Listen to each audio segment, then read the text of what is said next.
hal hal hal hal hal hal hal hal hal hal hal hal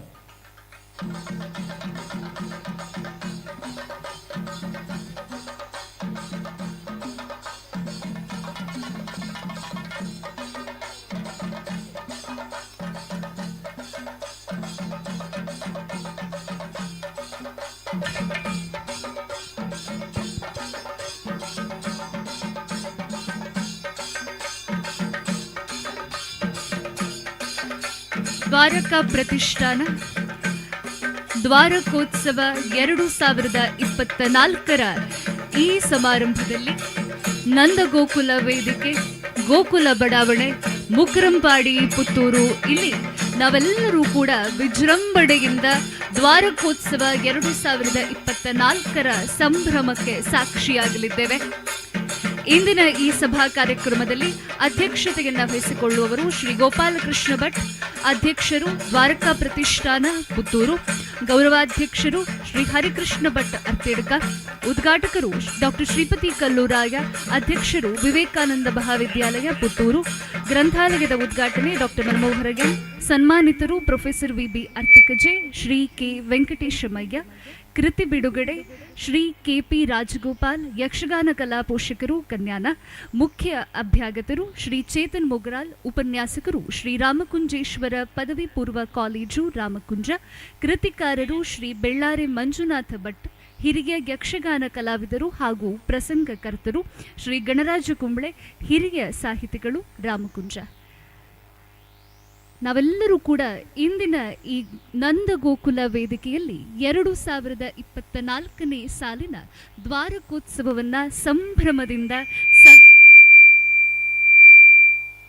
ಸಂತಸದಿಂದ ಆಚರಿಸುವ ಸಲುವಾಗಿ ನಾವೆಲ್ಲರೂ ಕೂಡ ಜೊತೆಯಾಗಿದ್ದೇವೆ. ಇಂದು ನಮ್ಮೆಲ್ಲರ ಸಡಗರ ಸಂಭ್ರಮಕ್ಕೆ ಈ ನಂದಗೋಕುಲ ವೇದಿಕೆ ದಾರಿ ಮಾಡಿಕೊಡುತ್ತೆ. 2005ನೇ ಇಸವಿಯ ಏಪ್ರಿಲ್ 1ರಂದು ದ್ವಾರಕಾ ಕನ್ಸ್ಟ್ರಕ್ಷನ್ ಪ್ರಾರಂಭವಾಗಿ ಸರಿಸುಮಾರು 2 ದಶಕಗಳಿಂದ 1000ಕ್ಕೂ ಅಧಿಕ ಗ್ರಾಹಕರ ಗೃಹ ನಿರ್ಮಾಣದ ಕನಸನ್ನು ನನಸುಗೊಳಿಸಿರುವಂತಹ ಸಂಸ್ಥೆ. ಇಂತಹ ದ್ವಾರಕಾ ಕನ್ಸ್ಟ್ರಕ್ಷನ್ನ ಅಂಗಸಂಸ್ಥೆಗೆ ನಮ್ಮ ದ್ವಾರಕಾ ಪ್ರತಿಷ್ಠಾನ. ಕರ್ಮಣ್ಯೇವಾಧಿಕಾರಸ್ಥೆ ಮಾ ಫಲೇಷು ಕದಾಚನ ಎಂಬಂತೆ ಯಾವುದೇ ಪ್ರತಿಫಲಾಪೇಕ್ಷೆಗಳಿಲ್ಲದೆ ನಿರಂತರವಾಗಿ ಸಾಮಾಜಿಕ, ಶೈಕ್ಷಣಿಕ, ಸಾಂಸ್ಕೃತಿಕ, ಧಾರ್ಮಿಕ, ಸಾಹಿತ್ಯಿಕ ರಂಗಗಳಲ್ಲಿ ಕೊಡುಗೆ ನೀಡುತ್ತಿರುವಂತಹ ಹೆಗ್ಗಳಿಕೆ ನಮ್ಮ ದ್ವಾರಕಾ ಪ್ರತಿಷ್ಠಾನದ್ದು. ಇದೀಗ ಇಂದಿನ ಈ ಸಭಾ ಕಾರ್ಯಕ್ರಮದಲ್ಲಿ ಉದ್ಘಾಟಕರಾಗಿರುವ ಡಾಕ್ಟರ್ ಶ್ರೀಪತಿ ಕಲ್ಲೂರಾಯ, ಗ್ರಂಥಾಲಯದ ಉದ್ಘಾಟಕರಾಗಿರುವ ಡಾಕ್ಟರ್ ಮನಮೋಹನ ಎಂ, ಸನ್ಮಾನಕ್ಕೊಳಪಡುವಂತಹ professor V B. Arthikaje, Shri K. Venkateshamayya, ಕೃತಿ ಬಿಡುಗಡೆಕಾರರಾಗಿರುವ ಶ್ರೀ ಕೆ.ಪಿ. ರಾಜಗೋಪಾಲ್, ಪ್ರಮುಖ ಅಭ್ಯಾಗತರಾದ ಶ್ರೀ ಚೇತನ್ ಮೊಗ್ರಾಲ್, ಕೃತಿಕಾರರಾದ ಶ್ರೀ ಬೆಳ್ಳಾರೆ ಮಂಜುನಾಥ ಭಟ್ಟ ಹಾಗೆ ಶ್ರೀ ಗಣರಾಜ ಕುಂಬಳೆ ಇವರನ್ನ ದ್ವಾರಕಾ ಪ್ರತಿಷ್ಠಾನದ ಅಧ್ಯಕ್ಷರಾಗಿರುವ ಶ್ರೀ ಗೋಪಾಲಕೃಷ್ಣ ಭಟ್ ಅರ್ತಿಡ್ಕ ಇವರು ವೇದಿಕೆಗೆ ಬರಮಾಡಿಕೊಳ್ಳಬೇಕಾಗಿ ವಿನಂತಿಸಿಕೊಳ್ತಾ ಇದ್ದೇನೆ.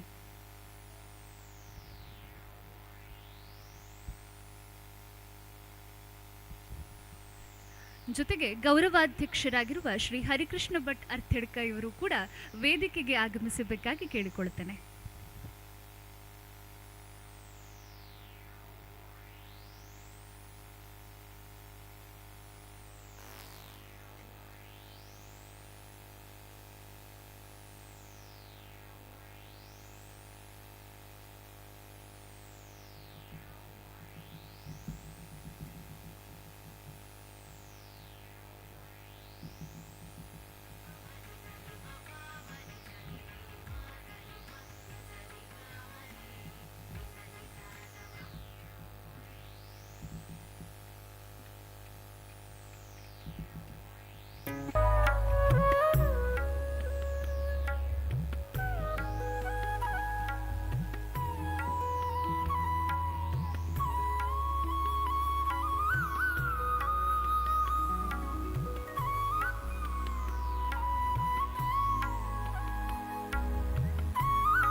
ಯಾವುದೇ ಕಾರ್ಯಕ್ರಮದ ಪ್ರಾರಂಭದಲ್ಲಿ ವಿಘ್ನ ನಿವಾರಕನನ್ನ ಸ್ತುತಿಸುವಂಥದ್ದು ನಮ್ಮ ಸಂಸ್ಕೃತಿ. ಇದೀಗ ಪ್ರಾರ್ಥನೆ ನಮ್ಮ ಗೋಕುಲ ಬಡಾವಣೆಯ ಮಕ್ಕಳಿಂದ.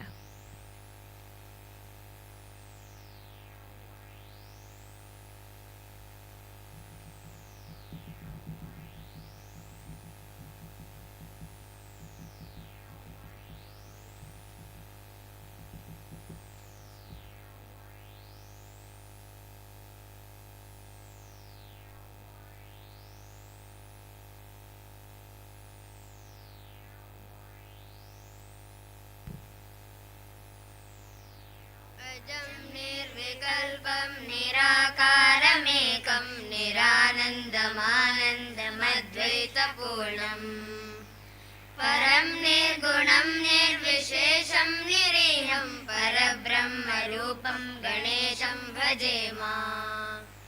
गुणातीतमानं चिदानन्दरूपं चिदाभासकं सर्वगं ज्ञानगम्यम् मुनिध्येयमाकाशरूपं परेशं परब्रह्मरूपं गणेशं भजेम.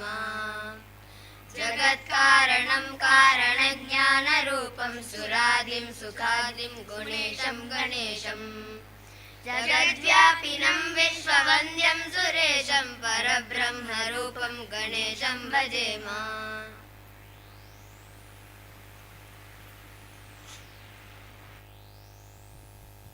ಧನ್ಯವಾದಗಳು. ಇದೀಗ ನಮ್ಮ ಆತ್ಮೀಯ ಕರೆಗೆ ಓಗೊಟ್ಟು ನಮ್ಮೊಡನೆ ಸೇರಿಕೊಂಡಿರುವಂತಹ ಸರ್ವರನ್ನೂ ಸಹ ಪ್ರಾಸ್ತಾವಿಕ ಮಾತುಗಳೊಂದಿಗೆ ಸ್ವಾಗತಿಸಲಿದ್ದಾರೆ ಶ್ರೀಯುತ ಅಮೃತ ಕೃಷ್ಣ.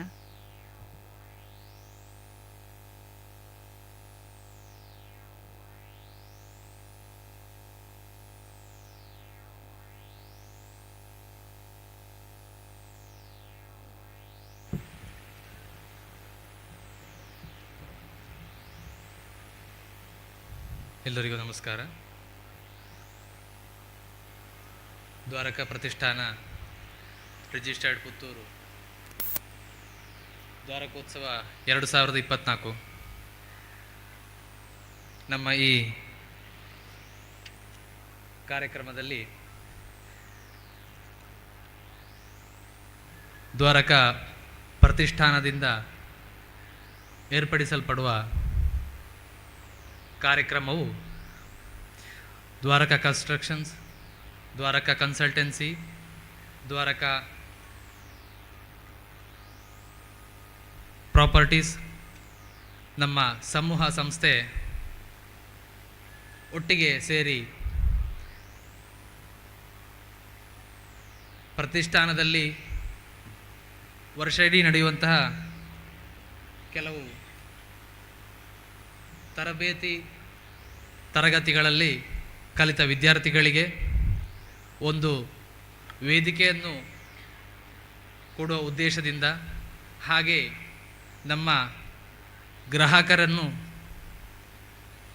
ಸೇರಿಸಿ ಒಂದು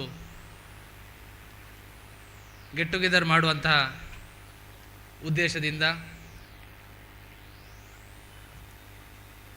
ಹಾಗೆ ನಮ್ಮ ಪ್ರತಿಷ್ಠಾನದ ಕೆಲವು ಉದ್ದೇಶಗಳಲ್ಲಿ ದೇಶಿ ತಳಿ ಗೋವಿನ ಸಾಕಾಣಿಕೆ, ವಸತಿರಹಿತರಿಗೆ ಕೈಲಾದಷ್ಟು ಮಟ್ಟಿಗೆ ವಸತಿ ಸೌಕರ್ಯ ಕಲ್ಪಿಸುವುದು,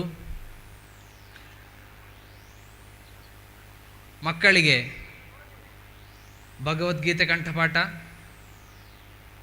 ರಾಮಾಯಣ ಪರೀಕ್ಷೆ, ಮಹಾಭಾರತ ಪರೀಕ್ಷೆ ಇತ್ಯಾದಿ ಸಾಂಸ್ಕೃತಿಕ ಸ್ಪರ್ಧಾತ್ಮಕ ಪರೀಕ್ಷೆಗಳನ್ನು ಏರ್ಪಡಿಸಿ ಮಕ್ಕಳಲ್ಲಿ ಸಾಂಸ್ಕೃತಿಕ ಧಾರ್ಮಿಕ ಜ್ಞಾನವನ್ನು ಉದ್ದೀಪನಗೊಳಿಸುವುದು, ಸಾರ್ವಜನಿಕರಲ್ಲಿ ಸಾಂಸ್ಕೃತಿಕ ಧಾರ್ಮಿಕ ಮನೋಭಾವವನ್ನು ಹೆಚ್ಚಿಸುವುದು, ಯುವ ಜನಕ್ಕಾಗಿ ಕೌಶಲ್ಯ ತರಬೇತಿಯನ್ನು ಏರ್ಪಡಿಸುವುದು, ಹಾಗೆ ಸಮಾಜದಲ್ಲಿ ಎಲೆಮರೆಯ ಕಾಯಿಗಳಂತಿರುವ ಬರಹಗಾರರು, ಕವಿಗಳು ಇವರನ್ನು ಪ್ರೋತ್ಸಾಹಿಸೋದಕ್ಕಾಗಿ ಪುಸ್ತಕ ಪ್ರಕಾಶನದಂತಹ ಕಾರ್ಯಕ್ರಮವನ್ನು ಆಯೋಜಿಸಿ ನಮ್ಮ 23-24 ಸಾಲಿನಲ್ಲಿ ನಡೆದಂತಹ ಎಲ್ಲ ಯೋಜನೆಗಳು ಏನಿದೆಯೋ ಅದನ್ನು ನಾವು ಸಮಾಜಕ್ಕೆ ಕೊಡುವಂತಹ ಉದ್ದೇಶ, ಹಾಗೆ ಕೆಲವು ಸಾಂಸ್ಕೃತಿಕ ಕಾರ್ಯಕ್ರಮಗಳ ಮೂಲಕ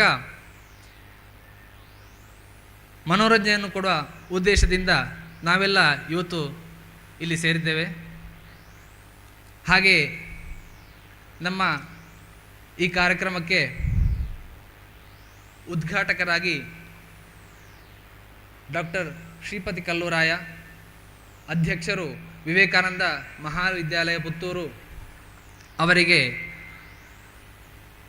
ನಮ್ಮ ಸಂಸ್ಥೆಯ ವತಿಯಿಂದ ಪ್ರೀತಿಪೂರ್ವಕ ಸ್ವಾಗತವನ್ನು ಬಯಸ್ತೇನೆ.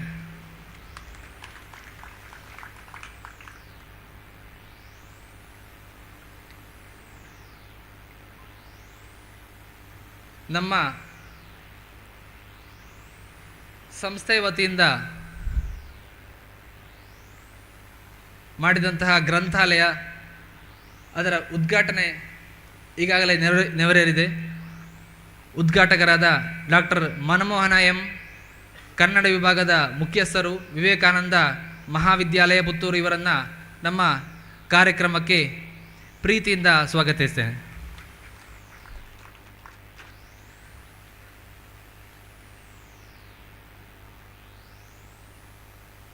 ನಮ್ಮ ಜೀವನದಲ್ಲಿ ಒಂದಿಷ್ಟು ವರ್ಷಗಳನ್ನು ಸಮಾಜಕ್ಕೋಸ್ಕರ ಕಳೆದವರು ಅಂತ ಹೇಳಿ ನಮ್ಮ ಜೊತೆಗೆ ಇವತ್ತಿನ ಸನ್ಮಾನನೀಯರು ಪ್ರೊಫೆಸರ್ ವಿ.ಬಿ. 𝐼𝐶𝐬 ಹಿರಿಯ ಸಾಹಿತಿಗಳು ಪುತ್ತೂರು ಅವರನ್ನು ಕಾರ್ಯಕ್ರಮಕ್ಕೆ ಪ್ರೀತಿಪೂರ್ವಕವಾಗಿ ಸ್ವಾಗತಿಸ್ತೇನೆ ಸರ್. ಶ್ರೀ ವೆಂಕಟೇಶಮಯ್ಯ ಯಕ್ಷಗಾನ ಪ್ರಸಾದನ ಕಲಾವಿದರು, ಶ್ರೀ ಗುರು ನರಸಿಂಹ ಕಲಾಮಂಡಳಿ ಆರ್ಯಾಪು ನಮ್ಮ ಈ ಕಾರ್ಯಕ್ರಮಕ್ಕೆ ಆದರದ ಸ್ವಾಗತ ಸರ್.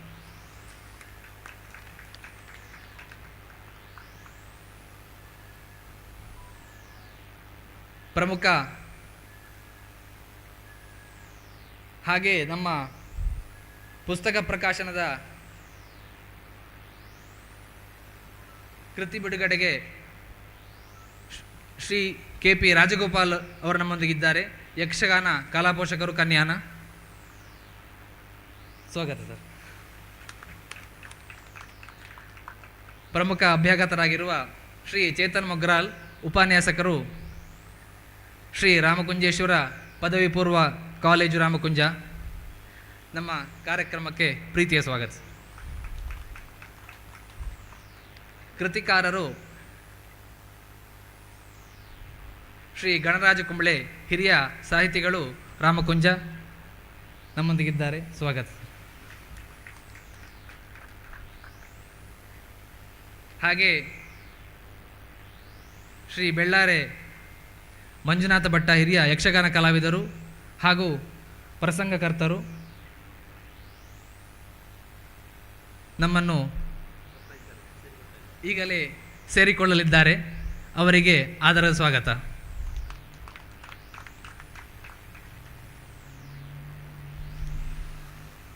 ಧನ್ಯವಾದಗಳು.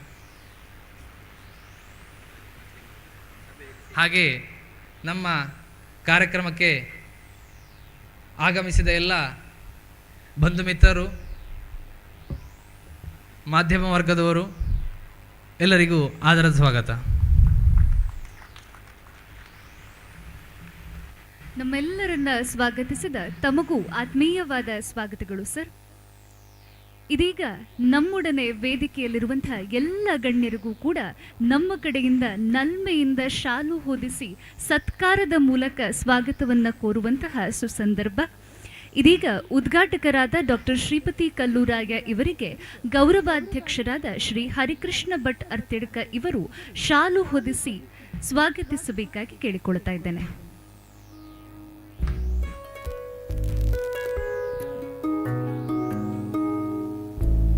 ಇದೀಗ ನಮ್ಮನ್ನ ಸೇರಿಕೊಳ್ತಾ ಇದ್ದಾರೆ ಹಿರಿಯ ಯಕ್ಷಗಾನ ಕಲಾವಿದರು ಮತ್ತು ಪ್ರಸಂಗಕರ್ತರಾಗಿರುವ ಶ್ರೀ ಬೆಳ್ಳಾರೆ ಮಂಜುನಾಥ ಭಟ್ ಇವರು.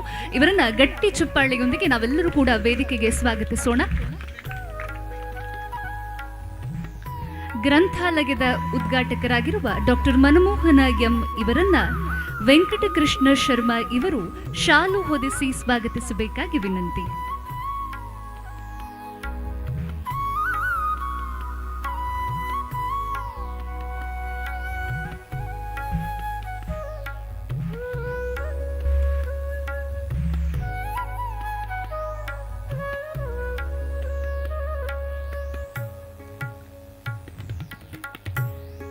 ಸನ್ಮಾನೀಯರಾಗಿರುವ ಪ್ರೊಫೆಸರ್ ವಿ.ಬಿ. 𝐼𝐻𝐾 ಇವರನ್ನ ದ್ವಾರಕಾ ಪ್ರತಿಷ್ಠಾನದ ಅಧ್ಯಕ್ಷರಾದ ಶ್ರೀ ಗೋಪಾಲಕೃಷ್ಣ ಭಟ್ ಅರ್ತೆಡ್ಕ ಇವರು ಶಾಲು ಹೊದಿಸಿ ಸ್ವಾಗತಿಸಲಿದ್ದಾರೆ. ಅಂತೆಯೇ ಇನ್ನೋರ್ವ ಸನ್ಮಾನಿತರಾದ ಶ್ರೀ ಕೆ. ವೆಂಕಟೇಶಮಯ್ಯ ಇವರನ್ನ ಶ್ರೀಯುತ ಅಮೃತ ಕೃಷ್ಣ ಇವರು ಶಾಲು ಹೊದಿಸಿ ಸ್ವಾಗತಿಸಲಿದ್ದಾರೆ.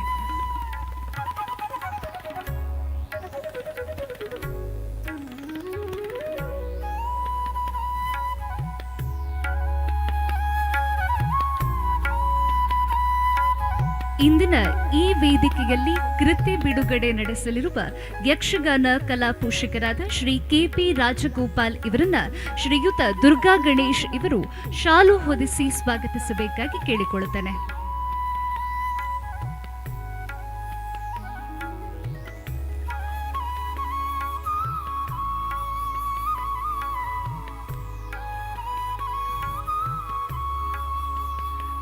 ಇವರನ್ನ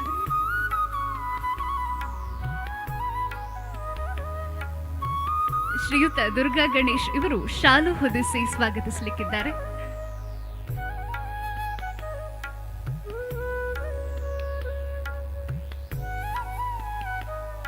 ಪ್ರಮುಖ ಅಭ್ಯಾಗತರಾದ ಶ್ರೀಯುತ ಚೇತನ್ ಮೊಗ್ರಾಲ್ ಇವರನ್ನ ರಾಮಕೃಷ್ಣ ಭಟ್ ನಾಟಿಕೇರಿ ಇವರು ಶಾಲು ಹೊದಿಸಿ ಕಾರ್ಯಕ್ರಮಕ್ಕೆ ಬರಮಾಡಿಕೊಳ್ಳಬೇಕಾಗಿ ಕೇಳಿಕೊಳ್ಳುತ್ತೇನೆ.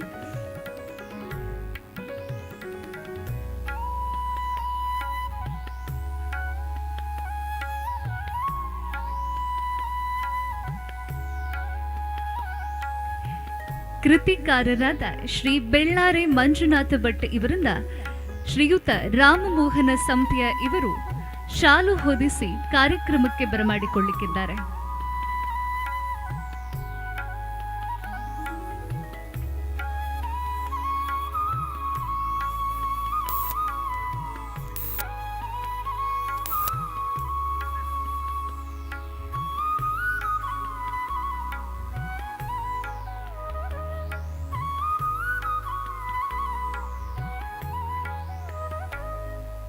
ಮತ್ತೋರ್ವ ಕೃತಿಕಾರರಾದ ಶ್ರೀ ಗಣರಾಜ ಕುಂಬಳೆ ಇವರನ್ನ ಶ್ರೀಯುತ ಅರವಿಂದ ಅರ್ತೆಡ್ಕ ಇವರು ಶಾಲು ಹೊದಿಸಿ ಸ್ವಾಗತಿಸಬೇಕಾಗಿ ವಿನಂತಿ.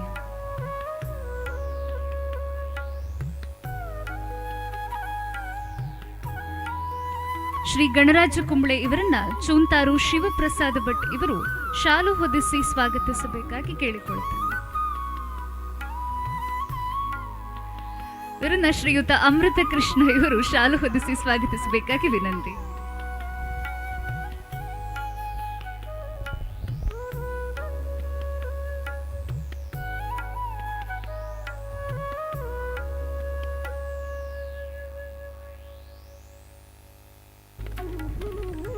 ಧನ್ಯವಾದಗಳು. ಅಂತೆಯೇ ಮತ್ತೊಮ್ಮೆ ಸರ್ವರಿಗೂ ಕೂಡ ಸ್ವಾಗತವನ್ನು ಬಯಸ್ತಾ, ಸ್ನೇಹಿತರೆ, ಹೇಗೆ ದೀಪ ಜ್ಯೋತಿ ಸುತ್ತಲಿರುವಂತಹ ಅಂಧಕಾರವನ್ನ ತೊಲಗಿಸುತ್ತದೆಯೋ ಹಾಗೆ ಇಂದು ಈ ನಂದ ಗೋಕುಲ ವೇದಿಕೆಯಲ್ಲಿ ಪ್ರಜ್ವಲಿಸುವಂತಹ ದೀಪ ನಮ್ಮೆಲ್ಲರ ಮನದಲ್ಲಿರುವಂತಹ ಅಂಧಕಾರವನ್ನ ತೊಲಗಿಸಿ ಸುಜ್ಞಾನದ ದೀಪವನ್ನ ಎಲ್ಲೆಡೆಯೂ ಕೂಡ ಪಸರಿಸಲಿ ಅನ್ನುವಂತಹ ಸದಾಶಯದೊಂದಿಗೆ ಇದೀಗ ಕಾರ್ಯಕ್ರಮದ ಉದ್ಘಾಟನೆ ಡಾಕ್ಟರ್ ಶ್ರೀಪತಿ ಕಲ್ಲೂರಾಯ, ಅಧ್ಯಕ್ಷರು ವಿವೇಕಾನಂದ ಮಹಾವಿದ್ಯಾಲಯ ಪುತ್ತೂರು ಇವರಿಂದ. ಅಂತೆಯೇ ವೇದಿಕೆಯಲ್ಲಿರುವಂತಹ ಸರ್ವ ಗಣ್ಯರು ಕೂಡ ಜೊತೆಯಾಗಬೇಕಾಗಿ ಕೇಳಿಕೊಳ್ಳುತ್ತೇನೆ.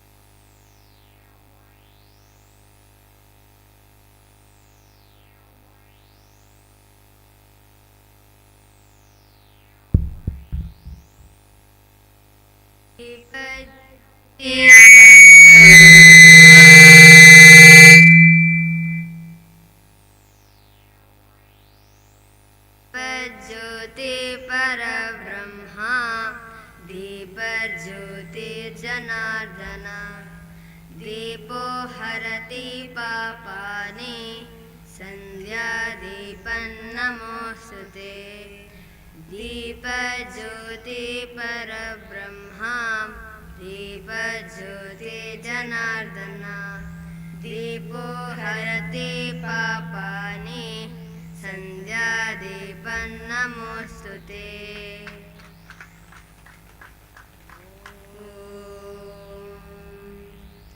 शान्ति शान्ति शान्तिः.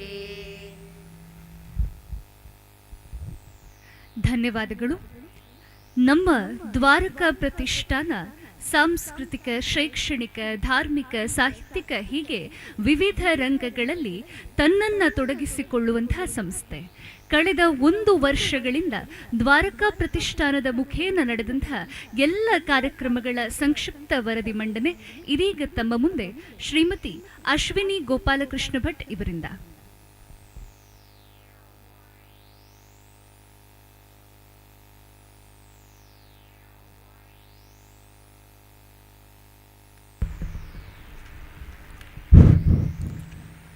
ಎಲ್ಲರಿಗೂ ನಮಸ್ಕಾರ.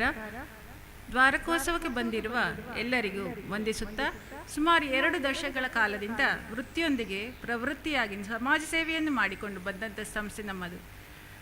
ವಿಸ್ತೃತವಾಗಿ ಅಲ್ಲಲ್ಲಿ ಮಾಡುತ್ತಿದ್ದ ಕೆಲಸಗಳು ಒಂದೇ ಸೂರಿನಡಿ, ಅಂದರೆ ಒಂದೇ ಚೌಕಟ್ಟಿನೊಳಗೆ ತಂದು ಅದಕ್ಕೊಂದು ಮೂರ್ತ ರೂಪವನ್ನು ಕೊಟ್ಟಿರುವುದೇ ದ್ವಾರಕಾ ಪ್ರತಿಷ್ಠಾನ.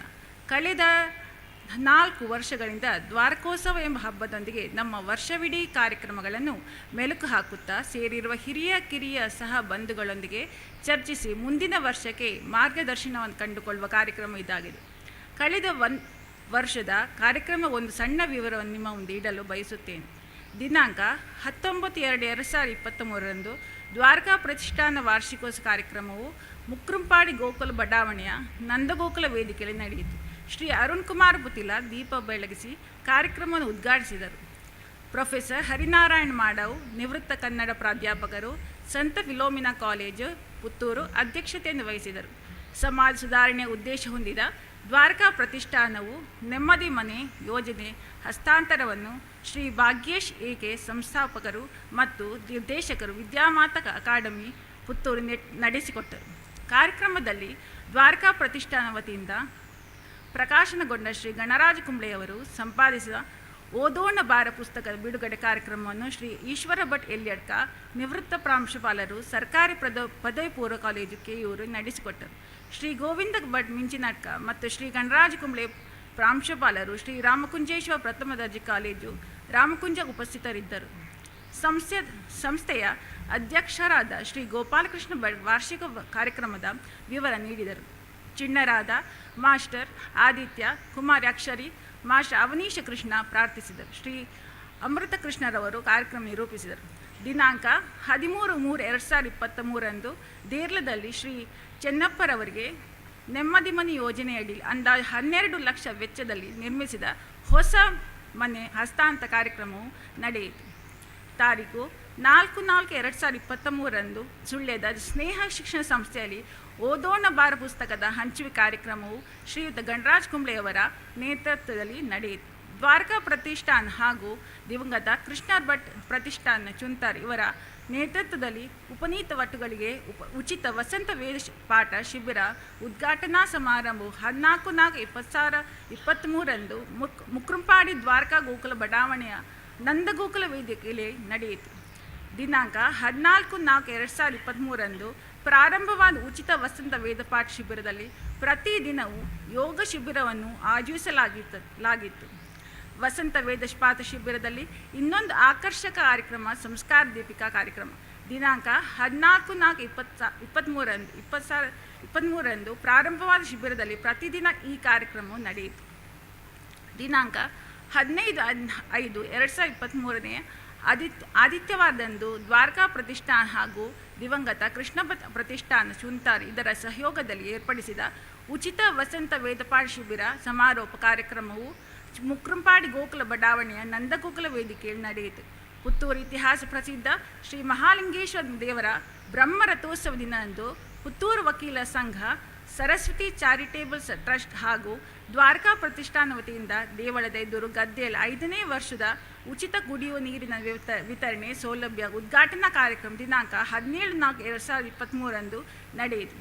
ದಿನಾಂಕ 25/4/2023 ದ್ವಾರಕಾ ಪ್ರತಿಷ್ಠಾನ ವತಿಯಿಂದ ಸಂಪ್ಯ, ಆರ್ಯಾಪು ಇಲ್ಲಿನ ಆನಂದಾಶ್ರಮ ಅಂಗನವಾಡಿಗೆ ಕಿಟಿಕಿ ಹಾಗೂ ಬಾಗಿಲನ್ನು ಕೊಡುಗೆ ನೀಡಲಾಯಿತು. ದಿನಾಂಕ 31/5/2023 ದಕ್ಷಿಣ ಕನ್ನಡ ಜಿಲ್ಲಾ ಹಿರಿಯ ಪ್ರಾಥಮಿಕ ಶಾಲೆ ಮಿತ್ತೂರಿನ ಪ್ರಾರಂಭೋತ್ಸವದಂದು ಓದೋಣ ಬಾರ ಪುಸ್ತಕದ ಹಂಚೋಣ ಕಾರ್ಯಕ್ರಮ ನಡೆಯಿತು. ದಿನಾಂಕ 16/6/2023 ಸರಸ್ವತಿ ವಿದ್ಯಾಲಯ ಪ್ರೌಢಶಾಲೆಯಲ್ಲಿ ಮಕ್ಕಳಲ್ಲಿ ಓದುವ ಅಭಿರುಚಿಯನ್ನು ಹೆಚ್ಚಿಸುವ ಉದ್ದೇಶದಿಂದ ಹಮ್ಮಿಕೊಳ್ಳಲಾಗಿದ್ದ ಓದೋಣ ಬಾರ ಕಾರ್ಯಕ್ರಮ ನಡೆಯಿತು. ದಿನಾಂಕ 21/6/2023 ಅಂತಾರಾಷ್ಟ್ರೀಯ ಯೋಗ ದಿನಾಚರಣೆಯು ದ್ವಾರಕಾ ಪ್ರತಿಷ್ಠಾನ ವತಿಯಿಂದ ಮುಕ್ರಂಪಾಡಿ ಗೋಕುಲ ಬಡಾವಣೆ ನಂದಗೋಕುಲ ವೇದಿಕೆಯಲ್ಲಿ ನಡೆಯಿತು. ಬೆಳಿಗ್ಗೆ 6:15ಕ್ಕೆ ಸರಿಯಾಗಿ ಕಾರ್ಯಕ್ರಮ ನಡೆಯಿತು. ತೆಂಕಿಲ ವಿವೇಕ ನಗರದಲ್ಲಿರುವ ವಿವೇಕಾನಂದ ಕನ್ನಡ ಮಾಧ್ಯಮ ಪ್ರಾಥಮಿಕ ಮತ್ತು ಪ್ರೌಢಶಾಲೆ ಶೇಷಾದ್ರಿಯಲ್ಲಿ ದಿನಾಂಕ 7/6/2023 ದ್ವಾರಕಾ ಪ್ರತಿಷ್ಠಾನ ವತಿಯಿಂದ ನಿರ್ಮಿಸಿಕೊಡಲಾದ ಅನ್ನಪೂರ್ಣ ಯೋಜನೆಯ ನೂತನ ಪಾಕಶಾಲೆಯ ಸಾನ್ನಿಧ್ಯ ಇದರ ಲೋಕಾರ್ಪಣೆ ಕಾರ್ಯಕ್ರಮ ನಡೆಯಿತು. ದಕ್ಷಿಣ ಕನ್ನಡ ಜಿಲ್ಲಾ ಕನ್ನಡ ಸಾಹಿತ್ಯ ಪರಿಷತ್ತು ಪುತ್ತೂರು ತಾಲೂಕು ನೇತೃತ್ವದಲ್ಲಿ ಜ್ಞಾನಗಂಗಾ ಪುಸ್ತಕ ಮಳಿಗೆ ಇದರ ಸಹಕಾರದೊಂದಿಗೆ ಪುತ್ತೂರು ಕೋಆಪರೇಟಿವ್ ಟೌನ್ ಬ್ಯಾಂಕ್ ಸಭಾಂಗಣದಲ್ಲಿ 3 ದಿನಗಳ ಕಾಲ ಪುಸ್ತಕ ಹಬ್ಬ, ಪುಸ್ತಕ ದಾನಿಗಳ ಮೇಳ ಮತ್ತು ಸಾಹಿತ್ಯ ವೈಭವ ದಿನಾಂಕ 11 ಆಗಸ್ಟ್ನಲ್ಲಿ ನಡೆಯಿತು. ಶ್ರೀ ಗೋಪಾಲಕೃಷ್ಣ ಭಟ್ ಅಧ್ಯಕ್ಷರು ದ್ವಾರಕಾ ಪ್ರತಿಷ್ಠಾನ ಪುಸ್ತಕ ಮೇಳವನ್ನು ಉದ್ಘಾಟಿಸಿದರು ಮತ್ತು ಪುಸ್ತಕವನ್ನು ಕೊಡುಗೆ ನೀಡಿದರು. 27/9/2023 ಶ್ರೀ ರಾಮಕುಂಜೇಶ್ವರ ಮಹಾವಿದ್ಯಾಲಯದಲ್ಲಿ ದ್ವಾರಕಾ ಪ್ರತಿಷ್ಠಾನ ವತಿಯಿಂದ ಸಂದರ್ಶನ ಕೌಶಲ್ಯ ಹಾಗೂ ರೆಸ್ಯೂಮ್ ರೈಟಿಂಗ್ ತರಬೇತಿ ಕಾರ್ಯಾಗಾರ ನಡೆಯಿತು. ದಿನಾಂಕ 23/10/2023 ಸೋಮವಾರದಂದು ನವರಾತ್ರಿ ಹಬ್ಬದ ಆಚರಣೆಗಳಲ್ಲಿ ಒಂದಾದ ಆಯುಧ ಪೂಜೆಯನ್ನು ದ್ವಾರಕಾ ಪ್ರತಿಷ್ಠಾನ ವತಿಯಿಂದ ಗೋಕುಲ ಬಡಾವಣೆಯಲ್ಲಿ ನಡೆಯಿತು. ದಿನಾಂಕ 10/11/2023 ದ್ವಾರಕಾ ಪ್ರತಿಷ್ಠಾನ ವತಿಯಿಂದ ವಿವೇಕಾನಂದ ಕಾಲೇಜು ಪುತ್ತೂರಿನಲ್ಲಿ ಉದ್ಯೋಗಾಕಾಂಕ್ಷಿಗಳಿಗೆ ಸಂದರ್ಶನವನ್ನು ಹೇಗೆ ಎದುರಿಸಬೇಕೆಂಬ ವಿಷಯದ ಕಾರ್ಯಾಗಾರವನ್ನು ಶ್ರೀಮತಿ ಅಮೃತಾ ಶಾನ್ಭಾಗರವರು ನಡೆಸಿಕೊಟ್ಟರು. ದಿನಾಂಕ 13/11/2023 ಸೋಮವಾರದಂದು ದೀಪಾವಳಿ ಆಚರಣೆಯು ದ್ವಾರಕಾ ಪ್ರತಿಷ್ಠಾನ ವತಿಯಿಂದ ನಡೆಯಿತು. ಗೋಕುಲ ಬಡಾವಣೆಯ ನಂದಗೋಕುಲದಲ್ಲಿ ನಡೆದ ಕಾರ್ಯಕ್ರಮದ ಉದ್ಘಾಟನೆಯನ್ನು ಶ್ರೀಮತಿ ಲಕ್ಷ್ಮೀ ಅಮ್ಮನವರು ನಡೆಸಿಕೊಟ್ಟರು. 15/11/2023 ಪುತ್ತೂರು ಸಂಪ್ಯ ಗ್ರಾಮಾಂತರ ಪೊಲೀಸ್ ಠಾಣೆಗೆ ವಿಶೇಷವಾದ ಕ್ಯಾಬಿನ್ ಅನ್ನು ದ್ವಾರಕಾ ಪ್ರತಿಷ್ಠಾನ ವತಿಯಿಂದ ಶ್ರೀ ಗೋಪಾಲಕೃಷ್ಣ ಭಟ್ ದ್ವಾರಕಾ ಕನ್ಸ್ಟ್ರಕ್ಷನ್ ಹಸ್ತಾಂತರಿಸಿಕೊಟ್ಟರು. ಪುತ್ತೂರಿನ ಮುಕ್ರಂಪಾಡಿ ಗೋಕುಲ ಬಡಾವಣೆಯಲ್ಲಿ ದ್ವಾರಕಾ ಪ್ರತಿಷ್ಠಾನ ಆಶ್ರಯದಲ್ಲಿ ದ್ವಾರಕಾ ಕಲಾಶಾಲೆಯಲ್ಲಿ ಪ್ರತಿ ಆದಿತ್ಯವಾರದಂದು ಯಕ್ಷಗಾನ ಹಿಮ್ಮೇಳ ತರಬೇತಿ ನಡೆಯುತ್ತದೆ. ದ್ವಾರಕಾ ಪ್ರತಿಷ್ಠಾನ ವತಿಯಿಂದ ಪುತ್ತೂರಿನ ಮುಕ್ರಂಪಾಡಿಯ ಗೋಕುಲ ಬಡಾವಣೆಯಲ್ಲಿ ಪ್ರತಿ ಆದಿತ್ಯವಾರ ಮ್ಯೂಸಿಕ್ ಕೀಬೋರ್ಡ್ ತರಬೇತಿಯು ನಡೆದು ಬರುತ್ತದೆ. ದ್ವಾರಕಾ ಪ್ರತಿಷ್ಠಾನ ವತಿಯಿಂದ ಪ್ರತಿ ಗುರುವಾರ ಮಕ್ಕಳ ವ್ಯಕ್ತಿತ್ವ ವಿಕಸನ ಕಾರ್ಯಕ್ರಮ ನಡೆದು ಬರುತ್ತದೆ. ಗೋಕುಲ ಬಡಾವಣೆಯ ನಂದ ಗೋಕುಲ ವೇದಿಕೆಯಲ್ಲಿ ಮಕ್ಕಳ ಸರ್ವತೋಮುಖ ಬೆಳವಣಿಗೆಗಾಗಿ ಇಂತಹ ಕಾರ್ಯಕ್ರಮಗಳನ್ನು ಆಯೋಜಿಸಲಾಗುತ್ತದೆ. ದಿನಾಂಕ 29/12/2023 ದ್ವಾರಕಾ ಪ್ರತಿಷ್ಠಾನ ವತಿಯಿಂದ ನಿರ್ಮಿಸಿದ ರಸ್ತೆ ಉದ್ಘಾಟನಾ ಕಾರ್ಯಕ್ರಮವು ಪೋಳ್ಯದಲ್ಲಿ ನಡೆಯಿತು. ಪೋಳ್ಯ ಕೆದುವಡ್ಕ ಅಸಮರ್ಪಕ ರಸ್ತೆಯನ್ನು ದ್ವಾರಕಾ ಪ್ರತಿಷ್ಠಾನ ವತಿಯಿಂದ ಮರುಡಾಮರೀಕರಣಗೊಳಿಸಿ ಸಾರ್ವಜನಿಕ ಸಂಪರ್ಕ ವ್ಯವಸ್ಥೆಯನ್ನು ಸುಲಭ ಮಾಡಲಾಗಿದೆ. ಎಲ್ಲರಿಗೂ ವಂದನೆಗಳೊಂದಿಗೆ ಅಶ್ವಿನಿ ಗೋಪಾಲಕೃಷ್ಣ.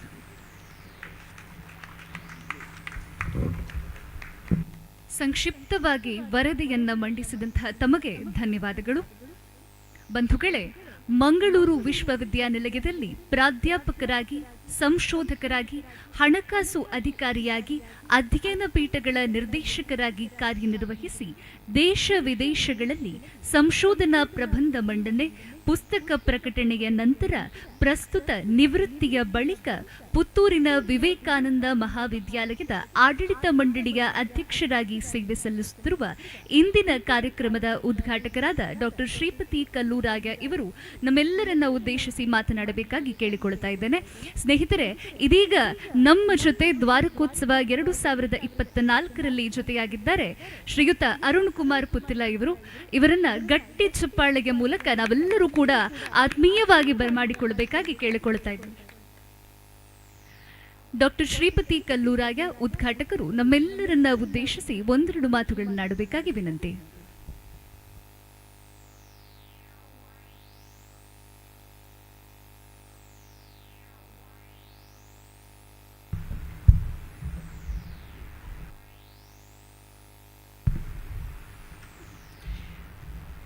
ದ್ವಾರಕೋತ್ಸವ 2024ರ ಈ ಸಮಾರಂಭದಲ್ಲಿ ವೇದಿಕೆಯಲ್ಲಿರುವ ಎಲ್ಲ ಗಣ್ಯರೇ, ಈಗಷ್ಟೇ ನಮ್ಮನ್ನು ಸೇರಿಕೊಂಡಿರುವಂಥ ಜನನಾಯಕ ಶ್ರೀ ಅರುಣ್ ಕುಮಾರ್ ಪುತ್ತಿಲ ಅವರೇ, ಎಲ್ಲ ಸಭಾಸದರೇ,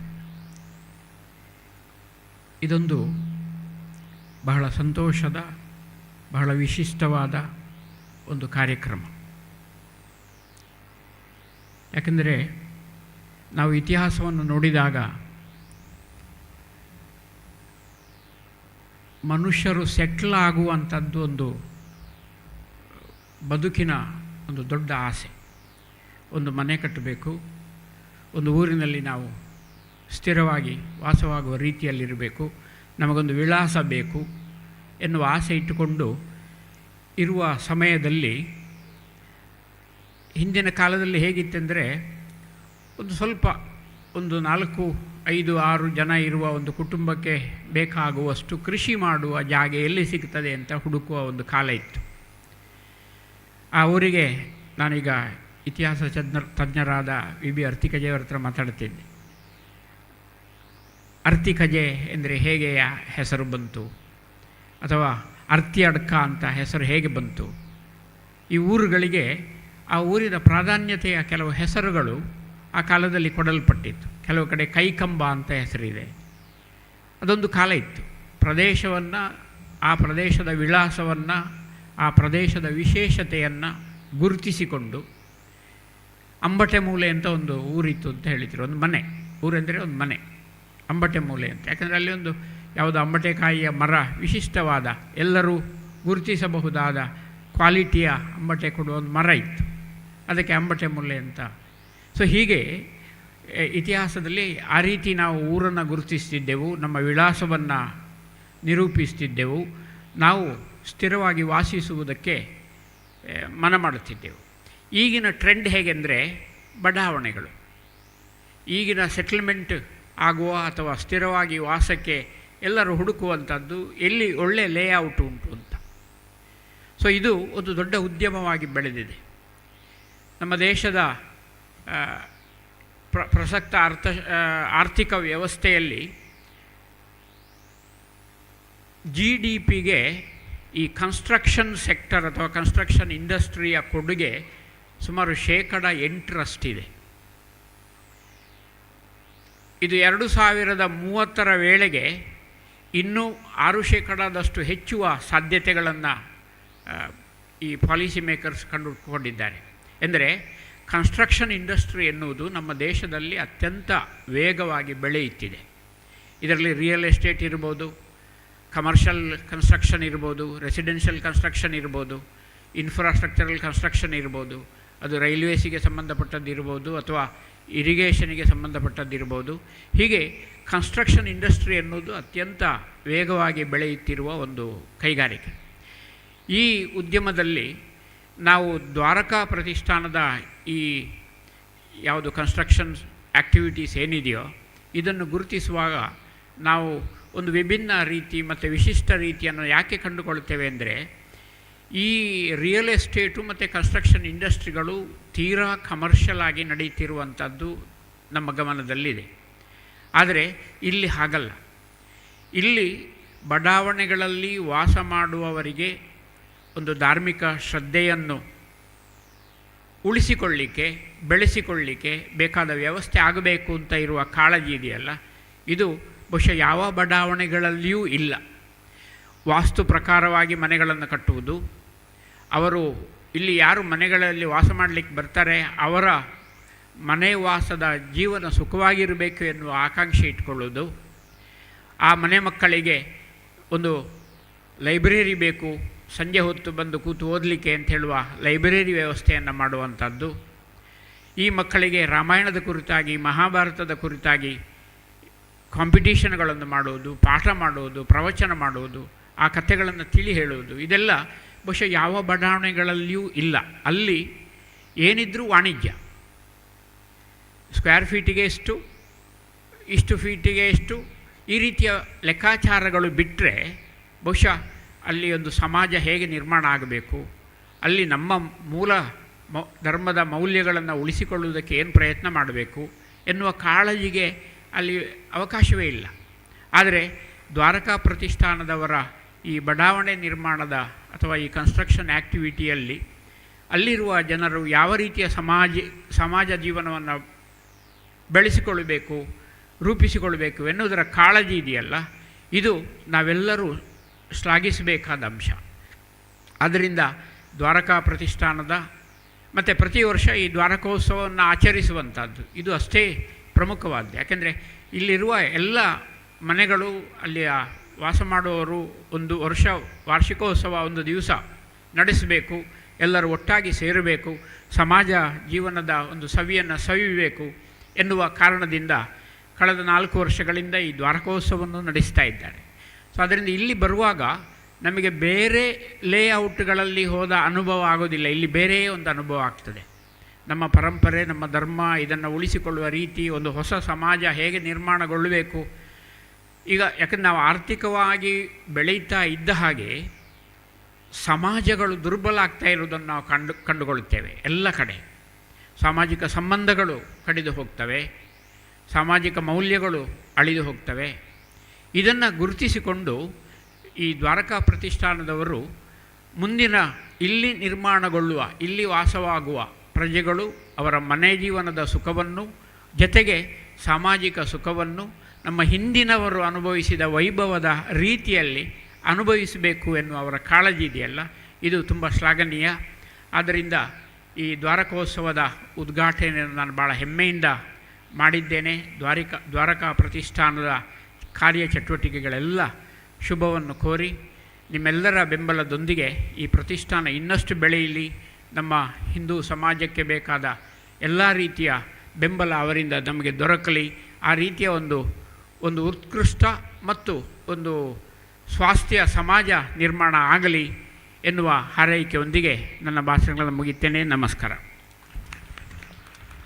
ಗೃಹ ನಿರ್ಮಾಣದ ಕನಸು ನನಸಾಗಿಸುವ ನಮ್ಮ ಮಾತೃ ಸಂಸ್ಥೆ ತನ್ನನ್ನು ಸಾಮಾಜಿಕ ಕಳಕಳಿಯ ಸಹಬಾಳ್ವೆಯ ಆಶಯದೊಂದಿಗೆ ತೊಡಗಿಸಿಕೊಂಡು ಸ್ವಾಸ್ಥ್ಯ ಸಮಾಜದ ನಿರ್ಮಾಣಕ್ಕೆ ಸಹಕಾರಿಯಾಗುತ್ತಾ ಮಾದರಿಯಾಗಿದೆ ಎಂಬುದನ್ನು ಸಾರಿ ಹೇಳಿದ ತಮಗೆ ಧನ್ಯವಾದಗಳು ಸರ್.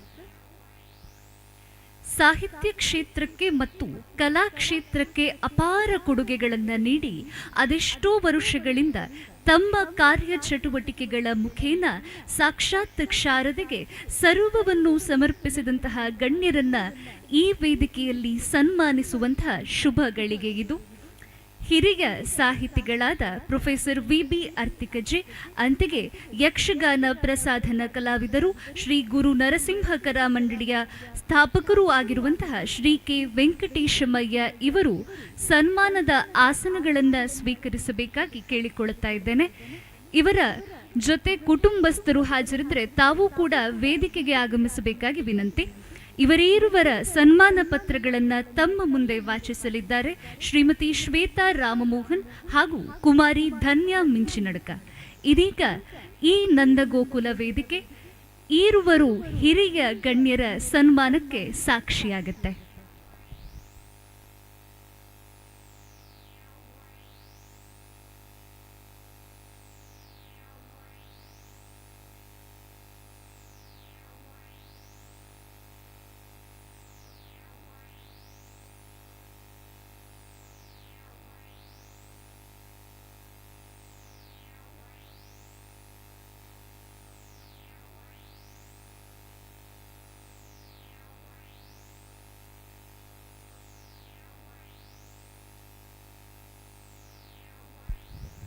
ಗಣ್ಯರ ಜೊತೆ ಆಗಮಿಸಿದಂತಹ ಪತ್ನಿ ಅಥವಾ ಮಕ್ಕಳು, ಕುಟುಂಬಸ್ಥರು ಯಾರಾದರೂ ಇದ್ರೆ ದಯವಿಟ್ಟು ವೇದಿಕೆಗೆ ಆಗಮಿಸಬೇಕಾಗಿ ಕೇಳಿಕೊಳ್ತೇವೆ.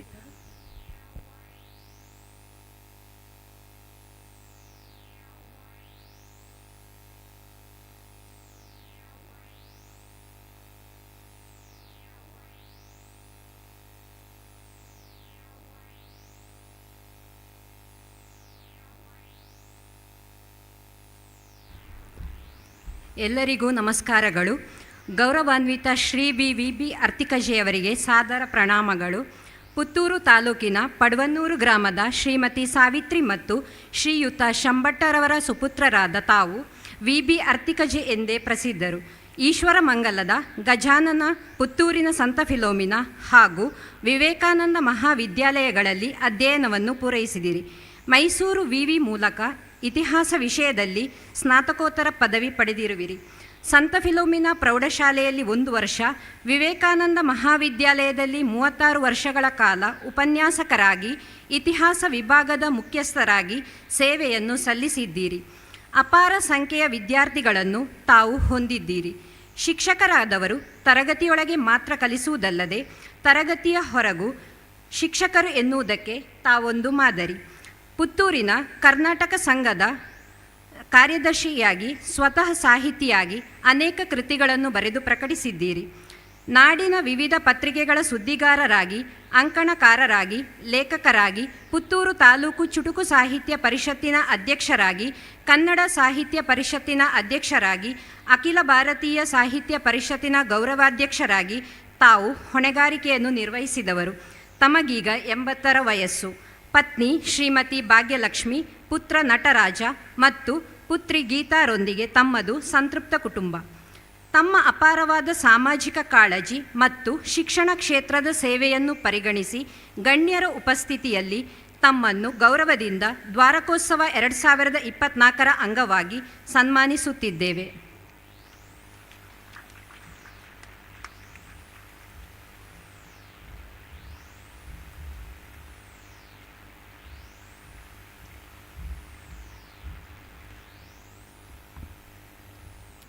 ಎಲ್ಲರಿಗೂ ನಮಸ್ಕಾರಗಳು. ಸನ್ಮಾನನೀಯ ಶ್ರೀ ಕಂಡಿಗ ವೆಂಕಟೇಶಮಯ್ಯನವರಿಗೆ ಸಾದರ ಪ್ರಣಾಮಗಳು. ಆತ್ಮೀಯರೇ, ನಮ್ಮ ನಾಡಿನ ಹೆಮ್ಮೆಯ ಕಲೆಯಾದ ಯಕ್ಷಗಾನ ರಂಗಭೂಮಿ ನೇಪಥ್ಯ ಕಲಾವಿದರಾಗಿ ತಾವು ಪ್ರಸಿದ್ಧರು. ಶ್ರೀ ಗುರು ನರಸಿಂಹ ಕಲಾ ಮಂಡಳಿಯನ್ನು ತಾವೇ ಕಟ್ಟಿ ಬೆಳೆಸಿದಿರಿ. ಕಳೆದ ಹಲವು ದಶಕಗಳಿಂದ ಅವಿರತವಾಗಿ ನಾಡಿನ ಯಕ್ಷಗಾನ ರಂಗವನ್ನು ಪ್ರಸಾದನ ವ್ಯವಸ್ಥೆಯ ಮೂಲಕ ಬೆಳಗಿಸಲು ಪರದೆಯ ಹಿಂದೆ ಇದ್ದು ನೆರವಾಗಿದ್ದೀರಿ. ಬಣ್ಣಗಾರಿಕೆಯನ್ನು ತಾವು ಚೆನ್ನಾಗಿ ಬಲ್ಲವರು, ಸ್ವತಃ ವೇಷಧಾರಿಗಳು. ಮಹಾಲಕ್ಷ್ಮಿ, ಸುಬ್ರಹ್ಮಣ್ಯ, ಪುತ್ತಿಗೆ ಮೇಳಗಳಲ್ಲಿ ಸೇವೆ ಸಲ್ಲಿಸಿದವರು ತಾವು. ಹಲವು ಪ್ರಶಸ್ತಿಗಳಿಗೆ ಭಾಜನರು. ಕುಲಾಚಾರವಾಗಿ ಬಂದ ಮಂತ್ರಗಳೊಂದಿಗೆ ಆಧುನಿಕ ಯಂತ್ರಜ್ಞಾನವನ್ನು ಅರಿತ ತಾವು ಯಂತ್ರಜ್ಞರು ಕೂಡ ಹೌದು. ತಾವು ಕುಣಿತ ಬೊಂಬೆಗಳ ನಿರ್ಮಾತೃ, ಎಲೆಕ್ಟ್ರಾನಿಕ್ ವಸ್ತುಗಳ ದುರಸ್ತಿದಾರ, ಅತ್ಯುತ್ತಮ ಕೃಷಿಕ. ತಮ್ಮ ಅರ್ಥಪೂರ್ಣ ಬಾಳ್ವೆಯ ಸಂಗಾತಿ ಶ್ರೀಮತಿ ಜಯಲಕ್ಷ್ಮಿ ಹಾಗೂ 2 ಸುಪುತ್ರರು ಶ್ರೀಧರ ಹಾಗೂ ಸುದರ್ಶನ. ತಮಗೆ ದೇವರು ದೀರ್ಘಾಯುಷ್ಯ, ಆರೋಗ್ಯ, ಸುಖ ಸಂಪದಗಳನ್ನು ಕರುಣಿಸಿ ಕಾಪಾಡಲೆಂದು ಪ್ರಾರ್ಥಿಸುತ್ತೇವೆ. ತಮ್ಮ ಕಲಾ ಸೇವೆ ನಿಡುಗಾಲ ಸಾಗಿ ಬರಲೆಂದು ಹಾರೈಸುತ್ತಾ ಈ ದ್ವಾರಕೋತ್ಸವದ 2024ರ ಸನ್ಮಾನವನ್ನು ಗಣ್ಯರ ಸಮ್ಮುಖದಲ್ಲಿ ಮಾಡುತ್ತಿದ್ದೇವೆ. ಧನ್ಯವಾದಗಳು. ಈ ಈರುವರು ಗಣ್ಯರಿಗೂ ಕೂಡ ಅಧ್ಯಕ್ಷರಾದಿಯಾಗಿ ವೇದಿಕೆಯಲ್ಲಿರುವಂತಹ ಎಲ್ಲರೂ ಸಹ ಸನ್ಮಾನವನ್ನು ನೆರವೇರಿಸಬೇಕಾಗಿ ವಿನಂತಿಸ್ತಾ ಇದ್ದೇನೆ.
ಧನ್ಯವಾದಗಳು.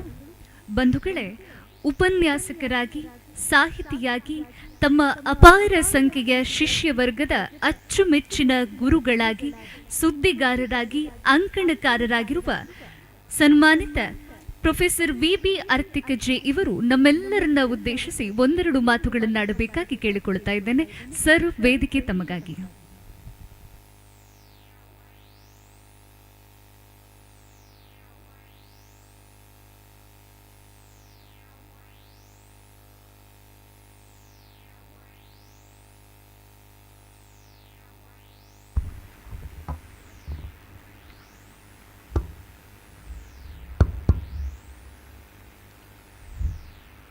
ಈ ಸಮಾರಂಭದ ಸನ್ಮಾನ್ಯ ಅಧ್ಯಕ್ಷರೇ, ವೇದಿಕೆ ಮೇಲಿರುವ ಎಲ್ಲ ಬಂಧುಗಳೇ ಮತ್ತು ಸಭಾಸದರದಲ್ಲಿ ಕುಳಿತಿರುವ ಎಲ್ಲ ಮಿತ್ರರೇ,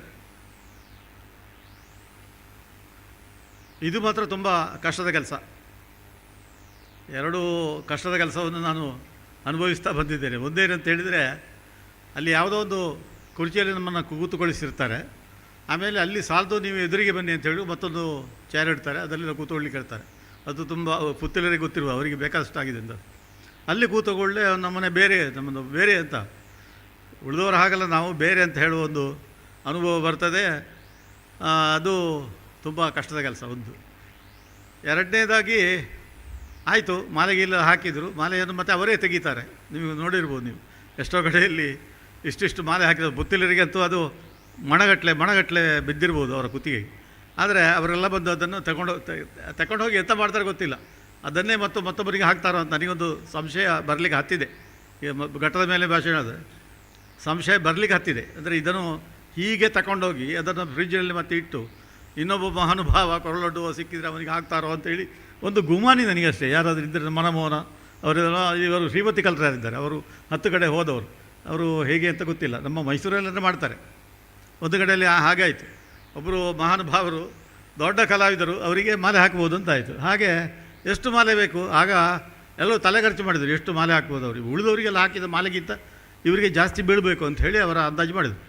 ಆವಾಗ ಒಬ್ಬ ನನ್ನಂಥ ಬುದ್ಧಿವಂತ ಇದ್ದ, ನಾನು ಬುದ್ಧಿವಂತ ಅಂತಲ್ಲ, ನನ್ನಾಗಿದ್ದ ಬುದ್ಧಿವಂತ ಹೇಳಿದ, ಏನು ಬೇಡ ಮಾರ್ರೆ, 10 ಮಾಲೆ ತಗೊಂಡು ಬಂದಿ ನೀವು, ಎಲ್ಲ ಮಾಡುವ, ಮ್ಯಾನೇಜ್ ಮಾಡುವ ಅಂತೇಳಿ. ಆಗ ಅದಕ್ಕೆಲ್ಲ ಜನ ಬಿಟ್ಟಿದೆ. ಹೇಗೆ ಈ ಮಾಲೆಯನ್ನು ತಗೊಂಡು ಬಂದು ಮಾಲೆ ಹಾಕೋದು ನಿಮಗೆ ಗೊತ್ತುಂಟು. ಮಾಲೆ ಹಾಕಿ ಈಗ ನೋಡಿ 5 ನಿಮಿಷ ಆಯಿತೋ ಇಲ್ಲ, ಅದರ ಮೊದಲು ಅದನ್ನು ತಗೊಂಡು ಹೋಗಲಿಕ್ಕೆ ಏರ್ಪಾಡು ಮಾಡೋದು. ಅಲ್ಲಿಂದ ಮಾಲೆ ಹಾಕೋದು, ಈ ಕಡೆ ತಗೊಂಡೋಗಿ ಈ ತಗೊಂಡು ಹೋದವ ಹೀಗೆ ಇದು ಉಂಟಲ್ಲ ಪರದೆ ಹಿಂದೆ ಹೋಗೋದು, ಪರದೆ ಹಿಂದೆ ಹೋಗುವುದು, ಆಚೆ ಕಡೆಯಿಂದ ಕೊಡ್ದವನಿಗೆ ಮತ್ತು ಪುನಃ ಅವನು ಮಾಲೆ ತಗೊಂಡು ಬರೋದು. ಹೀಗೆ ನೀವು 10 ಮಾಲೆ ಇದ್ದರೆ 1,000 ಮಾಲೆ. ಎಂಥದ್ದು ಮಾರ್ರಿ, ಎಂಚಿನ ಅಂತೇಳಿ ಎಲ್ಲರೂ ತಬ್ಬಿಬ್ಬಾಗಬೇಕು, ಆ ರೀತಿಯಲ್ಲಿ ಮಾಡಲಿಕ್ಕೆ ಬರ್ತದೆ. ಆದರೆ ಇಲ್ಲಿ ಅಂತಹ ಬುದ್ಧಿವಂತಿಕೆ ಖರ್ಚು ಮಾಡೋರು ಯಾರೂ ನಮಗೆ ಕಾಣುವುದಿಲ್ಲ. ನನ್ನಂಥ ಹೆಡ್ಡರೇ ಜಾಸ್ತಿ. ಇರಲಿ, ಇಂಥ ಒಂದು ಸಂದರ್ಭದಲ್ಲಿ ನಾವು ಉಪಾಯ ಇಲ್ಲ. ನಮ್ಮ ಸ್ನೇಹಿತರು ಅವರಿಗೆ ಏನೋ ಒಂದು ಮಾಡಬೇಕಂತ ಮಾಡಿದ್ದಾರೆ. ದ್ವಾರಕಾ ಪ್ರತಿಷ್ಠಾನ ಅಂತೇಳಿ ಒಂದು ಮಾಡಿಕೊಂಡಿದ್ದಾರೆ. ಇದನ್ನು ಮಾಡುವಾಗ ಏನಂತಾರೆ, ಇದೊಂದು ಬಿಸ್ನೆಸ್ಸು ನಿಜವಾಗಿ. ಆದರೆ ಮನೆಗಳನ್ನು ಕಟ್ಟಿಕೊಡೋದು, ಮನೆಗಳು ಕಟ್ಟಿಕೊಡೋದು ಫ್ರೀಯಾಗಿ ಕೊಡೋದಿಲ್ಲ. ಫ್ರೀಯಾಗಿ ಕೊಡ್ತಾರೆ. 1,000 ಮನೆ ಕಟ್ಟುವಾಗ 1-2 ಮನೆಗಳನ್ನು ಉಚಿತವಾಗಿ ಕೊಡುವುದು ಉಂಟು, ಇಲ್ಲ ಅಂತಲ್ಲ. ನಮ್ಮ ಗೋಪಾಲಕೃಷ್ಣ ಭಟ್ರು ಕೂಡ ಕೊಟ್ಟಿದ್ದಾರೆ ಅಂತೇಳಿ ಹೇಳೋದು ಕೇಳ್ತೇನೆ ಅಲ್ವಾ ಗೋಪಾಲಕೃಷ್ಣ ಭಟ್ರೆ? ಉಚಿತವಾಗಿ ಕೊಟ್ಟಿದ್ದಾರೆ. ಹಾಗೆ ಅವರು ಕೊಡುವವರೇ ಕೊಡಬಲ್ಲವರು, ಕೊಡಲು ಶಕ್ತರೂ ಆಗಿದ್ದಾರೆ. ಹಾಗೆ ನಾನು ಹೆಚ್ಚಾಗಿ ಹೇಳುವುದುಂಟು, 2 ಸಂಗತಿಗಳು ಬೇಕು ಮನುಷ್ಯರಿಗೆ. ಅವನು ಒಳ್ಳೆಯವನಾಗಬೇಕಾದ್ರೆ ಹುಷಾರಾಗಬೇಕು. ಒಂದು ಆಸಕ್ತಿ, ಯಾವುದಾದ್ರೂ ಒಂದು ಫೀಲ್ಡ್ ಅಥವಾ ಒಂದು ಕ್ಷೇತ್ರದಲ್ಲಿ ಅವನಿಗೆ ಆಸಕ್ತಿ ಇರಬೇಕು. ಎರಡನೇದಾಗಿ ಬರೀ ಆಸಕ್ತಿ ಇದ್ರದ್ದು, ಆ ಶಕ್ತಿ ಕೂಡ ಬೇಕು. ಶಕ್ತಿ, ಅದನ್ನು ಮಾಡಬಲ್ಲಂಥ ಶಕ್ತಿ ಬೇಕು. ಅದು ಗೋಪಾಲಕೃಷ್ಣ ಭಟ್ರಿಗೆ ಇದೆ. ಮನೆಗಳನ್ನು ಕಟ್ಟುತ್ತಾರೆ, ಅದಕ್ಕೆ ದುಡ್ಡು ತಗೊಳ್ತಾರೆ, ಇಲ್ಲ ಅಂತಲ್ಲ. ಆದರೆ ಅದರೊಟ್ಟಿಗೆ ಬೇರೆ ಮನೆಗಳನ್ನು ಕಟ್ಟಿ ಅರ್ಹರಾದವರಿಗೆ, ಬಡವರಾದವರಿಗೆ, ಅಶಕ್ತರಾದವರಿಗೆ ಅದನ್ನು ಕೊಡ್ತಾರೆ. ಇಂತಹ ಒಂದು ಕಾರ್ಯದಲ್ಲಿ ಅವರು ತುಂಬ ನಿಪುಣರು. ಅಂತಹ ಕಾರ್ಯವನ್ನು ಮಾಡ್ತಾ ಬಂದಿದ್ದಾರೆ ಹಲವಾರು ವರ್ಷಗಳಿಂದ. ಆಗ ಅದರ ಎಡೆಯಲ್ಲಿ ವರ್ಷಕ್ಕೊಮ್ಮೆ ಒಂದು ವಾರ್ಷಿಕ ಉತ್ಸವವನ್ನು ಮಾಡಿ, ಆ ಸಂದರ್ಭದಲ್ಲಿ ನಮ್ಮಂಥವರನ್ನು, ಅಂದರೆ ನಾವು ಆ ಕ್ಷೇತ್ರದಲ್ಲಿ ಇದ್ದವರಲ್ಲ, ನಾವು ಏನು ಸಣ್ಣ ಒಂದು ಗುಡಿಸಲು ಕೂಡ ಕಟ್ಟಿದವರಲ್ಲ. ಆದರೆ ನಾವು ಬೇರೆ ಕ್ಷೇತ್ರದಲ್ಲಿ ಕೆಲಸ ಮಾಡಿದವರು. ಈಗ ನಾನು ಪತ್ರಿಕೋದ್ಯಮ ಕ್ಷೇತ್ರದಲ್ಲಿ ಕೆಲಸ ಮಾಡಿದೆ, ಹೆಚ್ಚು ಪತ್ರಿಕೋದ್ಯಮ. ಆಮೇಲೆ ಪಾಠ ಮಾಡೋದು, ಊದುವ ಶಂಕ ಊದು ಅಂತೇಳಿ, ಆ ಓದುವಂಥ ಒಂದು ಅಭ್ಯಾಸ ನನಗಿದೆ. ಅದನ್ನು ಮಾಡ್ತಾ ಬಂದಿದ್ದೇನೆ. ಆದರೂ ಜನ ನನ್ನನ್ನು ಗುರುತಿಸ್ತಾರೆ. ಮತ್ತು ಹೇಳುವಾಗ ಮತ್ತು ಅಲ್ಲಿ ಕಾರ್ಯಕ್ರಮ ನಿರ್ವಾಹಕರವರು ನನಗೆ ಭಾರಿ ಖುಷಿಯಾಯಿತು. ಒಳ್ಳೆಯ ಭಾಷೆ ಮತ್ತು ಅದು ಅವರಿಗೆ ಬೇಕಾದಾಗೆ ಬರ್ತದೆ, ಕೆಲವರಿಗೆ ಬರುವುದಿಲ್ಲ. ಹಾಂ ಹೂ ಅಂತೇಳಿ ಹೇಳಿ ಎಳೆದು ಮಾತಾಡ್ತಾರೆ. ಇವರು ಹಾಗಲ್ಲ, ಭಾಳ ಸುಭಗತನದಿಂದ ಅದನ್ನು ಮಾಡ್ತಾರೆ. ಆವಾಗ ಏನಾಗ್ತದೆ ಅಂದರೆ ನಮಗೆ ಒಂದು ಥರ ಥ್ರಿಲ್ ಅಥವಾ ರೋಮಾಂಚನ ಆಗ್ತದೆ. ಹೌದಾ ಮಾರ್ಯಾರ, ಇದು ಹೌದಾ, ಅರ್ತಿಗಜೆ ಹೌದಾ ಅಂತೇಳಿ ನನಗೆ ನಾನು ಆಶ್ಚರ್ಯ ಆಗ್ತದೆ. ಅವರು ಯಾರೋ ಏನು ಹೇಳ್ತಾ ಇದ್ದಾರೆ, ಅದು ನನ್ನ ಬಗ್ಗೆ ಹೌದಾ ಅಂತ ಹೇಳುವ ಒಂದು ಸಂಶಯ ಕೂಡ ಬರಲಿಕ್ಕೆ ಸಾಧ್ಯತೆ ಉಂಟು. ಏನೇ ಇರಲಿ, ಇಂಥ ಒಂದು ಸಂದರ್ಭದಲ್ಲಿ ನನ್ನನ್ನು ಕರೆದು ನಾನು ಮಾಡಿದಂಥ ಕೆಲಸ ತೀರಾ ಏನು ಅಂತ ಹೇಳಿದರೆ ತೀರಾ ಕಡಿಮೆ ಅಂತ ನನಗೆ ಅನಿಸ್ತದೆ. ಈಗ ಇದರಿಂದ ಹೆಚ್ಚು ಕೆಲಸ ಮಾಡ್ಬೋದಿತ್ತು, ಇದರಿಂದ ದೊಡ್ಡ ಮುಂಡಾಸಿಗೆ ನಾನು ಆಗ್ಬೋದಿತ್ತು. ಆದರೆ ಅದು ಮಾಡಲಿಕ್ಕೆ ಆಗಲಿಲ್ಲ. ಈಗ ಅವರೇ ಹೇಳಿದಾಗೆ 80 ವರ್ಷ ಆಯಿತು, ಇನ್ನೂ ಮಾಡುವಂಥ ಒಂದು ಪರಿಸ್ಥಿತಿಯಲ್ಲಿ ನಾವು ಇಲ್ಲ. ಎತ್ತರಕ್ಕೆ ಹತ್ತಬೇಕಾದ್ರೆ ಕೈ ಹಿಡಿಬೇಕು, ಕೆಳಗೆ ಇಳಿಬೇಕಾದ್ರೆ ಕೈ ಹಿಡಿಬೇಕು, ಇಂಥ ಒಂದು ಪರಿಸ್ಥಿತಿ ಬಂದಿದೆ. ಆದ್ದರಿಂದ ಇನ್ನೂ ಅಂತಹ ಕೆಲಸಗಳನ್ನು ಮಾಡೋದು ಕಷ್ಟ. ಆದರೆ ಈಗ ಏನು ಅಂತ ಹೇಳಿದರೆ, ಹಿಂದೆ ಮಾಡಿದಂಥ ಕೆಲಸಗಳನ್ನು ನೆನಪಿಸಿಕೊಂಡು ಸುಖ ಪಡುವುದು ಅಥವಾ ಸಂತೋಷ ಪಡುವುದು ಅಷ್ಟೇ. ನನ್ನ ಭಾಗ್ಯ ಏನು ಅಂತ ಹೇಳಿದರೆ, ನಾನು ಫಿಲಮಿನ ಹೈಸ್ಕೂಲಿನ 1 ವರ್ಷ ಪಾಠ ಮಾಡಿದ್ದೇನೆ. ಆಮೇಲೆ ವಿವೇಕಾನಂದ ಕಾಲೇಜಿನಲ್ಲಿ 1968ರಿಂದ 2001ರವರೆಗೆ, ಅಂದರೆ 31 ವರ್ಷ ಅಲ್ಲಿ ಸಹ ಪಾಠ ಮಾಡಿದ್ದೇನೆ. ಮತ್ತು ನನಗೆ ಅತಿರಥ ಮಹಾರಥರೆಲ್ಲ ನಮ್ಮ ಶಿಷ್ಯರಾಗಿ ಸಿಕ್ಕಿದ್ದಾರೆ. ತಾಳ್ತಜೆ ವಸಂತಕುಮಾರ ಇರ್ಬೋದು ನಿಮಗೆ, ಅಥವಾ ಬಾಲಸುಬ್ರಹ್ಮಣ್ಯ ಕಂಜರಪಣೆ ಇರ್ಬೋದು. ಇಂಥವರ ನನ್ನ ವಿದ್ಯಾರ್ಥಿಗಳಂತ ಹೇಳಲಿಕ್ಕೆ ನನಗೆ ತುಂಬ ಸಂತೋಷ ಆಗ್ತದೆ. ಅದರ ಅಡಿಯಲ್ಲಿ ಕೆಲವು ಸ್ವಾಮಿಗಳು ಕೂಡ ನನ್ನ ಪೂರ್ವಾಶ್ರಮದಲ್ಲಿ ನನ್ನ ಶಿಷ್ಯರಾಗಿದ್ದರು. ಕೋಲಿಯ ಸ್ವಾಮೀಜಿ ಅಂತ ನೀವು ಕೇಳಿರುವುದು, ರಮಾನಂದ ಸ್ವಾಮಿ ಅಂತ, ಅವರು ನನ್ನ ಪೂರ್ವಾಶ್ರಮದಲ್ಲಿ ನನ್ನ ಶಿಷ್ಯ ಆಗಿದ್ದರು. ಹಾಗೆ ಈಗಿನ ಎಡನೀರು ಮಠದ ಸಚ್ಚಿದಾನಂದ ಸ್ವಾಮೀಜಿ, ಅವರಿಗೆ ಸಹ ಒಂದು 4 ವರ್ಷ ಪಾಠ ಮಾಡುವಂಥ ಯೋಗ ನನಗೆ ಸಿಕ್ಕಿದೆ. ಆಗಲೇ ನಾನು ಅಂದಾಜು ಮಾಡಿದೆ, ಇವ್ರಿಗೂ ಒಂದು ದಿವಸ ಸ್ವಾಮೀಜಿ ಆಗ್ತಾರೆ ಅಂತೇಳಿ. ಕಾರಣ ಏನು ಅಂತೇಳಿ, ಅವರು ಹಿಂದಿನ ಎಡನೀರು ಮಠದ ಸ್ವಾಮೀಜಿಯವರಿಗೆ ಪೂರ್ವಾಶ್ರಮದಲ್ಲಿ ಸಂಬಂಧ. ಹಾಗೆ ಅದೇ ರೀತಿಯಲ್ಲಿ ನಿಮಗೆ ಒಡಿಯೂರಿನಲ್ಲಿ ಒಬ್ಬರು ಸ್ವಾಮಿ ಇದ್ದಾರೆ, ಅವರು ಕೂಡ ಲಾ ಕಾಲೇಜಿನಲ್ಲಿ, ನಾನು ಲಾ ಕಾಲೇಜಲ್ಲಿ ಕೂಡ 2-3 ವರ್ಷ ಪಾಠ ಮಾಡಿದ್ದೇನೆ. ಅದೊಂದು ಖುಷಿ ಆಗ್ತದೆ. ಈಗ ಕಾರಣ ಏನು, 2-3 ವರ್ಷ ನನ್ನ ಪಾಠ ಕೇಳಿದವರು ಈಗೆಲ್ಲ ಲಾ ಕಾಲೇಜಲ್ಲಿ ವಕೀಲರಾಗಿ ಆಯ್ಕೆ ಮಾಡ್ತಾರೆ. ಒಂದು ವೇಳೆ ನನ್ನ ಮೇಲೆ ನೀವೇನಾದರೂ ಕೇಸ್ ಮಾಡಿದರೆ ನನ್ನನ್ನು ಬಿಡಿಸಿಕೊಂಡು ಬರಲಿಕ್ಕೆ ಅವರಿದ್ದಾರೆ. ಇಂಥ ಒಂದು ಪರಿಸ್ಥಿತಿ ಇದೆ. ಆದ್ದರಿಂದ ಈ ಅಧ್ಯಾಪಕತನದ ಒಂದು ಏನು ಹಿರಿಮೆ ಏನು ಅಂತೇಳಿ, ಗರಿಮೆ ಏನು ಅಂತ ಹೇಳಿದರೆ, ಅಲ್ಲಿ ಅನೇಕ ಜನ ವಿದ್ಯಾರ್ಥಿಗಳಿರ್ತಾರೆ. ಹಾಗೆ ಲಾ ಕಾಲೇಜಲ್ಲಿ ಕೂಡ ನಾನು ಪಾಠ ಮಾಡಿದ್ದೇನೆ. ಮತ್ತು ಬೇರೆ ಬೇರೆ ಸಬ್ಜೆಕ್ಟ್ಗಳನ್ನು ಕಲಿಸಿದ್ದೇನೆ. ಕೆಲವರಿಗೆ ಈಗ ನೀವು ಈ ಸಭೆಯಲ್ಲಿ ಯಾರು ಕೇಳಿದರೆ ಅರ್ತಿಗಜೆ ಎಂಥದ್ದು ಕಲಿಸಿದಂದರೆ ಕನ್ನಡ ಅಂತೇಳಿ ಖಂಡಿತ ಹೇಳ್ತಾರೆ. ಆದರೆ ನನ್ನದು ಕನ್ನಡ ಅಲ್ಲ, ನಾನು ಇತಿಹಾಸದ ಒಬ್ಬ ಅಧ್ಯಾಪಕ, ಹಿಸ್ಟ್ರಿಯನ್ನು ನಾನು ಕಲಿಸಿದ್ದು. ಒಂದು ಸಲ ಏನಾಯಿತು ಅಂದರೆ ತಮಾಷೆ ಆಯಿತು. ಯಾರು ನನ್ನ ವಿದ್ಯಾರ್ಥಿ ಆಗಿದ್ದನೋ ಅವನಿಗೆ ಮರ್ತೋಗಿದ್ದೆ ನಾನು ಎಂಥದ್ದು ಕಲಿಸಿದ್ದು ಅಂತ. ಅದಿರ್ತದೆ ಅಲ್ವ, ನಮ್ಮ ಅಧ್ಯಾಪಕರು ಪಾಠ ಮಾಡಿದ್ದೆಲ್ಲ ನಮಗೆ ನೆನಪಿರುವುದಿಲ್ಲ. ಹಾಗೆ ನನಗೆ ಕಂಡಿತು. ಅವರು ಬಂದು ಹೇಳಿದೆ, ನಾನು ನಿಮ್ಮ ವಿದ್ಯಾರ್ಥಿ ಸರ್ ಅಂತೇಳಿ ಹೇಳಿದ. ಇರಲಿಕ್ಕಿಲ್ಲ ಅಂತ ಹೇಳಿದೆ. ನೀವು ನನ್ನ ವಿದ್ಯಾರ್ಥಿ ಅಲ್ಲ, ನನಗೆ ನಿಮ್ಮನ್ನು ಕಂಡ ನೆನಪಾಗ್ತಾ ಇಲ್ಲ ಅಂತೇಳಿ. ಒಂದು ಪರೀಕ್ಷೆ ಮಾಡುವ ಅಂತ ಹೇಳಿದೆ. ಎಂಥ ಪರೀಕ್ಷೆ? ನಾನು ಎಂಥದ್ದು ಕಲಿಸಿದ್ದು ಹೇಳು ಅಂತ ಹೇಳಿದೆ. ಆಗ ಅವನೇನು ಹೇಳಿದ, ಕನ್ನಡ ಅಂದ. ಫ್ಲಾಪ್. ಕಾರಣ ಏನು, ನಾನು ಕನ್ನಡ ಕಲಿಸಿಯೇ ಇಲ್ಲ. ನನ್ನಿಂದ ಬೇರೆಯವರು ಕನ್ನಡ ಕಲ್ತಿರ್ಬೋದು, ಆದರೆ ನಾನು ಕನ್ನಡ ಕಲಿಸಲಿಲ್ಲ. ಇದೇನು ವಿಚಿತ್ರ ಅಂತ ಕೇಳಿದರೆ, ನಾನು ಕನ್ನಡ ಪಂಡಿತನಲ್ಲ, ಕನ್ನಡ ಅಧ್ಯಾಪಕನಲ್ಲ, ನಾನದು ಹಿಸ್ಟ್ರಿ. ಅದರಿಂದ ನಾನು ತರಗತಿಗೆ ಹೋಗಿ ಇತಿಹಾಸವನ್ನು ಕಲಿಸಬೇಕಲ್ಲದೆ ಕನ್ನಡ ಬೋಧನೆ ಮಾಡಲಿಕ್ಕಿಲ್ಲ. ಮಾಡಿದರೆ ಮರುದಿವಸ ಪ್ರಿನ್ಸಿಪಾಲ್ ನನಗೆ ನೋಟಿಸ್ ಕೊಡ್ತಾರೆ, ಮತ್ತು ನಮ್ಮ ಮ್ಯಾನೇಜ್ಮೆಂಟವರು ನನ್ನನ್ನು ಓದುವರೆಗೆ ಆಗ್ತಾರೆ. ಏನು ಮಾರೆ, ನಿನಗೆ ಹಿಸ್ಟ್ರಿ ಕಲಿಸಬೇಕು ಅಂತ ನಿನ್ನನ್ನು ನೇಮಕ ಮಾಡಿದರೆ ನೀನು ಕನ್ನಡ ಕಲಿಸೋದು ಅಸಂಬದ್ಧ ಅಂತೇಳಿ ಹೇಳಿಯಾರು. ಹಾಗೆ ಅಂಥ ಪರಿಸ್ಥಿತಿ ಬರ್ತದೆ. ಏನೇ ಇರಲಿ, ಇದೆಲ್ಲ ನಮ್ಮ ಜೀವನದಲ್ಲಿ ಬರುವಂಥ ಹಾಸ್ಯ ಪ್ರಸಂಗಗಳು. ಈ ಹಾಸ್ಯ ಪ್ರಸಂಗಗಳನ್ನು ನೆನಪಿಸಿಕೊಳ್ಳುವುದಂದರೆ ನನಗೆ ತುಂಬ ಖುಷಿ. ಅದು ನಿಮಗೆ ಕೇಳುಗರಿಗೆ ಸಹ ಒಂದು ಖುಷಿ ಆಗ್ತದೆ. ಅದರ ಬದಲಿಗೆ ನಾನು ಆ ಪಾಠ ಮಾಡಿದೆ, ಈ ಪಾಠ ಮಾಡಿದೆ, history of world war, first world war, second world war ಅಂತ ಹೇಳಿದರೆ ನೀವೆಲ್ಲ ಎದ್ದು ಓಡಲಿಕ್ಕೆ ಉಂಟು. ಆದ್ದರಿಂದ ಇಂಥ ಒಂದು ಏನು ಸುಸಂದರ್ಭ ನನಗೆ ಸಿಕ್ಕಿತು. ಆಮೇಲೆ ನಾನು ಪತ್ರಿಕೋದ್ಯಮಕ್ಕೆ ಕೆಲವರು ಹೇಳ್ತಾರೆ, ಪತ್ರಿಕೋದ್ಯಮಕ್ಕೆ ಇಳಿಯುವುದು ಅಂತ. ಪತ್ರಿಕೆ ಇಳಿಯೋದಲ್ಲ, ನಾವು ಪತ್ರಿಕೋದ್ಯಮಕ್ಕೆ ಏರಿದ್ದು. ಅದು ಕಾರಣ ಏನಂದರೆ, ನವಭಾರತದಲ್ಲಿ ನಾನು ಶುರು ಮಾಡಿದ್ದು.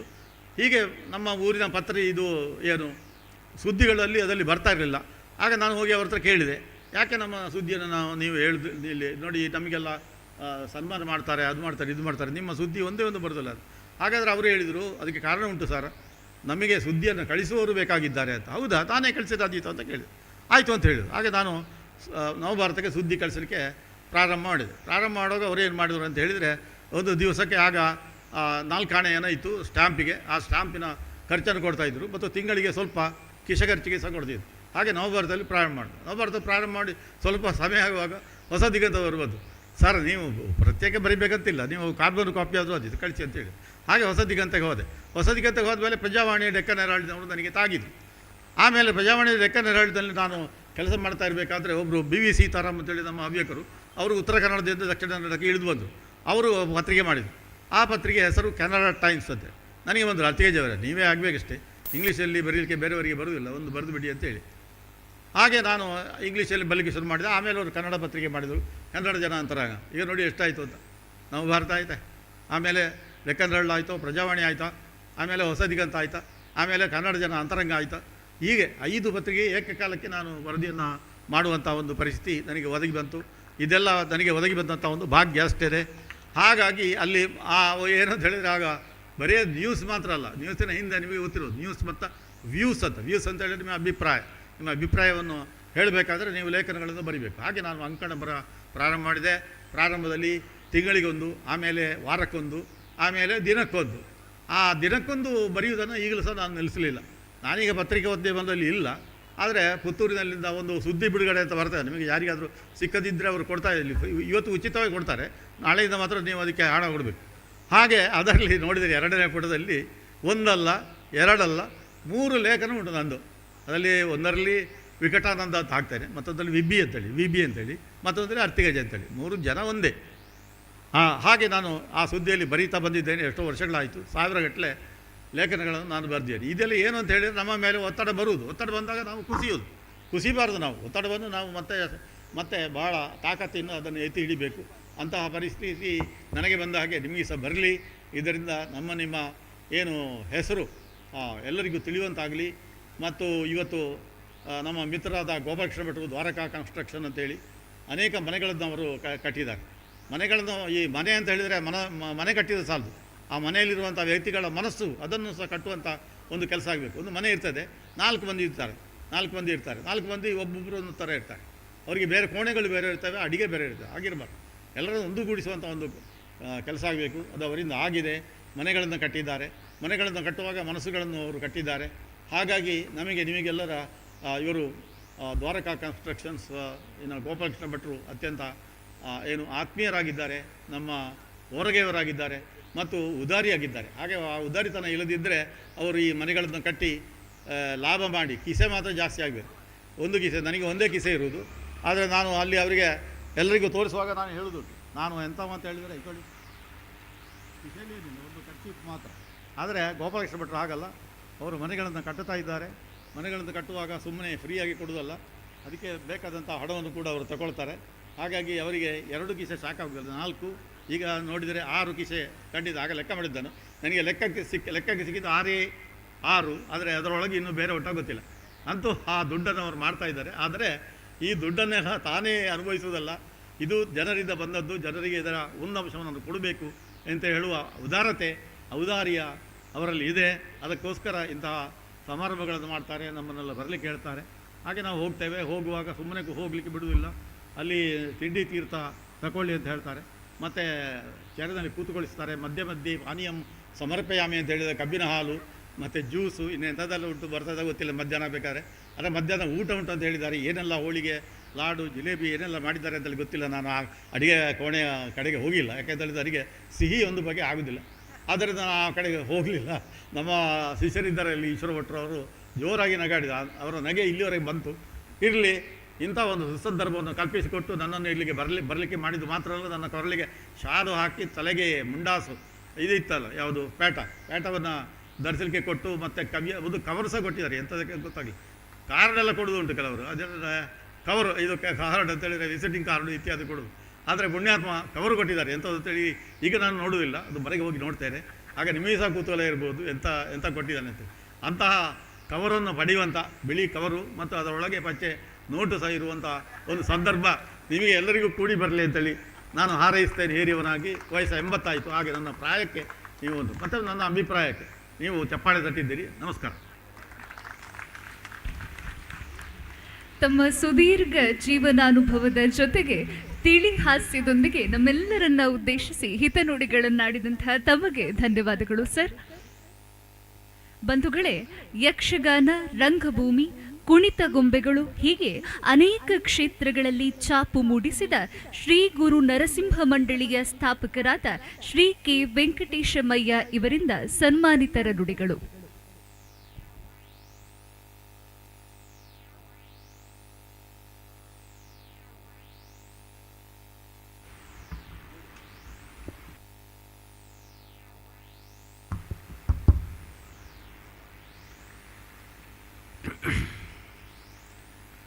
ಮೊದಲನೇಯಾಗಿ ನಮ್ಮ ಊರಿನ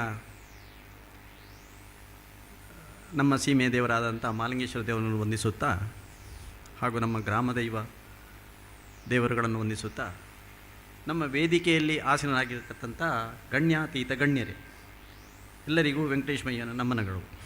ಹಾಗೂ ವೇದಿಕೆಯ ಮುಂಭಾಗದಲ್ಲಿರುವಂಥ ಕಲಾ ಪೋಷಕರೇ, ಕಲಾ ಬಂಧುಗಳೇ, ಕಲಾ ಬಾಂಧವರೇ ಎಲ್ಲರಿಗೂ ನನ್ನ ಪ್ರಣಾಮಗಳು. ಹೆಚ್ಚು ಮಾತಾಡುವನಲ್ಲ ನಾನು ಕೈ ಕರಕುಶಲ ಹೀಗೆ ವಿಷಯದಲ್ಲಿ ಮುಂದುವರಿದವ, ಅದು ಚುಟುಕವಾಗಿ ಸ್ವಲ್ಪ ಮಾತಾಡ್ತೇನೆ. ಈ ಸಂದರ್ಭದಲ್ಲಿ ದ್ವಾರಕೋತ್ಸವ ಅಂದರೆ ನಾನು ಹತ್ತಿರದಲ್ಲೇ ಇದ್ದವ, ಹರಿಯಪ್ಪ ಗ್ರಾಮದಲ್ಲೇ ಇದ್ದವ.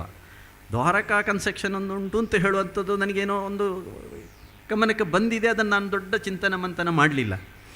ಇತ್ತೀಚಿನ ದಿನಗಳಲ್ಲಿ ಗಣರಾಜ ಕುಂಬಳೆಯವರು ಹೇಳಿದರು, ಮಯ್ಯರೇ ಹೀಗೆ ನಿಮಗೊಂದು ಸನ್ಮಾನದ ಕಾರ್ಯಕ್ರಮ ಇಟ್ಟುಕೊಂಡಿದ್ದೇವೆ ನಾವು ಇಂಥಲ್ಲಿ. ನನಗೆ ಬಹಳ ಆಶ್ಚರ್ಯ ಆಯಿತು. ನಾನು ಸನ್ಮಾನಕ್ಕಾಗನೆ ಅಂತಂತ ಹೇಳುವಂಥ ನನಗೊಂದು ಪ್ರಶ್ನಾತೀತಕ್ಕೆ ನನ್ನ ಮನಸ್ಸಲ್ಲಿ ಮೂಡಿತು. ಯಕ್ಷಗಾನದಲ್ಲಿ ಏನೋ ಸಾಧನೆಗಳನ್ನು ಮಾಡಿದ್ದೇನೆ, ನನ್ನೊಂದು ಹುರುಪದು. ಉದಾಹರಣೆಗೆ ನಾನು ಎಲೆಕ್ಟ್ರಾನಿಕ್ ಡಿಪ್ಲೊಮೊ ಮಾಡಿ ಎಲೆಕ್ಟ್ರಾನಿಕ್ ಕೆಲಸ ಮಾಡ್ತಾಯಿದ್ದೆ, ದರ್ಬೆಯಲ್ಲಿ ಅಂಗಡಿ ಇಟ್ಟುಕೊಂಡಿದ್ದೆ. ಇದು ಬಾಲ್ಯ ಜೀವನದಲ್ಲಿ ಯಕ್ಷಗಾನವನ್ನು ತುಂಬ ಕಲಿತೆ. ಯಕ್ಷಗಾನದ ವರ್ಣಗಳನ್ನು ಅದರಲ್ಲಿ ತುಂಬ ಅಚ್ಚುಮೆಚ್ಚಾಗಿ ಆ ಮಣಿ ಸರಕುಗಳನ್ನು ನೋಡುವಾಗ, ಸಾಮಾನ್ಯ ನನ್ನ ಬಾಲ್ಯ ಜೀವನದಲ್ಲಿ ಎಲ್ಲ ಮಕ್ಕಳಿಗೂ ಮಣಿ ಅಥವಾ ಸರಕುಗಳನ್ನು ಅಥವಾ ಇದು ಹೊಳೆಯುವಂಥ ಸಾಧನಗಳನ್ನು ನೋಡಿದಾಗ ಎಲ್ಲರಿಗೂ ಬರುವಂಥ ಒಂದು ವಿಶೇಷತೆ ಅಂದರೆ ಅದೊಂದು ಆಕರ್ಷಣೀಯ ಸೊತ್ತು. ನಮ್ಮ ತೆಂಕುತಿಟ್ಟು ಯಕ್ಷಗಾನದಲ್ಲಿ ಅದು ಹಾಗೆ, ವರ್ಣಗಳು ಜಾಸ್ತಿ, ಬಣ್ಣಗಳು ಜಾಸ್ತಿ, ಮಿನುಗುವ ಆಭರಣಗಳು ಜಾಸ್ತಿ. ಹಾಗಾಗಿ ಅದು ಸಾಮಾನ್ಯವಾಗಿ ಆಕರ್ಷಿಸುತ್ತದೆ. ಹಾಗಾಗಿ ಆಕರ್ಷಿತನಾಗಿ ನಾನು ಕಲಿತಂಥ ಕೆಲವು ಸಣ್ಣ ಬಾಲ್ಯ ಜೀವನದಲ್ಲಿ ಶಾಲಾ ವಿದ್ಯಾಭ್ಯಾಸದಲ್ಲಿ ಕಲಿತೆ. ಆಮೇಲೆ ಅದನ್ನು ಹುಡುಕಿ ಮುಂದೆ ಹೋದೆ. ಎಲ್ಲ ವಿದ್ಯಾ ಜೊತೆಯಲ್ಲಿ ಕೂಡ ನಾನು ತುಂಬ ಎಳವೆಯಲ್ಲಿ ಯಕ್ಷಗಾನವನ್ನು ಕಲಿಬೇಕು ಅಂತ ಹೇಳುವಂಥ ಅಭಿಪ್ರಾಯದಲ್ಲಿ ಮಾಧವ ಶೆಟ್ಟಿ ಮೂಡಬಿದರೆಯವರಿಂದ ಯಕ್ಷಗಾನವನ್ನು ಕಲಿತೇನೆ ನಾನು. ಅದು ಹೇಗೆ ಆ ಗುರುಗಳನ್ನು ನಾನು ಯಾವಾಗಲೂ ನೆನಪಿಸುವುದುಂಟು. ಅವರು ಕಲ್ಲಡಕದಲ್ಲಿ ನಿಟಿಲಾಪುರ ದೇವಸ್ಥಾನದಲ್ಲಿ ಯಕ್ಷಗಾನ ಕ್ಲಾಸ್ ಮಾಡ್ತಾಯಿದ್ರು. ನಾನು ನನ್ನ ತಾಯಿ ಮನೆ ನಿಟಿಲಾಪುರ ದೇವಸ್ಥಾನದ ಹಿಂಬದಿಯಲ್ಲಿ. ನಾವು ರಜೆಯ ಜೀವನದಲ್ಲಿ ಅಲ್ಲಿಗೆ ಹೋದಾಗ ಇಲ್ಲಿ ಯಕ್ಷಗಾನ ಕ್ಲಾಸ್ ಆಗ್ತದೆ. ಈ ತಾಳ ಮೇಳಗಳು ಇದನ್ನು ನೋಡುವಾಗ ಆಕರ್ಷಿತನಾಗಿ ನಾನು ಅದಕ್ಕೆ ಪ್ರಸ್ತುತ ನನಗೂ ಬೇಕು ಅಂತ ಹೇಳುವಂತ ಹೋಗಿ ನೋಡಿದೆ. ನಾವು ರಜೆಯಲ್ಲಿ ಹೋಗುವವರು, ಬಾಕಿ ದಿವಸ ಇಲ್ಲಿ ಶಾಲೆಯಲ್ಲಿ ನಾನು ಓದಿದ್ದು 7ನೇ ತರಗತಿಯವರೆಗೆ ಸಂಪೆ ಶಾಲೆಯಲ್ಲಿ. ಇಲ್ಲಿಂದ ರಜೆಯಲ್ಲಿ ಅಲ್ಲಿ ಹೋಗಿರುವಾಗ ನಮಗೆ ಅವರ ಕ್ಲಾಸ್ ನೋಡುವಾಗ ಅದನ್ನೆಲ್ಲ ನೋಡುವಾಗ ನಮಗೆ ಆಕರ್ಷಿತನಾಯಿತು, ಹೋದೆ. ಅವರು ಏನು ಮಾಡಿದರು, ಈ ಮಾಣಿ ಭಾರೀ ನಲಿಪುಂಡು ತೂದು ದಿಕ್ಕು ಕಲ್ಪವಡು ಅಂತ ಹೇಳಿಕೊಂಡು ಇವರು ನನ್ನನ್ನು ಅವರ ಕ್ಲಾಸಿಗೆ ಸೇರಿಸಿದರು. ಆಗ ಏನೋ ಅರ್ಧ ತಾಳಗಳು ಅಲ್ಲಿ ಮುಂದೆ ಹೋಗಿದೆ. ನಮಗೆ ಆತುರ ಇತ್ತು, ಅಲ್ಲಿ ಕಲಿತೆ. ಆ ರಜೆ ಮುಗಿಯುವಾಗ ನಾವು ಇಲ್ಲಿಗೆ ಬರಬೇಕು, ನಮ್ಮ ತಂದೆ ಮನೆಗೆ ಬರಬೇಕು, ಇಲ್ಲಿ ಶಾಲೆಗೆ ಹೋಗಬೇಕು. ಆ ಪರಿವರ್ತನೆಗಳು ನಮಗೆ ಒದಗಿ ಬಂತು. ಆಮೇಲೆ ನನಗೆ ಅದೊಂದು ಯಕ್ಷಗಾನದಲ್ಲಿ ವಿಶೇಷತೆ ಅಂತ ಹೇಳಿದರೆ, ಯಕ್ಷಗಾನದ ಬಣ್ಣ ಮುಖಕ್ಕೆ ಬೀಳ್ತದ ಅಥವಾ ಅದಕ್ಕೆ ಹಿಡಿತದ ಅದವನನ್ನು ಆಕರ್ಷಿಸುತ್ತದೆ. ಅದೊಂದು ವಿಶೇಷತೆ ಯಕ್ಷಗಾನದಲ್ಲಿ. ಅದಕ್ಕೆ ಅದನ್ನೊಂದು ಹಿಂದಿನವರೆಲ್ಲ ಸೇರಿಕೊಂಡು ರಾಜಗಲ್ಲಿ ಅಂತ ಹೇಳಿದ್ದಾರೆ, ಏನೋ ಇರ್ಬೋದು. ಹಾಗಾಗಿ ಪುನಃ ಅವರನ್ನು ಅರಸುತ್ತದೆ ಎಲ್ಲಿದ್ದಾರೆ ಅಂತ. ಆಮೇಲೆ ಅವರು ಕಲ್ಲಡಕದಲ್ಲಿ ಕ್ಲಾಸ್ ಮಾಡುವ ಮಾಧವ ಶೆಟ್ಟರು ಕಬಕದಲ್ಲಿ ಒಂದು ರೂಮಿನಲ್ಲಿ ಇದ್ದಾರೆ, ಇಲ್ಲಿ ಸೇರಿದಂಥ ಕೆಲವು ಮಕ್ಕಳಿಗೆ ಕ್ಲಾಸ್ ಮಾಡ್ತಾರೆ ಅಂತ ಹೇಳಿ ಆಯಿತು. ಈ ಎಲೆಕ್ಟ್ರಾನಿಕ್ ಕಲಿಯುವ ಜೊತೆಯಲ್ಲಿ ಉಳಿದ ದಿವಸಗಳಲ್ಲಿ ಅದಕ್ಕೂ ಹೋದೆ. ಅದರಲ್ಲಿ ವಿಶೇಷತೆ ಅಂತ ಹೇಳಿದರೆ, ಎಲೆಕ್ಟ್ರಾನಿಕ್ ನಾನು ಕರೆಸ್ಪಾಂಡೆಂಟ್. ಎಲೆಕ್ಟ್ರಾನಿಕ್ ನಾನು ಡಿಪ್ಲೊಮೊ ಇಂಜಿನಿಯರಿಂಗ್ ಕಾಲೇಜಿಗೆ ಹೋಗಿ ಕಲ್ತವಲ್ಲ, ಪುಸ್ತಕ ತರಿಸಿ ಓದಿ ಅದರಲ್ಲಿ ಪರೀಕ್ಷೆಗೆ ಕೂತು ಕಲ್ತವ. ಪುತ್ತೂರಲ್ಲಿ ಬೆರಳೆಣಿಕೆ ನಾವು 2 ಜನ ಮಾತ್ರ ಎಲೆಕ್ಟ್ರಾನಿಕ್ ಕರೆಸ್ಪಾಂಡೆಂಟರು ನನ್ನ ಗೊತ್ತಿನಲ್ಲಿ, ನಾನು ಮತ್ತು ಮಯ್ಯ ಎಲೆಕ್ಟ್ರಾನಿಕ್ಸ್ ಮಾನಸದ ಮಾಳಿಗೆಯಲ್ಲಿ. ಅವನು ನನ್ನ ದೊಡ್ಡಪ್ಪನ ಮಗ. ನಾವು ಕರೆಸ್ಪಾಂಡೆಂಟ್ ಆಗಿ ನಾವು ಬೇಕಾದಷ್ಟು ಸಾಧನೆ ಮಾಡಿದ್ವಿ ಎಲೆಕ್ಟ್ರಾನಿಕಲ್ಲಿ. ನಮ್ಮಲ್ಲಿ ಯಾವುದೇ ಎಲೆಕ್ಟ್ರಾನಿಕ್ ಸೊತ್ತು ಬಂದರೂ, ಯಾರು ತಗೊಂಡು ಬಂದರೂ ಅದಕ್ಕೆ ಕೊಡೆ ಕಡ್ಡಿಯ ಸಿಕ್ಕಿದೆಲ್ಲ ಹಾಕಿ ತಿರುಗಿಸಿ ಏನು ಅಡಿಮೇಲೆ ಮಾಡಿದರೂ ನಾವು ಅದನ್ನು ಜೀವ ಮಾಡಿ ಕೊಡ್ತೇವೆ. ಆ ಕೆಪಾಸಿಟಿ ನಮ್ಮಲ್ಲಿತ್ತು. ಹಾಗಾಗಿ ಈ ಯಕ್ಷಗಾನ ಅದರ ಜೊತೆಗೆ ಅಂದರೆ ಇದು ನನಗೆ ಹುಚ್ಚು ಹಿಡಿದಿದ್ದರಿಂದ ಅದಕ್ಕೆ ಹೋದೆ ಕಲಿತೆ. ಆಗ ಲಾಸ್ಟಿಗೆ ಒಂದು ಮಾತು ಹೇಳಿದರು ಅವರು, ಅಣ್ಣೇರಿ ಇರು ಪೈಸೆ ಕೊರ್ಪುಣ್ಯ ನಡೆ ಬರಬಲ್ಲಿ ಅಂತ. ಯಾಕೆ ಮಾರ್ಯಾರಿಗಳಾಗ ನಿಮ್ಮ ಹಿರಿಯರಿಂದ ನನಗೆ ಈ ವಿದ್ಯೆ ಬಂದಿದೆ, ಆಗ ನನ್ನ ಈ ವಿದ್ಯೆಯಲ್ಲಿ ನಿಮ್ಮ ಒಂದು ಪೀಳಿಗೆಗೆ ನಾನು ಇದನ್ನು ದಾನ ಮಾಡಿದೆ ಅಂತ ಹೇಳಿ ಆದರೆ ನನಗೆ ಒಂದು ಸಣ್ಣ ಪುಣ್ಯ ಬರ್ಬೋದು ಅಂತ. ಆ ಬಡವ ಪುಣ್ಯಾತ್ಮ, ತೀರಾ ಬಡವ, ಹರಿದು ತಿನ್ನೋ ಬಡತನ ಅವರಲ್ಲಿತ್ತು, ಮಾಧವಶ್ರೀ ಮೂಡಬಿದರೆ ಅವರಲ್ಲಿ. ದುಡ್ಡು ಕೊಡೋದು ಬೇಡ ಅಂತ ನನಗೆ ಮನಸ್ಸು ತಡೆಯುವುದಿಲ್ಲ.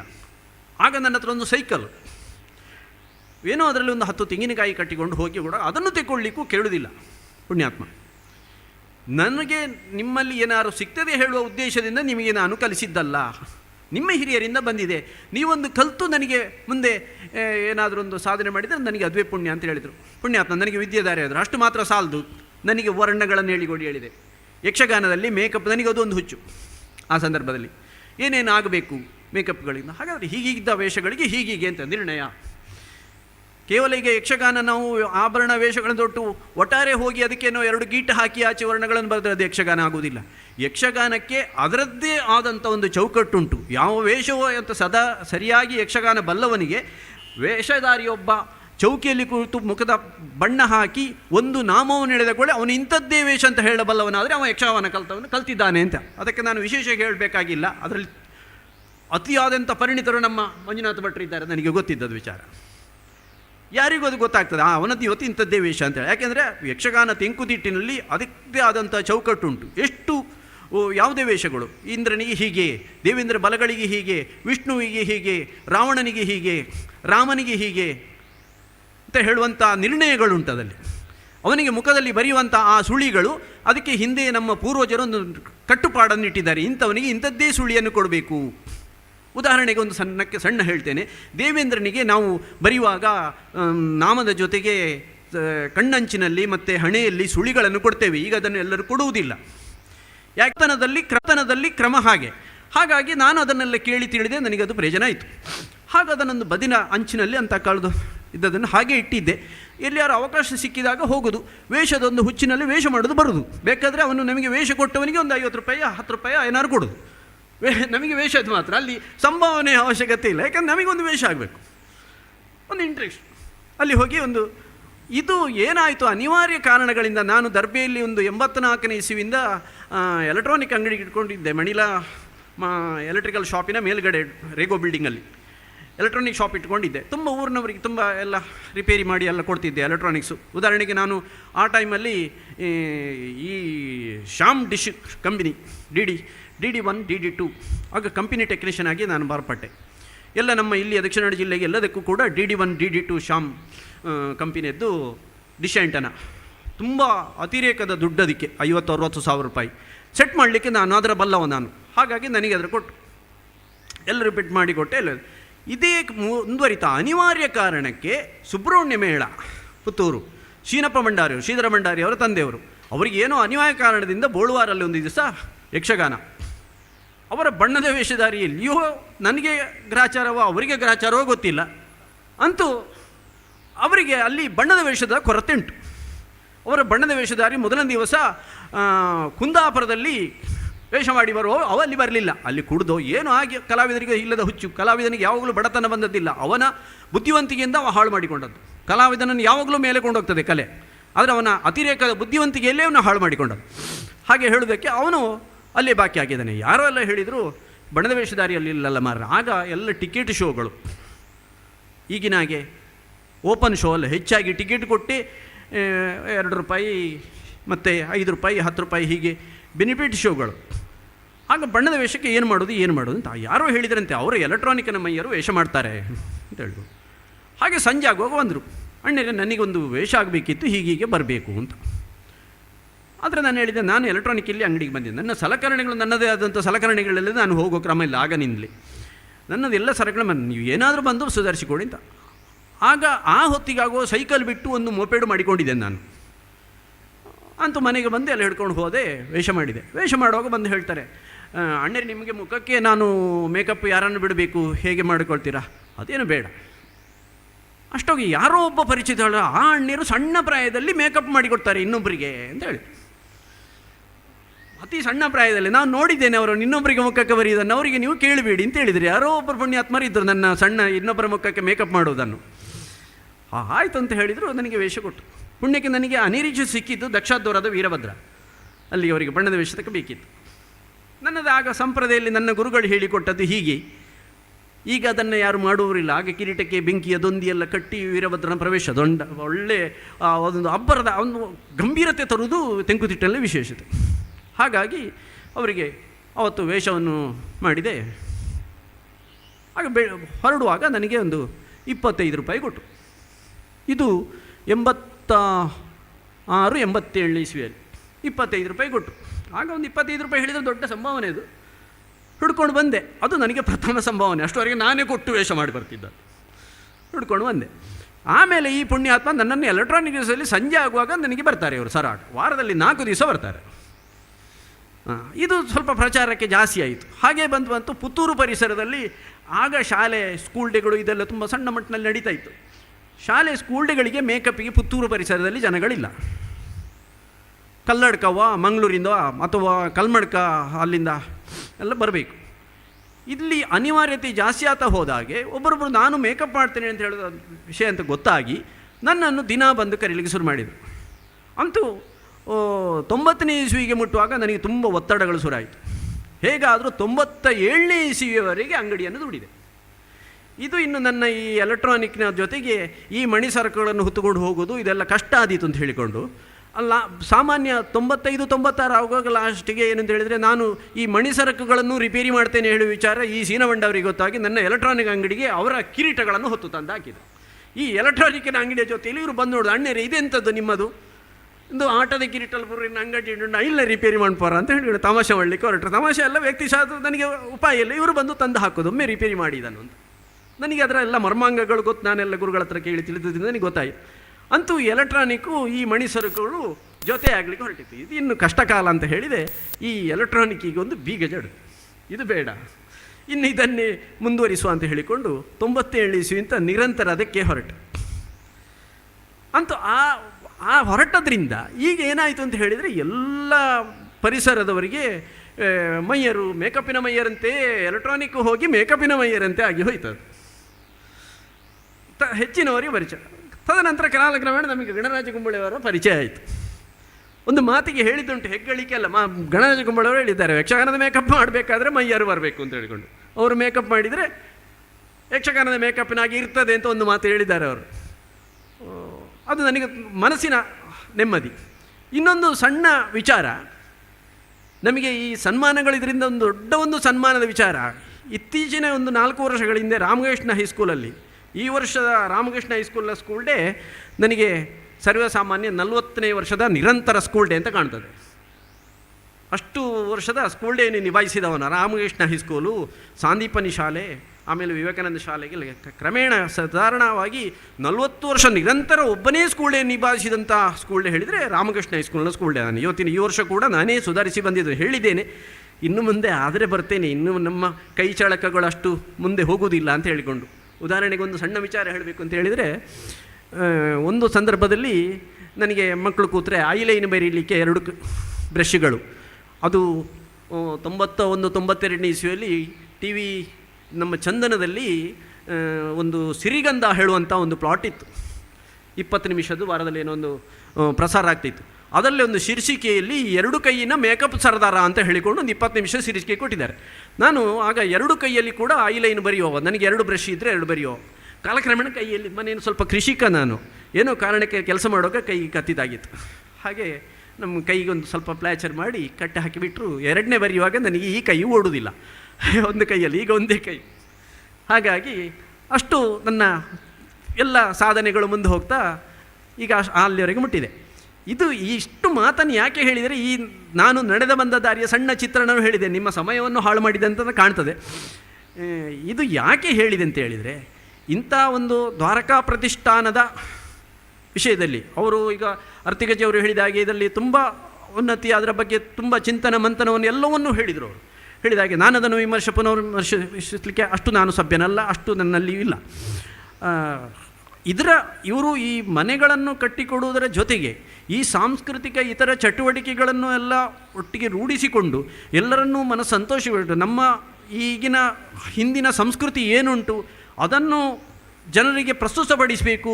ಪ್ರತಿಯೊಬ್ಬರು ಈ ಮನೆಯಲ್ಲಿ ವಾಸವಾಗಿರುವವರು ನಮ್ಮ ಸಂಸ್ಕೃತಿಯನ್ನು ಬೆಳೆಸಬೇಕು ಅಂತ ಹೇಳಿ ಆದರೆ ಆ ಸಂಸ್ಕೃತಿಯ ವಾತಾವರಣ ಬೇಕಾಗ್ತದೆ. ಅದಕ್ಕೆ ಬೇಕಾದಂಥ ವಾತಾವರಣವನ್ನು ಇವರು ಕೊಡ್ತಾ ಇದ್ದಾರೆ ಅಂತ ಹೇಳಿದರೆ ಸಂತೋಷದ ವಿಚಾರ. ಇನ್ನೊಂದು ವಿಚಾರ ಅಂತ ಹೇಳಿದರೆ, ಈಗ ನಮ್ಮನ್ನೆಲ್ಲ ಗುರುತಿಸಿದ್ರು ಇವರು, ಇಲ್ಲಿ ಸನ್ಮಾನ ಮಾಡಿದ್ದು ನನಗೆ ಸನ್ಮಾನ ಅಂತ ನಾನು ಹೇಳುವುದಿಲ್ಲ. ಯಾಕೆಂತ ಹೇಳಿದರೆ ಇಲ್ಲಿ ಇದ್ದಂಥ ಕೆಲವು ಈಗ ತಂದೆಯವರು ಇರ್ಬೋದು, ತಾಯಂದಿರು ಇರ್ಬೋದು, ಅವರ ಮಕ್ಕಳಿರ್ಬೋದು, ಯಾರೇ ಇರಲಿ ಅವನಿಗೆ ಸಾಧನೆಗೆ ಇದು ವರ್ಷಗಳಾಗಲಿ ಅಥವಾ ಅವನ ಏಜಿನ ಸಮಸ್ಯೆಗಳು, ಸಾಧನೆ ಯಾವ ಸಮಯದಲ್ಲಿಯೂ ಸಾಧನೆ ಮಾಡ್ಬೋದು ಮನುಷ್ಯನಿಗೆ. ಇದು ಇನ್ನು ಮುಂದೆ ನೀವೇನಾದರೂ ಯಾವುದೇ ಕಲೆಯಾಗಲಿ ಅಥವಾ ಯಾವುದೇ ವಿಷಯದಲ್ಲಿ ಸಾಧನೆ ಮಾಡಿದಾಗ ನಿಮಗೊಂದು ದಿನ ಈ ವೇದಿಕೆ ಉಂಟು ಹೇಳುವುದಕ್ಕೆ ನಮಗೆ ಸನ್ಮಾನ ಮಾಡಿ ನಿಮ್ಮ ಬೆನ್ನು ತಟ್ಟಿದ್ದಾರೆ ಅಂತ ನಾನು ಹೇಳ್ತೇನೆ ಇದರಲ್ಲಿ. ಹಾಗಾಗಿ ಇಂಥ ಒಂದು ಕಾರ್ಯಕ್ರಮವನ್ನು ಮಾಡಿದ್ದಾರೆ, ಇದನ್ನೆಲ್ಲ ಹಮ್ಮಿಕೊಂಡಿದ್ದಾರೆ ಅಂತ ಹೇಳಿ ಆದರೆ ಇವರ ಈ ಪ್ರತಿಷ್ಠಾನವು ಅಥವಾ ಈ ದ್ವಾರಕಾ ಕನ್ಸ್ಟ್ರಕ್ಷನ್ ಇವರ ಈ ಸಾಧನೆಗಳು ಎಲ್ಲ ಚಂದ್ರಕ ಪರ್ಯಂತ ಇದು ಕೀರ್ತಿ ಶಾಲಿಯಾಗಿ ಬೆಳಗಲಿ, ಇವರಿಗೆ ದೇವರುಗಳ ಅನುಗ್ರಹ ಸಹಕಾರಗಳು ಎಲ್ಲವೂ ಬರಲಿ ಅಂತ ಹೇಳಿ ಹಾರೈಸ್ತಾ ಆಶಿಸ್ತಾ ನನ್ನ 2 ಮಾತುಗಳನ್ನು ಮುಗಿಸ್ತೇನೆ. ಧನ್ಯವಾದಗಳು. ತಮ್ಮ ವೃತ್ತಿ ಮತ್ತು ಪ್ರವೃತ್ತಿಯ ಕುರಿತಾಗಿ ಮನಬಿಚ್ಚಿ ಮಾತುಗಳನ್ನಾಡಿದಂತಹ ತಮಗೆ ಧನ್ಯವಾದಗಳು ಸರ್. ಸ್ನೇಹಿತರೆ, ನಿಮ್ಮೆಲ್ಲರೊಳಗಿರುವಂತಹ ಓದುಗನಿಗೆ ರಸದೌತಣ ಬಡಿಸಿದಷ್ಟೇ ಸಂತಸ ಕೊಡುವ ಕ್ಷಣಕ್ಕೆ ಪ್ರತಿ ದ್ವಾರಕೋತ್ಸವ ದಾರಿ ಮಾಡಿಕೊಡುತ್ತೆ. ಪ್ರತಿ ವರ್ಷವೂ ಹೊಸ ಕೃತಿಗಳು ನಮ್ಮೆದುರು ಅನಾವರಣಗೊಳ್ಳುತ್ತವೆ. ಈ ವರ್ಷವೂ ಹಾಗೆ ಶ್ರೀ ಬೆಳ್ಳಾರೆ ಮಂಜುನಾಥ ಭಟ್ಟರು ಹಾಗೆ ಶ್ರೀ ಗಣರಾಜ ಕುಂಬಳೆಯವರು ರಚಿಸಿರುವಂತಹ 2 ಪುಸ್ತಕಗಳನ್ನು ಶ್ರೀಯುತ ಕೆ.ಪಿ. ರಾಜಗೋಪಾಲ್ ಇವರು ಅನಾವರಣಗೊಳಿಸಬೇಕಾಗಿ ಕೇಳಿಕೊಳ್ಳುತ್ತಾ ಇದ್ದೇನೆ. ಅಂತೆಯೇ ವೇದಿಕೆಯಲ್ಲಿರುವಂತಹ ಎಲ್ಲ ಗಣ್ಯರು ಕೂಡ ಜೊತೆಯಾಗಬೇಕಾಗಿ ವಿನಂತಿ.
ಧನ್ಯವಾದಗಳು ಸರ್.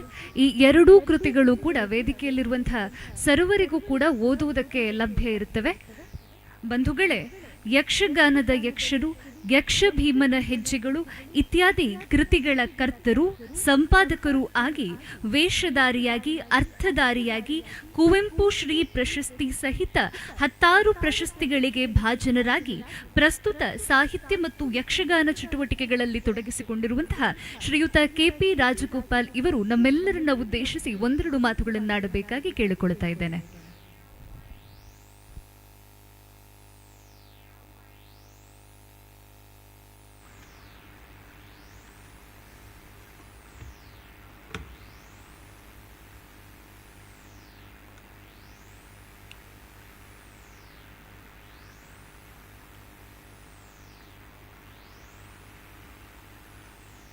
ಸಭೆಯಲ್ಲಿರುವ ಎಲ್ಲರಿಗೂ ನಮಸ್ಕಾರ. ಈ ಸ್ಥಳದಲ್ಲಿ ನೆಲೆಸಿರುವ ಎಲ್ಲ ದೇವರಿಗೆ ವಂದಿಸುತ್ತಾ, ಸಭಾಧ್ಯಕ್ಷರೇ, ವೇದಿಕೆ ಮೇಲಿರುವ ಹಿರಿಯರೇ ಹಾಗೂ ಸಭೆಯಲ್ಲಿ ಆಸೀನಾಗಿರುವಂತಹ ಸಹೃದಯರೇ, ಶ್ರೀ ಮಣಿಕರ್ಣಿಕಾದೇವಿ ಮಹಾತ್ಮೆ ಹಾಗೂ ರುದ್ರತಾಂಡವ ಇದು ನಮ್ಮ ಹಿರಿಯ ಕಲಾವಿದರಾದಂತಹ ಬೆಳ್ಳಾರೆ ಮಂಜುನಾಥ ಭಟ್ ಅವರು ರಚಿಸಿರುವಂಥ ಪ್ರಸಂಗ. ನಮ್ಮ ಮಿತ್ರರಾಗಿರುವಂತಹ ಗಣರಾಜ ಕುಂಬಳೆಯವರ ಪುಟ್ಟ ಕಥೆಗಳು ಎಂಬ ಇನ್ನೊಂದು ಕಥಾಗುಚ್ಛವನ್ನು ಇವತ್ತು ನಾನು ಇಲ್ಲಿ ಲೋಕಾರ್ಪಣೆ ಮಾಡಿದ್ದೇನೆ. ಬಹಳ ಸಂತೋಷ ವಿಷಯ. ನಿಮ್ಮ ಮುಂದೆ ನಿಲ್ಲಿಕ್ಕೆ ನಮ್ಮ ದ್ವಾರಕಾ ಪ್ರತಿಷ್ಠಾನ ಅಥವಾ ದ್ವಾರಕಾ ಕನ್ಸ್ಟ್ರಕ್ಷನ್ನ ಮಾಲೀಕರಾಗಿರುವಂತಹ ಗೋಪಾಲಕೃಷ್ಣ ಭಟ್ರು, ನಾನು ಇಲ್ಲಿ ಅವರೇ ಕಾರಣ. ಈ ಪುಸ್ತಕವನ್ನು ಅವರೇ ಪಬ್ಲಿಷ್ ಮಾಡಿದ್ದಾರೆ, ಲೋಕಕ್ಕೆ ಬೆಳಕು ಕಾಣುವ ಹಾಗೆ ಮಾಡಿದ್ದಾರೆ. ಪ್ರಸಂಗಗಳನ್ನು ಎಷ್ಟೋ ಜನ ಬರೀತಾರೆ. ನಮ್ಮ ಯಕ್ಷಗಾನ ಪ್ರಸಂಗ ಕೋಶ ನಮ್ಮ ಕಮಿಟಿಯವರು ಲೆಕ್ಕ ಹಾಕಿದ ಪ್ರಕಾರ ಒಂದು 5-6 ಸಾವಿರಕ್ಕಿಂತಲೂ ಹೆಚ್ಚು ಪ್ರಸಂಗ ರಚನೆ ಆಗಿದೆ. ಆದರೆ ಪಬ್ಲಿಷ್ ಮಾಡದೆ ಅರ್ಧಕ್ಕಿಂತ ಹೆಚ್ಚು ಪ್ರಸಂಗಗಳು ಮಣ್ಣು ಸೇರಿರುವುದು, ಮೂಲೆ ಪಾಲಾಗಿರುವಂಥದ್ದೇ ಜಾಸ್ತಿ. ಪ್ರಸಂಗ ಪ್ರಿಂಟ್ ಮಾಡೋರಿಲ್ಲ. ಈಗ ನಾವೆಲ್ಲ ಬರೆದಿದ್ದೇವೆ. ನಮ್ಮದೊಂದು 10-15 ಪ್ರಸಂಗಕ್ಕೆ ಕಥಾ ಸಂಯೋಜನೆ ನಾನು ಮಾಡಿದ್ದೇನೆ. ಇದರಲ್ಲಿ ಮಣಿಕರ್ಣಿಕಾದೇವಿ ಮಾತನಾಗೆ ಪ್ರಸಂಗ ಸಂಯೋಜನೆ ನಾನು ಮಾಡಿದ್ದು. ರುದ್ರತಾಂಡವ ಮಂಜುನಾಥ ಭಟ್ರೆ ಬರೆದಿದ್ದಾರೆ. ಇವತ್ತಿನ ಈಗ ನನಗೆ ಕೃತಿ ಬಗ್ಗೆ ಒಂದೆರಡು ಮಾತು ಹೇಳಿದ್ದಾರೆ. ಇದು ರುದ್ರತಾಂಡವ ಬೆಳ್ಳಾರೆ ಮಂಜುನಾಥ ಭಟ್ರಿಗೆ ದೇಂತಾಡ್ಕೆ ಮೇಳದಲ್ಲಿರುವಾಗ ಅದರ ದನಿಗಳು ಕಥೆಯನ್ನು ಸೂಚಿಸಿ ಒಂದು ಪ್ರಸಂಗ ಬರೆದುಕೊಡಿ ಭಟ್ರೆ ಅಂತ ಹೇಳಿದ್ದಕ್ಕೆ ಬರೆದಿದ್ದಂತೆ. 2022ರಲ್ಲಿ ಇದು ಕಿನ್ನಿಗೋಳಿಯಲ್ಲಿ ಲೋಕಾರ್ಪಣೆ ಆಯಿತು. ದೇಂತಾಡ್ಕೆ ಮೇಳದಲ್ಲಿ ಮತ್ತು ಕಟೀಲು ಮೇಳದಲ್ಲಿ ಒಂದಷ್ಟು ಪ್ರಯೋಗಗಳಾಗಿವೆ. ಪ್ರಸಂಗ ಚೆನ್ನಾಗಿದೆ ಅಂತ ಹೇಳಿ ನೋಡಿ ಅವರು ಅಭಿಪ್ರಾಯಪಟ್ಟಿದ್ದಾರೆ. ಭಕ್ತ ಸುಧಾಮ ಅಥವಾ ಕುಚೇಲನ ಕತೆ ಮತ್ತು ತುಳಸಿ ಶಂಖಚೂಡನ ಕತೆ. ತುಳಸಿ ಶಂಖಚೂಡದಲ್ಲಿ ಸಾಲಿಗ್ರಾಮ ಮಹಾತ್ಮೆ ಕೂಡ ಇನ್ಕ್ಲೂಡ್ ಆಗಿದೆ. ಅದು ಸೇರಿದಂತಹ ಕತೆ. ಸುಮಾರು 170 ಪದ್ಯಗಳಿದೆ, 30 ಪಾತ್ರಗಳಿದೆ. ಸರಿಯಾದ ಕಲಾವಿದರೆ ಬೆಳಿಗ್ಗೆವರೆಗೂ ಆಡ್ಬೋದು, ಆಡಿದ್ದಾರೆ ಸಹಿತ. ಇದು ಮತ್ತು ಮಂಜುನಾಥ ಭಟ್ರ ಬಗ್ಗೆ ಹೇಳೋದೇ ಬೇಡ. ಅವರು ಒಂದು ಏಕಲವ್ಯನ ಹಾಗೆ. ಆ್ಯಕ್ಚುಲಿ ಗುರು ಮೂಲಕ ಅಂತ ಕರೀತದ್ದಲ್ಲ, ಆದರೆ ಅವರು ಬರೆದಂಥ ನೀವು ಪದಗಳನ್ನು ನೋಡಿದ್ರೆ ಗೊತ್ತಾಗ್ತದೆ. ಬಹಳ ಅಚ್ಚುಕಟ್ಟಾಗಿ ಭಾಗವತರಿಗೆ ಹಾಡಲಿಕ್ಕೆ ಸುಭಗವಾಗುವಂತೆ ಹಾಗೂ ರಂಗದಲ್ಲಿ ರಂಜಿಸುವ, ಯಕ್ಷಗಾನ ರೈಸುವ ಹಾಗೆ ಮಾಡುವ ಕಲೆ ಅವರ ಹತ್ರ ಇದೆ. ಅಷ್ಟು ಚೆನ್ನಾಗಿ ಪದಗಳನ್ನು ಬರೆದಿದ್ದಾರೆ.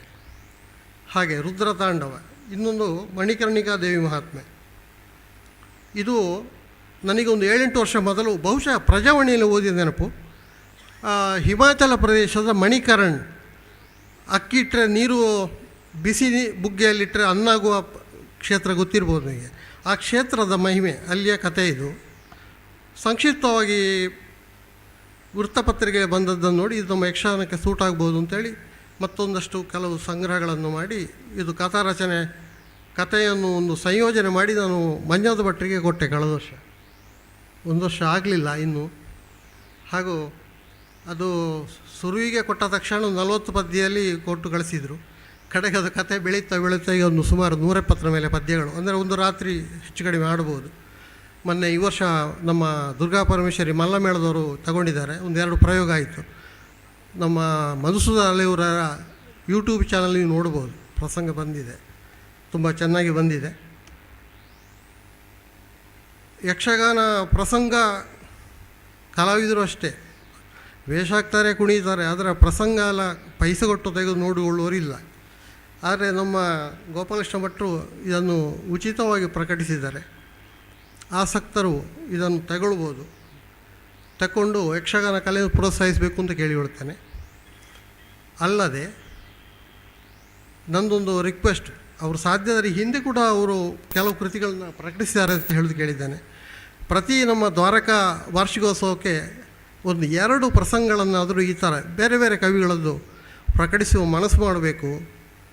ಮತ್ತು ಮೂಲ ಸೇರಿ ಗೆದ್ದಲು ತಿಂದು ಹಾಳಾಗಿ ಹೋಗುವಂಥ ಅತ್ಯಮೂಲ್ಯವಾದ ಪ್ರಸಂಗಗಳು, ಕವಿಗಳಿಗೆ ಎಷ್ಟು ಕಷ್ಟಪಟ್ಟು ಅವರ ಪ್ರತಿಭೆಯನ್ನು ಉಪಯೋಗಿಸಿ ರಾತ್ರಿ ಹಗಲು ಕೂತು ಬರೀತಾರೆ, ಅಂಥ ಕಾವ್ಯಗಳು ಮಣ್ಣು ಸೇರದಾಗೆ ಸಮಾಜಕ್ಕೆ ಸೇರಿ ಸುಸ್ಥಿತ ಸಮಾಜ ನಿರ್ಮಾಣಕ್ಕೆ ನಮ್ಮ ದ್ವಾರಕಾ ಕನ್ಸ್ಟ್ರಕ್ಷನ್ ಕೈ ಜೋಡಿಸಬೇಕು, ಇದೇ ಥರ ನಮ್ಮನ್ನು ಪ್ರೋತ್ಸಾಹಿಸಬೇಕು ಅಂತೇಳಿ ಕೇಳಿಕೊಳ್ತೇನೆ.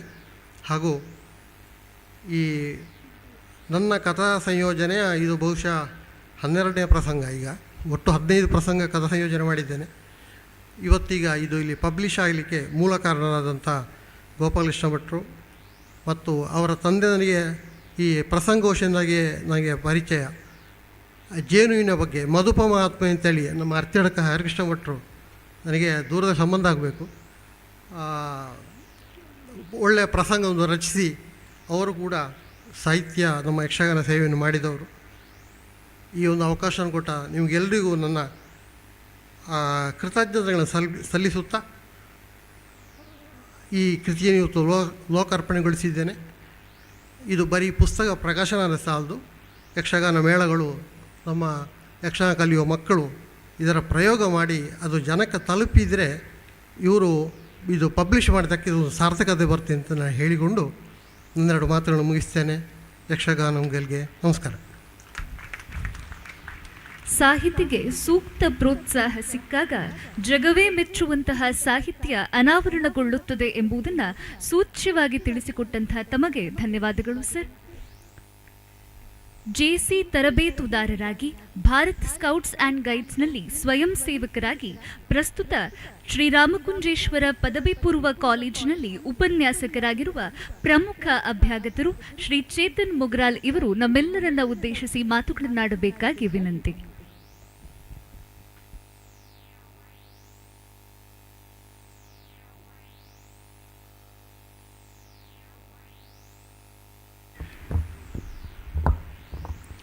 ಎಲ್ರಿಗೂ ನಮಸ್ಕಾರ. ವೇದಿಕೆಯಲ್ಲಿರುವ ಈ ಸಮಾರಂಭದ ಅಧ್ಯಕ್ಷತೆಯನ್ನು ವಹಿಸಿಕೊಂಡಿರುವ ಶ್ರೀ ಗೋಪಾಲಕೃಷ್ಣ ಭಟ್ ಜಿಯವರೇ, ಉದ್ಘಾಟನೆಯನ್ನು ನೆರವೇರಿಸಿದಂತಹ ಶ್ರೀಪತಿ ಕಲ್ಲೂರಾಯ ಅವರೇ, ಗುರುಗಳಾದ ಗಣರಾಜ್ ಕುಂಬ್ಳೆಯವರೇ ಮತ್ತು ಡಾಕ್ಟರ್ ಮನಮೋಹನ್ ಎಂ ಅವರೇ, ಸನ್ಮಾನವನ್ನು ಪಡೆದುಕೊಂಡಂತಹ ಶ್ರೀ ವಿ.ಬಿ. 𝐼𝐻𝐶 ಅವರೇ, ಶ್ರೀ ಕೆ.ವೆಂಕಟೇಶಮಯ್ಯ ಅವರೇ, ಕೃತಿ ಬಿಡುಗಡೆಯನ್ನು ಮಾಡಿರುವಂತಹ ಕೆ.ಪಿ.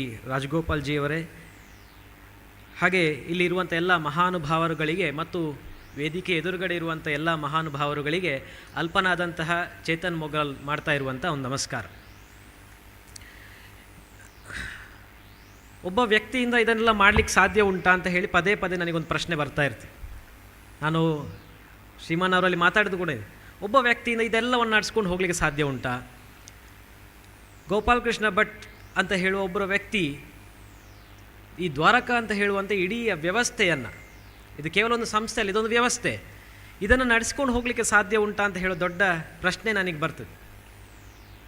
ಇದರಲ್ಲಿ ಹೇಗೆ ಸಾಧ್ಯ ಆಗ್ತದೆ ಅಂತ ಬಹುಶಃ ಅವರಿಂದ ಮಾತ್ರವೇ ಸಾಧ್ಯ ಅಂತ ಹೇಳಿ ನನಗೆ ಕಾಣಿಸ್ತಾ ಇದೆ. ಭಾಗವತದಲ್ಲಿ ಪರೀಕ್ಷಿತ ರಾಜನು ಒಮ್ಮೆ ಶುಕಮುನಿಗಳಲ್ಲಿ ಕೇಳ್ತಾನೆ, ಯಾರೆಲ್ಲ ವಿಷ್ಣುವನ್ನು ಉಪಾಸನೆ ಮಾಡ್ತಾರೋ ಅವರಲ್ಲಿರುವ ಐಶ್ವರ್ಯ ಎಲ್ಲ ಹೋಗ್ತದೆ, ಕ್ರಮೇಣ ಹೋಗ್ತಾ ಕಮ್ಮಿ ಆಗ್ತಾ ಹೋಗ್ತದೆ. ಯಾರೆಲ್ಲ ಶಿವನನ್ನು ಉಪಾಸನೆ ಮಾಡ್ತಾರೋ ಅವರಲ್ಲಿ ಎಲ್ಲವೂ ವೃದ್ಧಿ ಆಗ್ತದೆ, ಐಶ್ವರ್ಯಾದಿಗಳು ಸೇರಿ ಎಲ್ಲವೂ ವೃದ್ಧಿ ಆಗ್ತದೆ. ಇದು ಏನಿದು ಅಂತ ಕೇಳಿದಾಗ ಅದು ಮತ್ತು ವಿವರಣೆ ಮುಂದೆ ಹೋಗ್ತದೆ. ಶಿವ ಎಲ್ಲ ಇದಕ್ಕೂ ಕೂಡ ಅಧಿಪತಿ, ಹಾಗಾಗಿ ಅವನನ್ನು ಪೂಜೆ ಮಾಡಿದವರು ಅಭಿವೃದ್ಧಿಯನ್ನು ಕಾಣ್ತಾರೆ, ವಿಷ್ಣುವನ್ನು ಪೂಜೆ ಮಾಡಿದವರು ಎಲ್ಲರಿಂದ ವಿಮುಖರಾಗ್ತಾರೆ ಅಂತ ಹೇಳುವಂಥದ್ದು. ಗೋಪಾಲಕೃಷ್ಣ ಭಟ್ರವರು ಶಿವನ ಉಪಾಸನೆಯನ್ನು ಕೂಡ ಮಾಡ್ತಾರೆ, ವಿಷ್ಣುವಿನ ಉಪಾಸನೆಯನ್ನು ಕೂಡ ಮಾಡ್ತಾರೆ. ಹಾಗಾಗಿ ಅವರಿಗೆ ಎಲ್ಲವೂ ವೃದ್ಧಿಯೂ ಆಗ್ತದೆ. ಯಾವುದನ್ನು ಯಾರ್ಯಾರಿಗೆ ಎಷ್ಟೆಷ್ಟು ಕೊಡಬೇಕೋ ಅದೇ ಪ್ರಕಾರವಾಗಿ ಸಮಾಜಕ್ಕೆ ಕೊಡುವುದರ ಮೂಲಕ ಒಂದು ಒಳ್ಳೆಯ ಸಂದೇಶವನ್ನು ಸಮಾಜಕ್ಕೆ ರವಾನೆ ಮಾಡ್ತಾ ಇದ್ದಾರೆ. ನನಗಿದು ಬಹಳ ಸಂತೋಷ. ಇನ್ನೂ ಒಂದು ಮುಖ್ಯವಾದ ಭಾಗ ಯಾವುದು ಅಂತಂದರೆ, ಇವರು ಪ್ರಸ್ತಾವನೆಯಲ್ಲೇ ಹೇಳಿರುವ ಹಾಗೆ ಈ ಪುಟ್ಟ ಕಥೆಗಳು ಅಂತ ಹೇಳುವ ಪ್ರಸ್ತಾವನೆಯಲ್ಲಿ ಹೇಳ್ತಾರೆ. ಅದಲ್ಲದೆ ಅವರ ಬೇರೆ ಬೇರೆ ಚಟುವಟಿಕೆಗಳನ್ನು ನೋಡಿದಾಗ ನಮಗೆ ಅನಿಸೋದು ಕೂಡ ಖಾತ್ರಿ ಆಗ್ತದೆ. ಏನು ಅಂತಂದರೆ, ಮಕ್ಕಳನ್ನು ಗಮನವಾಗಿ ಇಟ್ಟುಕೊಂಡು ಎಲ್ಲ ಕೆಲಸವನ್ನು ಕೂಡ ಅವರು ನೆರವೇರಿಸ್ತಾ ಇದ್ದಾರೆ. ವರದಿಯಲ್ಲಿ ನಾವು ನೋಡಿದ್ದೇವೆ ಏನೇನು ಕೆಲಸವನ್ನು ದ್ವಾರಕಾ ಪ್ರತಿಷ್ಠಾನ ಮಾಡ್ತಾ ಇದೆ ಅಂತ. ವೇದಪಾಠ ಶಿಬಿರಗಳಿರ್ಬೋದು, ಅಥವಾ ವ್ಯಕ್ತಿತ್ವ ವಿಕಸನಕ್ಕೆ ಸಂಬಂಧಪಟ್ಟ ಶಿಬಿರಗಳಿರ್ಬೋದು, ಯಕ್ಷಗಾನಕ್ಕೆ ಸಂಬಂಧಪಟ್ಟ ತರಬೇತಿಗಳಿರ್ಬೋದು, ಹೀಗೆ ಅನೇಕ ತರಗತಿಗಳನ್ನು ಮಾಡ್ತಾ ಇದ್ದಾರೆ. ವಿದ್ಯಾರ್ಥಿಗಳನ್ನು ಅಭಿವೃದ್ಧಿಪಡಿಸಬೇಕು ಅಂತ ಹೇಳೋ ಒಂದೇ ಒಂದು ಉದ್ದೇಶ. ಕ್ಯಾಚಿಂಗ್ ಪೀಪಲ್ ಯಂಗ್ ಅಂತ ನಾವು ಹೇಳ್ತೇವೆ. ನಾವು ಪ್ರತಿ ಬಾರಿ ಹೇಳೋದುಂಟು, ಕ್ಯಾಚಿಂಗ್ ಪೀಪಲ್ ಯಂಗ್. ಅವರು ಬಹಳಷ್ಟು ಸಣ್ಣವರಿದ್ದಾಗಲೇ ಅವರಿಗೆ ಯಾವುದೇ ಒಂದು ಕೌಶಲವನ್ನು, ಯಾವುದೇ ಒಂದು ವಿಷಯವನ್ನು ತಲುಪಿಸಿದಾಗ ಅದು ಬಹಳ ಚೆನ್ನಾಗಿ ಅವರಲ್ಲಿ ಮೈಗೂಡುತ್ತದೆ. ಅವರು ಅದನ್ನು ಬಹಳ ಚೆನ್ನಾಗಿ ಕಲಿತಾರೆ ಅಂತ ಈ ಕೆಲಸವನ್ನೇ ಇವರು ಮಾಡ್ತಾ ಇದ್ದಾರೆ. ಕೆಲವೊಮ್ಮೆ ದೊಡ್ಡವರಿಗೆ, ಎಲ್ಲರಿಗೆ ಅಂತ ಹೇಳೋದಿಲ್ಲ ನಾನು, ಯಾವುದನ್ನು ಕೂಡ ಹೇಳಲಿಕ್ಕಾಗೋದಿಲ್ಲ. ಈಗ ನಮ್ಮ ಸಂದರ್ಭ ಹೇಗೆ ಇದೆ ಅಂತ ಕೇಳಿದರೆ, ಸಂಸ್ಕೃತದ ಶ್ಲೋಕವನ್ನು ಹೇಳಿಕೊಡದೇ ಇದ್ದರೆ, ನಮಗೆ ಸಂಸ್ಕೃತವನ್ನು ಹೇಳಿಕೊಡ್ತಾ ಇಲ್ಲ, ನಮ್ಮನ್ನು ಲೆಕ್ಕದಿಂದ ಬಿಟ್ಟಿದ್ದಾರೆ, ನಾವು ಈ ಶಿಕ್ಷಣದಿಂದ ವಂಚಿತರಾಗಿದ್ದೇವೆ ಅಂತ ಹೇಳುವ ಒಂದು ವರ್ಗ. ಅದೇ ವರ್ಗ ಇನ್ನೊಂದು ಸಂದರ್ಭದಲ್ಲಿ ಹೇಳ್ತದೆ, ಸಂಸ್ಕೃತವನ್ನು ಕಲಿಸಿದಾಗ ಇವರು ನಮ್ಮ ಮೇಲೆ ಸಂಸ್ಕೃತವನ್ನು ಹೇರಿಕೆ ಮಾಡ್ತಾ ಇದ್ದಾರೆ ಅಥವಾ ವೇದ ಪುರಾಣಗಳನ್ನು ಹೇರಿಕೆ ಮಾಡ್ತಾ ಇದ್ದಾರೆ ಅಂತ ಹೇಳುವಂಥ ಅದೇ ವರ್ಗ ಇದೆ. ಅಂದರೆ ಈ ವಾದಗಳು ಈ ರೀತಿಯಾಗಿ ಹೋಗ್ತಾ ಉಂಟು. ಹಾಗಾಗಿ ಕೆಲವೊಮ್ಮೆ ನನಗೆ ಅನಿಸು, ನನ್ನ ವೈಯಕ್ತಿಕ ಅಭಿಪ್ರಾಯ, ದೊಡ್ಡವರ ಮೇಲೆ ಅಥವಾ ಅಂತಹ ವಿಷಯಗಳನ್ನು ತಗೊಳ್ಳಿಕ್ಕೆ ಇಷ್ಟ ಇಲ್ಲದೇ ಇರುವವರ ಮನಸ್ಸುಗಳಿಗೆ ಇದನ್ನು ಹೇರಿಕೆ ಮಾಡಲಿಕ್ಕೆ ಅಥವಾ ಇದನ್ನು ಕಲಿಸಲಿಕ್ಕೆ ಆಗುವುದಿಲ್ಲ. ಹಾಗಾಗಿ ಮಕ್ಕಳಿಗೆ ವಿಷಯಗಳನ್ನು, ನಮ್ಮ ಪರಂಪರೆಯನ್ನು, ನಮ್ಮ ಸಂಸ್ಕೃತಿಯನ್ನು ತಿಳಿಸುವಂಥ ಕೆಲಸ ಮಾಡಬೇಕಾಗಿದೆ. ಮಕ್ಕಳು ಅದನ್ನು ಒಪ್ಪುತ್ತಾರೆ, ಅದನ್ನು ಕಲಿತುಕೊಳ್ತಾರೆ, ಅವರು ಅದರ ಕಡೆಗೆ ಆಕರ್ಷಿತರಾಗ್ತಾರೆ. ಈ ಪುಟ್ಟ ಕಥೆಗಳು ಅಂತ ಹೇಳುವ ಪುಸ್ತಕ ಮಾಡೋದು ಇದನ್ನೇ. ಯಾವುದೇ ಪುಸ್ತಕ ಹೇಗೆ ಇರಬೇಕು ಅಂತ ಕೇಳಿದ್ರೆ ನನ್ನ ಅನಿಸಿಕೆ ಹೇಳ್ತೇನೆ. ಯಾವುದೇ ಪುಸ್ತಕ ಹೇಗಿರಬೇಕು ಅಂತ ಕೇಳಿದರೆ, ಮೊದಲಿಗೆ ಓದುಗ ಅದನ್ನು ಓದಬೇಕು. ಒಂದು ಪುಟವೋ, ಎರಡು ಪುಟವೋ, ಒಂದು ಅಧ್ಯಾಯವೋ ಓದುಗ ಓದಬೇಕು. ಆಮೇಲೆ ಓದುಗನನ್ನು ಓದದೇ ಇರುವ ಹಾಗೆ ಅದು ಮಾಡಬಾರ್ದು. ಅವನನ್ನು ಪದೇ ಪದೇ ಪದೇ ಪದೇ ಓದುವ ಹಾಗೆ ಅದು ಪ್ರೇರೇಪಣೆ ಕೊಡಬೇಕು ಆ ಪುಸ್ತಕ. ಅಂದರೆ ಅವನನ್ನು ಸುಮ್ಮನೆ ಕೂತ್ಕೊಳ್ಳಿಕ್ಕೆ ಬಿಡಬಾರ್ದು ಆ ಪುಸ್ತಕ. ಮೊದಲಿಗೆ ಅವನು ಓದಬೇಕು, ಆಮೇಲೆ ಆ ಪುಸ್ತಕವೇ ಅವನನ್ನು ಓದಿಸಬೇಕು. ಅಂಥ ಪುಸ್ತಕಗಳು ಸಮಾಜದಲ್ಲಿ ಒಳ್ಳೆಯ ಬದಲಾವಣೆಯನ್ನು ತರ್ತದೆ. ಬಹುಶಃ ಅಲ್ಲ, ಖಂಡಿತವಾಗಿಯೂ ಪುಟ್ಟ ಕಥೆಗಳು ಈ ಕೆಲಸವನ್ನು ಮಾಡ್ತದೆ. ಮಕ್ಕಳು ಓದಬೇಕು, ಹಿರಿಯರು ಓದಬೇಕು. ನಮ್ಮ ಪುರಾಣಗಳಲ್ಲಿ ಬರುವಂತಹ, ನಮ್ಮ ಇತಿಹಾಸದಲ್ಲಿ ಬರುವಂತಹ ಅನೇಕ ಕಥೆಗಳನ್ನು ಇಲ್ಲಿ ಕೊಟ್ಟಿದ್ದಾರೆ. ಇದರಿಂದ ನಮಗೆ ಏನು ಅನಿಸ್ತದೆ ಅಂತ ಕೇಳಿದರೆ, ಇಲ್ಲಿರುವ ಪ್ರತಿಯೊಂದೊಂದು ಕಥೆಯನ್ನು ಓದುವುದರ ಮೂಲಕ ನಮಗೆ ಯಾವ ನೀತಿ ಬೇಕು ಅದನ್ನು ಈ ಕಥೆಗಳು ಹೇಳ್ತವೆ. ಮಕ್ಕಳಿಗೆ ಅರ್ಥ ಆಗುವ ರೀತಿಯಲ್ಲಿ ಇಲ್ಲಿ ಹೇಳಲಾಗಿದೆ. ಕೆಲವೊಂದು ಕಥೆಗಳ ವಿಷಯವನ್ನು ನಾನು ಹೇಳ್ತೇನೆ. ಇಲ್ಲಿ ಧ್ರುವಕುಮಾರನ ಕಥೆ ಬರ್ತದೆ, ಪ್ರಹ್ಲಾದನ ಕಥೆ ಬರ್ತದೆ, ಉದ್ದಾಲಕನ ಗುರುಭಕ್ತಿಯ ಕಥೆ ಬರ್ತದೆ. ನಮ್ಮ ವಿದ್ಯಾರ್ಥಿಗಳಲ್ಲಿ, ನಮ್ಮ ಮಕ್ಕಳಲ್ಲಿ ಗುರುಭಕ್ತಿ ಅಂತ ಹೇಳುವಂಥದ್ದು ಬಹುಶಃ ಸ್ವಲ್ಪ ಕಷ್ಟವೇನೋ ಅಂತ ಕಾಣಿಸ್ತಾ ಇದೆ. ಉದ್ದಾಲಕನ ಗುರುಭಕ್ತಿ ನನಗೆ ಭಾರಿ ಖುಷಿಯಾಯಿತು. ಗುರುವಿನ ಒಂದು ಗದ್ದೆ ಏನಿದೆ ಅದಕ್ಕೆ ನೀರು ಬರಬಾರ್ದು ಅಂತ ಹೇಳಿ ಸ್ವಯಂ ಅವನೇ ನೀರಿಗೆ ಅಡ್ಡವಾಗಿ ಮಲಗ್ತಾನೆ ಅಂತ ಇದ್ದರೆ, ಮತ್ತೆ ಗುರುಗಳು ಬಂದು ಕೇಳ್ತಾರೆ, ಧೌಮ್ಯರು, ನಿನಗೆ ಹೆದರಿಕೆ ಆಗಲಿಲ್ಲೋ, ಭಯ ಆಗಲಿಲ್ಲೋ ಮರಯ ಅಂತೇಳಿ. ಅವರು ಹೇಳ್ತಾರೆ, ಖಂಡಿತವಾಗಿಯೂ ನೀನು ನನ್ನ ರಕ್ಷಣೆ ಮಾಡ್ತೀರಿ ಅಂತ ನನಗೆ ಖಾತ್ರಿ ಇದೆ. ಎಂಥ ಭಕ್ತಿ ನೋಡಿ! ಇಂತಹ ಗುರುಭಕ್ತಿಯನ್ನು ಹೊಂದಬೇಕು ಅಂತ ಹೇಳುವ ಸಂದೇಶವನ್ನು ಈ ಕಥೆ ಪುಸ್ತಕ ಕೊಡ್ತದೆ. ಶಬರಿಯ ಕಥೆಯ ಮೂಲಕ ಈ ಜಾತಿ, ಈ ಕುಲ, ಇವುಗಳೆಲ್ಲವೂ ಕೂಡ ಭಗವಂತನ ಭಕ್ತಿಯನ್ನು ಮಾಡಬೇಕಿದ್ರೆ ಯಾವುದು ಅಡ್ಡ ಬರುವುದಿಲ್ಲ ಅಂತ ಹೇಳೋ ಸಂದೇಶನ ಅದು ಕೊಡ್ತದೆ. ಯಾವುದೇ ಪೂಜಾ ಪದ್ಧತಿಗಳು, ಯಾಕಂದರೆ ನಮ್ಮ ಸಮಾಜದಲ್ಲಿ ಗೊಂದಲಗಳೇ ಜಾಸ್ತಿ. ಹೇಗೆ ಪೂಜೆ ಮಾಡೋದು ಅಂತಲೇ ನಮಗೆ ಗೊಂದಲ. ಭಗವಂತನನ್ನು ಹೇಗೆ ತಲುಪುವುದು, ಭಗವಂತನನ್ನು ಹೇಗೆ ನಾವು ಪ್ರಸನ್ನಗೊಳಿಸೋದು ಹೇಳುವ ವಿಷಯವನ್ನು ಮರೆತು ಪೂಜೆ ಮಾಡೋದು ಹೇಗೆ ಅಂತ ಹೇಳೋ ಗೊಂದಲದಲ್ಲಿ ನಾವಿದ್ದೇವೆ. ಶಬರಿ ಆ ಕಥೆಯಲ್ಲಿ ಹೇಗೆ ನಾವು ಭಗವಂತನನ್ನು ಭಕ್ತಿಯ ಮೂಲಕ ಒಲಿಸಿಕೊಳ್ಳುವುದು ಅಂತ ಹೇಳೋದನ್ನು ಅಲ್ಲಿ ಹೇಳಿದ್ದಾಳೆ. ಆ ಕಥೆ ಇಲ್ಲಿ ಇದೆ. ಕೋಳೂರ ಕೊಡಗೂಸು ಇರ್ಬೋದು, ಹನುಮಂತನ ಕಥೆ ಇರ್ಬೋದು, ನಮ್ಮ ಬುದ್ಧಿಗೆಲ್ಲ ಮಂಕು ಕವಿಯುವಂಥದ್ದು ಅಂತ ನಾವು ಹೇಳ್ತೇವೆ. ನಮ್ಮ ಬುದ್ಧಿಗೆ ಮಂಕು ಕವಿಯೋದು ಆಗಾಗ ಆಗ್ತಾ ಇರ್ತದೆ, ದೊಡ್ಡವರು ಸಣ್ಣವರು ಎಲ್ಲರಿಗೂ ಕೂಡ. ನಮ್ಮ ಸಾಮರ್ಥ್ಯವನ್ನೇ ನಾವು ಮರೆತು ಹೋಗುವಂಥದ್ದು ಹನುಮಂತನ ಹಾಗೆ. ಆಗ ಯಾರಾದರೂ ಒಬ್ಬರು ನೆನಪಿಸಬೇಕು, ನೋಡು ಮರ ನಿಂಗೆ ಇಂಥ ಸಾಮರ್ಥ್ಯ ಇದೆ ಅಂತ. ದ್ವಾರಕಾ ಪ್ರತಿಷ್ಠಾನದ ಗೋಪಾಲಕೃಷ್ಣ ಭಟ್ರು ಕೂಡ ಇದನ್ನೇ ಮಾಡ್ತಾಯಿದ್ರು ನಮ್ಮ ವಿದ್ಯಾರ್ಥಿಗಳಿಗೆ, ನಮ್ಮ ಮಕ್ಕಳಿಗೆ ನಿಮಗಿಂಥ ಸಾಮರ್ಥ್ಯ ಇದೆ, ನೀವು ಬೇರೆ ಬೇರೆ ವಿಷಯಗಳಲ್ಲಿ ಕಲಿಬಹುದು ಅಂತ ಹೇಳುವಂತಹ ಒಳ್ಳೆಯ ಸಂದೇಶವನ್ನು ಕೊಡ್ತಾ ಇದ್ದಾರೆ. ನಚಿಕೇತನ ಕಥೆ ಇರ್ಬೋದು, ಪ್ರಶ್ನೆಯನ್ನು ಕೇಳುವುದು ಹೇಗೆ ಅಂತ, ಹೀಗೆ ಹಲವಾರು ಕಥೆಗಳ ಮೂಲಕವಾಗಿ ಒಳ್ಳೆಯ ಸಮಾಜವನ್ನು ನಿರ್ಮಾಣ ಮಾಡುವುದರ ಕಡೆಗೆ ಈ ಪುಸ್ತಕ ಖಂಡಿತವಾಗಿಯೂ ಕೂಡ ಸಹಕಾರಿಯಾಗ್ತದೆ. ಗಣರಾಜು ಕುಂಬ್ಳೆಯವರು ಈ ಪುಸ್ತಕವನ್ನು ಬರೆದಿದ್ದಾರೆ. ಮಕ್ಕಳಿಗೆ ತಲುಪಬೇಕಾದ ರೀತಿಯ ಶಬ್ದಗಳನ್ನೇ ಬಳಸಿದ್ದಾರೆ. ಎಲ್ಲರೂ ಕೂಡ ಇದನ್ನು ಓದಬೇಕು. ಹಿರಿಯರು ಓದಿದ್ದರೆ ಅದನ್ನು ಮಕ್ಕಳಿಗೆ ತಿಳಿಸುವಂಥ ಕೆಲಸವನ್ನು ಮಾಡಬೇಕು. ಇದರಿಂದ ಲೋಕಕ್ಕೆ ಒಳ್ಳೆಯದಾಗ್ತದೆ ಅಂತ ಹೇಳ್ತಾ ಅವಕಾಶ ಮಾಡಿಕೊಟ್ಟಂತಹ ದ್ವಾರಕಾ ಪ್ರತಿಷ್ಠಾನದ ಎಲ್ಲ ಹಿರಿಯರಿಗೂ ಕೂಡ ವಂದಿಸ್ತಾ ನನ್ನ ಮಾತುಗಳನ್ನು ಮುಗಿಸ್ತಾ ಇದ್ದೇನೆ. ಧನ್ಯವಾದಗಳು. ದ್ವಾರಕ ಕೇವಲ ಸಂಸ್ಥೆಯಲ್ಲ, ಬದಲಾಗಿ ಸಮಾಜವನ್ನು ತನ್ನೊಡನೆ ಬೆಳೆಸುವ, ತನ್ಮೂಲಕ ರಾಷ್ಟ್ರ ಕಟ್ಟುವ ಸುಭದ್ರ ವ್ಯವಸ್ಥೆ ಅನ್ನೋದನ್ನು ಸೂಚ್ಯವಾಗಿ ತಿಳಿಸಿಕೊಟ್ಟಂತಹ ತಮಗೆ ಧನ್ಯವಾದಗಳು ಸರ್. ಬಂಧುಗಳೇ, ಇದೀಗ ಕೃತಿಕಾರರು ಇರುವರಿಗೆ ಗೌರವಾರ್ಪಣೆಯ ಸುಸಂದರ್ಭ. ಶ್ರೀಯುತ ಬೆಳ್ಳಾರೆ ಮಂಜುನಾಥ ಭಟ್ ಹಾಗೆ ಶ್ರೀ ಗಣರಾಜ ಕುಂಬ್ಳೆ ಇವರಿಬ್ಬರೂ ಕೂಡ ಗೌರವದ ಆಸನಗಳನ್ನು ಸ್ವೀಕರಿಸಬೇಕಾಗಿ ಕೇಳಿಕೊಳ್ಳುತ್ತಾ ಇದ್ದೇನೆ. ಇವರ ಕುಟುಂಬಸ್ಥರು ಜೊತೆಗೆ ಆಗಮಿಸಿದ್ರೆ ದಯವಿಟ್ಟು ವೇದಿಕೆಗೆ ಬರಬೇಕಂತ ಹೇಳಿ ವಿನಂತಿ. ಅಧ್ಯಕ್ಷರಾದಿಯಾಗಿ ವೇದಿಕೆಯಲ್ಲಿರುವಂತಹ ಎಲ್ಲ ಗಣ್ಯರು ಕೂಡ ಕೃತಿಕಾರರಿಗೆ ಗೌರವ ಸಮರ್ಪಣೆಯನ್ನು ನೆರವೇರಿಸಿಕೊಡಬೇಕು.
ಎಲ್ಲ ಗಣ್ಯರಿಗೂ ಧನ್ಯವಾದಗಳು. ವೇಷಧಾರಿಯಾಗಿ, ಅರ್ಥಧಾರಿಯಾಗಿ, ನಾಟ್ಯ ಗುರುವಾಗಿ, ಪ್ರಸಂಗಕರ್ತರಾಗಿ, ಒಟ್ಟಾರೆಯಾಗಿ ಸರ್ವಾಂಗೀಣ ಕಲಾವಿದರಾಗಿ, ಸತಿ ಹೈಮವತಿ, ವಿಘ್ನ ವಿನೋದನ ಮಹಿಮೆ ಸೇರಿದಂತೆ ಅನೇಕ ಪ್ರಸಂಗಗಳ ರಚನಾಕಾರರಾಗಿ ನಮ್ಮ ಜೊತೆಗಿರುವಂತಹ ಶ್ರೀ ಬೆಳ್ಳಾರೆ ಮಂಜುನಾಥ ಭಟ್ ಇವರು ನಮ್ಮೆಲ್ಲರನ್ನ ಉದ್ದೇಶಿಸಿ ಒಂದೆರಡು ಮಾತುಗಳನ್ನಾಡಬೇಕಾಗಿ ವಿನಂತಿ.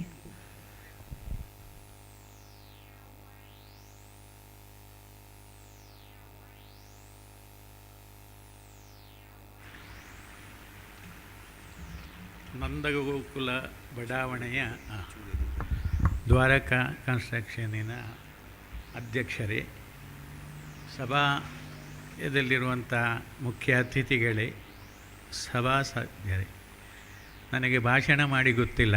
ನಾನು ಯಕ್ಷಗಾನ ನಾಟ್ಯ ಕಲಿತು ವೇಷಧಾರಿಯಾಗಿ ಪಾತ್ರಧಾರಿಯಾಗಿ ಅಷ್ಟೇ ಗೊತ್ತು, ಮಾತುಗಾರ ಅಲ್ಲ. ಈ ಕೃತಿಗಳ ಬಗ್ಗೆ ಹೇಳಿದರು ರಾಜಗೋಪಾಲರು. ಅವರು ಕೊಟ್ಟಂಥ ಕಥೆಯನ್ನು ಪದ್ಯ ನನಗೆ ತಿಳಿದ ಮಟ್ಟಿಗೆ ರಚನೆ ಮಾಡಿ ಕೊಟ್ಟಿದ್ದೇನೆ. ಅದರ ಒಳಿತು ಕೆಡುಕುಗಳನ್ನು ನೀವು ಓದಿ ತಿಳಿದು ಹೇಳಬೇಕು ಅಂತ ನನ್ನ ಭಿನ್ನಾಹ. ಇದು ಹೇಗೆ ನನಗೆ ಅಭ್ಯಾಸ ಆಯಿತಂದರೆ, ನನ್ನ ಅಣ್ಣ ಬೆಳ್ಳಾರೆ ಸೂರ್ಯನಾರಾಯಣ ಭಟ್ ಕುಂಜಿಹಿತ್ಲು, ಅವರು ಒಳ್ಳೆಯ ಅರ್ಥಧಾರಿ ಕೃತಿಕಾರರು, ಎಲ್ಲ ಅನುಭವಿಗಳು. ನಾನು ಆ ಮಟ್ಟಿಗೆ ಏನೂ ಅಲ್ಲ. ನನಗೆ ಈ ಪದ್ಯ ರಚನೆ ಮಾಡುವ ಅಭ್ಯಾಸ 74ನೇ ಇಸವಿಯಿಂದ ಕಟೀಲು ಮೇಳದಲ್ಲಿ ಮೊನ್ನೆವರೆಗೆ 47 ವರ್ಷ 21ನೇ ಇಸವಿವರೆಗೆ ಇದ್ದೆ. ಆವಾಗ ಪ್ರಥಮವಾಗಿ ಇರಾ ಗೋಪಾಲಕೃಷ್ಣ ಭಾಗವತರು, ಬಲಿಪನಾರಾಯಣ ಭಾಗವತರು, ಕುರಿಯ ಗಣಪತಿ ಶಾಸ್ತ್ರಿಗಳು, ಹೀಗೆ ಭಾಗವತರು ಸಿಕ್ಕಿದರು. ಹಿರಿಯರಾದಂಥ ನೆಡ್ಲೆ ನರಸಿಂಹ ಭಟ್ರು, ಹೀಗೆ ಮದ್ದಳೆ ವಾದಕರು ಸಿಕ್ಕಿದರು. ನನ್ನಲ್ಲಿ ಕೆಲವು ಭಾಗವತಿಗೆ ಪದ್ಯಗಳು ಇಲ್ಲದೇ ಇದ್ದಾಗ ಒಂದು ರಚಿಸುವಂತ ನನಗೆ ಇದು ಪ್ರೋತ್ಸಾಹ ಕೊಟ್ಟವರು ನೆಡ್ಲೆ ನರಸಿಂಹ ಭಟ್ರು.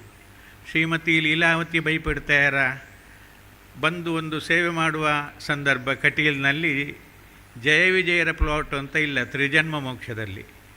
ಅದಕ್ಕೆ ನನಗೆ ಪದ್ಯ ನಿನಗೆ ತಿಳಿದ ಹಾಗೆ ಮಾಡಿಕೊಡು ಅಂತ ಹೇಳಿ ಲೀಲಕ್ಕನಿಗೆ ನಾನು ಪದ್ಯ ರಚನೆ ಮಾಡಿಕೊಟ್ಟು, ಅದು 1-1.5 ಗಂಟೆ ಪ್ರಸಂಗ ಆಟ ಆಗಿದೆ ಕಟೀಲು ಮೇಳದಲ್ಲಿ. ಹೀಗೆ ಒಂದೊಂದೇ ಪದ್ಯಗಳನ್ನು ರಚಿಸಿ ಹೀಗೆ ಬರೆಯುವ ಹಾಗೆ ಆದದ್ದು. ನನಗೆ ಆ ಬಗ್ಗೆ ಗುರುಗಳಿಲ್ಲ.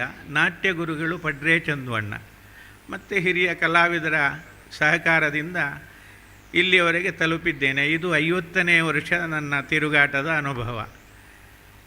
ಇಲ್ಲಿ ಇದಕ್ಕೆ ಅವಕಾಶ ಮಾಡಿಕೊಟ್ಟವರಿಗೆ ಹೃತ್ಪೂರ್ವಕವಾಗಿ ಜಿK ಭಟ್ ಮತ್ತು ಉಳಿದವರಿಗೆಲ್ಲ ಹೃತ್ಪೂರ್ವಕವಾಗಿ ಅಭಿನಂದಿಸಿ ನನ್ನ ಈ ಮಾತುಗಳನ್ನು ಮುಗಿಸ್ತೇನೆ. ವಂದನೆಗಳು. ತಮ್ಮ ಕಲಾ ಜೀವನದ ಕುರಿತಾಗಿ ನಮ್ಮೆಲ್ಲರನ್ನ ಉದ್ದೇಶಿಸಿ ಮಾತನಾಡಿದಂತಹ ತಮಗೆ ಧನ್ಯವಾದಗಳು ಸರ್.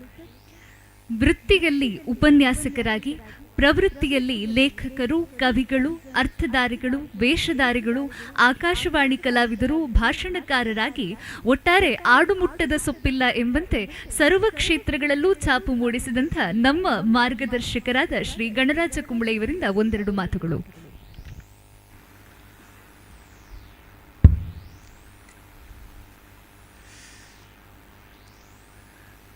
ಎಲ್ಲರನ್ನೂ ಕಾಯುವ ಮಹತೋಬಾರ ಶ್ರೀ ಮಹಾಲಿಂಗೇಶ್ವರ ದೇವರಿಗೆ ಮನಸ ವಂದಿಸುತ್ತಾ, ದ್ವಾರಕೋತ್ಸವ 2024 ಈ ಭವ್ಯ ವೇದಿಕೆಯಲ್ಲಿ ಅಧ್ಯಕ್ಷತೆಯನ್ನು ವಹಿಸಿದ ಶ್ರೀ ಗೋಪಾಲಕೃಷ್ಣ ಭಟ್ರೆ, ಉದ್ಘಾಟನೆಯನ್ನು ಮಾಡಿದ ಡಾಕ್ಟರ್ ಶ್ರೀಪತಿ ಕಲ್ಲೂರಾಯರೇ, ಗ್ರಂಥಾಲಯವನ್ನು ಉದ್ಘಾಟಿಸಿದ ಡಾಕ್ಟರ್ ಮನಮೋಹನ್ ಅವರೇ, ಪ್ರೊಫೆಸರ್ ವಿ ಬಿ ಅರ್ತಿಕಜೆಯವರೇ, ಶ್ರೀ ವೆಂಕಟೇಶಮಯ್ಯನವರೇ, ಕೃತಿ ಬಿಡುಗಡೆ ಮಾಡಿದ ಶ್ರೀ ರಾಜಗೋಪಾಲ್ ಭಟ್ರೆ, ಮಿತ್ರರಾದ ಚೇತನ್ ಮೊಗರಾಲ್ ಅವರೇ, ಹಿರಿಯ ಪ್ರಸಂಗಕರ್ತರಾದ ಮಂಜುನಾಥ್ ಭಟ್ರೆ, ನಮ್ಮೆಲ್ಲರಿಗೂ ಹಿರಿಯರಾದ ಅರ್ತ್ಯಡ್ಕದ ಶ್ರೀ ಹರಿಕೃಷ್ಣ ಭಟ್ರೆ, ವೇದಿಕೆ ಮುಂಭಾಗದಲ್ಲಿರುವ ಎಲ್ಲ ಸಜ್ಜನ ಬಂಧು ಭಗಿನಿಯರೇ, ದ್ವಾರಕೋತ್ಸವ ಒಂದು ಉತ್ಸವವಾಗುವುದು ಹೇಗೆ? ಒಂದು ಉತ್ಸವ ಆಗಬೇಕಾದರೆ ವೈವಿಧ್ಯಪೂರ್ಣವಾದ ರಂಜಕ ಅಂತ ಹೇಳಬಾರ್ದು, ರಂಜನೀಯ ಮತ್ತು ಬುದ್ಧಿರಂಜನೀಯವಾದಂತಹ ಕಾರ್ಯಕ್ರಮಗಳು ಅದರಲ್ಲಿ ಇರಬೇಕು ಅಂತ. ಮಕ್ಕಳಂತೂ ಆ ಬೊಂಬೆಗಳನ್ನು ಬಿಡ್ತಾ ಇಲ್ಲ, ಅವರಷ್ಟಕ್ಕೆ ಕುಣಿತಾ ಇದ್ದಾರೆ ನೋಡಿ, ಉತ್ಸವದ ಒಂದು ಲಕ್ಷಣ ಅದು. ಆಮೇಲೆ ದ್ವಾರಕ ಉತ್ಸವ ಮಾಡುವಾಗ ಇದನ್ನು ಯಾವ ರೀತಿಯಲ್ಲಿ ಮಾಡಬೇಕು ಎನ್ನುವುದರ ಕುರಿತಾದ ಒಂದು ಒಳ್ಳೆಯ ಪರಿಕಲ್ಪನೆ ಇಟ್ಟುಕೊಂಡು ಈ ಕಾರ್ಯಕ್ರಮವನ್ನು ಇಲ್ಲಿ ಏರ್ಪಡಿಸಿದ್ದೀರಿ ಅನ್ನೋದಕ್ಕಿಂತ ನಾನು ನಿಮ್ಮೊಳಗಿನವನಾಗಿ ಏರ್ಪಡಿಸಿದ್ದೇವೆ ಅಂತ ಹೇಳಿದರೆ ಹೆಚ್ಚಾಗಲಿಕ್ಕಿಲ್ಲ ಅಲ್ವಾ ಗೋಪಾಲಣ್ಣನವರೇ? ನಾವು ಸರಿಸುಮಾರು 1-2 ವರ್ಷಗಳಿಂದ ಜೊತೆಯಾಗಿ ಇಲ್ಲಿದ್ದೇವೆ. ಅಂದರೆ ನಮ್ಮನ್ನೆಲ್ಲ ಸೇರಿಸಿಕೊಂಡು ಏನೋ ಒಂದಿಷ್ಟು ಚಟುವಟಿಕೆಗಳನ್ನು ಒಟ್ಟು ಸೇರಿ ಇಲ್ಲಿ ಮಾಡಲಿಕ್ಕೆ ಅವಕಾಶ ಆಗಿದೆ. ಇದು ದ್ವಾರಕ. ಆ ದ್ವಾರಕ ಎಂಬ ಒಂದು ಹೆಸರೇ ನನಗೆ ಬಹಳ ರೋಚಕ. ಯಾಕೆಂದರೆ ವಿಶ್ವಕರ್ಮ ನಿರ್ಮಿತ ಅಂತೆ ದ್ವಾರಕ ಎನ್ನುವುದು. ಇದು ನಾನು ಮೊದಲು ಕೂಡ ಇಲ್ಲಿ ಹೇಳಿದ್ದೆ ಯಾವುದೋ ಒಂದು ವೇದಿಕೆಯಲ್ಲಿ. 51-52 ದ್ವಾರಗಳಿಂದ ಕೂಡಿದ, ಅದು ದ್ವಾರ ಅಂತ ಹೇಳಿದರೆ ಬಾಗಿಲಲ್ಲ, ಅದು ಅಷ್ಟು ಬೀದಿಗಳು ಅಂದರೆ ಪಥಗಳು, ಒಂದು ನಗರಕ್ಕೆ ಬರಲಿಕ್ಕೆ ಹೋಗಲಿಕ್ಕೆ ಅಂತ ಅಷ್ಟು ವಿಶಾಲವಾದ ವ್ಯವಸ್ಥಿತವಾದಂತಹ ಬೀದಿಗಳಿದ್ದಂತಹ ಒಂದು ನಗರ ದ್ವಾರಕ. ನನಗೆ ಈ ದ್ವಾರಕವನ್ನು ನೋಡುವಾಗ ಮತ್ತು ಅವರ ಲೇಔಟ್ಗಳನ್ನು ನೋಡುವಾಗ ಅದೇ ನೆನಪಾಗುವುದು. ಲೇಔಟ್ಗಳು ಇರುವುದೇ ಹಾಗೆ ಇರ್ಬೋದು. ಆದರೆ ಇದು ಭೌತಿಕವಾದ ದ್ವಾರಗಳು ಮಾತ್ರ ಅಲ್ಲ, ಇನ್ನೊಂದು ದೃಷ್ಟಿಯಿಂದ ನೋಡಿದರೆ ತಾತ್ವಿಕವಾದ ದ್ವಾರಗಳು ಕೂಡ ಹೌದು.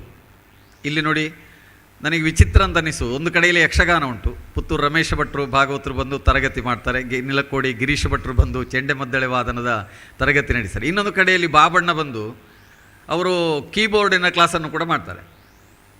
ಈ ಕೀಬೋರ್ಡ್ ಎನ್ನುವಂಥ ಒಂದು ವಾದ್ಯ, ಅದು ಪಾಶ್ಚಿಮಾತ್ಯ ಒಂದು ವಾದ್ಯ, ಅಂದರೆ ನಮ್ಮ ಒಂದು ಹಾರ್ಮೋನಿಯಮೇ ಒಂದು ಆಧುನಿಕ ಪರಿಷ್ಕೃತ ರೂಪ.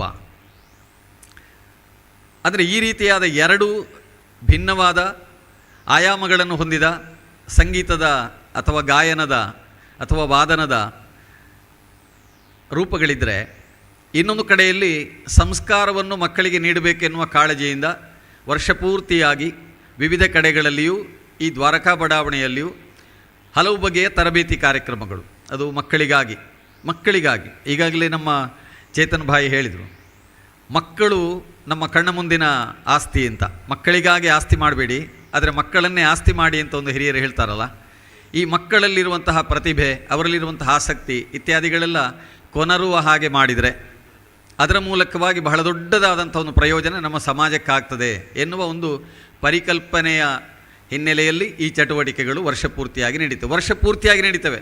ಈ ಉತ್ಸವ ಎನ್ನುವುದು ಕೇವಲ ಒಂದು ದಿನದ ಉತ್ಸವ ಅಲ್ಲ. ಇದು ನಿಜವಾಗಿ ಒಂದು ದಿನದ ಉತ್ಸವ ಮಾಡಿದರೆ ಏನಾಗ್ತದೆ ಅಂದರೆ, ಗೋಪಾಲಕೃಷ್ಣ ಅಡಿಗರು ಹೇಳಿದಾಗ ಆಗ್ತದೆ. ಗೋಪಾಲಕೃಷ್ಣ ಅಡಿಗರು ಒಂದು ರಥದ ರೂಪಕವನ್ನು ಕೊಡ್ತಾರೆ, ರಥೋತ್ಸವದ ರೂಪಕ.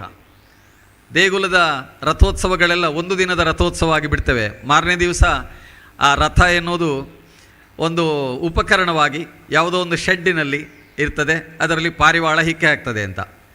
ಒಂದು ದಿವಸದ ಉತ್ಸವದಲ್ಲಿ ಮಾತ್ರ ಪತಾಕೆ, ದೀಪ, ಬೊಂಬೆ ಇತ್ಯಾದಿ ಎಲ್ಲ ಸರ್ವಾಲಂಕಾರಗಳೊಂದಿಗೆ ಶೋಭಿಸ್ತದೆ. ಜನ ಅದನ್ನು ಭಾಳ ಸಂಭ್ರಮಿಸ್ತಾರೆ, ತುಂಬ ಗಮನ ಕೊಡ್ತಾರೆ. ಮರುದಿವಸ ಮರೀತಾರೆ ಅಂತ. ಅವರು ರಾಷ್ಟ್ರದ ಬಗ್ಗೆ, ರಾಷ್ಟ್ರದ ಸ್ವಾತಂತ್ರ್ಯದ ಬಗ್ಗೆ, ರಾಷ್ಟ್ರದ ಸಾರ್ವಭೌಮತೆಯ ಬಗ್ಗೆ ಅದನ್ನು ಹೇಳಿದರು. ನಮ್ಮ ಸ್ವಾತಂತ್ರ್ಯೋತ್ಸವಗಳೆಲ್ಲ ರಥೋತ್ಸವದಾಗ ಆಗ್ತಾ ಉಂಟು ಅಂತ. ಒಂದು ದಿನ ಮಾಡಿ ಮರೆಯುವಂಥದ್ದಾಗಬಾರದು ಉತ್ಸವಗಳು ಅಂತ. ಈ ಉತ್ಸವಗಳು ನಮಗೆ ಪ್ರೇರಣೆ ನೀಡುವ ಕ್ಷಣಗಳಾಗಬೇಕು ಎನ್ನುವ ಒಂದು ದೃಷ್ಟಿಕೋನ ಇದರ ಹಿಂದೆ ಗಟ್ಟಿಯಾದ ರೀತಿಯಲ್ಲಿ ಇದೆ. ಇದು ಗೋಪಾಲಕೃಷ್ಣ ಭಟ್ ಮತ್ತು ಅವರ ಬಳಗದವರು ಹೊಂದಿರುವಂತಹ ಒಂದು ರೀತಿ. ಈ ಕಾರ್ಯಕ್ರಮಗಳನ್ನು ಹೇಗೆ ವ್ಯವಸ್ಥಿತವಾಗಿ ಮಾಡಬೇಕು ಎನ್ನುವುದಕ್ಕೆ ಒಂದು ಯೋಜನಾಬದ್ಧವಾದ, ನೀವು ನೋಡಿರ್ಬೋದು ಪ್ಲ್ಯಾನಿಂಗ್ ಅಂತ. ಈಗ ಒಂದು ಮನೆ ಮಾಡಬೇಕಾದ್ರೆ ಒಂದು ಪ್ಲ್ಯಾನ್ ಎನ್ನುವುದು ಬೇಕು. ಅದನ್ನು ಯೋಜನಾಬದ್ಧವಾಗಿಯೇ ಮಾಡುವ ಒಂದು ವೈಖರಿ ನಮ್ಮ ದ್ವಾರಕಾ ಪ್ರತಿಷ್ಠಾನದ ಅಧ್ಯಕ್ಷರದು. ಯೋಜನೆ ಇಲ್ಲದೆ ಯಾವ ಕಾರ್ಯವನ್ನು ಕೂಡ ಅವರು ಮಾಡುವುದಿಲ್ಲ. ಪ್ರತಿಯೊಂದು ಸಣ್ಣ ಸಣ್ಣ ವಿಷಯಗಳ ಬಗ್ಗೆ ಕೂಡ ತುಂಬ ಗಮನವನ್ನು ವಹಿಸ್ತಾರೆ. ಆದ್ದರಿಂದ ಈ ಕಾರ್ಯಗಳೆಲ್ಲವೂ ಕೂಡ ವ್ಯವಸ್ಥಿತವಾಗಿ ನಡೀತದೆ. ಇಲ್ಲಿ ವೇದ ಪಾಠ ಶಾಲಾ ಶಿಬಿರ ಅಂತ, ವಸಂತ ವೇದ ಪಾಠ ಶಾಲಾ ಶಿಬಿರ ನಡೀತದೆ. ವರ್ಷಕ್ಕೆ ಒಂದು ಸಲ, ಅದು 1 ತಿಂಗಳ ಕಾಲ ನಡೀತದೆ.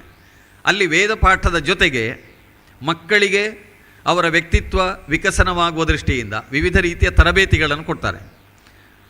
ನೇರವಾಗಿ ನೋಡಿದರೆ ವೇದ ಪಾಠಕ್ಕೂ ಅದಕ್ಕೂ ಸಂಬಂಧ ಇಲ್ಲದ ಹಾಗೆ ಕಾಣ್ಬೋದು. ಆದರೆ ಒಬ್ಬ ವ್ಯಕ್ತಿ ಸಮಾಜದಲ್ಲಿ ತಾನು ವ್ಯವಹರಿಸಬೇಕಾದರೆ ಯಾವ ಬಗೆಯ ಕೌಶಲಗಳನ್ನೆಲ್ಲ ಹೊಂದಿದರೆ ಒಳ್ಳೆಯದು ಎನ್ನುವುದನ್ನು ಆಲೋಚನೆ ಮಾಡಿ ಅವನಿಗೆ ಯೋಗದ ತರಬೇತಿಯನ್ನು ಮಾಡಿಕೊಡುವಂಥದ್ದು, ಅವನ ವ್ಯಕ್ತಿತ್ವ ವಿಕಾಸಕ್ಕೆ ಬೇಕಾದ ವಿವಿಧ ರೀತಿಯ ತರಬೇತಿಗಳನ್ನು ಕೊಡುವಂಥದ್ದು, ಇಂಥದನ್ನೆಲ್ಲ ಯೋಜನಾಬದ್ಧವಾಗಿ ಮಾಡ್ತಾರೆ.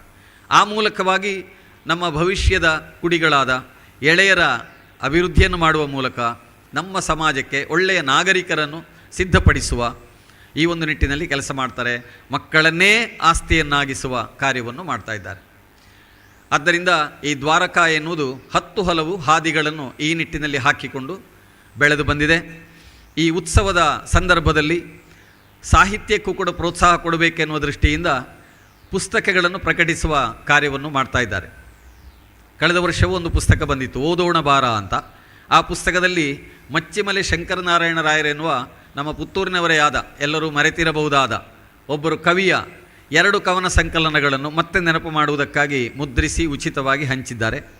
ಈ ವರ್ಷ ಮಕ್ಕಳಿಗೋಸ್ಕರವಾಗಿ ಕಥೆಯ ಪುಸ್ತಕ ಬರಿಬೇಕು ಅಂತ ಗೋಪಾಲಣ್ಣನವರ ಇರಾದೆ.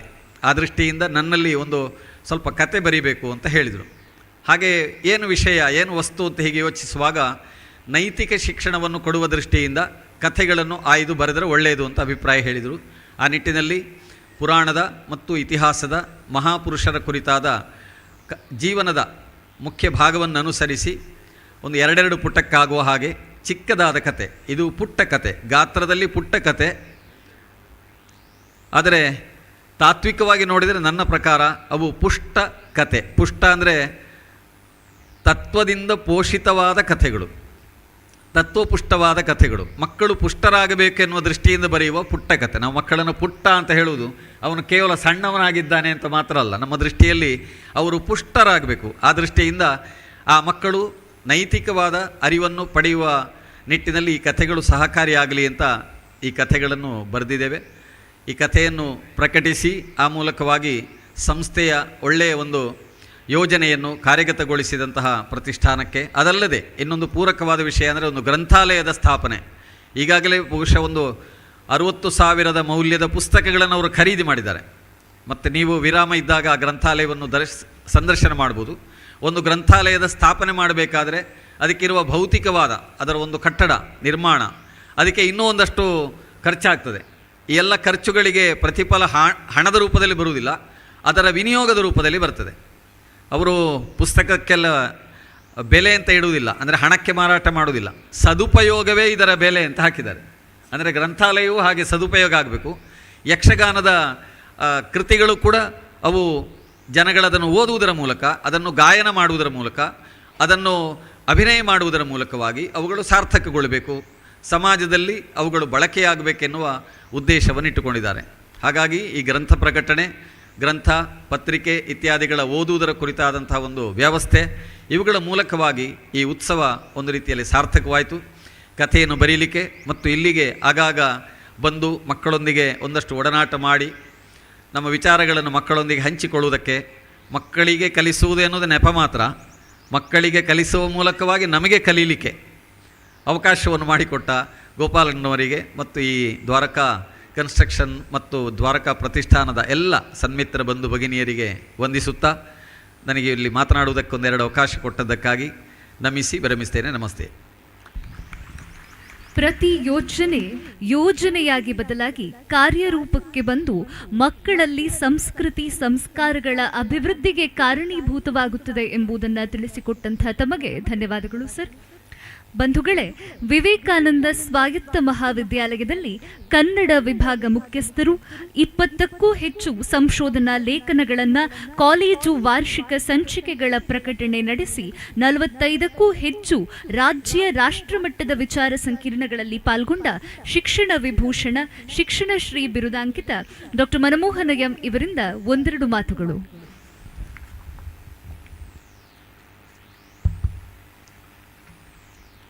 ಎಲ್ಲರಿಗೂ ಪ್ರೀತಿಯ ನಮಸ್ಕಾರಗಳು.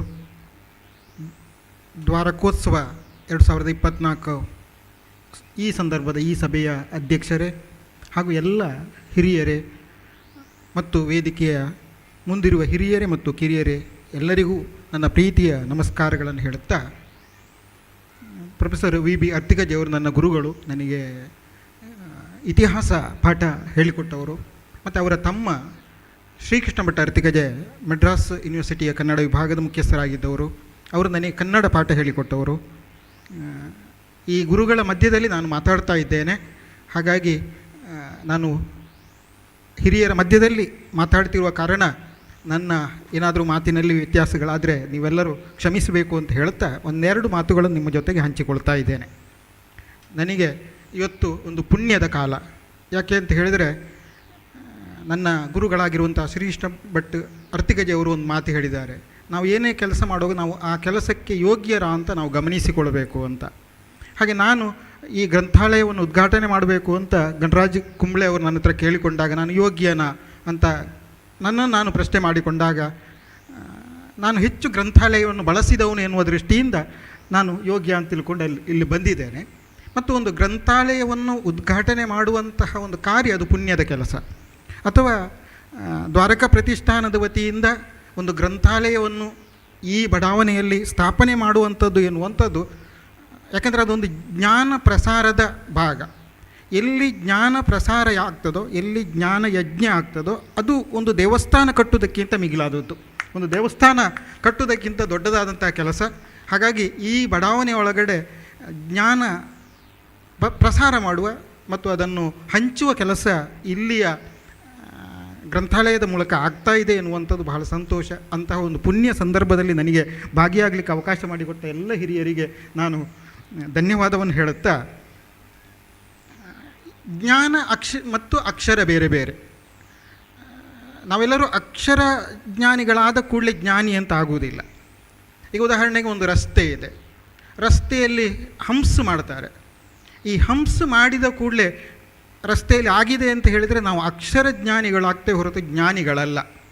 ಯಾಕೆ ಅಂತ ಹೇಳಿದರೆ, ಇದು ಶಾಲಾ ವಟಾರ ಅಂತ ಬೋರ್ಡ್ ಹಾಕಿದ ಮೇಲೆ ನಮಗೆ ಅದನ್ನು ಓದಿದ ಮೇಲೆ ನಮಗೆ ಅರ್ಥ ಆಗಬೇಕು, ನಾವು ಅಲ್ಲಿ ನಿಧಾನವಾಗಿ ವಾಹನ ಚಲಾಯಿಸಬೇಕು ಅಂತ. ಅಥವಾ ಇಲ್ಲಿ ಎಚ್ಚರಿಕೆ ಅಂತ ಬೋರ್ಡ್ ಹಾಕಿದಾಗ ನಾವು ನಮ್ಮ ವಾಹನವನ್ನು ನಾವೇ ಕಂಟ್ರೋಲ್ ಮಾಡಬೇಕು ಎನ್ನುವ ಆ ಜ್ಞಾನ ನಮಗೆ ಸಿಗದೇ ಇದ್ದರೆ ಆಗ ನಾವು ಅಕ್ಷರಸ್ಥ ಮಾತ್ರ ಆಗ್ತೇವೆ.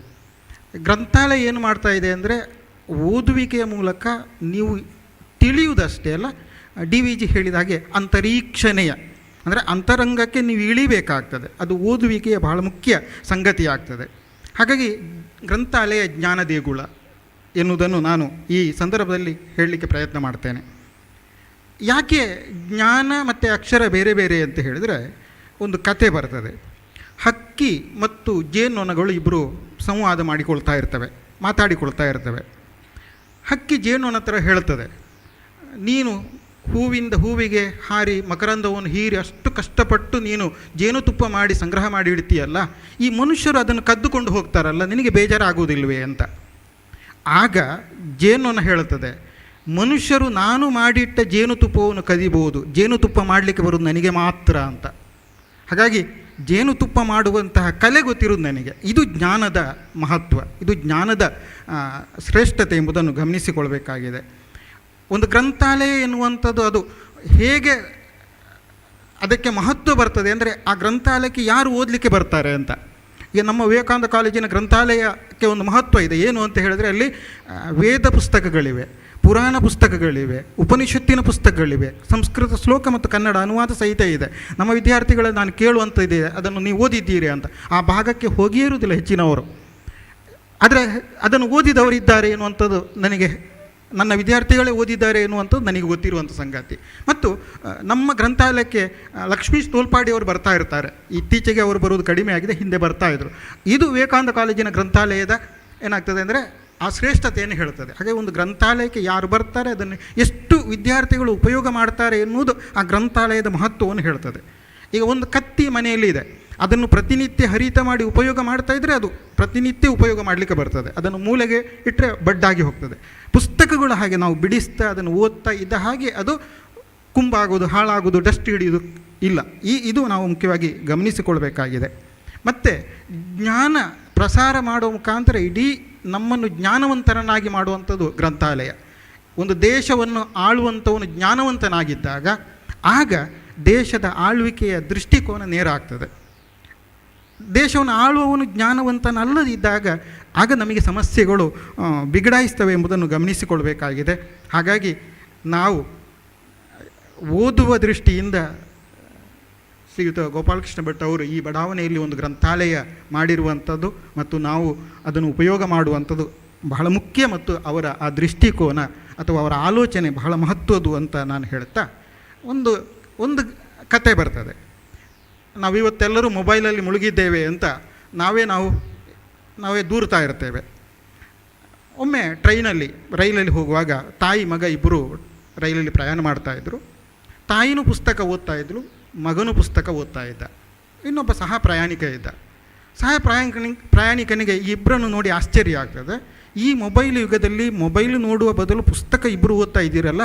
ಮತ್ತು ತಾಯಿಯನ್ನು ಉದ್ದೇಶಿಸಿ ಆ ಪ್ರಯಾಣಿಕ ಹೇಳ್ತಾ ಇದ್ದಾನೆ, ನಿಮ್ಮ ಮಗ ಈ ಸಣ್ಣ ವಯಸ್ಸಿನಲ್ಲಿ ಮೊಬೈಲ್ ಹುಚ್ಚಿ ಹಿಡಿಯದೆ ಓದ್ತಾ ಇದ್ದಾನೆಲ್ಲ, ಇದು ನಿಜವಾಗಿ ನನಗೆ ಆಶ್ಚರ್ಯ ಆಗಿದೆ ಅಂತ.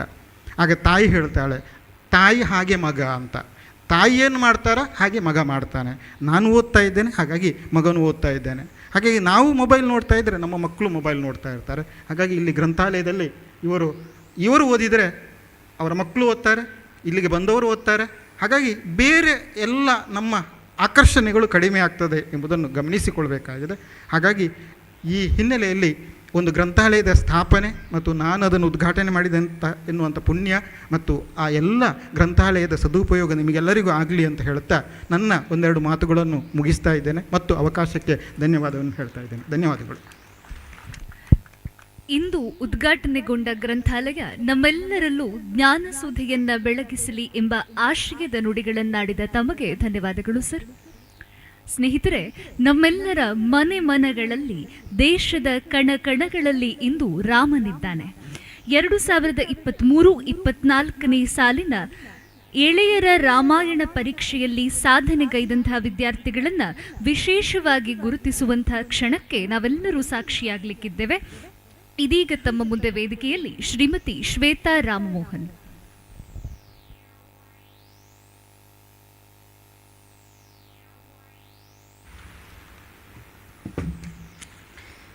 ಎಲ್ಲರಿಗೂ ನಮಸ್ಕಾರಗಳು. ದ್ವಾರಕಾ ಸಂಸ್ಕೃತಿ ಪ್ರತಿಷ್ಠಾನ ಇವರ ಸಹಯೋಗದೊಂದಿಗೆ ದ್ವಾರಕಾ ಪ್ರತಿಷ್ಠಾನ ರಿಜಿಸ್ಟರ್ ಇವರು ಆಯೋಜಿಸಿದ ಎಳೆಯರ ರಾಮಾಯಣ ಪರೀಕ್ಷೆಯು ನವೆಂಬರ್ 19, 2023ರಂದು ಅಂಬಿಕಾ ವಿದ್ಯಾಲಯ ಹಾಗೂ ಕೊಂಬೆಟ್ಟು ಸರಕಾರಿ ಹಿರಿಯ ಪ್ರಾಥಮಿಕ ಶಾಲೆಗಳನ್ನು ಪರೀಕ್ಷಾ ಕೇಂದ್ರವಾಗಿರಿಸಿಕೊಂಡು ಒಟ್ಟು 392 ವಿದ್ಯಾರ್ಥಿಗಳಿಗೆ ಉಚಿತವಾಗಿ ಎಳೆಯರ ರಾಮಾಯಣ ಪರೀಕ್ಷೆಯನ್ನು ಹಮ್ಮಿಕೊಳ್ಳಲಾಗಿತ್ತು. ಭಾಗವಹಿಸಿದ ಎಲ್ಲ ವಿದ್ಯಾರ್ಥಿಗಳಿಗೂ ಪ್ರಮಾಣ ಪತ್ರವನ್ನು ವಿತರಿಸಲಾಗಿದ್ದು, ಅತ್ಯಂತ ಹೆಚ್ಚಿನ ಅಂಕಗಳನ್ನು ಗಳಿಸಿದ 7 ವಿದ್ಯಾರ್ಥಿಗಳಿಗೆ ಪ್ರಮಾಣ ಪತ್ರ ಹಾಗೂ ಚಿನ್ನದ ಪದಕವನ್ನು ನೀಡಲಾಗಿತ್ತು. ಇದೀಗ ದ್ವಾರಕೋತ್ಸವದ ಸಂದರ್ಭದಲ್ಲಿ ಸಾಧನೆಗೈದ 7 ಮಂದಿ ವಿದ್ಯಾರ್ಥಿಗಳನ್ನು ಸ್ಮರಣಿಕೆಯನ್ನು ನೀಡಿ ಗೌರವಪೂರ್ವಕವಾಗಿ ಸನ್ಮಾನಿಸಲಾಗುತ್ತಿದೆ. ವಿದ್ಯಾರ್ಥಿಗಳು ಹೆಸರು ಕರೆದ ತಕ್ಷಣ ದಯವಿಟ್ಟು ವೇದಿಕೆಗೆ ಬರಬೇಕಾಗಿ ವಿನಂತಿಸ್ತಾ ಇದ್ದೇನೆ. ಮೊದಲಿಗೆ ನಿಯತಿ ಭಟ್, ಅಂಬಿಕಾ ವಿದ್ಯಾಲಯ. ಅನಘಾ ವಿಪಿ, ಅಂಬಿಕಾ ವಿದ್ಯಾಲಯ. ಅನರ್ಘ್ಯಶ್ರೀ, ಅಂಬಿಕಾ ವಿದ್ಯಾಲಯ. ಚಂದನಾ ಇ, ಅಂಬಿಕಾ ವಿದ್ಯಾಲಯ.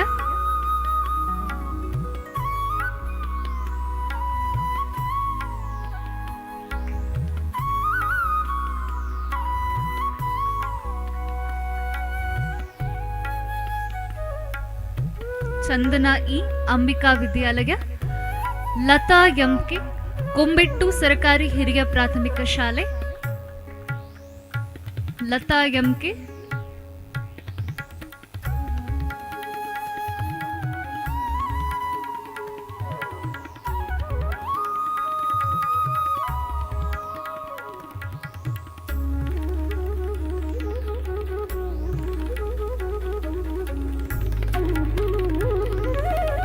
ರಿತಿಕಾ ಬಿಆರ್, ಕೊಂಬೆಟ್ಟು ಸರಕಾರಿ ಹಿರಿಯ ಪ್ರಾಥಮಿಕ ಶಾಲೆ. ರಿತಿಕಾ ಬಿಆರ್.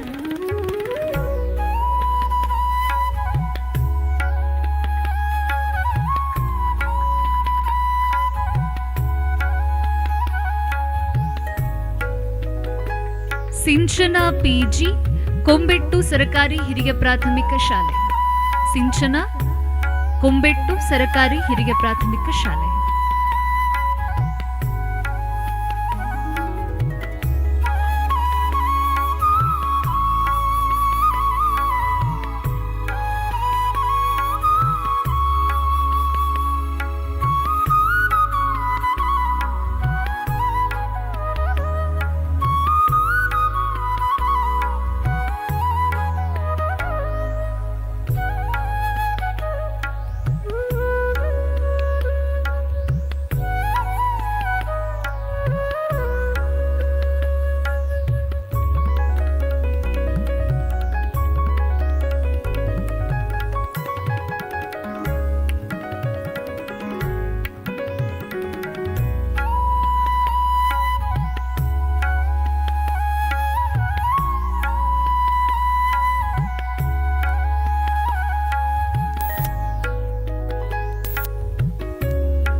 ಎಲ್ಲ ವಿದ್ಯಾರ್ಥಿಗಳಿಗೂ ಹಾಗೆ ಪ್ರಶಸ್ತಿ ವಿತರಿಸಿದಂತಹ ಗಣ್ಯರಿಗೂ ಧನ್ಯವಾದಗಳು.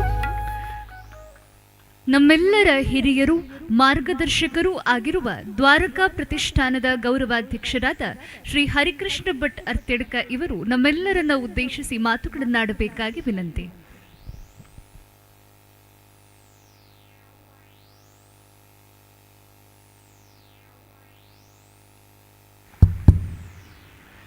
ಹರಿ ಓಂ.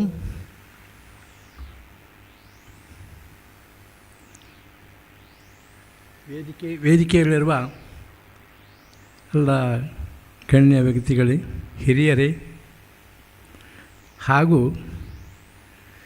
ಈ ದ್ವಾರಕಾ ಪ್ರತಿಷ್ಠಾನದ ವಾರ್ಷಿಕೋತ್ಸವ ಈ ಸಂದರ್ಭದಲ್ಲಿ ಆಮಂತ್ರಿತರಾಗಿಯೂ ಅಲ್ಲದೆ ಸುದ್ದಿ ಕೇಳಿ ಬಂದವ ಎಲ್ಲ ಬಂಧು ಬಾಂಧವರಿಗೆ ನನ್ನ ಅನಂತ ಪ್ರಣಾಮಗಳು.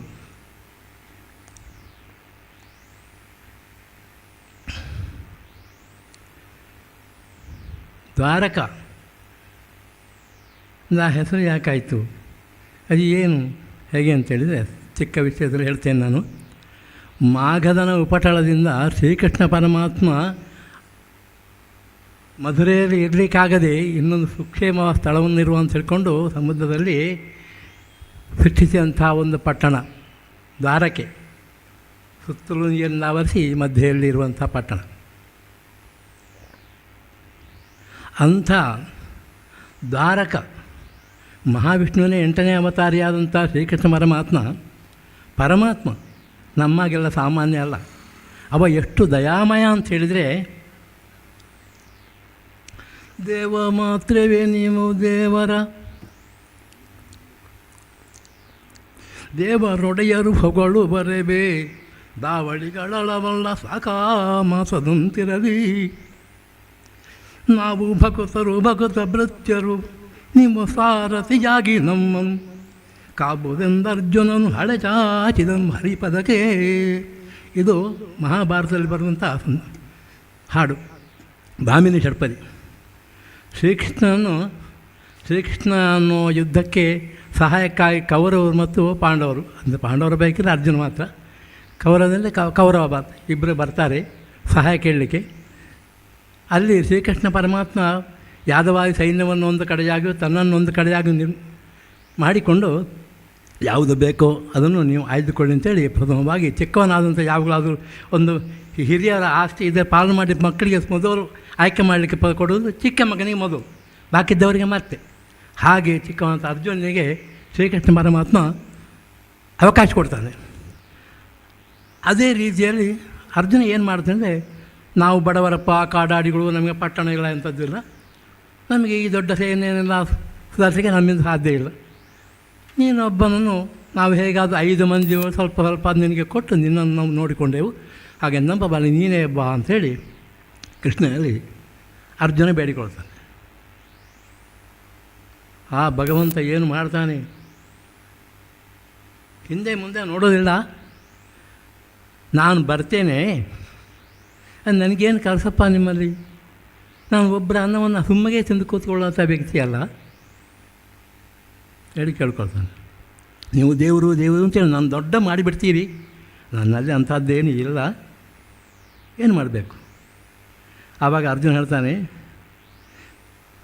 ನೀವು ದೇವರು ಮಾತ್ರ ಅಲ್ಲ, ದೇವರ ಒಡೆಯರು ಕೂಡ ನೀವು. ಆದರೆ ನನಗೆ ನಿಮ್ಮನ್ನು ಬಹಳ ಗೊತ್ತು, ನನ್ನ ಸಂಬಂಧಿಗೂ ನಿಮ್ಮ ವಿಷಯ ಎಲ್ಲ ಗೊತ್ತು. ನೀವು ನನ್ನ ಸಾರಥ್ಯತನ ಮಾಡಬೇಕು, ರಸ ಅಷ್ಟು ಮಾಡಿ ನಮ್ಮನ್ನು ಸದಾ ಕಾಪಾಡಬೇಕು ಅಂತೇಳಿ ಅದನ್ನು ಕೇಳ್ಕೊಳ್ತಾನೆ. ಸೈ ಅಲ್ಲಿಯೇ ಕೃಷ್ಣ ಒಪ್ತಾನೆ. ಅಲ್ಲಿಗೆ ಮತ್ತೆ ಮುಂದಿನ ಕಥೆ ಮುಂದೆ ಆಗ್ತಾ ಇರ್ತದೆ.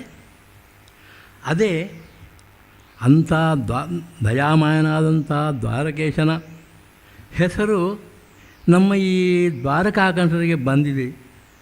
ಅಂಥ ದಯಾಮಯನ ದಯೆಯು ನಮ್ಮಲ್ಲಿ ಅವನಿಂದಾಗಿ ಹೆಚ್ಚೆಚ್ಚು ಉತ್ಪನ್ನವಾಗಲಿ, ಇದೆ, ಇನ್ನೂ ಹೆಚ್ಚು ಆಗಲಿ. ಅಂಥ ಕೆಲಸದ ದಯೆಯಿಂದ ನಾವು ಮಾಡುವಂಥ ಹಲವು ಕಾರ್ಯಗಳನ್ನು ನಾವು ಈಗಾಗಲೇ ಮಾಡಲಿಕ್ಕೆ ನಮಗೆ ಅವನ ಅನುಗ್ರಹ ಆಗಿದೆ. ಅಲ್ಲದೆ 10 ಜನ ಬಾಂಧವರ ನಿಮ್ಮೆಲ್ಲರ ಸಹಕಾರವೂ ನಮಗೆ ದೊರಕಿದೆ. ಇನ್ನು ಮುಂದೆಯೂ ನಿಮ್ಮೆಲ್ಲರ ಸಹಕಾರ ನಮಗೆ ದೊರಕಲಿ. ಆ ಭಗವಂತನ ಅನುಗ್ರಹ ಸದಾ ಎಲ್ರಿಗೂ ನಮಗೂ ನಿಮಗೆಲ್ಲರಿಗೂ ಇರಲಿ ಅಂತೇಳಿ ಹೇಳ್ತಾ ನನ್ನ ಈ ಮಾತುಗಳನ್ನು ಮುಗಿಸ್ತೇನೆ.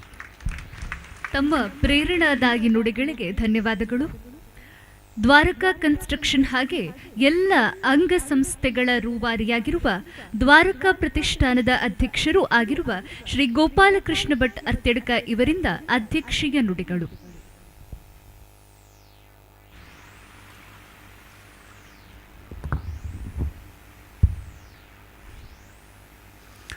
ಶ್ರೀ ಗುರುಭ್ಯೋ ನಮಃ.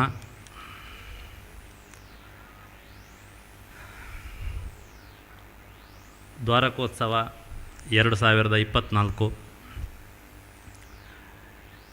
ಇವತ್ತಿನ ಈ ಕಾರ್ಯಕ್ರಮಕ್ಕೆ ನಮ್ಮ ಕರೆಗೆ ಓಗೊಟ್ಟು ಬಂದು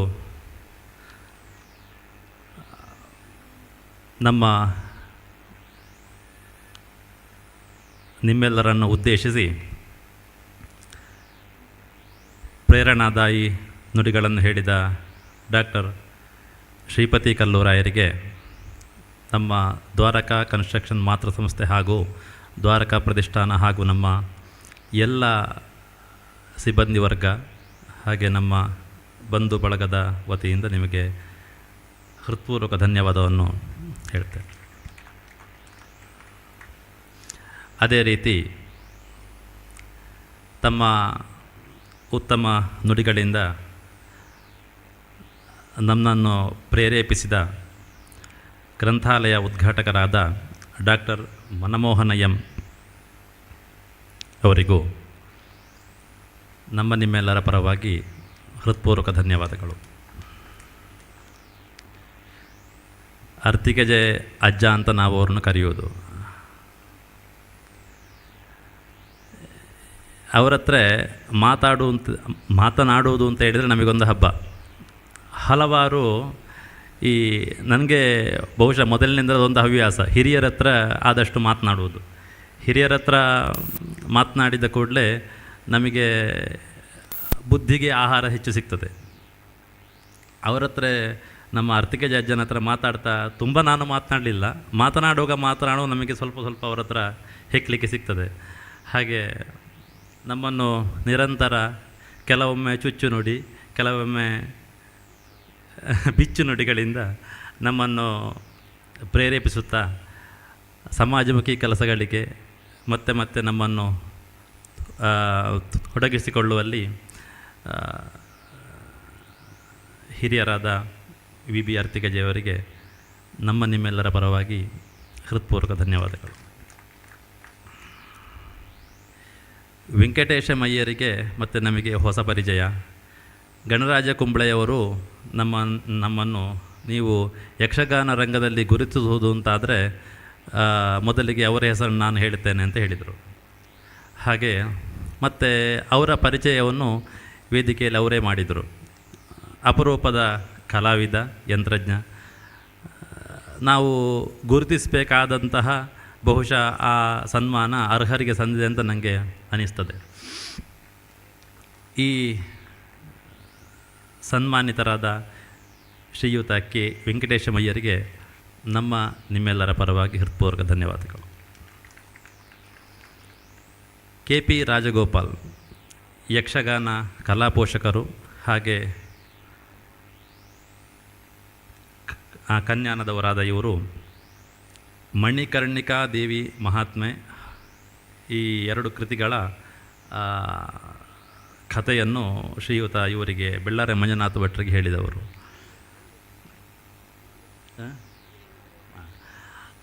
ಆ ರೀತಿ ಅವರನ್ನು ಬರೀಲಿಕ್ಕೆ ಪ್ರೇರೇಪಿಸಿದ ಶ್ರೀಯುತ ರಾಜಗೋಪಾಲ ಇವರಿಗೆ ನಿಮ್ಮೆಲ್ಲರ ಪರವಾಗಿ ಹೃತ್ಪೂರ್ವಕ ಧನ್ಯವಾದಗಳು. ಕಳೆದ ವರ್ಷ ಅಂತ ಅನ್ನಿಸ್ತದೆ, ಒಂದು ಧಾರ್ಮಿಕ ಕಾರ್ಯಕ್ರಮದಲ್ಲಿ ನಮಗೆ ಸಿಕ್ಕಿದವರು ಬೆಳ್ಳಾರೆ ಮಂಜುನಾಥ ಭಟ್ರು. ಹಾಗೆ ನಮ್ಮ ವೇದ ಗುರುಗಳಾದ ಚುಂತಾರು ಶಿವಪ್ರಸಾದ ಭಟ್ರು ಅವರನ್ನು ಪರಿಚಯ ಮಾಡಿಸಿ ಅವರದ್ದು ಒಂದು ಯಕ್ಷಗಾನ ಪ್ರಸಂಗ ಬರೆದದ್ದಿದೆ, ನಿಮ್ಮ ವಾರ್ಷಿಕ ಉತ್ಸವದಲ್ಲಿ ಅಥವಾ ಬೇರೆ ಯಾವುದೇ ಸಂದರ್ಭದಲ್ಲಿ ನೀವು ಪುಸ್ತಕ ಬರೆದು ಪ್ರಕಟಿಸುವುದಾದರೆ ಇದನ್ನೊಂದು ನೋಡ್ಬೋದು ಅಂತ ಹೇಳಿದರು. ಅದರ ನಂತರ ಅವರು ನಮಗೆ ಮಾತನಾಡಿಗೆ ಸಿಕ್ಕಿದ್ರು, ಮಾತನಾಡಿದೆವು. ಒಳ್ಳೆಯ ಕೃತಿಯ ಅಂತ ನಮಗೆ ಅನ್ನಿಸ್ತು. ಹಾಗೆ ನಮ್ಮ ಈ ಸಂದರ್ಭದಲ್ಲಿ ಅವರ ಕೃತಿಯನ್ನು ಪ್ರಕಟಿಸುವ ಅವಕಾಶ ಆಯಿತು. ಶ್ರೀಯುತರಿಗೆ ಕೂಡ ನಿಮ್ಮೆಲ್ಲರ ಪರವಾಗಿ ಹೃತ್ಪೂರ್ವಕ ಧನ್ಯವಾದಗಳು. ಅದೇ ರೀತಿ ನಮ್ಮ ಯಾವುದೇ ಕಾರ್ಯಕ್ರಮದಲ್ಲಿ ನಾವು ಅವರನ್ನು ಹೊರಗಿನವುದು ಅಂತ ಭಾವಿಸೋದಿಲ್ಲ. ಗಣರಾಜ ಕುಂಬ್ಳೆಯವರು ಅಣ್ಣ ಅಂತ ಕರೆಯುವುದು ಅವರನ್ನು. ನಮ್ಮ ಈ ಎಲ್ಲ ಯಾವುದೇ ಸಾಮಾಜಿಕ ಕೆಲಸಗಳಿದ್ದರೂ ಅವರು ಅತ್ಯಂತ ಉತ್ಸಾಹದಿಂದ ನಮ್ಮೊಟ್ಟಿಗೆ ಭಾಗವಹಿಸಿ ಯಾವುದೇ ಪ್ರತಿಫಲಾಪೇಕ್ಷೆ ಇಲ್ಲದೆ ನಮ್ಮ ಎಲ್ಲ ಕೆಲಸಗಳಲ್ಲಿ ನಮ್ಮ ಜೊತೆಗುವವರು, ನಮ್ಮ ಒಡನಾಡಿ. ಅವರಿಲ್ಲದೆ ಬಹುಶಃ ನಮ್ಮ ಈ ಕೆಲಸಗಳು ಮುಂದೆ ನಡೆಯುವುದಿಲ್ಲ ಅಂತ ನನಗೆ ಅನ್ನಿಸ್ತದೆ.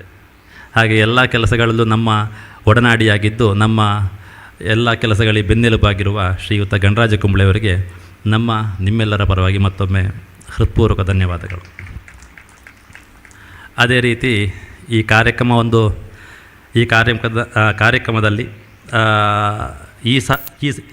ಇದೇ ಸಾಲಿನ 2023-24ನೇ ಸಾಲಿನಲ್ಲಿ ನಾವು ಈ ಪ್ರತಿಷ್ಠಾನವನ್ನು ನಾವು ಪ್ರಾರಂಭ ಮಾಡುವಾಗಲೇ ನಮ್ಮ ಎಜೆಂಡಾದಲ್ಲಿ ರಾಮಾಯಣ ಮಹಾಭಾರತ ಪರೀಕ್ಷೆಗಳನ್ನು ಮಕ್ಕಳಿಗೆ ನಡೆಸಬೇಕು ಅಂತ ಹೇಳುವಂಥದ್ದಿತ್ತು. ಬಹುಶಃ ಗಣರಾಜ ಕುಂಬ್ಳೆಯವರು ನಮ್ಮ ಜತೆಯಾದ ನಂತರ ಕಳೆದ 2 ವರ್ಷದಿಂದ ಅದನ್ನು ಹೇಗೆ ಮಾಡೋದು ಅಂತೇಳಿ ನಾವು ಯೋಚನೆ ಮಾಡ್ತಾ ಈ ವರ್ಷ ಅದು ಕಾರ್ಯರೂಪಕ್ಕೆ ಬಂದಿದೆ. ಸುಮಾರು 390, ಬಹುಶಃ 392 ಮಕ್ಕಳಿಗೆ ನಾವು ಈ ವರ್ಷ ಉಚಿತವಾಗಿ, ಅವರು ಹೇಳಿದರು ಹಾಗೆ, ರಾಮಾಯಣ ಪರೀಕ್ಷೆಯನ್ನು ನಮ್ಮ ಪ್ರತಿಷ್ಠಾನದ ವತಿಯಿಂದ ಪುಸ್ತಕ ವಿತರಿಸಿ ಮಾಡಿಸಿದ್ದೇವೆ. ಈ ಪರೀಕ್ಷೆಯಲ್ಲಿ ಮಕ್ಕಳು ಚೆನ್ನಾಗಿ ಬರೆದಿದ್ದಾರೆ. ಇನ್ನೂ ಹೆಚ್ಚಿನ ಮಕ್ಕಳು ಇದರಲ್ಲಿ ಭಾಗವಹಿಸಬೇಕು. ನಮ್ಮ ಉದ್ದೇಶ ಪ್ರತಿಯೊಬ್ಬರು ಹಿಂದುವಾಗಿ ಹುಟ್ಟಿದವನು ಅದರ ಆಧಾರ ಗ್ರಂಥಗಳು, ಈ ರಾಮಾಯಣ ಮಹಾಭಾರತ ಅಂತ ಹೇಳಿದರೆ ಇದರ ಆಧಾರ ಗ್ರಂಥಗಳು. ಈ ಆಧಾರ ಗ್ರಂಥಗಳನ್ನು ನೀವು ಈ ಕಥೆಗಳನ್ನು ಕಲಿಯದೆ ಓದದೆ ನಿಮಗೆ ನಿಮ್ಮತನವನ್ನು ಅರ್ಥ ಮಾಡಿಕೊಳ್ಳಿ ಕಷ್ಟ. ಸಂಸ್ಕಾರವನ್ನು ಕಲಿಯುವುದೆಂದು ಹೇಳಿದರೆ ಕಥೆಗಳನ್ನು ಓದುವುದು. ಹಿರಿಯರು ಹಾಕಿಕೊಟ್ಟ ದಾರಿಯಲ್ಲಿ ಕಥೆಗಳು, ಅಲ್ಲಿ ಪುರಾಣ ಪುರುಷರು, ಹೀಗೆ ಎಲ್ಲ ಮಾರ್ಗದರ್ಶಕರನ್ನು ನಾವು ಅರ್ಥ ಮಾಡಿಕೊಳ್ಬೇಕಾದ್ರೆ ಕಥೆಗಳನ್ನು ಓದಬೇಕು. ಇಂಥ ಕಥೆಗಳನ್ನು ಓದಿ ಮುಂದಿನ ದಿನಗಳಲ್ಲಿ ನಿಮಗೆಲ್ಲ ಒಳ್ಳೆಯದಾಗಲಿ ಅಂತ ಹೇಳ್ತಾ ಈ ಪರೀಕ್ಷೆಯಲ್ಲಿ ಸಾಧನೆಗೈದ ಮಕ್ಕಳನ್ನು ನಾವು ಸನ್ಮಾನಿಸಿದ್ದೇವೆ. ಅವರಿಗೆ ಕೂಡ ನಿಮ್ಮ ಎಲ್ಲರ ವತಿಯಿಂದ ಹೃತ್ಪೂರ್ವಕ ಧನ್ಯವಾದಗಳು. ಹಾಗೆ ನಮಗೆ ವೈಯಕ್ತಿಕವಾಗಿ ಯಾರನ್ನು ಸಂಪರ್ಕ ಮಾಡಲಿಕ್ಕೆ ಆಗಲಿಲ್ಲ. ಆದರೆ ನಮ್ಮ ಪ್ರೀತಿಯ ಕರೆಗೆ ಓಗೊಟ್ಟು ಬಂದು ನಮ್ಮ ಆತಿಥ್ಯವನ್ನು ಸ್ವೀಕರಿಸುವ ನಿಮ್ಮೆಲ್ಲರಿಗೆ ಮತ್ತೊಮ್ಮೆ ಧನ್ಯವಾದವನ್ನು ಹೇಳುತ್ತಾ, ಮುಖ್ಯ ಅಭ್ಯಾಗತರಾದ ಚೇತನ್ ಮೊಗ್ರಾಲ್ ಅವರು ಒಂದು ರೀತಿ ಗಣರಾಜ ಶರಣ ಹಾಗೆ ಯಾವಾಗಲೂ ನಮ್ಮೊಟ್ಟಿಗಿರುವವರು. ನಮ್ಮ ಎಲ್ಲ ವ್ಯಕ್ತಿತ್ವ ವಿಕಸನ ಶಿಬಿರದಲ್ಲಿ ಕೂಡ ನಮ್ಮೊಟ್ಟಿಗೆ ಪಾಲ್ಗೊಳ್ಳುವವರು, ನಮ್ಮ ಸಹೃದಯ ಬಂಧು, ನಮ್ಮ ಹಿತೈಷಿ. ಅವರಿಗೆ ಧನ್ಯವಾದವನ್ನು ಹೇಳುತ್ತಾ, ನಿಮ್ಮೆಲ್ಲರಿಗೆ ಧನ್ಯವಾದವನ್ನು ಹೇಳುತ್ತಾ, ಮತ್ತು ಕೊನೆಯದಾಗಿ ನಮ್ಮ ಈ ಎಲ್ಲ ಕಾರ್ಯಕ್ರಮಗಳನ್ನು ಎಲ್ಲರಿಗೆ ಮುಟ್ಟಿಸುವಲ್ಲಿ ಪ್ರಮುಖ ಪಾತ್ರವನ್ನು ವಹಿಸುವಂಥ ಮಾಧ್ಯಮ ಮಿತ್ರರಿಗೆ, ಹಾಗೆ ನನ್ನೆಲ್ಲ ಕೆಲಸಗಳಲ್ಲಿ ನನ್ನೊಂದಿಗೆ ನಿಲ್ಲುವ ನನ್ನೆಲ್ಲ ಸಿಬ್ಬಂದಿ ಮಿತ್ರರಿಗೆ, ನನ್ನ ಅಣ್ಣ ತಮ್ಮಂದಿರಿಗೆ ಮತ್ತೊಮ್ಮೆ ಧನ್ಯವಾದವನ್ನು ಹೇಳ್ತಾ ಈ ಕಾರ್ಯಕ್ರಮವನ್ನು ಇಲ್ಲಿ ಮುಗಿಸ್ತೇನೆ. ಜೈ ಹಿಂದ್. ಧನ್ಯವಾದಗಳು ಸರ್. ನಮ್ಮ ಪ್ರೀತಿಯ ಕರೆಗೆ ಓಗೊಟ್ಟು ಆಗಮಿಸಿದಂತಹ ಎಲ್ಲ ಗಣ್ಯರಿಗೂ ಕೂಡ ನಮ್ಮ ಕಡೆಯಿಂದ ಒಂದು ಪುಟ್ಟ ಕಾಣಿಕೆ ಕೊಡುವಂತಹ ಕಾರ್ಯಕ್ರಮ. ಈ ಕಾರ್ಯಕ್ರಮವನ್ನು ನಡೆಸಿಕೊಡ್ಲಿಕ್ಕೆ ಇದೀಗ ವೇದಿಕೆಯಲ್ಲಿ ಶ್ರೀಯುತ ದುರ್ಗಾ ಗಣೇಶ್ ಅವರು.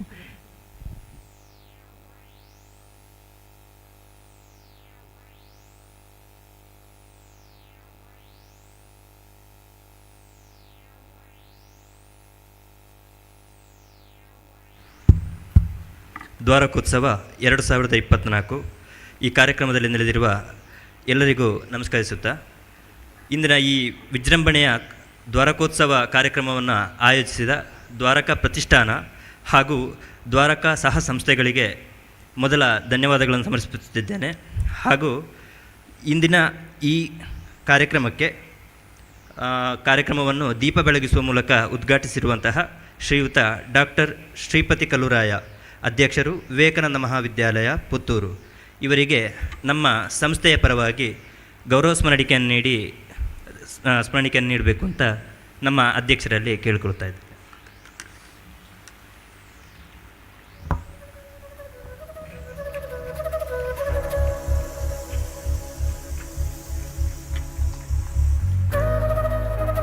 ಹಾಗೆಯೇ ನಮ್ಮ ಸಂಸ್ಥೆಯ ಗ್ರಂಥಾಲಯವನ್ನು ಉದ್ಘಾಟಿಸಿದ ಶ್ರೀಯುತ ಡಾಕ್ಟರ್ ಮನಮೋಹನ ಎಂ, ಕನ್ನಡ ವಿಭಾಗದ ಮುಖ್ಯಸ್ಥರು, ವಿವೇಕಾನಂದ ಮಹಾವಿದ್ಯಾಲಯ, ಪುತ್ತೂರು. ಇವರಿಗೆ ನಮ್ಮ ಸಂಸ್ಥೆಯ ಪರವಾಗಿ ಗೌರವ ಸ್ಮರಣಿಕೆ ನೀಡಬೇಕು ಅಂತ ಕೇಳಿಕೊಳ್ತಾ ಇದ್ದೇನೆ.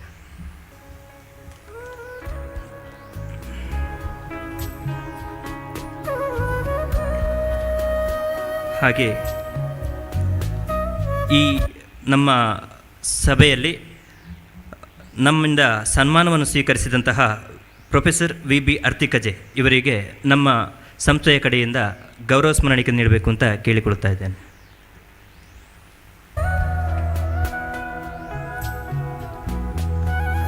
ಹಾಗೆ ಈ ವೇದಿಕೆಯಲ್ಲಿನ ಇನ್ನೊಬ್ಬ ಸನ್ಮಾನಿತರು ಶ್ರೀ ಕೆ. ವೆಂಕಟೇಶಮಯ್ಯ, ಯಕ್ಷಗಾನ ಪ್ರಸಾದನ ಕಲಾವಿದರು, ಶ್ರೀ ಗುರುನರಸಿಂಹ ಕಲಾಮಂಡಳಿ, ಆರ್ಯಾಪು. ಇವರಿಗೂ ಕೂಡ ಗೌರವ ಸ್ಮರಣಿಕೆ ಕೊಡಬೇಕು ಅಂತ ಕೇಳಿಕೊಳ್ತಾ ಇದ್ದೇನೆ.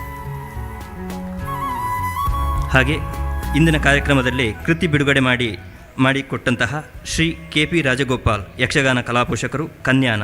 ಇವರಿಗೆ ನಮ್ಮ ಸಂಸ್ಥೆ ಮತ್ತು ನಮ್ಮ ಸಹ ಸಂಸ್ಥೆಗಳ ಕಡೆಯಿಂದ ಗೌರವ ಸ್ಮರಣಿಕೆ ಕೊಡ್ತಾ ಇದ್ದೇವೆ.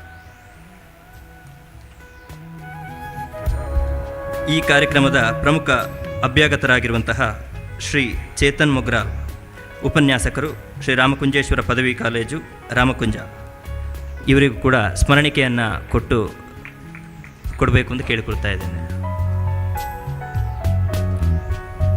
ಹಾಗೆ ಕೃತಿಕಾರರಾಗಿರುವಂತಹ ಶ್ರೀ ಬೆಳ್ಳಾರೆ ಮಂಜುನಾಥ ಭಟ್ ಇವರಿಗೂ ಕೂಡ ಗೌರವ ಸ್ಮರಣಿಕೆಯನ್ನು ಕೊಡಬೇಕು ಅಂತ ಕೇಳಿಕೊಳ್ತಾ ಇದ್ದೇನೆ. ಇನ್ನೋರ್ವ ಕೃತಿಕಾರ, ನಮ್ಮೆಲ್ಲರ ಮಾರ್ಗದರ್ಶಕರು ಆಗಿರುವಂತಹ ಶ್ರೀ ಗಣರಾಜ್ ಕುಂಬ್ಳೆ ಇವರಿಗೂ ಕೂಡ ಗೌರವ ಸ್ಮರಣಿಕೆಯನ್ನು ನೀಡಬೇಕು ಅಂತ ಕೇಳಿಕೊಳ್ಳುತ್ತಾ ಇದ್ದೇನೆ. ಹಾಗೆ ಈ ಕಾರ್ಯಕ್ರಮದ ಯಶಸ್ಸಿಗೆ ಸಾಕ್ಷಿಯಾದಂತಹ ಇಲ್ಲಿ ನೆರೆದಿರುವ ಎಲ್ಲರಿಗೂ ಈ ಕಾರ್ಯಕ್ರಮದ ಸಂಘಟನೆಯ ಕಡೆಯಿಂದ ಹಾಗೂ ನಮ್ಮ ದ್ವಾರಕಾ ಸಮೂಹ ಸಂಸ್ಥೆಯ ಕಡೆಯಿಂದ ಧನ್ಯವಾದಗಳನ್ನು ಸಮರ್ಪಿಸುತ್ತಾ ಮುಂದಿನ ಸಭಾ ಕಾರ್ಯಕ್ರಮವನ್ನು ಮುಂದುವರಿಸಿಕೊಡಬೇಕು ಅಂತ ನಿರೂಪಕರಲ್ಲಿ ಕೇಳಿಕೊಳ್ತಾ ಇದ್ದೇನೆ.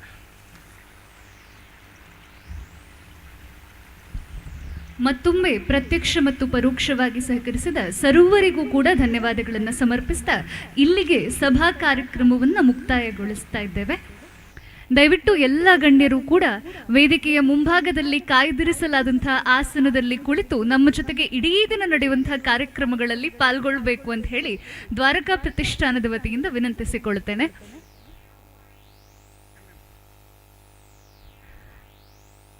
ಬಂಧುಗಳೇ, ಮುಂದೆ ಇದೇ ವೇದಿಕೆಯಲ್ಲಿ ಸಾಂಸ್ಕೃತಿಕ ಕಾರ್ಯಕ್ರಮ ದಿನ ಇಡೀ ನಡೆಯಲಿಕ್ಕಿದೆ.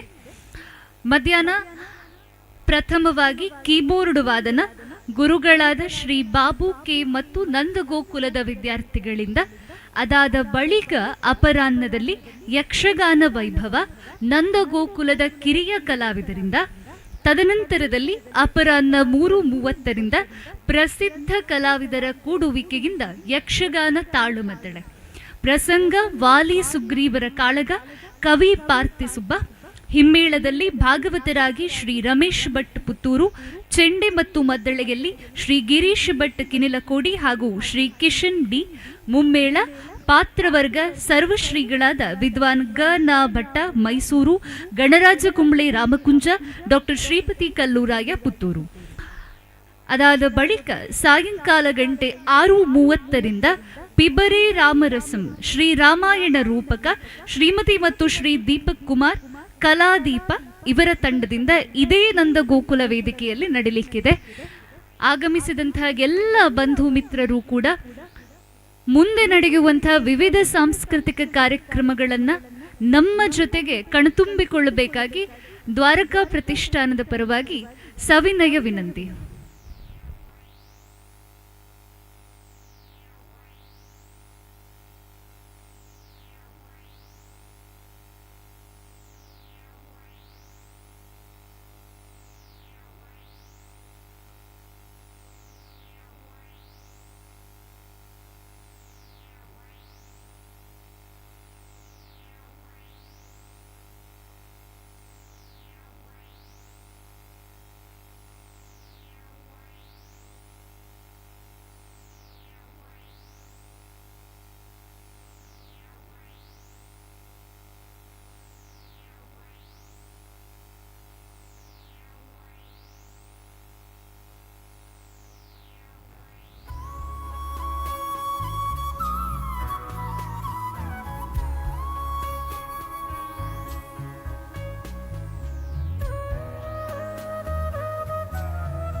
ಮುಂದಕ್ಕೆ ನಂದಗೋಕುಲ ವೇದಿಕೆಯಲ್ಲಿ ಕೀಬೋರ್ಡ್ ವಾದನ ನಡೀಲಿಕ್ಕಿದೆ.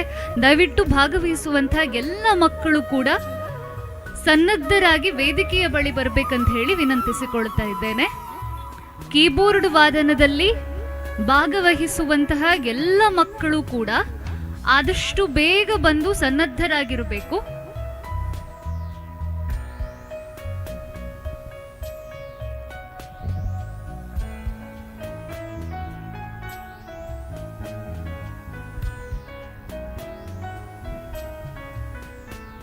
ಎಲ್ಲ ಬಂಧು ಮಿತ್ರರ ಗಮನಕ್ಕೆ, ಸಣ್ಣ ಮಕ್ಕಳು ಹಾಕುವಂತ ಕೈ ಬಳೆ ಬಿದ್ದು ಸಿಕ್ಕಿದೆ. ಯಾರಾದ್ರೂ ಸಣ್ಣ ಮಕ್ಕಳನ್ನ ಜೊತೆ ಕರ್ಕೊಂಡು ಬಂದಂಥವರಿದ್ರೆ ಕೈ ಬಳೆ ಬಿದ್ದು ಸಿಕ್ಕಿದ್ದು ಇಲ್ಲಿ ಅನೌನ್ಸ್ಮೆಂಟ್ ಡೆಸ್ಕ್ ಹತ್ರ ಇದೆ. ದಯವಿಟ್ಟು ಇಲ್ಲಿಂದ ಬಂದು ತೆಗೆದುಕೊಂಡು ಹೋಗಬೇಕು ಅಂತ ಹೇಳಿ ಕೇಳ್ಕೊಳ್ತೇವೆ.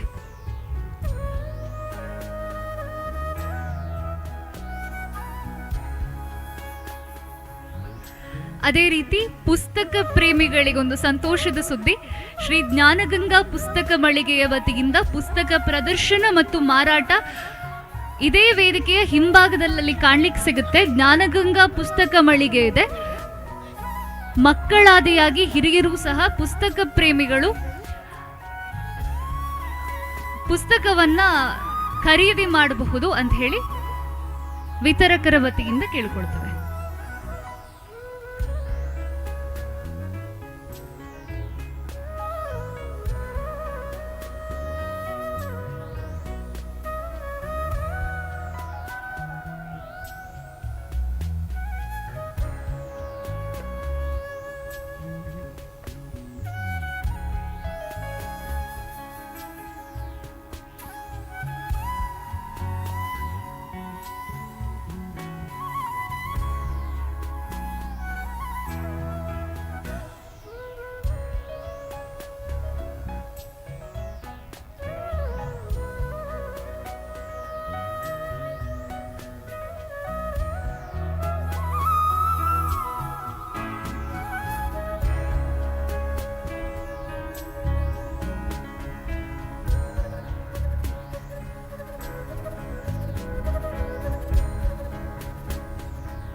ಪುತ್ತೂರು ಬಾಬಣ್ಣ ಎಂದೇ ಪ್ರಸಿದ್ಧರಾದ ಇವರು ಸುದೀರ್ಘ 39 ವರ್ಷಗಳ ಕಾಲ ಟೆಲಿಫೋನ್ ಇಲಾಖೆಯಲ್ಲಿ ಸೇವೆ ಸಲ್ಲಿಸಿ ನಿವೃತ್ತಿಯ ಬಳಿಕ ಸಂಗೀತ ತರಗತಿಗಳನ್ನು ನಡೆಸುತ್ತಿದ್ದಾರೆ.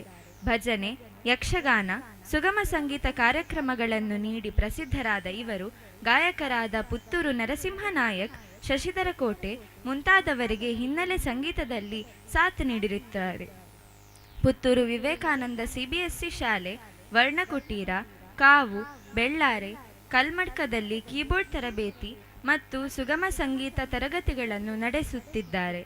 ಇವರ ಸಾಧನೆ ಗುರುತಿಸಿ ಗಾನಸಿರಿ ಕಲಾಕೇಂದ್ರ ಪುತ್ತೂರು ಇದರ ವತಿಯಿಂದ ಗಾನಸಿರಿ ಸಂಗೀತ ರತ್ನ ಪ್ರಶಸ್ತಿ, ಅಂತೆಯೇ ಸುಗಮ ಸಂಗೀತ ಕಲಾಕೇಂದ್ರದ ವತಿಯಿಂದ ಭಾವನಾ ಪ್ರಶಸ್ತಿ ನೀಡಿ ಗೌರವಿಸಲಾಗಿದೆ. ಕಳೆದ 1 ವರ್ಷದಿಂದ ನಮ್ಮ ಗೋಕುಲ ಬಡಾವಣೆಯಲ್ಲಿ ಕೀಬೋರ್ಡ್ ತರಗತಿಗಳನ್ನು ನಡೆಸುತ್ತಾ ಬಡಾವಣೆಯ ಚಿಣ್ಣರಲ್ಲಿ ಸಂಗೀತಾಸಕ್ತಿ ಹೆಚ್ಚಿಸುವಲ್ಲಿ ಪ್ರಮುಖ ಪಾತ್ರ ವಹಿಸಿರುತ್ತಾರೆ. ಇದೀಗ ತಮ್ಮ ಮುಂದೆ ಕೀಬೋರ್ಡ್ ವಾದನ. ಮೊದಲನೆಯ ಪ್ರಸ್ತುತಿ ಆದಿತ್ಯ ಕೃಷ್ಣ ಇವರಿಂದ. ನಮಸ್ತೆ ಎಲ್ಲರಿಗೂ. ನನ್ನ ಹೆಸರು ಆದಿತ್ಯ ಕೃಷ್ಣ. ನಾನು ದ್ವಾರಕಾ ಕಲಾಶಾಲೆಯಲ್ಲಿ 1 ವರ್ಷಗಳಿಂದ ಬಾಬು ಸರ್ ಇವರಿಂದ ಕಲಿಯುತ್ತಿದ್ದೇನೆ. ನಾನೀಗ ಮೊದಲನೇದಾಗಿ ಹರಿವರಾಸನಂ ಅನ್ನು ನುಡಿಸಲಿದ್ದೇನೆ.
ಈಗ ನಾನು ಜಗದೀಶ್ರೀ ಬೆಳಕಿನಲ್ಲಿಯನ್ನು ನುಡಿಸಲಿದ್ದೇನೆ.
ನಾನೀಗ ಬೊಂಬೆ ಹೇಳು ತೈತೆಯನ್ನು ನುಡಿಸಲಿದ್ದೇನೆ.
ಧನ್ಯವಾದಗಳು. ಧನ್ಯವಾದಗಳು ಆದಿತ್ಯ. ಮುಂದಿನ ಪ್ರಸ್ತುತಿ ನೇಹಾ ಇವಳಿಂದ.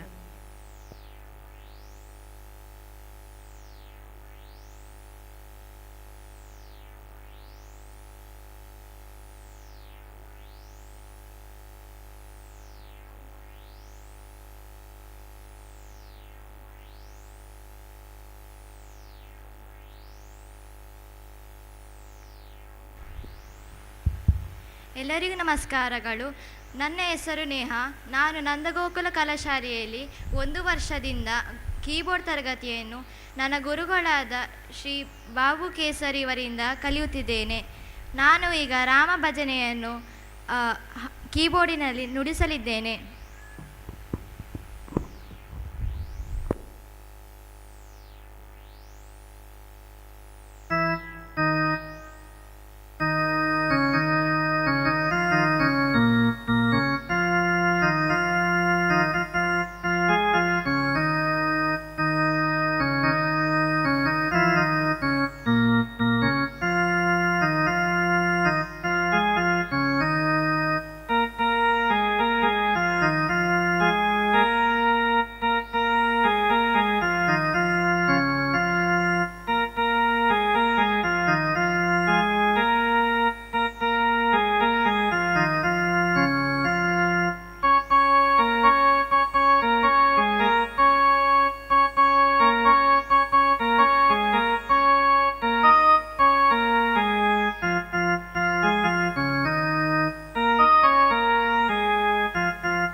ಧನ್ಯವಾದಗಳು.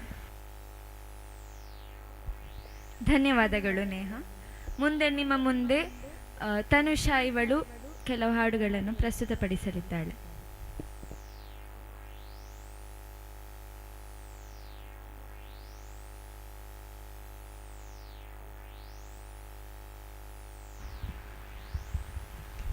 ಎಲ್ಲರಿಗೂ ನಮಸ್ಕಾರ. ನನ್ನ ಹೆಸರು ತನುಷಾ. ದ್ವಾರಕಾ ಕಲಾಶಾಲೆಯಲ್ಲಿ ಕೀಬೋರ್ಡ್ ತರಬೇತಿಯನ್ನು ಗುರುಗಳಾದ ಬಾಬು ಕೆ ಸರ್ ಇವರಿಂದ ಕಲಿಯುತ್ತಿದ್ದೇನೆ. ಈಗ ನಾನು ಓಡಿ ಓಡಿ ಬಂದವನಿಗೆ ಸಾಂಗ್ ಹಾಡಲಿದ್ದೇನೆ.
ಧನ್ಯವಾದಗಳು.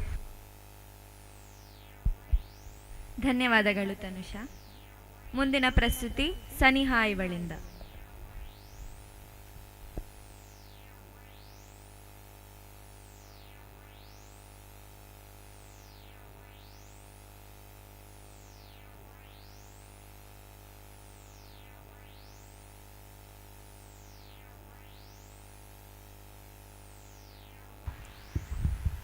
ಎಲ್ಲರಿಗೂ ನಮಸ್ಕಾರ. ನನ್ನ ಹೆಸರು ಸನಿಹಾ. ನಾನು ದ್ವಾರಕಾ ಕಲಾಶಾಲೆಯಲ್ಲಿ 1 ವರ್ಷದಿಂದ ಶ್ರೀ ಬಾಬು ಕೆ.ಇವ ಸರಿಂದ ಕೀಬೋರ್ಡ್ ತರಗತಿಯನ್ನು ಕಲಿಯುತ್ತಿದ್ದೇನೆ.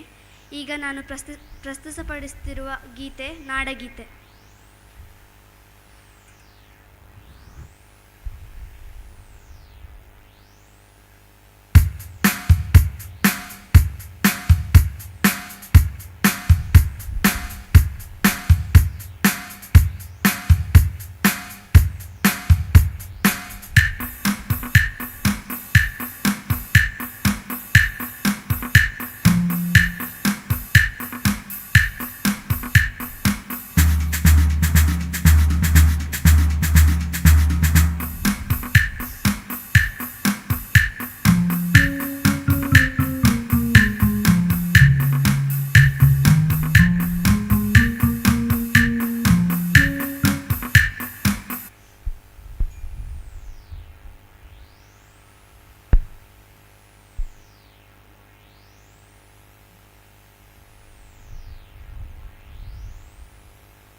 ಧನ್ಯವಾದಗಳು. ರಸಭಂಗಕ್ಕಾಗಿ ಕ್ಷಮೆಯನ್ನು ಯಾಚಿಸುತ್ತಾ ಮಧ್ಯಾಹ್ನದ ಭೋಜನದ ವ್ಯವಸ್ಥೆ ಶುರುವಾಗಿದೆ. ಸಭಾಂಗಣದ ಹಿಂಬದಿಯಲ್ಲಿ ಭೋಜನ ವ್ಯವಸ್ಥೆಯನ್ನು ಮಾಡಲಾಗಿದೆ. ಎಲ್ಲರೂ ಭೋಜನವನ್ನು ಸ್ವೀಕರಿಸಬೇಕು. ಹಾಗೆ ಕಾರ್ಯಕ್ರಮ ಮುಂದುವರಿತಾ ಇರುತ್ತದೆ. ನಿಮಗೆ ಕುಳಿತಲ್ಲಿಂದಲೇ ಸಂಗೀತವನ್ನು ಆಸ್ವಾದಿಸುವ ಒಂದು ಆಪ್ಷನ್ ಅಂತ ನಾವೇನು ಹೇಳ್ತೇವೆ. ಸಂಗೀತ ಅಂತ ಹೇಳಿದರೆ ಅದರಲ್ಲೂ ಸಂಗೀತದಲ್ಲಿ ಈ ಮ್ಯೂಸಿಕ್ ಅಂತ ಹೇಳೋದು ಪ್ರತ್ಯೇಕವಾಗಿ ಒಂದು ಸ್ಪೆಷಲ್ ಅಂತ ಹೇಳ್ಬೋದು. ಯಾಕಂದರೆ ಇದನ್ನು ನಾವು ಹೇಳುವ ಅಗತ್ಯ ಇರುವುದಿಲ್ಲ ಅಥವಾ ಯಾವುದೇ ರೀತಿಯ ಪಾರ್ಟಿಸಿಪೇಷನ್ ಅಗತ್ಯ ಇರುವುದಿಲ್ಲ. ಅದನ್ನು ನಾವು ಫೀಲ್ ಮಾಡೋದು ಅಂತ ಹೇಳ್ತೇವೆ, ಅಂದರೆ ಅದನ್ನು ಒಂದು ಆಸ್ವಾದಿಸುವುದು. ಆದ್ದರಿಂದ ಸಂಗೀತವನ್ನು ಆಸ್ವಾದಿಸುತ್ತಾ ಇಂದಿನ ಭೋಜನ ವ್ಯವಸ್ಥೆಯನ್ನು ಸ್ವೀಕರಿಸಬೇಕು ಅಂತ ಕೇಳಿಕೊಳ್ತಾ ಇದ್ದೇನೆ. ಕಾರ್ಯಕ್ರಮ ಮುಂದುವರಿಯುತ್ತದೆ. ಮುಂದಿನ ಪ್ರಸ್ತುತಿ ಅಕ್ಷರಿ ಇವರಿಂದ.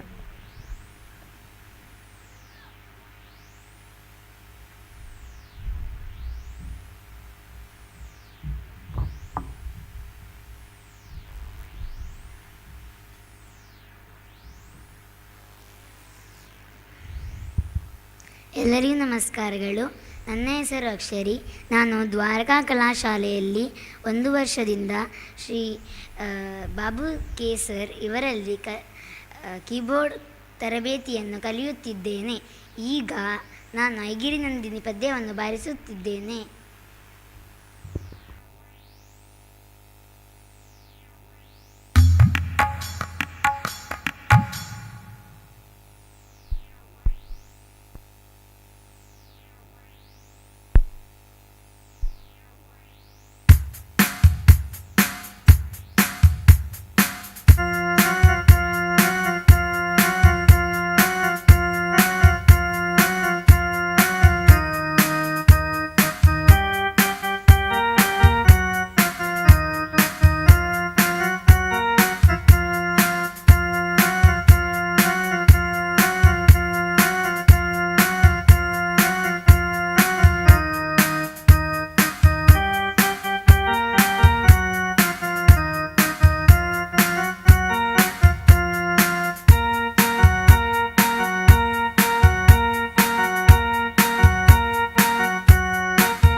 ನಾನೀಗ ಬ್ರಹ್ಮಮುರಾರಿ ಸುರಾಜಿತಲಿಂಗಂ ಪದ್ಯವನ್ನು ನುಡಿಸುತ್ತಿದ್ದೇನೆ.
ಈಗ ನಾನು ಹಿಂದೂಸ್ತಾನದ ಪದ್ಯವನ್ನು ಬಾಯಿಸುತ್ತಿದ್ದೇನೆ.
ನಾನೀಗ ನಿಂಬಿಯ ಪದ್ಯವನ್ನು ನಡೆಸಿ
ಧನ್ಯವಾದಗಳು. ಕೀಬೋರ್ಡ್ ನುಡಿಸಿದ ಎಲ್ಲ ಮಕ್ಕಳಿಗೂ ಧನ್ಯವಾದಗಳು.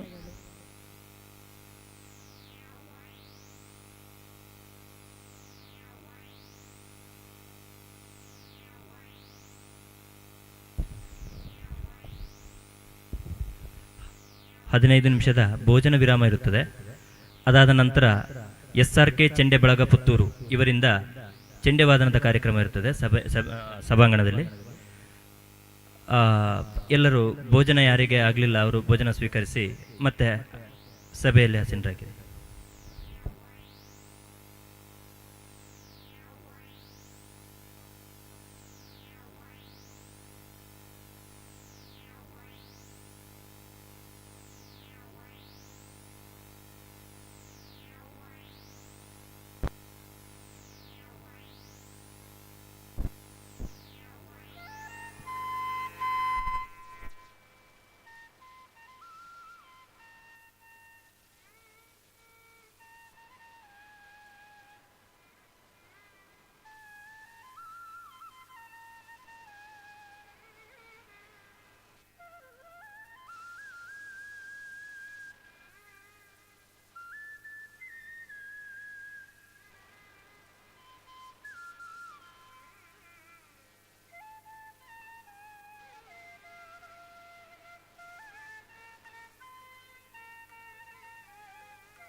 ವಿರಾಮದ ನಂತರ ಮುಂದೆ ನಮ್ಮ ವೇದಿಕೆಯಲ್ಲಿ SRK ಚೆಂಡೆ ಬಳಗ ಪುತ್ತೂರು ಇವರಿಂದ ಟೇಂಕರಿಸುವ ಚೆಂಡೆಯನಾದ ಹಾಗೂ ಜೇಂಕರಿಸುವ ತಾಳಗಳ ಮೇಳದೊಂದಿಗೆ ಇದೀಗ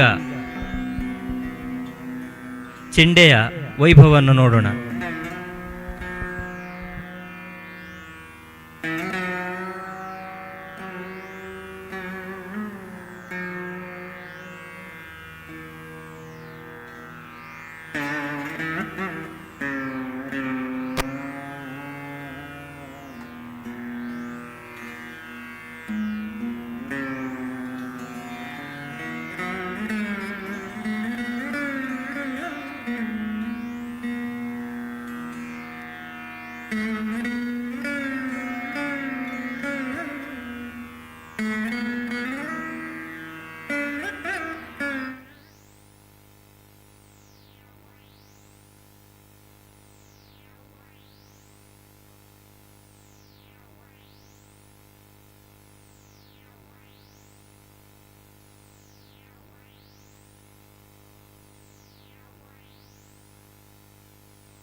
ಇಷ್ಟು ಹೊತ್ತು ಚೆಂಡೆ ವಾದನದ ಪ್ರದರ್ಶನವನ್ನು ನೀಡಿದ SRK ಪುತ್ತೂರು ಚೆಂಡೆ ಬಳಗಕ್ಕೆ ಮತ್ತೊಮ್ಮೆ ಗಟ್ಟಿ ಚಪ್ಪಾಳೆಯ ಮೂಲಕ ಧನ್ಯವಾದಗಳನ್ನು ಸಮರ್ಪಿಸೋಣ.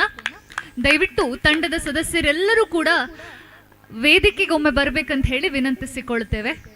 ತಮಗೆಲ್ಲರಿಗೂ ಕೂಡ ಒಂದ್ಸಲ ಶಾಲು ಹೊದಿಸಿ ಗೌರವ ಸಮರ್ಪಣೆಯನ್ನು ನಡೆಸುವಂತಹ ಕಾರ್ಯಕ್ರಮ ಇದೆ.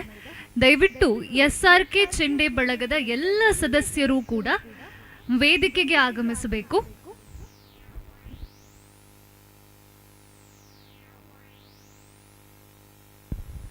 ಶ್ರೀಯುತ ದುರ್ಗಾ ಗಣೇಶ್ ಇವರು SRK ಚೆಂಡೆ ಬಳಗದ ಸರ್ವ ಸದಸ್ಯರಿಗೂ ಕೂಡ ಶಾಲು ಹೊದಿಸಿ ತಂಡಕ್ಕೊಂದು ಸ್ಮರಣಿಕೆಯನ್ನ ನೀಡುವ ಮೂಲಕ ದ್ವಾರಕೋತ್ಸವ 2024ರಲ್ಲಿ ತಮ್ಮ ಪ್ರದರ್ಶನಕ್ಕೆ ನಮ್ಮ ಕಡೆಯಿಂದ ಪ್ರೀತಿಯ ಒಂದು ಕಾಣಿಕೆಯನ್ನು ಕೊಡ್ತಾ ಇದ್ದೇವೆ.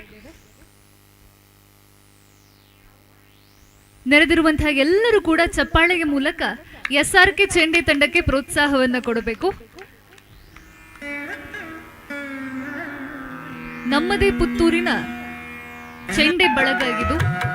ಬೆಳಗ್ಗೆಯಿಂದ ಕಾರ್ಯಕ್ರಮದಲ್ಲಿ ನಮ್ಮ ಜೊತೆಗೆ ಸಹಕರಿಸಿದಂತಹ ಬಳಗ ಈಗಷ್ಟೇ ತಮ್ಮೆಲ್ಲರ ಮುಂದೆ ತಮ್ಮ ಚೆಂಡೆ ವಾದನದ ಮುಖೇನ ನಮ್ಮೆಲ್ಲರನ್ನ ಮನರಂಜಿಸಿದಂತಹ SRK ಚೆಂಡೆ ಬಳಗಕ್ಕೆ ನಮ್ಮ ದ್ವಾರಕಾ ಪ್ರತಿಷ್ಠಾನದ ವತಿಯಿಂದ ಶಾಲು ಹೊದಿಸಿ ಸ್ಮರಣಿಕೆ ಕೊಟ್ಟು ನಮ್ಮ ಕಡೆಯಿಂದ ಪ್ರೀತಿಯ ಧನ್ಯವಾದಗಳನ್ನು ಸಮರ್ಪಿಸ್ತಾ ಇದ್ದೇವೆ.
ಧನ್ಯವಾದಗಳು.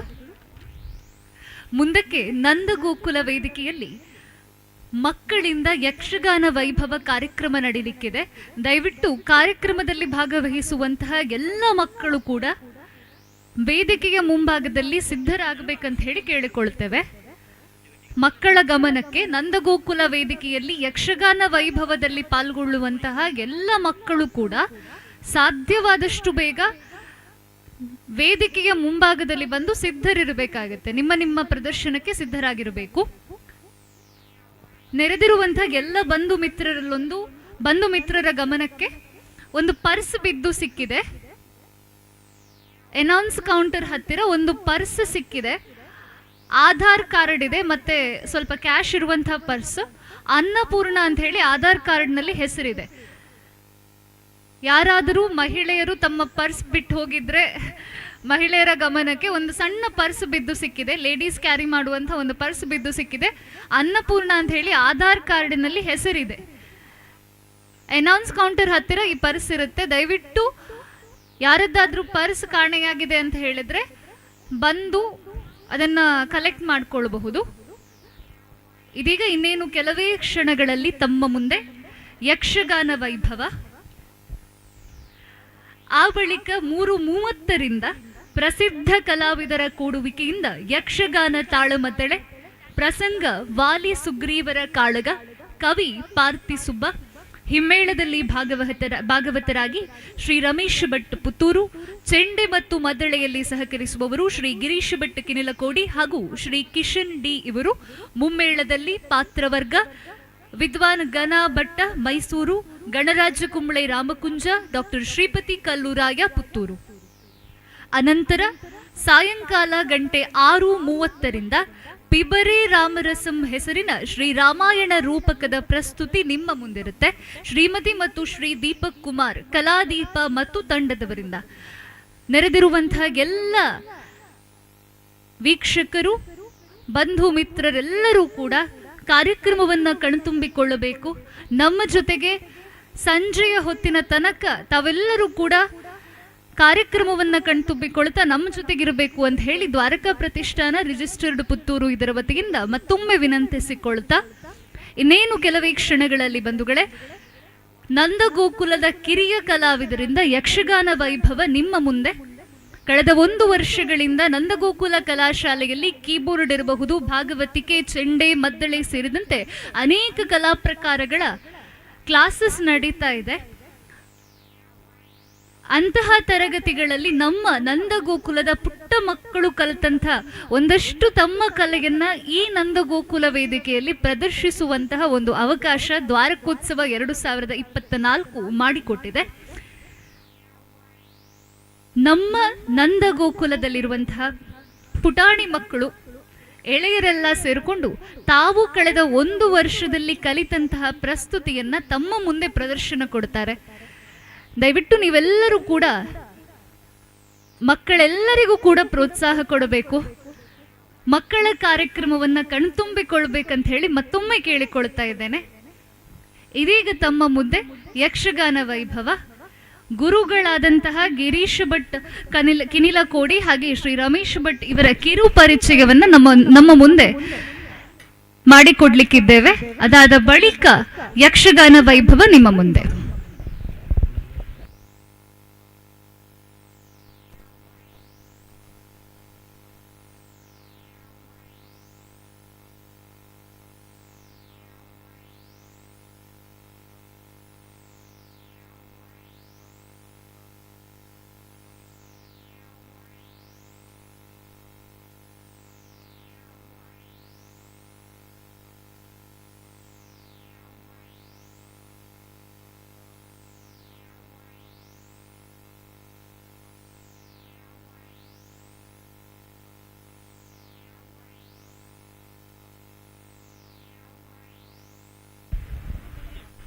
ಎಲ್ಲರಿಗೂ ನಮಸ್ಕಾರ.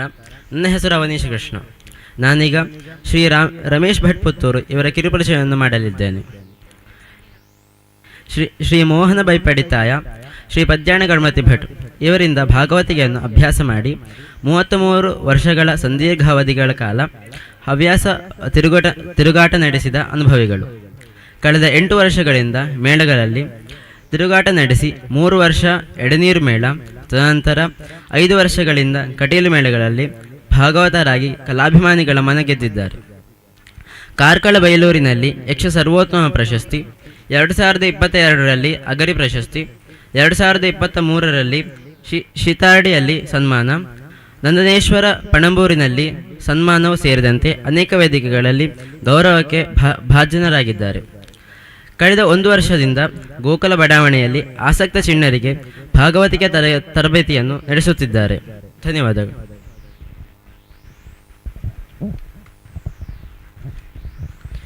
ಎಲ್ಲರಿಗೂ ನಮಸ್ಕಾರಗಳು. ಮೃದಂಗ ಗುರುಗಳಾದ ಶ್ರೀಯುತ ಕಿನಿಲಕೋಡಿ ಗಿರೀಶ್ ಭಟ್ ಇವರ ಕಿರುಪರಿಚಯ. ತೆಂಕುತಿಟ್ಟಿನ ಅಗ್ರಮಾನ್ಯ ಮದ್ದಳೆಗಾರರಾದ ಸಾಲಿನಲ್ಲಿ ಕಂಡುಬರುವ ಹೆಸರು ಶ್ರೀ ಕಿನಿಲಕೋಡಿ ಗಿರೀಶ್ ಭಟ್. 1978ನೇ ಇಸವಿ ಏಪ್ರಿಲ್ 20ರಂದು ಶ್ರೀ ಗೋಪಾಲಕೃಷ್ಣ ಭಟ್ ಮತ್ತು ಶ್ರೀಮತಿ ತಿರುಮಲೇಶ್ವರಿ ಅಮ್ಮನವರ ಸುಪುತ್ರರಾಗಿ ಜನಿಸಿದ ಇವರು ಯಕ್ಷಗಾನ ಕಲೆಯಿಂದ ಆಕರ್ಷಿತರಾಗಿ 1996ರಿಂದ ಹಿರಿಯ ಹಿಮ್ಮೇಳ ಗುರುಗಳಾದ ಶ್ರೀ ಹರಿನಾರಾಯಣ ಬೈಪಡ್ತಾಯರಿಂದ ಧರ್ಮಸ್ಥಳ ಯಕ್ಷಕಲಾ ಕೇಂದ್ರದಲ್ಲಿ ಯಕ್ಷ ಶಿಕ್ಷಣವನ್ನು ಪಡೆದು ಕಟೀಲು ಹಾಗೂ ಸುಂಕದಕಟ್ಟೆ ಮೇಳಗಳಲ್ಲಿ ಪ್ರಮುಖ ಮದ್ದಳೆಗಾರರಾಗಿ ಸೇವೆ ಸಲ್ಲಿಸಿರುತ್ತಾರೆ. ತಮ್ಮ ಸುದೀರ್ಘ ಕಲಾ ಜೀವನದಲ್ಲಿ ಓರ್ವ ಅಗ್ರಪಂಥೀಯ ಮದ್ದಳೆಗಾರರಾಗಿ ಊರ ಪರವೂರ ಅನೇಕ ಆಟಕೂಟಗಳಲ್ಲಿ ತಮ್ಮ ಪಾರಂಪರಿಕ ಚೆಂಡೆ ಮದ್ದಳೆ ಪೆಟ್ಟುಗಳ ಸೊಗಡಿನಿಂದ ಅನೇಕ ಕಲಾಪ್ರೇಮಿಗಳ ಗೌರವಕ್ಕೆ ಪಾತ್ರರಾಗಿದ್ದಾರೆ. ಪ್ರಸ್ತುತ ಕೃಷಿಯಲ್ಲಿ ತೊಡಗಿಸಿಕೊಂಡಿರುವ ಇವರು ನಮ್ಮ ದ್ವಾರಕಾ ಸಂಸ್ಥೆಯ ಮಕ್ಕಳಿಗೂ ಕೂಡ ಚೆಂಡೆ ಹಾಗೂ ಮದ್ದಳೆಯನ್ನು ಕಲಿಸಿಕೊಡುತ್ತಾರೆ.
Test, test, test, check, check.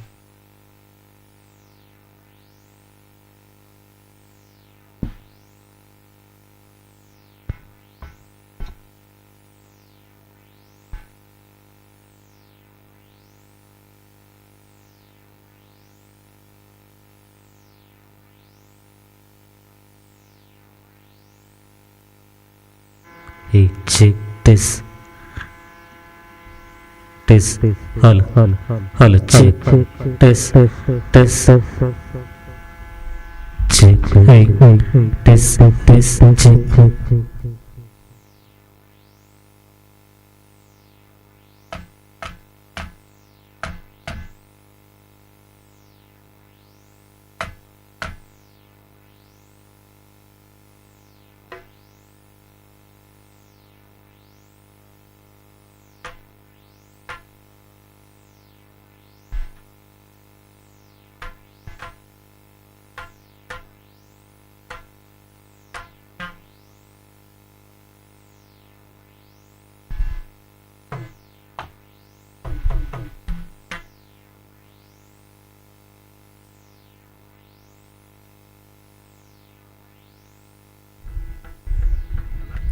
Check, hey.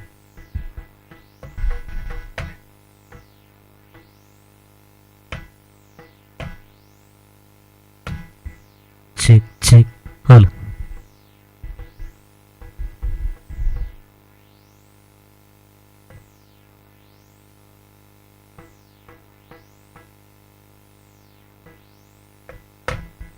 Check, check.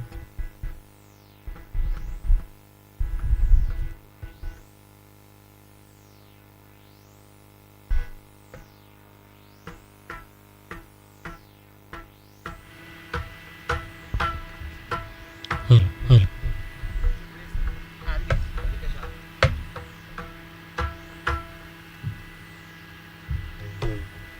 Hello.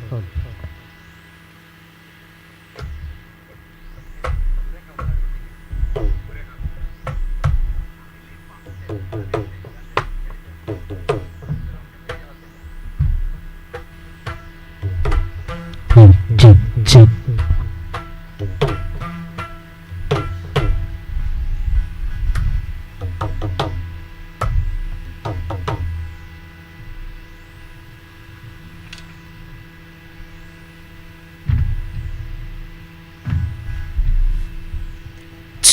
Hello, test.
Off ಮಾಡಬೇಕಾಯ್ತು ಈಗ.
ಹಲೋ ಹಲೋ ಟೆಸ್ ಯಾವ್ಯಾವ್ದನ್ನು ಹೇಳಿ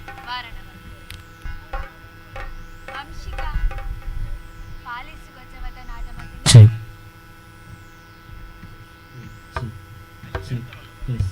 hello hello check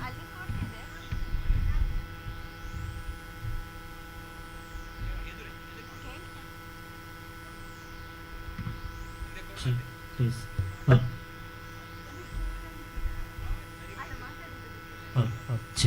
test hello hello hello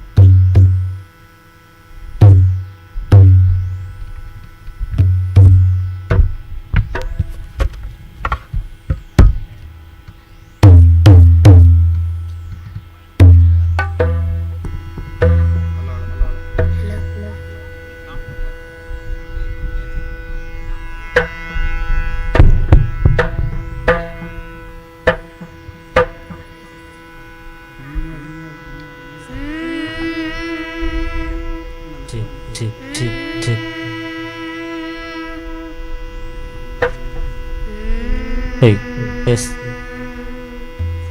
S check check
वरदायक सन्नुता नारदादि मुनिवन्दित पदयुगा वारणावदना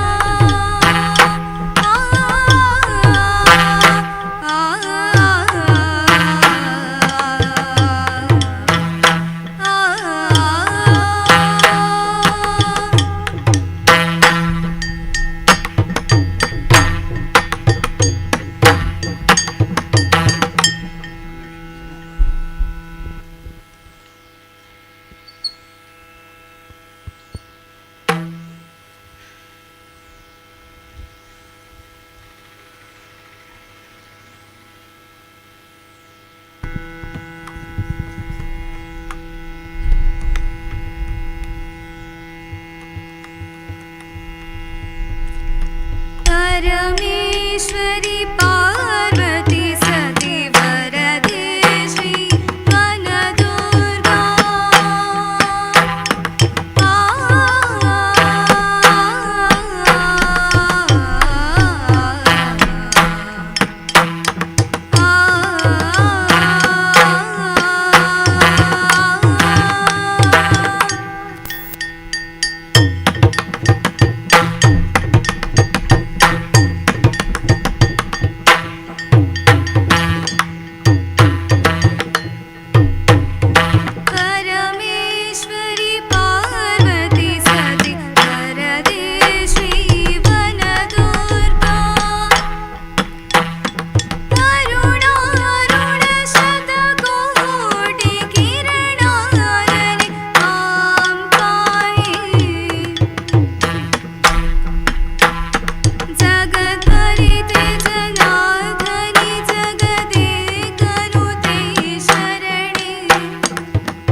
ಕೃಪಾಕರನ ಪವನ ಚರಿತ ಪುಣ್ಯೋದಯನ ಭವದ ವಿಷಯಕ್ಕೆ ಸಿಲು ಕದನ ಕೋವಿದ ಗಿರಿಜೆಯ ವಸು ಕದನ ನೆನೆಯೋರು ಜನರೆಲ್ಲ ಗುಣಯುತನ ಗಣಮೂರ್ತಿ ಮದವೂರ ಗಣನಾಥನ ಆ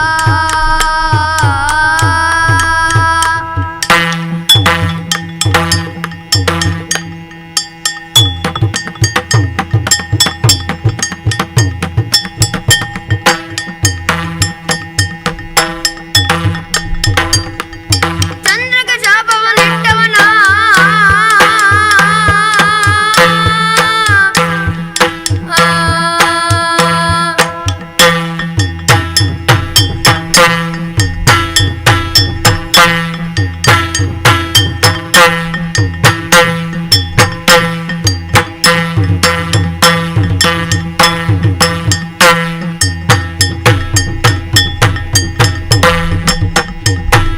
ಚಂದ್ರಗೆ ಶಾಪವನಿಟ್ಟವನ ಅಂದಜ ಚರಿತ ಪುಂಗಜ ಮುಖನ ಚಂದ್ರನ ಕುಂಕುಮಲೇಪಿತನ ಇಂದ್ರಾದಿ ಭಕುತರ ಪೊರೆವವನ ನೆನೆಯೋರು ಜನರೆಲ್ಲ ಗುಣಯುತನ ಗಣಮೂರ್ತಿ ಮದವೂರ ಗಣನಾಥನ ಆ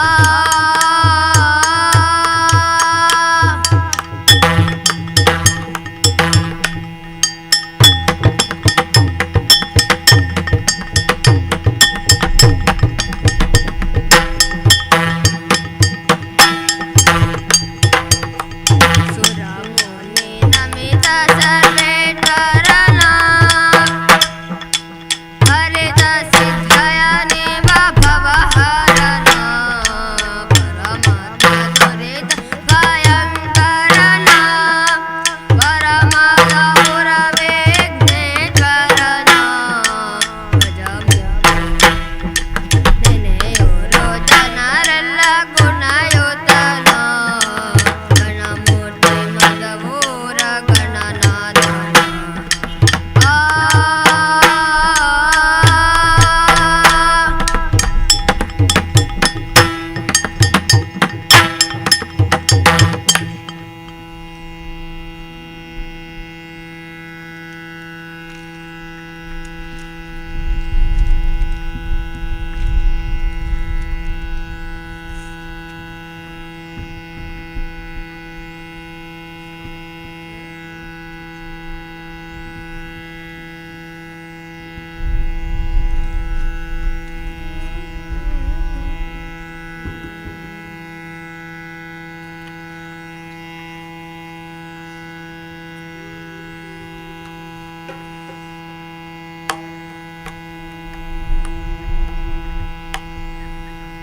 ಶರಣು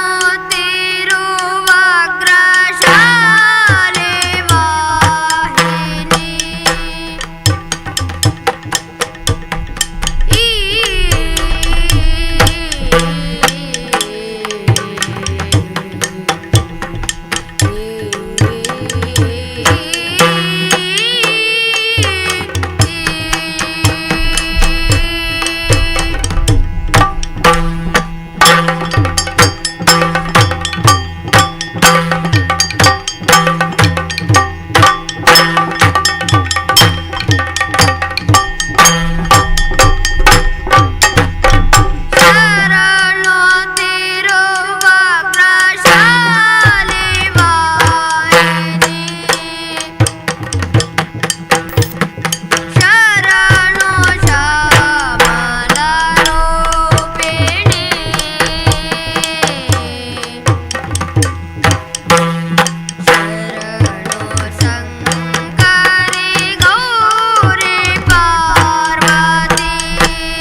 ನೋಡಿ ನಿರ್ಮಲ ಜಲದ ಮೀಪದಿ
ಪಾಲಿಸೋಲಿದು ನಿತ್ಯ ವರದೆ ಭವಾನಿ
ತರತರದ ರೂಪಂಗಳನ್ನು ತೋರಿರದೆ ಲೋಕವ ಸಲಹಿದೆಲೆ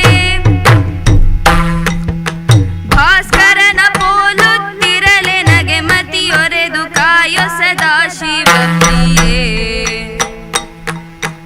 ಆಲಿಸೋಲಿದು ನಿತ್ಯ ವರದೆ ಭವಾನಿ ಬ್ಯಾಳವೇಣಿಯೇ ನಿನ್ನನು ತಿಪೆ ಶರ್ವಾಣಿ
ಧಿನ್ನತಾ ತಕತ ಧಿನ್ನತೈ ತಕತ ಧಿನ್ನತೈ ಧಿನ್ನತೈ ಧಿನ್ನತೈ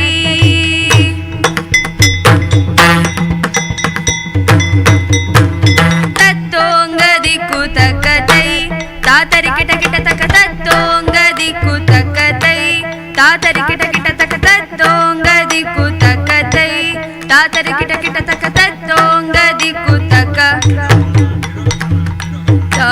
ತಕತ ಧಿನ್ನತಾ ತಕಿಟ ಧಿನ್ನತಾ ತಕಿಟ ಧಿನ್ನತೈ ಧಿನ್ನತೈ ಧಿನ್ನತೈ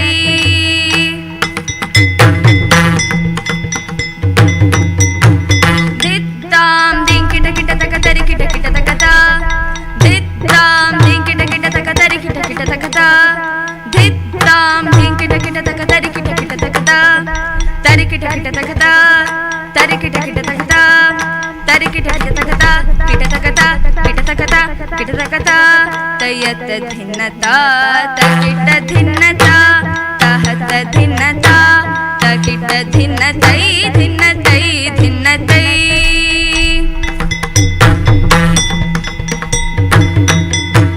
ದಿಂ ಕಿಟ ಕಿಟ ತಕ ತರಿ ಕಿಟ ಕಿಟ ತಕ ದಿಂ ಕಿಟ ಕಿಟ ತಕ ತರಿ ಕಿಟ ಕಿಟ ತಕ ದಿಂ ಕಿಟ ಕಿಟ ತಕ ತರಿ ಕಿಟ ಕಿಟ ತಕ ದಿತ್ತಾಂ ದಿತ್ತಾಂ ದಿತ್ತಾಂ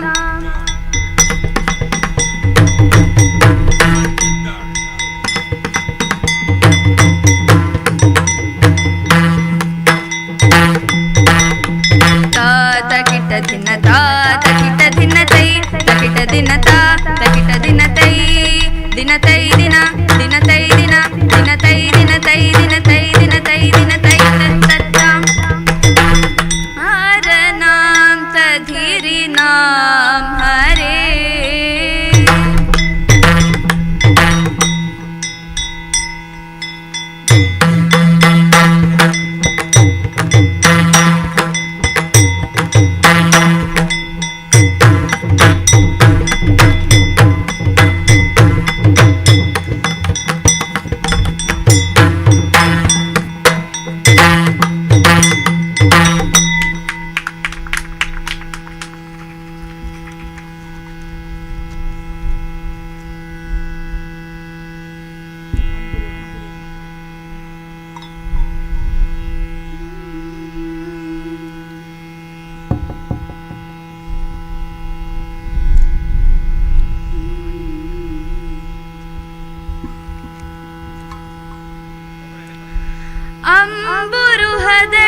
ಅಂಬುರುಹದಳನೇತ್ರೆ ಶ್ರೀ ದುರ್ಗಾಂಬಿಕೆಯ ಬಲಗೊಂಡು ಭಕ್ತಿಯೊಳ್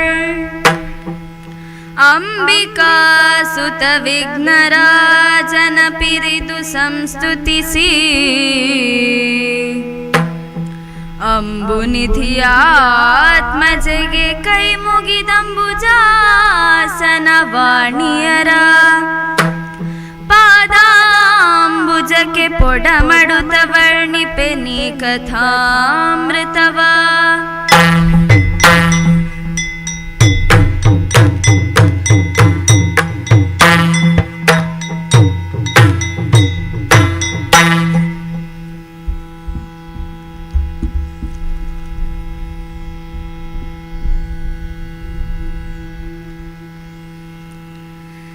ಧರಣಿ ಪಾಲಕ ಕೇಳು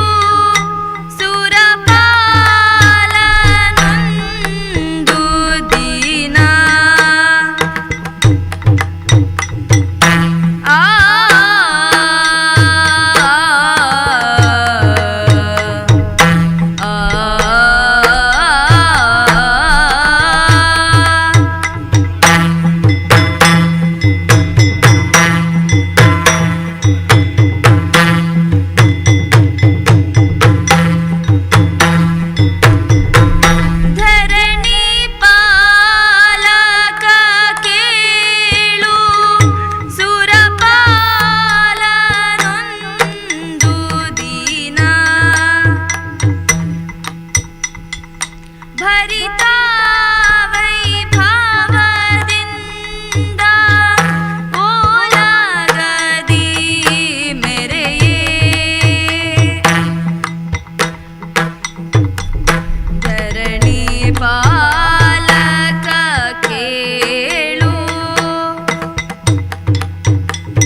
ಪರಿಪರಿಯ ಸುಮನಸರ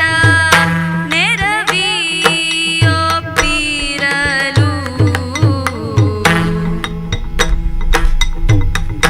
ಧರಣಿ ಪಾಲಕ ಕೇಳು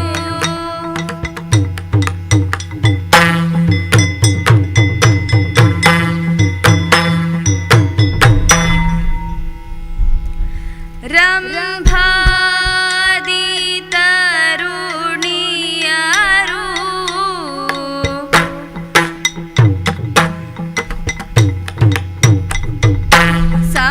ಸಂಭ್ರಮದಿ ನರ್ತಿಸಲು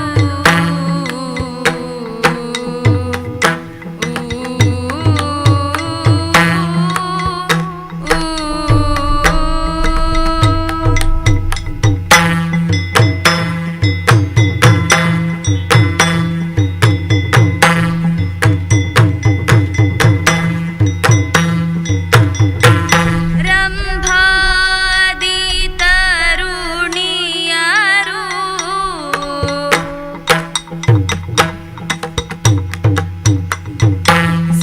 ಸಂಭ್ರಮದಿ ನರ್ತಿಸಲು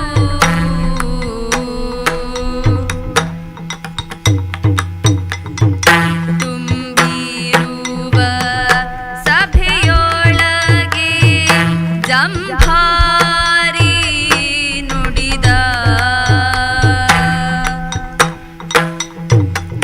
ಧರಣಿ ಪಾಲಕ ಕೇಳು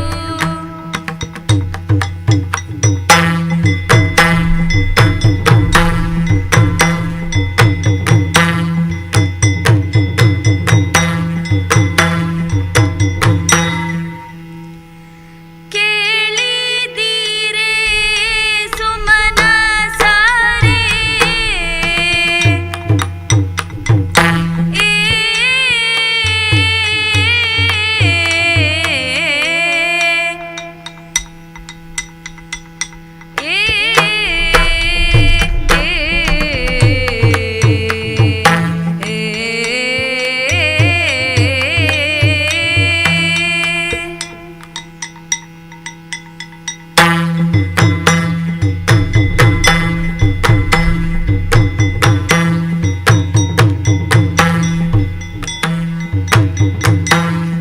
ಕೇಳಿದಿರೆ ಸುಮನಸರೆ ಮೂರು ಲೋಕದಿ ಎಮ್ಮ ಏಳಿಗೆಗೆ ಎಣೆಯುಂಟೆ ಮೇಲೆ ನೀಪ ಪದವಿ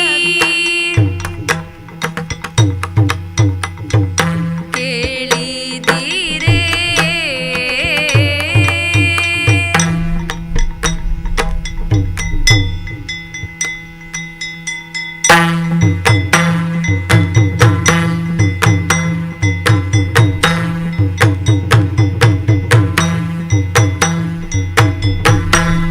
ಆದರ ಖಳರುದಾಯಾದ್ಯ ಮತ್ಸರದಿಂದ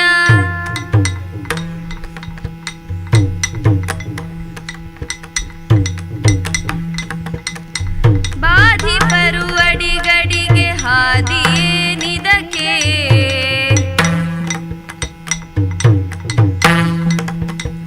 ಕೇಳಿದಿರೆ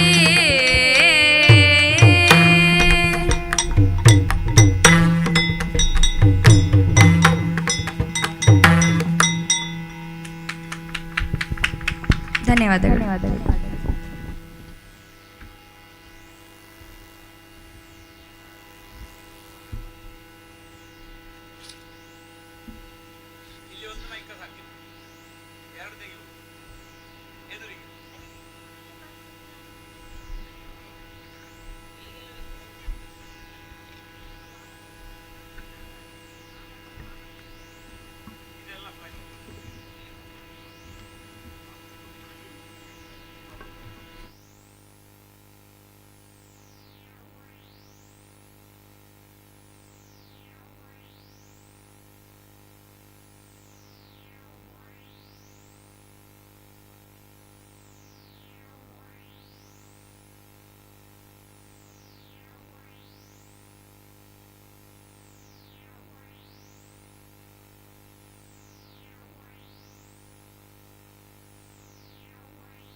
ಟೆಸ್ಟ್ ಚೆಕ್ ಚೆಕ್ ಟೆಸ್ಟ್ ಪಂಚಮ ಬೇಕಾ ಪಂಚಮ ಬೇಕಾ ಬೇಕಾ ಬೇಕಾ ಇಲ್ಲಿ ಇಲ್ಲೇ ಸಾಕು ಷಡ್ಜ ಎರಡು ಚೆಕ್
विघ्नद्वान्तनिवारणैकतरणि विघ्नाटवी हव्यवाट् विघ्नव्याळ कुलाभिमानगरुडो विघ्नेव पञ्चानना विघ्नोत्तुङ्ग गिरिप्रभेदनपवि विघ्नाब्धिकुम्भोद्भव विघ्नौघाभ्र कुलप्रचण्डपवनो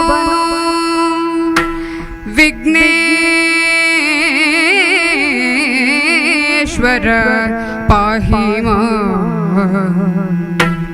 विघ्नेश्वर पाहि मां गजमुखद बगे गणपगे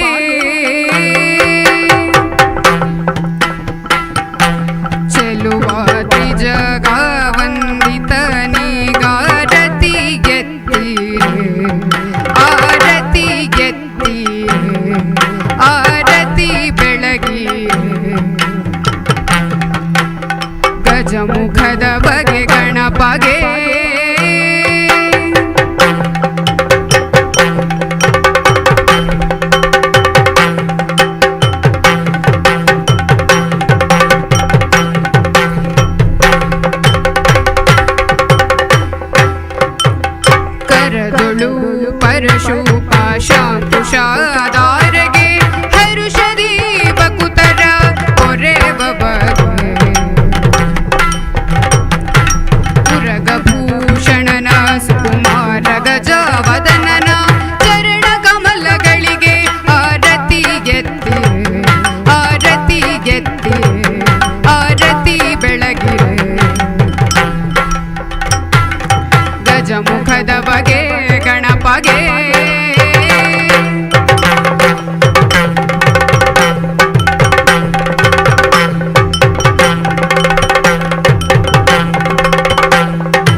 ಆತ್ಮೀಯ ಕಲಾಭಿಮಾನಿಗಳೇ, ಇದೀಗ ತಮ್ಮ ಮುಂದೆ ಪ್ರಸಿದ್ಧ ಕಲಾವಿದರ ಕೂಡುವಿಕೆಯಿಂದ ಯಕ್ಷಗಾನ ತಾಳಮದ್ದಳೆ. ಪ್ರಸಂಗ ವಾಲಿ ಸುಗ್ರೀವರ ಕಾಳಗ, ಕವಿ ಪಾರ್ತಿಸುಬ್ಬ.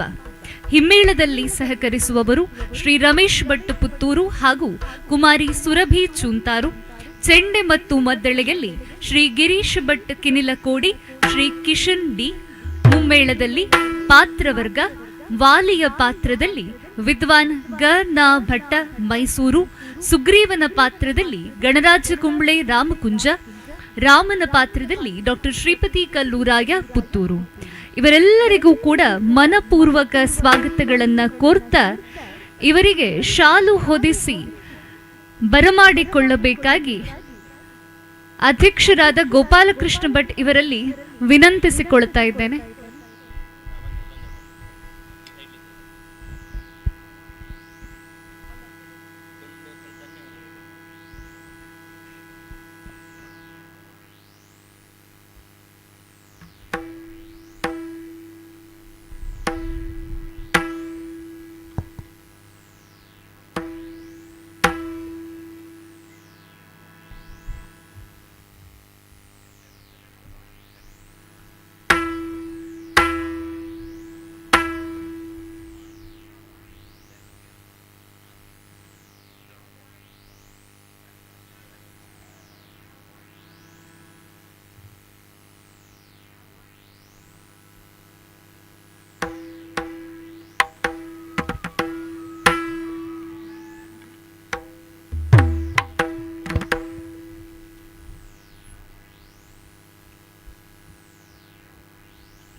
ಅಂಬುರುಹದಳ ನೇತ್ರೆ ಶ್ರೀ ದುರ್ಗಾಂಬಿಕೆಯ ಬಲಗೊಂಡು ಭಕ್ತಿಯೋಳು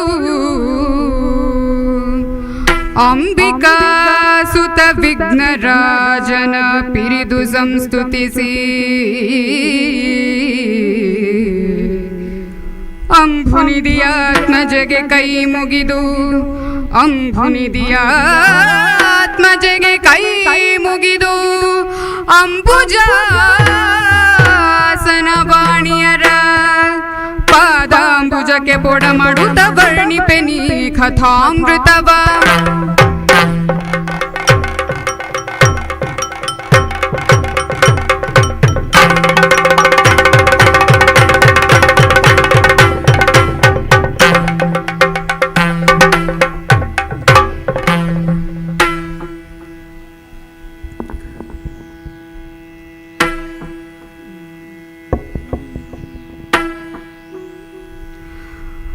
ರಾಮ ಹರೇ ರಾಮ ರಾಮ ಹರೇ ರಾಮ ರಾಮ ರಾಮ ರಾಮ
ರಘುವಂಶ ಭೂಪಾಲರು ಧರ್ಮ ಸಂರಕ್ಷಕರದಿ ಕರಲೈ ಮಮಪೇಕ್ಷೆಯಿಂದೊಂದುಂಟು ಕೇಳಿ ನೀ ನ್ಯಾಯವ ಈಕ್ಷಿಸಿ ಸಲಹಬೇಕು.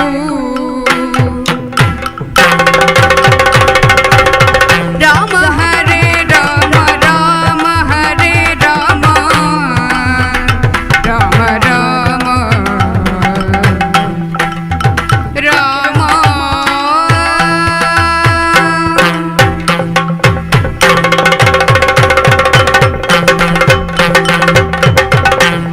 ರಾಮ ರಾಘವ ಆಶ್ರಿತ ಜನಲೋಲ ಋತಜನಪಾಲ ಪಾಹಿಮಾಂ ತ್ರಾಹಿಮಾಂ ರಕ್ಷಮಾಂ. ಇದೋ ಸುಗ್ರೀವನ ಭಕ್ತಿಪೂರ್ವಕವಾದ ಪ್ರಣಾಮಗಳನ್ನು ದೇವಾದಿದೇವ ನೆನೆಸಿದ ಸಜ್ಜನ ಪಾಲನೆನಿಸಿದ ನಿನ್ನ ಅಡಿದಾವರೆಗಳಲ್ಲಿ ಅರ್ಪಿಸಿಕೊಂಡಿದ್ದೇನೆ. ಸುಗ್ರೀವ, ಶ್ರೀರಾಮಚಂದ್ರ, ಎದ್ದೇಳಯ್ಯ, ಎದ್ದೇಳು. ಕೃತಾರ್ಥನಾದೆ. ನನ್ನ ಅಳಿಯನಾದಂತಹ ಹನುಮಂತನನ್ನು ಪಂಪಾ ಸರೋವರದ ಆ ಒಂದು ತರುನೆರಳಲ್ಲಿದ್ದಂತಹ ನಿನ್ನ ಬಳಿಗೆ ಕಳುಹಿಸುವಾಗ ನನಗೆ ನೆರಳು ಸಿಗ್ತದೋ ಇಲ್ವೋ ಅನ್ನೋ ಒಂದು ಸಂದೇಹ ಇತ್ತು. ಯಾಕಂದ್ರೆ ತಾಪಗಳಲ್ಲೇ ಮುಳುಗಿ ತಾಪಗಳಲ್ಲೇ ಎದ್ದು ತಾಪಗಳಲ್ಲೇ ಕರಗಿ ಹೋಗುವಂತಹ ಸ್ಥಿತಿ ಸುಗ್ರೀವನದು. ಹಾಗಾಗಿ ತಾಪಹರನಾದ ಸರ್ವಜನರಿಗೂ ಆಶ್ರಯದಂತೆ ನೆರಳನ್ನು ಕೊಡಬಲ್ಲ, ಅಂದರೆ ತಾನು ತಾಪವನ್ನಾದರೂ ಸಹಿಸಿಕೊಂಡು ಇತರರಿಗೆ ತಂಪನ್ನು ಕೊಡುವಂತಹ ಗುಣವುಳ್ಳ ಆಶ್ರಯದ ವೃಕ್ಷದಂತಿರುವವರಂತೆ ಸೂರ್ಯವಂಶದವರು. ಸೂರ್ಯವಂಶದವರು ಹೆಸರೇ ಹೇಳುವ ಹಾಗೆ ಸೂರ್ಯನಿಂದಲೇ ತೊಡಗಿದಂತಹ ವಂಶ. ಸೂರ್ಯ ಜಗತ್ತಿಗೆ ತಾಪವನ್ನೇ ಕೊಡುವವನಾದರೂ ಈ ಜಗತ್ತಿನಲ್ಲಿ ಎಲ್ಲ ಹಸಿರು ಮೊಳೆಯಬೇಕಾಗಿದ್ದರೆ ಅವನೇ ಕಾರಣ ಅಂತ ನಾವು ಕೇಳಿದ್ದೇವೆ. ಯಾರನ್ನು ಹೇಗೆ ತನ್ನ ಪ್ರೇಮವೆನ್ನುವ ಅನುರಾಗವೆನ್ನುವ ಬಿಸುಪಿನಿಂದ ರಕ್ಷಿಸಿ ತನ್ಮೂಲಕವಾಗಿ ಲೋಕದಲ್ಲಿ ಸುಖ ಶಾಂತಿಗಳು ನೆಲೆಗೊಳಿಸುವುದಕ್ಕೆ ಸೂರ್ಯವಂಶದ ದೊರೆಗಳು ಅವರು ಕಾರಣರು ಅಂತ ನಾವು ತಿಳಿದಿದ್ದೇವೆ. ಆದ್ದರಿಂದಲೇ ಅವರು ಚಕ್ರವರ್ತಿಗಳು. ಇಕ್ಷ್ವಾಕು ವಂಶ ಎನ್ನುವುದು ಅಂತಹ ಒಂದು ಖ್ಯಾತಿಗೆ ಪಾತ್ರವಾದುದು. ಕೇಳಿದ್ದೇವೆ ನಾವು. ಒಬ್ಬ ಶಿಬಿ ಎನ್ನುವಂತಹ ಮಹಾರಾಜ ತನ್ನ ಬಳಿಗೆ ಬಂದಂತಹ ಪಾರಿವಾಳವೊಂದಕ್ಕೆ ಅದರ ಪ್ರಾಣವನ್ನು ರಕ್ಷಣೆ ಮಾಡುತ್ತೇನೆ ಅಂತ ವಚನವನ್ನು ಕೊಟ್ಟ ಕಾಲದಲ್ಲಿ ತನ್ನ ಮೈಯ ಮಾಂಸವನ್ನೇ ಖಂಡ ಖಂಡವಾಗಿ ತುಂಡರಿಸಿಕೊಡುವುದಕ್ಕೂ ಕೂಡ ಸಿದ್ಧನಾದನಂತೆ. ದೇವತೆಗಳು ಪರೀಕ್ಷಾರ್ಥವಾಗಿ ಬಂದವರು. ಅಗ್ನಿಯು ಪಾರಿವಾಳದ ರೂಪದಲ್ಲಿ ಬಂದಿದ್ದರೆ ದೇವೇಂದ್ರನು ಗಿಡುಗನ ರೂಪದಲ್ಲಿ ಬಂದಿದ್ದ. ಬಂದವನು ಒಂದು ರೀತಿಯಲ್ಲಿ ಶಿಬಿಯ ತ್ಯಾಗದ ಗುಣವನ್ನು ಪರೀಕ್ಷಿಸಿದ ಹಾಗಾಯಿತು. ತನ್ನ ಶಿರವನ್ನಾದರೂ ಕೂಡ ಕತ್ತರಿಸಿ ಕೊಡುವುದಕ್ಕೆ ಸಿದ್ಧನಾಗಿದ್ದ, ವಚನಬದ್ಧನಾಗಿದ್ದಂತಹ ಶಿಬಿ ಕೊನೆಗೆ ದೇವತಾ ಪ್ರಸಾದಕ್ಕೆ ಭಾಜನನಾದ. ಅಷ್ಟು ಮಾತ್ರವ, ರಘುವೆನ್ನುವಂತಹ ಮಹಾರಾಜನೊಬ್ಬ ನಿಮ್ಮ ಕುಲದಲ್ಲಿದ್ದನಂತೆ.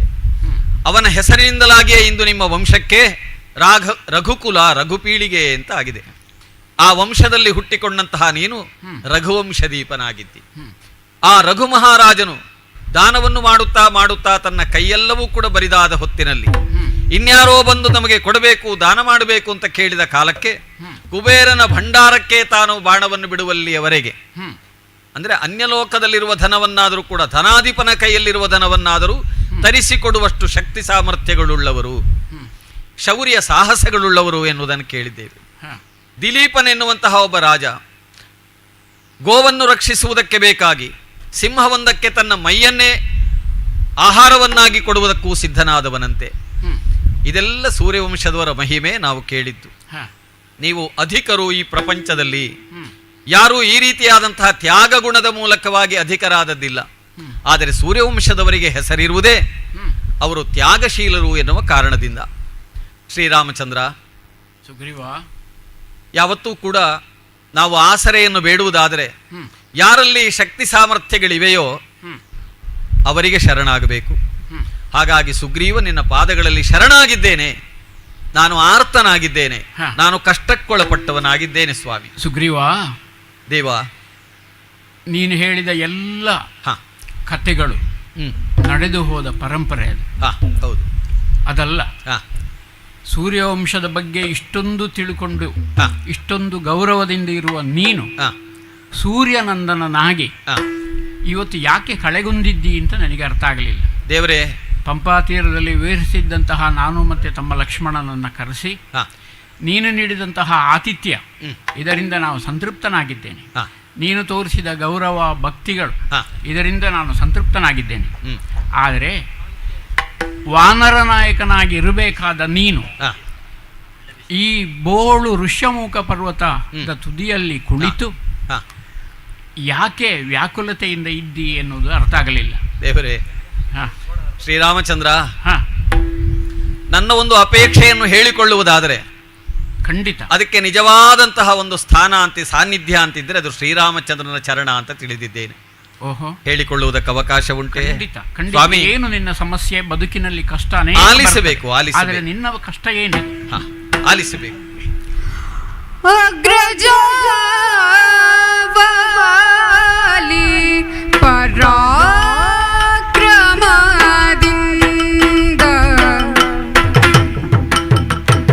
ರಾಮ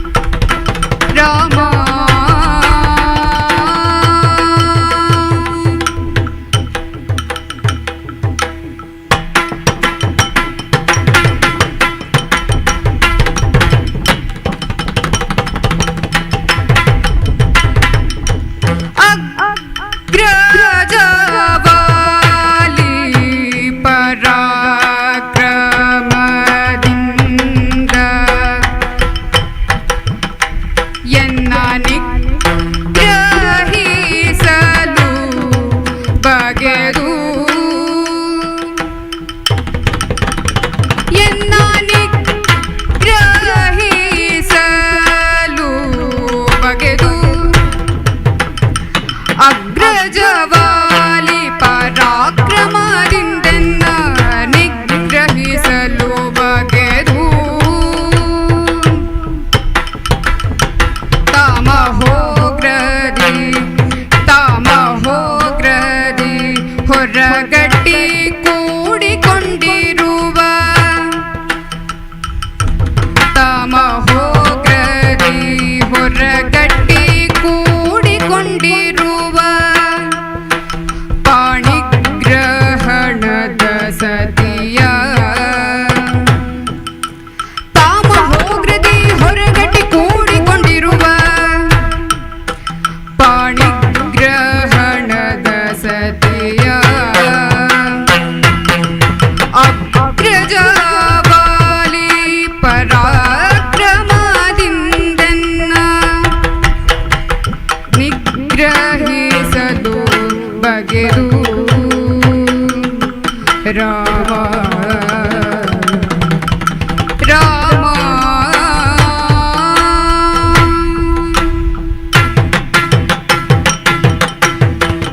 ಶ್ರೀರಾಮಚಂದ್ರ, ಸುಗ್ರೀವ, ಜಗತ್ತಿನಲ್ಲಿ ಸ್ನೇಹ, ವಾತ್ಸಲ್ಯ, ಈ ಕೌಟುಂಬಿಕವಾದಂತಹ ಸಂಬಂಧಗಳು ಪೂರ್ವ ಪುಣ್ಯ ವಿಶೇಷದಿಂದಲೇ ಪಡೆಯುವುದಕ್ಕೆ ಸಾಧ್ಯವಾಗ್ತದಂತೆ. ಹೌದು.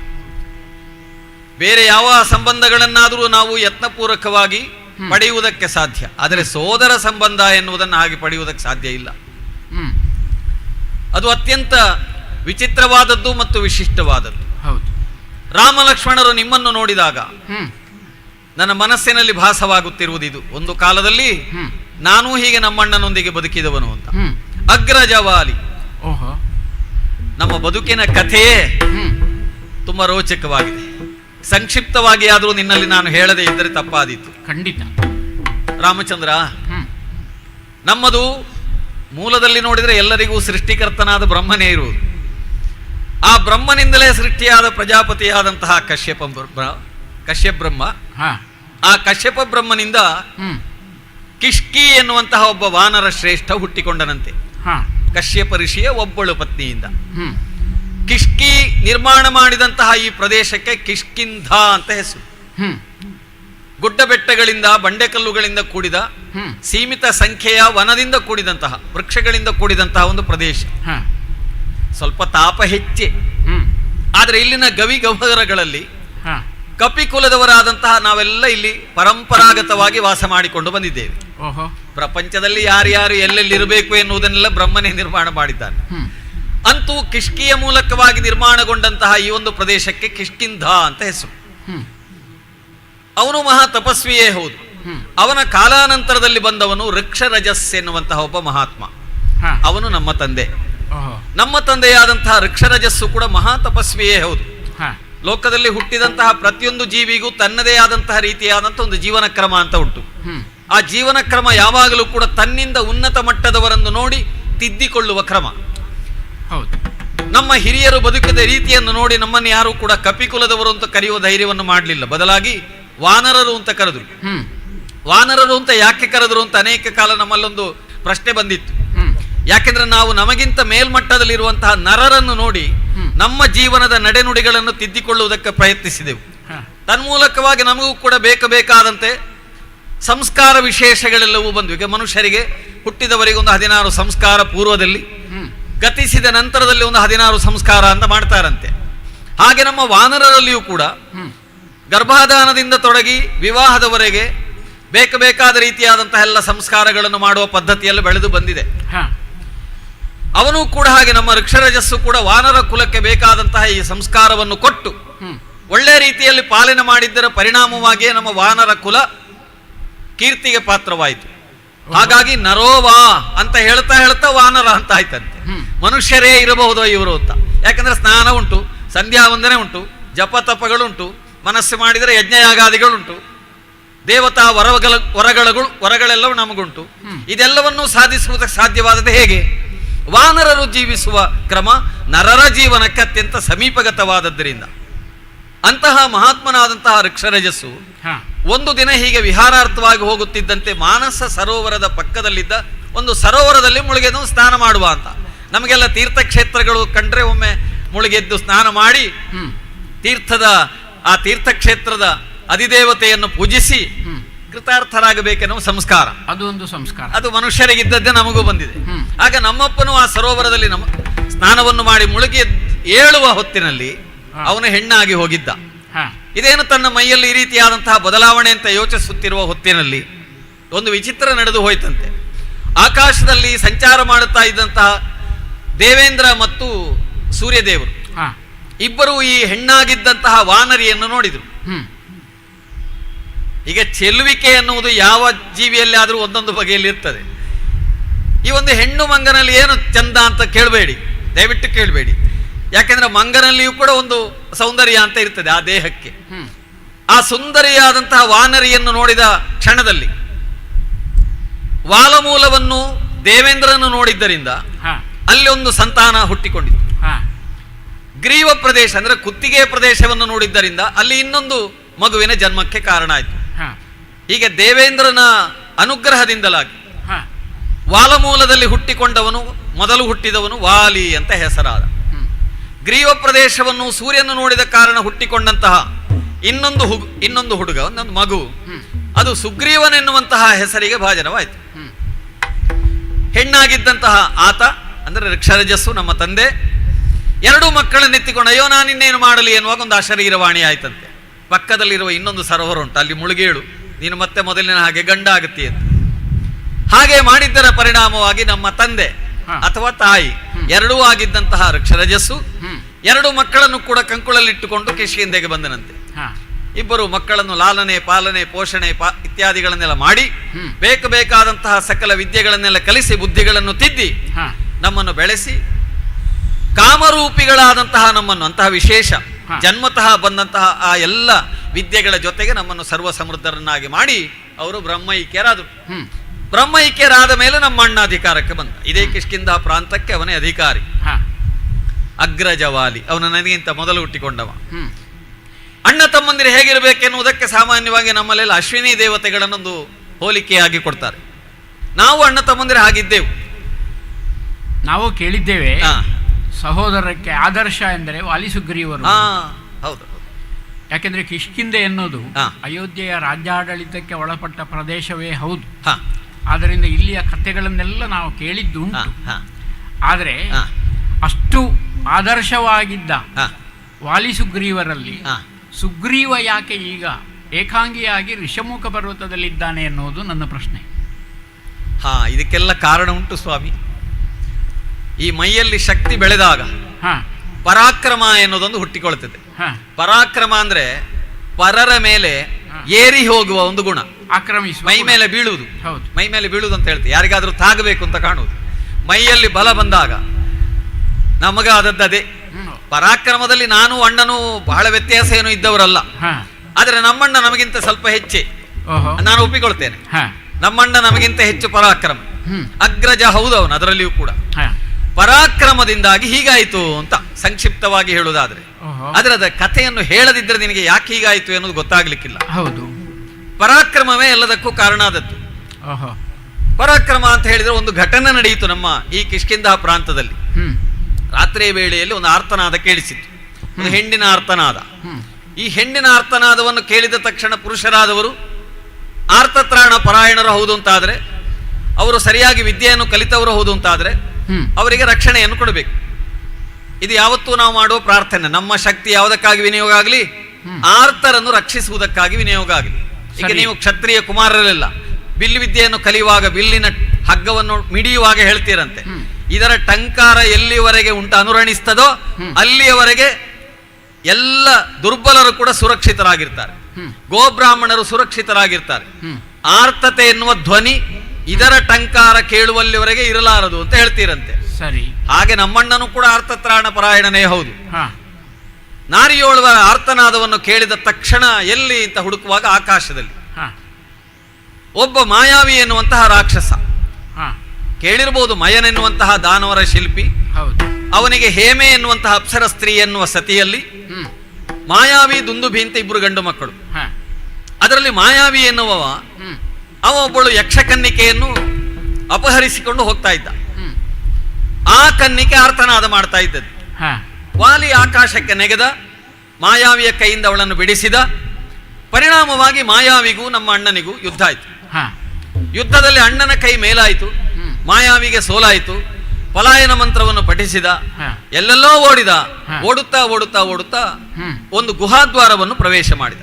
ಸರಿ, ನಾನವನ ಬೆನ್ನು ಬಿಡುವನಲ್ಲ ಯಾವತ್ತೂ ಕೂಡ. ನಾನು ಕೂಡ ಗುಹೆಯೊಳಗೆ ಅವನೊಟ್ಟಿಗೆ ಹೋಗಬೇಕೆನ್ನುವ ಹೊತ್ತಿನಲ್ಲಿ ಅಣ್ಣ ಹೇಳಿದ, ಗುಹಾದ್ವಾರಿ ಪ್ರತೀಕ್ಷಸ್ವ, ನೀನು ಗುಹೆಯ ದ್ವಾರದಲ್ಲಿ ನನ್ನ ಪ್ರತೀಕ್ಷೆಯನ್ನು ಮಾಡುತ್ತಾ ಇರು. ಯಾವದ ಆಗಮನಂ ತಥ, ನನ್ನ ಆಗಮನವಾಗುವಲ್ಲಿವರೆಗೆ ನೀನು ಇಲ್ಲಿಯೇ ಇರು ಅಂತ ಹೇಳಿದ. ಆಯ್ತು, ಅಣ್ಣ ಬರ್ತಾನೆ. ಅಣ್ಣ ಹೇಳಿದಾಗೆ ಕೇಳುವ. ನಾನು ಅಣ್ಣನ ಆಜ್ಞೆಯನ್ನು ಪಾಲಿಸುವುದಕ್ಕಾಗಿ ಗುಹಾದ್ವಾರದಲ್ಲಿ ಅವನನ್ನು ಕಾಯ್ತಾ ಇದ್ದೆ. ಎಷ್ಟು ಸಮಯ ಆಯಿತು ಅಂತ ನನಗೆ ಗೊತ್ತಿಲ್ಲ. ನನ್ನ ವಂಶದ ಮೂಲ ಪುರುಷ ನನ್ನ ತಂದೆಯ ಸೂರ್ಯ. ಸೂರ್ಯ ಹುಟ್ಟುತ್ತಾನೆ, ಮಧ್ಯ ಬರ್ತಾನೆ, ಅಸ್ತಂಗತನಾಗ್ತಾನೆ. ಹುಟ್ಟುತ್ತಾನೆ, ಮಧ್ಯಾಹ್ನ ಆಗ್ತದೆ, ಸಂಜೆ ಆಗ್ತದೆ. ಎಷ್ಟೋ ಸಮಯ ವರುಷಗಟ್ಟಲೆ ಕಳೆದು ಹೋಯ್ತು. ಒಳಗಿನಿಂದ ಕೆಲವು ಸಲ ಸ್ವರ ಕೇಳ್ತಾ ಇತ್ತು, ಹೊಡಿ ಬಡಿ ಕೊಲ್ಲು ಕೊಚ್ಚು ಅಂತ. ಆದ್ರೆ ಕೆಲವು ಸಲ ಸದ್ಯ ಕೇಳ್ತಿರ್ಲಿಲ್ಲ. ಯಾವುದೋ ಒಂದು ಸಮಯದಲ್ಲಿ ನನಗೆ ಕೇಳಿದಾಗಾಯ್ತು, ಹಾ ತಮ್ಮ ಸುಗ್ರೀವ ಅಂತ ಕೇಳಿತು. ಒಂದು ಆರ್ತನಾದ. ಇದು ವಾಲಿಯೇ ಕೂಗಿದ್ದ, ವಾಲಿಯೇ ಕೂಗಿದ್ದಿರಬೇಕು ಅಂತ ವರ್ಷಗಳ ಆಚೆಗೆ ನನಗೆ ಕೇಳಿಸಿದ್ದ ಹಾಗೆ ಸತ್ಯ ಹೇಳಬೇಕಾದ್ರೆ. ಸ್ವಲ್ಪ ಹೊತ್ತು ಕಳೆದ ಮೇಲೆ ನೋಡ್ತೇನೆ, ಗುಹೆಯ ಬಾಗಿಲಿಗೆ ಒಂದು ನೆತ್ತರ ತೊರೆ ಹರಿದು ಬರ್ತಾ ಉಂಟು. ನಮ್ಮ ಅಣ್ಣನ ಕೂದಲು, ಆಮೇಲೆ ಮಾಂಸದ ತುಣುಕುಗಳು ಇತ್ಯಾದಿಗಳೆಲ್ಲ ಹೊಳೆಯಾಗಿ ಹರಿದು ಬರ್ತಾ ಉಂಟು. ನಾನು ಭಾವಿಸಿದೆ ಆ ಕ್ಷಣದಲ್ಲಿ, ನಮ್ಮ ಅಣ್ಣನಿಗೇನೋ ಒಂದು ಅಪಾಯ ಆಗಿದೆ, ಒಂದು ಅನಾಹುತ ಆಗಿದೆ. ರಾಕ್ಷಸನ ಕೈಗೆ ಸಿಕ್ಕಿ ಅವನೇನಾದರೂ ಹತನಾದನೇನೋ. ಹಾಗಾದ್ರೆ ರಾಕ್ಷಸ ಏನಾದರೂ ಹೊರಗೆ ಬಂದ ಅಂತಾದ್ರೆ ಇನ್ನು ನಮ್ಮ ಕಿಷ್ಕಿಂಧೆಯನ್ನು ಕೂಡ ಬಿಡುವವನಲ್ಲ. ಕಿಷ್ಕಿಂಧೆಯಲ್ಲಿರುವ ಸಮಸ್ತ ವಾನರ ಕುಲವನ್ನೇ ನಾಶ ಮಾಡಿದರೆ ಅಂತ ನಾನು ಆ ಕ್ಷಣದಲ್ಲಿ ಯೋಚನೆ ಮಾಡಿ ಒಂದು ದೊಡ್ಡದಾದಂತಹ ಬಂಡೆಯನ್ನು ತೆಗೆದು ಗವಿಯ ಬಾಯಿಗೆ ಇಟ್ಟೆ. ಅಂದ್ರೆ ಗವಿಯ ಬಾಯಿಯನ್ನು ಮುಚ್ಚಿದೆ. ಇನ್ನು ಚಿಕ್ಕ ಚಿಕ್ಕ ಬಂಡೆಗಳನ್ನು ತಂದು ಎಲ್ಲೆಲ್ಲ ಸಂದುಂಟೋ ಆ ಸಂದಿನಲ್ಲೆಲ್ಲ ಇಟ್ಟೆ. ಅಂದ್ರೆ ಬರಬಾರ್ದು ಎನ್ನುವ ಕಾರಣಕ್ಕೆ, ಮಾಯಾವಿ ಬರಬಾರ್ದು ಅಂತ. ಅಲ್ಲಿಂದ ನೇರವಾಗಿ ಕಿಷ್ಕಿಂಧೆಗೆ ಹೋದೆ. ಒಬ್ಬನೇ ಬಂದಂತಹ ನನ್ನನ್ನು ನೋಡಿ ನಮ್ಮ ಕಪಿವೀರರೆಲ್ಲ ಪ್ರಮುಖರೆಲ್ಲ ಪ್ರಶ್ನೆ ಕೇಳಿದ್ರು. ಏನು ಅಂತ ಹೇಳುವುದು ಅವರಿಗೆ ನಾನು. ಹೀಗೀಗೆ ನಡೆಯಿತು, ಹೀಗೀಗೆ ನಡೆಯಿತು ಅಂತ ಇದ್ದ ವಿಚಾರಗಳನ್ನೆಲ್ಲ ಅವರಲ್ಲಿ ಹೇಳಿದಾಗ ಕೊನೆಗೆ ಇನ್ನೇನು ಹೇಳ್ತಾರೆ, ಏನನ್ನೂ ಹೇಳುವುದಕ್ಕಿಲ್ಲ. ಜಾತಸ್ಯ ಮರಣಂ ಧ್ರುವಂ, ಹಾಗಾದರೆ ಸಾಯುವುದು ಯಾಕೆ, ಮತ್ತೆ ಹುಟ್ಟಿ ಬರುವುದಕ್ಕೆ ಅಂತ ಹೀಗೊಂದು ನೀತಿಯನ್ನು ಹೇಳಿ, ವಾಲಿ ಗತಿಸಿದ್ದಕ್ಕೋಸ್ಕರವಾಗಿ ಕಣ್ಣೀರಿಟ್ಟು, ವಾಲಿಯ ಸದ್ಗತಿಗೆ ಬೇಕಾದಂತಹ ಎಲ್ಲ ಅಪರ ಸಂಸ್ಕಾರಗಳನ್ನೆಲ್ಲ ನನ್ನ ಕೈಯಿಂದ ಮಾಡಿಸಿ, ಅವನ ಮಗ ಒಬ್ಬ ಅಂಗನರ್ಥ ಇದ್ದಾನೆ, ಆದರೆ ಇನ್ನೂ ಕೂಡ ವಯಸ್ಸಿಗೆ ಬರ್ತಾ ಇದ್ದಾನಷ್ಟೇ. ನನ್ನ ಹಿರಿತನದಲ್ಲಿ ಅವನ ಔರ್ಧ್ವ ದೈಹಿಕ ಕಾರ್ಯಗಳೆಲ್ಲವನ್ನು ಕೂಡ ಸರಿಯಾಗಿ ಮಾಡಿದ್ದೇವೆ. ಒಂದು ಕ್ರಮಾಗತವಾಗಿ ಏನೆಲ್ಲ ಮಾಡಬೇಕು ಅದನ್ನೆಲ್ಲ ಮಾಡಿದ್ದೇವೆ. ಹೌದು, ಒಳಗೆ ಅಣ್ಣನಾದ ವಾಲಿ ತಮ್ಮ ಸುಗ್ರೀವ ಅಂತ ಕರೆಯುವಾಗ ಹೌದು ಹೌದು ಅವನ ಸ್ವರವನ್ನು ಸರಿ ಪರೀಕ್ಷಿಸಿದ್ಯೋ ಇಲ್ಲವೋ ಅಂತ. ಅಲ್ಲ, ನನಗೆ ಕೇಳಿಸಿದ ಪ್ರಕಾರ ನಮ್ಮ ಅಣ್ಣನ ಸ್ವರವೇ. ಕಾರಣ ಇಷ್ಟೇ, ಓ ಲಕ್ಷ್ಮಣ ಅಂತ ಕರೆದು ಮಾಯಾವಿಯೊಬ್ಬ ಅವನ ಕರೆಗೆ ಇದು ರಾಮನದ್ದೇ ಸ್ವರ ಅಂತ ತಿಳಿದು ನಾವು ಸೋತಿದ್ದೇವೆ. ಹೌದು ಹೌದು ಹೌದು. ಈ ಕಾರಣಕ್ಕೆ ನಾನು ಕೇಳುವುದು, ನೀನು ವಾಲಿಗೆ ಸ್ವರಂಗದೊಳಗೆ ಮಾಯಾವಿಯಿಂದ ಅಪಾಯ ಬಂದಿದೆ ಎನ್ನುವ ನಿನ್ನ ನಿರ್ಧಾರಕ್ಕೆ ಈ ತರ್ಕವನ್ನು ಅಳವಡಿಸಿಕೊಂಡಿದ್ಯೋ ಇಲ್ಲವೋ ಎನ್ನುವುದು. ಅಲ್ಲ, ನಮಗೂ ಗೊತ್ತಾಗುವುದು ಸೋತ ಮೇಲೆ ಅಂತ. ಈಗ ನಿಮಗೆ ಹೇಗೆ ಸೋತ ಮೇಲೆ ಗೊತ್ತಾಯಿತು, ನನ್ನದು ಪರಿಸ್ಥಿತಿ ಈಗ ಗೊತ್ತಾದದ್ದು ನನಗೆ. ಯಾಕೆ ಅವ ಮತ್ತೆ ಬದುಕಿ ಬಂದಿದ್ದ, ಅದು ಕಥೆ ಹೇಳಲಿಕ್ಕೆ ಉಂಟು. ನಾನೀಗ ಸೋತದ್ದು ಅಂತ ಗೊತ್ತಾದ ಮೇಲೆ ನನ್ನನ್ನು ಪೀಠ ಅರಾಜಕವಾಗಬಾರದು ಎನ್ನುವ ಕಾರಣಕ್ಕೆ, ಕಪಿಗಳು ಅನಾಯಕರಾಗಬಾರದು ಎನ್ನುವ ಕಾರಣಕ್ಕಾಗಿ ಆ ಪೀಠದಲ್ಲಿ ನನ್ನನ್ನು ಕುಳ್ಳಿರಿಸಿತು. ನಾನು ಪೀಠವನ್ನು ಅಲಂಕರಿಸಿದೆ. ನಾನು ಕಪಿಕುಲಕ್ಕೆ ನಾಯಕನಾದೆ. ಸರಿ. ಅನತಿ ಕಾಲದಲ್ಲಿ ನಾನು ಯಾವ ಮುಹೂರ್ತದಲ್ಲಿ ಆ ಪೀಠದಲ್ಲಿ ಕುಳಿತಿದ್ದೇನೆ ಅಂತ ಗೊತ್ತಿಲ್ಲ. ಒಂದಾನೊಂದು ದಿನ ಮಹಾದ್ವಾರದಲ್ಲಿ ಕಂಡಿತು. ಕೆಂಪು ಕೆಂಪಾಗಿದ್ದಾನೆ. ಏನಾಗಿ ಹೋಯ್ತು ಅವನಿಗೆ ಅಂತ ಗೊತ್ತಿಲ್ಲ.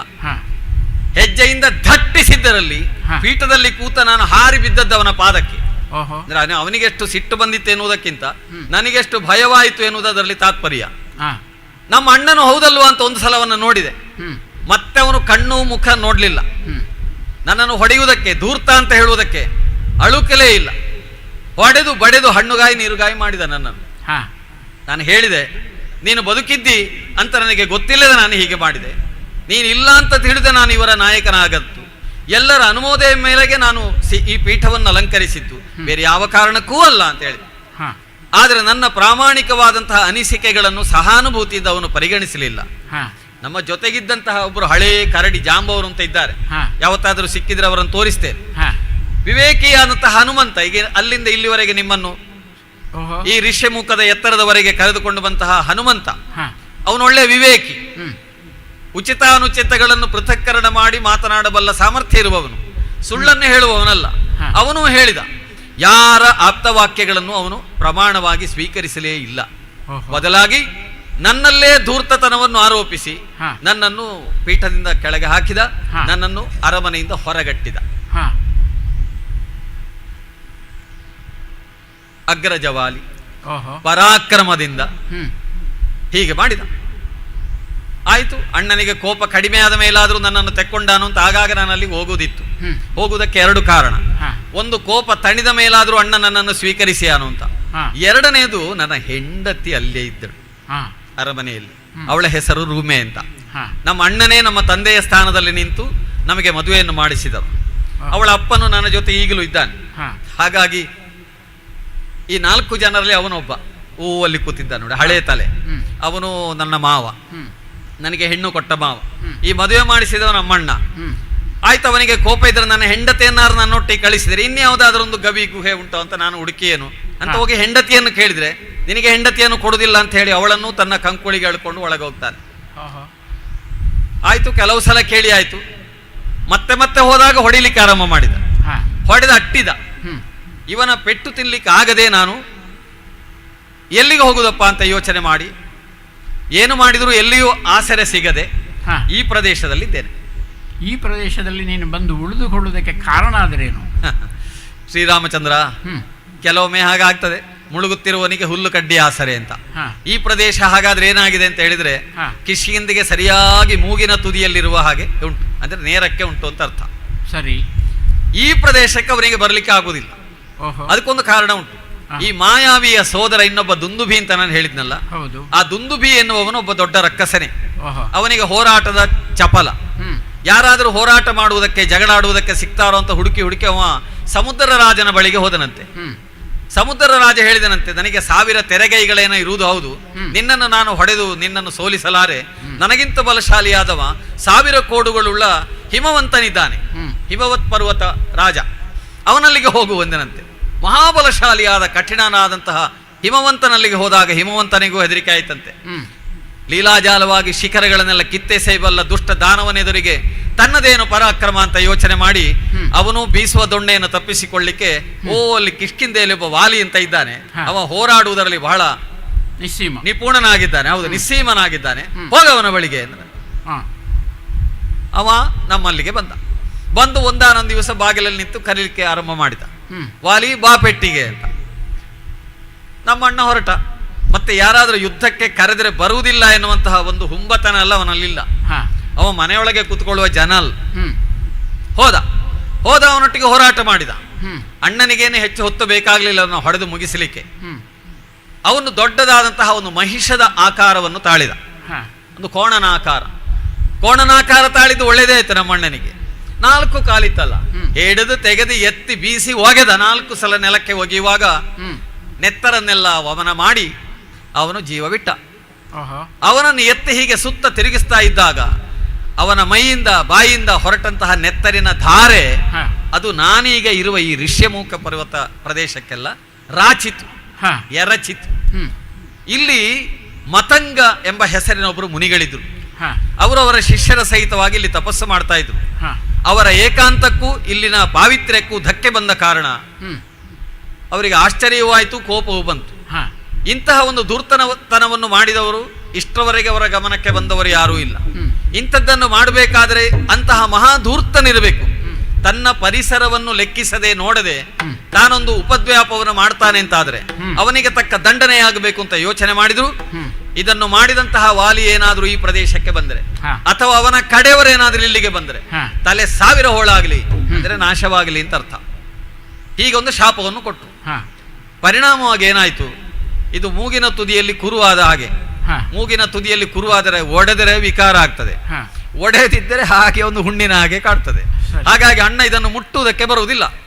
ಈ ಪ್ರದೇಶವನ್ನು ನನ್ನ ತಂದೆಯಾದಂತಹ ಸೂರ್ಯದೇವನ ಜೊತೆಗೆ ನಾನು ಹಲವಾರು ವರ್ಷಗಳಲ್ಲಿ ಸುತ್ತಾಟ ಮಾಡ್ತಾ ಇದ್ದೆ. ನಮ್ಮ ತಂದೆಯಲ್ಲೂ ಹೇಳಿಕೊಂಡಿದ್ದೆ, ನನಗೆ ಎಲ್ಲಿಯಾದ್ರೂ ಒಂದು ದಾರಿ, ಒಂದು ಸ್ಥಳ ತೋರಿಸಬೇಕು.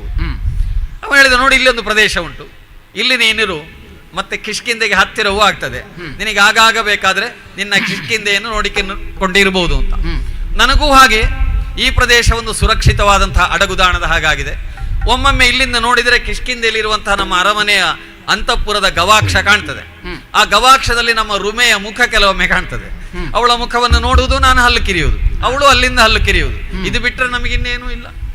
ಪರಾಕ್ರಮದಿಂದ ಎನ್ನ ಪಾಣಿಗ್ರಹಣದ ಸತಿಯ ಬಲಾತ್ಕಾರವಾಗಿ ಇಟ್ಟುಕೊಂಡಿದ್ದಾನೆ ರಾಮಚಂದ್ರ. ಹಾಗಾಗಿ ನಾನು ಬಹಳ ಕಷ್ಟದಿಂದ ಇದ್ದೇನೆ, ನನ್ನ ಹೆಂಡತಿಯನ್ನು ಪಡೆಯಲಾರದ ದುಸ್ಥಿತಿಯಲ್ಲಿದ್ದೇನೆ ಅಂತ ನಿನ್ನಲ್ಲಿ ಹೇಳಿಕೊಂಡದ್ದು. ಸುಗ್ರೀವ, ರಾಮಚಂದ್ರ, ಸುದೀರ್ಘವಾದ ನಿನ್ನ ಸಮಸ್ಯೆಯನ್ನು ವಿಸ್ತರಿಸಿ ಹೇಳಿದ್ದನ್ನು ಕಿವಿಯಾರ ಕೇಳಿದ್ದೇನೆ. ನನಗೆ ಅರ್ಥ ಆಯಿತು. ನೀವು ಯಾವ ಜನಾಂಗದವರು, ನಿಮ್ಮ ತ್ರಾಣಗಳೇನು, ನಿಮ್ಮ ಆಸೆಗಳೇನು, ನಿಮ್ಮ ಪರಾಕ್ರಮಗಳೆಷ್ಟು, ನಿಮ್ಮ ಜೀವನ ಕ್ರಮ ಹೇಗೆ, ಇದೆಲ್ಲವನ್ನೂ ತಿಳ್ಕೊಂಡೆ. ಇದರ ಹಿನ್ನೆಲೆಯನ್ನೂ ತಿಳಿದುಕೊಂಡೆ. ಇದರಿಂದ ನೊಂದಂತಹ ನೀನು ನಿನ್ನ ಈ ಸಮಸ್ಯೆ ಇದೆಯಲ್ಲ, ಹೌದು ಹೌದು, ನಿಮ್ಮ ಈ ಪ್ರಪಂಚದಲ್ಲಿ ಹುಟ್ಟುವಿಕೆಗೆ ಕಾರಣರಾದ ನಿಮ್ಮ ದೇವತೆಗಳಲ್ಲಿ ಹೇಳಿಕೊಂಡಿದ್ದೀರೋ ಇಲ್ವೋ? ರಾಮಚಂದ್ರ, ಅದು ಬಹಳ ದೊಡ್ಡ ಸಮಸ್ಯೆ. ಅವರಲ್ಲಿ ಹೇಳುವುದೇ ದೇವತೆಗಳು ಸಹ ಅಂಜುವರಣ್ಣನ ಟಿವಿ ಪರಾಕ್ರಮಕ್ಕೆ ದೇವಾಂ ರಾಮ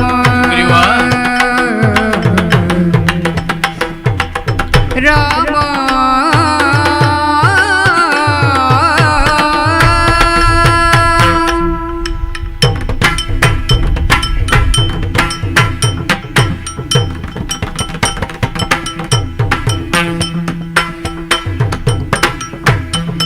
ದೇವತೆಗಳು ಸಹ ಅಂಜುವರಣ್ಣನ ಟಿವಿ ಪರಾಕ್ರಮಕ್ಕೆ ಅಣ್ಣನ ಟಿವಿ ಪರಾಕ್ರಮಕ್ಕೆ ದೇವತೆಗಳು ಸಹ ಅಂಜುವರಣ್ಣನ ಟಿವಿ ಪರಾಕ್ರಮಕ್ಕೆ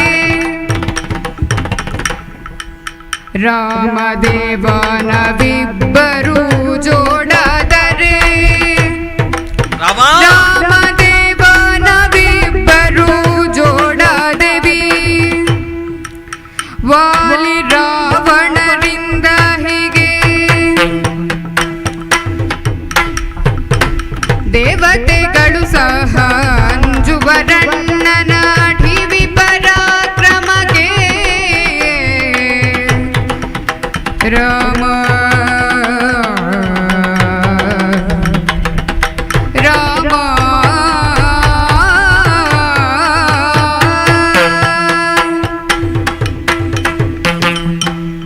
ರಾಮಚಂದ್ರ, ಸೂರ್ಯನಂದನ, ನಮ್ಮ ಜನ್ಮಕ್ಕೆ ಕಾರಣರಾದವರೆಲ್ಲ ದೇವತೆಗಳೇ ಹೌದು, ದೊಡ್ಡವರೇ ಹೌದು. ಆದರೆ ಈ ವರ್ತಮಾನ ಕಾಲದಲ್ಲಿ ದೇವತೆಗಳ ಬಲವೆಲ್ಲವೂ ಕೂಡ ಅಪಕರ್ಷವಾಗಿ ಹೋಗಿದೆ, ತ್ರಾಸವಾಗಿ ಹೋಗಿದೆ. ಯಾಕೆಂದರೆ ದೇವತೆಗಳನ್ನು ಮೀರಿದಂತಹ ರಾಕ್ಷಸ ಬಲ, ಆಸುರ ಬಲ ಈ ಪ್ರಪಂಚದಲ್ಲಿ ಹೆಚ್ಚುತ್ತಾ ಬಂದಿದೆ ಅಂತ ನಮಗೆ ಅರ್ಥ ಆಗ್ತಾ ಉಂಟು.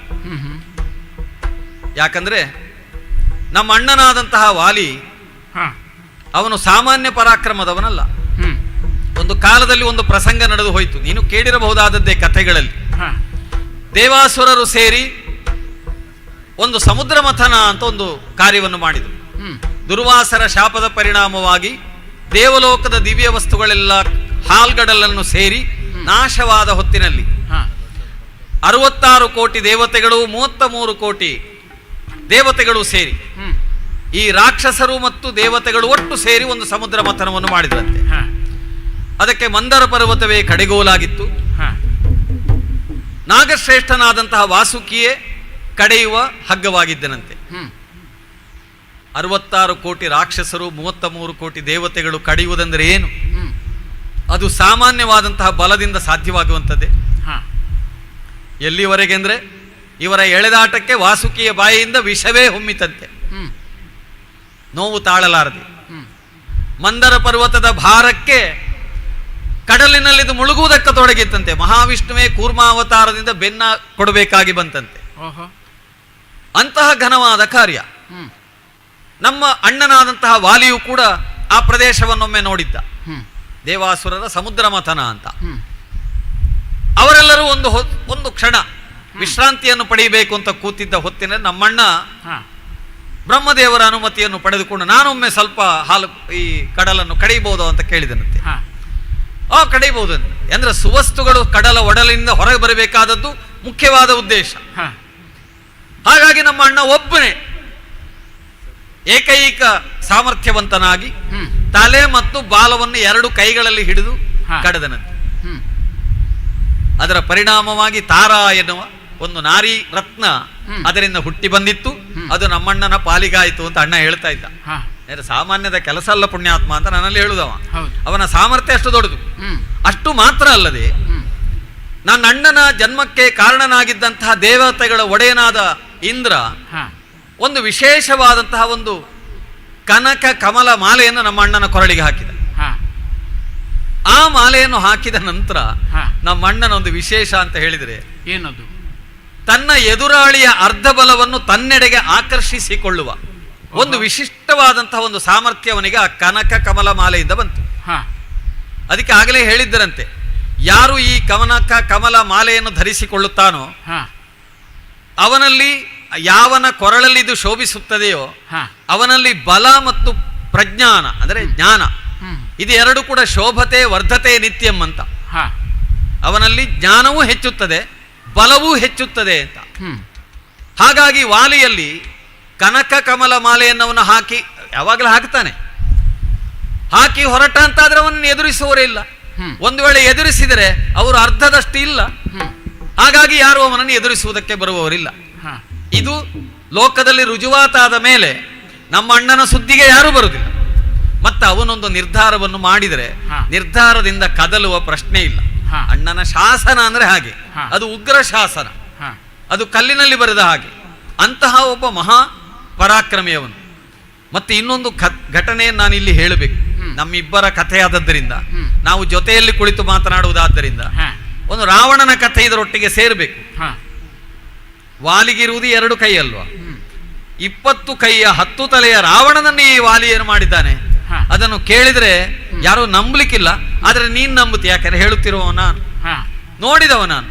ನಮ್ಮ ಅಣ್ಣನಾದಂತಹ ವಾಲಿಗೆ ಪ್ರಾತಃ ಸಂಧ್ಯಾ ವಂದನೆ ಅಂದರೆ ಚತುಸ್ಸಮುದ್ರಗಳಲ್ಲಿ ಆಗಬೇಕು.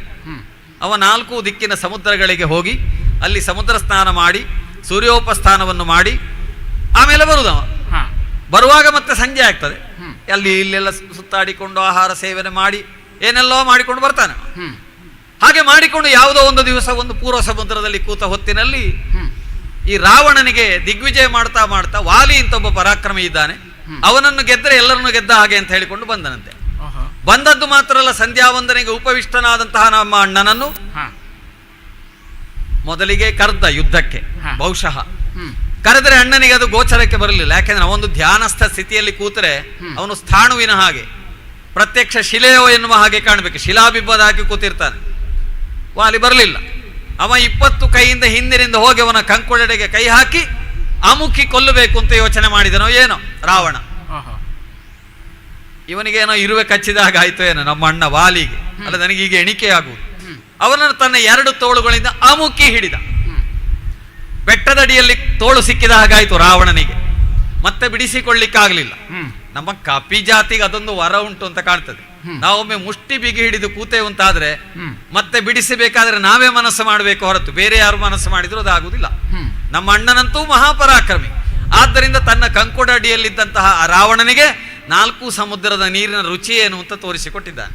ಅಂದ್ರೆ ಎಲ್ಲಾ ಸ್ನಾನದಲ್ಲಿಯೂ ಕಂಕುಳ ಅಡಿಯಲ್ಲಿ ಇವನನ್ನು ಇಟ್ಟುಕೊಂಡೇ ಅವನು ಸ್ನಾನ ಮಾಡಿದ್ದಾನೆ. ಆಮೇಲೆ ನೇರವಾಗಿ ಕಿಷ್ಕಿಂಧೆಗೆ ಬಂದಂತಹವನು ತನ್ನ ಮಗನಾದಂತಹ ಅಂಗದ, ಅಣ್ಣನ ಮಗನಾದಂತಹ ಅಂಗದ, ಅವ ಆಗ ಬಾಲಕ. ಅವ ಉಯ್ಯಾಲೆಯಲ್ಲಿ ತೊಟ್ಟಿಲಲ್ಲಿ ಅಲ್ಲಿಲ್ಲೆಲ್ಲ ಕುಳಿತುಕೊಳ್ಳೋದು ಪದ್ಧತಿ. ಅವನ ತೊಟ್ಟಿಲೊಂದು ಹಗ್ಗಕ್ಕೆ ಕಟ್ಟಿ ನೇತಾಡಿಸಿದ. ಯಾರನ್ನು? 10 ತಲೆಯ 20 ತೋಳಿನ ರಾವಣ.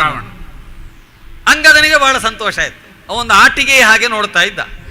ಆಮೇಲೆ ಮತ್ತೆ ಎಷ್ಟೋ ದಿವಸಗಳಾದ ನಂತರ ಈ ಉಪವಾಸ ಜಾಗರಣೆ ಇತ್ಯಾದಿಗಳೆಲ್ಲ ಮಾಡಿ ಮಾಡಿ ಸಾಕಾಗಿ ಕೊನೆಗೆ ಆ ರಾವಣ ನಮ್ಮ ಅಣ್ಣನಲ್ಲಿ ಮೈತ್ರಿಯನ್ನು ಮಾಡಿಕೊಂಡು ಹೋದನಂತೆ. ಮೈತ್ರಿ ಹೇಗೆ? ನಿನ್ನ ಶತ್ರು ನನಗೆ ಶತ್ರು, ನಿನ್ನ ಮಿತ್ರ ನನಗೆ ಮಿತ್ರ ಅಂತ. ಇದಕ್ಕೆ ತುಲ್ಯಾರಿ ಮಿತ್ರತ್ವ ಅಂತ ಹೇಳ್ತಾರೆ. ಮೈತ್ರಿಯಲ್ಲಿಯೂ ಶತ್ರುತ್ವದಲ್ಲಿ ಒಂದು ತುಲನೆ, ಒಂದು ಏಕಪ್ರಾಯತೆ ಎನ್ನುವುದು ಬರುವಂತೆ ಒಂದು ಮೈತ್ರಿಯನ್ನು ಮಾಡಿಕೊಂಡು ರಾವಣ ಹೋದ. ರಾವಣ ಮತ್ತು ವಾಲಿ ಮಿತ್ರರಾದರು. ನನಗೇನು ಪ್ರಯೋಜನ ಆಗಲಿಲ್ಲ, ಅಲ್ಲ ವಿಷಯ ಹೇಳಿದ್ದ. ನನಗಿದರಿಂದ ಏನು ಪ್ರಯೋಜನ ಆಗಲಿಲ್ಲ. ನನಗಂತೂ ಆದದ್ದೇನು ನಷ್ಟ ಅಂದ್ರೆ ದೇವತೆಗಳನ್ನು ಅಂಜಿಸಿದಂತಹ ರಾವಣನನ್ನೇ ವಾಲಿ ಸೋಲಿಸಿದ ಮತ್ತು ತನ್ನ ಅಂಕೆಯಲ್ಲಿಟ್ಟುಕೊಂಡ, ಅಂದ್ರೆ ಮೈತ್ರಿಯ ಮೂಲಕವಾಗಿ. ಇನ್ನೀಗ ರಾವಣನ ಕಡೆಯಿಂದ ಹೇಳಿಸಲಿಕ್ಕೆ ಉಪಾಯ ಇಲ್ಲ. ಒಟ್ಟಿನಲ್ಲಿ ವಾಲಿಯನ್ನು ಹೇಳಿದ ಹಾಗೆ ಕೇಳಿಸಲಿಕ್ಕೆ ಯಾರಿಂದಲೂ ಸಾಧ್ಯ ಇಲ್ಲ ಅಂತ ಆಯ್ತು. ವಾಲಿಯಿಂದಲಾಗಿ ನಾನು ಹೆಂಡತಿಯನ್ನು ಕಳ್ಕೊಂಡು ಸಂತ್ರಸ್ತನಾಗಿದ್ದೇನೆ. ಯಾರಲ್ಲಿ ದೂರಿಕೊಳ್ಳುವುದಂತ ಗೊತ್ತಾಗದೆ ಸೂರ್ಯನ ಮುಖವನ್ನು ನೋಡ್ತಾ ಇದ್ದೇನೆ ದಿನಾಲು, ಬೆಳಗಿನಿಂದ ಸಂಜೆಯವರೆಗೆ. ಆಮೇಲೆ ಕಣ್ಣು ಮುಚ್ಚುವುದು, ಅವ ಮುಚ್ಚುವಾಗ, ನಮ್ಮ ತಂದೆ ಕಣ್ಣು ಮುಚ್ಚುವಾಗ ನಾನು ಕಣ್ಣು ಮುಚ್ಚುವುದು. ಒಂದಾನೊಂದು ದಿವಸ ಏನಾಯ್ತು ಅಂತ ಗೊತ್ತಿಲ್ಲ. ಆ ನಮ್ಮ ದೇವರ, ನಮ್ಮ ಅಪ್ಪನ ದಯೆಯಿಂದ ಸೂರ್ಯವಂಶದಲ್ಲೇ ಹುಟ್ಟಿಕೊಂಡಂತಹ ನೀನು ಬಂದೆ, ನನ್ನ ಕಣ್ಣನ್ನು ತೆರೆಸಿದೆ. ನಿನ್ನನ್ನು ನೋಡಿದಾಗ, ನಿನ್ನ ಕುರಿತಾಗಿ ಹನುಮಂತ ಹೇಳಿದಂತ ನಿನ್ನೆಲ್ಲ ಕಥೆಯನ್ನು ಕೇಳಿದಾಗ ಲೋಕದಲ್ಲಿ ಕೆಲವೊಮ್ಮೆ ನಮ್ಮ ಹಾಗೆ ಇರುವಂತಹ ದುಃಖಿಗಳು ಕಾಣ್ತಾರೆ ಅಂತ ನನ್ನ ಮನಸ್ಸಿಗೆ ಭಾಸ ಆಯ್ತು. ನಮ್ಮ ಹಾಗಿರೋರು ಇದ್ದಾರೆ ಅಂತ. ದುಃಖ ಹೊಂದಿದವರು ಯಾವತ್ತೂ ಕೂಡ ಸುಖವು ಹೊಂದಿದವರನ್ನೇ ನೋಡುವುದಂತೆ. ಈಗ ನಮಗಿಂತ 2 ಉಪ್ಪರಿಗೆ ಮನೆ ಹೆಚ್ಚಿಗೆ ಯಾರಿಗುಂಟು ಅಂತ ನೋಡುದು. ದೊಡ್ಡ ಮನೆ ಯಾರದು, ಎತ್ತರದ ಮನೆ ಯಾರದು, ತುಂಬಾ ಸುಖಿಗಳಾಗಿರುವವರು ಯಾರು ಅಂತಲೇ ನೋಡುವುದಂತೆ. ನಿಜವಾಗಿ ಹಾಗೆ ನೋಡಬಾರದು. ನಮಗಿಂತಲೂ ಕೆಳಮಟ್ಟದಲ್ಲಿ ಯಾರಿದ್ದಾರೆ ಅಂತ ನೋಡಬೇಕು. ನಿಜವಾದ ಸಿರಿವಂತಿಕೆ ಇರುವವನ ದೃಷ್ಟಿ ಇರಬೇಕಾದ್ದು ತನಗಿಂತಲೂ ಕೆಳಗೆ ಇರುವವನ ಬಗ್ಗೆ. ದುಃಖಿಗಾದ್ರೂ ಹಾಗೆ, ತನಗಿಂತಲೂ ಹೆಚ್ಚು ದುಃಖ ಇರುವವ ಯಾರು ಎನ್ನುವವನ ಕಡೆಗೆ ಅವನ ದೃಷ್ಟಿ ಇದ್ದರೆ ಏನಾಗ್ತದೆ, ಆಗ ತನ್ನ ದುಃಖ ಸಣ್ಣದು ಅಂತ ಅವನಿಗೆ ಗೊತ್ತಾಗ್ತದೆ. ಅಥವಾ ತನಗೆ ಸಮಾನವಾದ ಒಂದು ದುಃಖ ಇರುವವನಿದ್ದಾನೆ ಲೋಕದಲ್ಲಿ, ತನ್ನದೊಬ್ಬನದೇ ದುಃಖ ಅಲ್ಲ ಎನ್ನುವ ಒಂದು ಸತ್ಯ, ಒಂದು ವಾಸ್ತವ, ಆದರೂ ಅವನ ಅರ್ಥ, ಅವನ ಬೋಧೆಗೆ ಬರ್ತದೆ. ರಾಮ, ಸಂಬಂಧಗಳು ಹೇಗೆ ಸೃಷ್ಟಿ ಆಗ್ತವೆ ಅಂತ ಗೊತ್ತಿಲ್ಲ. ಹೊಳೆಯಲ್ಲಿ ಹರಿಯುವ ನೀರಿನಲ್ಲಿ ಮರದ ತುಂಡುಗಳು ತೇಲಿ ಬರ್ತವೆ, ಮರದ ಹುಲ್ಲಿನ ಜೊಂಡುಗಳು ತೇಲಿಕೊಂಡು ಬರ್ತವೆ, ಒಟ್ಟಾಗ್ತವೆ. ಒಟ್ಟಾದಾಗ ಒಂದು ನಾವೆಲ್ಲ ಒಗ್ಗಟ್ಟಿನಲ್ಲಿದ್ದೇವೆ ಅನ್ನೋ ಒಂದು ಬಲವೂ ಬರ್ತದೆ. ಯಾರಾದರೂ ಮುಳುಗುತ್ತಿರುವವರಿಗೆ ಸಹಾಯವೂ ಆಗುತ್ತದೆ. ಕೆಲವೊಮ್ಮೆ ಹುಲ್ಲಿನ ಜೊಂಡು ಸಹಾಯ ಆಗುವುದು ಹಾಗೆ. ಇಲ್ಲದ್ರೆ ಹುಲ್ಲಿಗೇನು ಬಲ ಇಲ್ಲ. ಹುಲ್ಲಿನ ಜೊಂಡು ಒಂದು ಪೊದೆಯಾಗಿ ಸಿಕ್ಕಿದರೆ ಮುಳುಗುತ್ತಿರುವವನಿಗೆ ಹುಲ್ಲು ಕೂಡ ಆಸರೆಯನ್ನು ಕೊಡ್ತದೆ.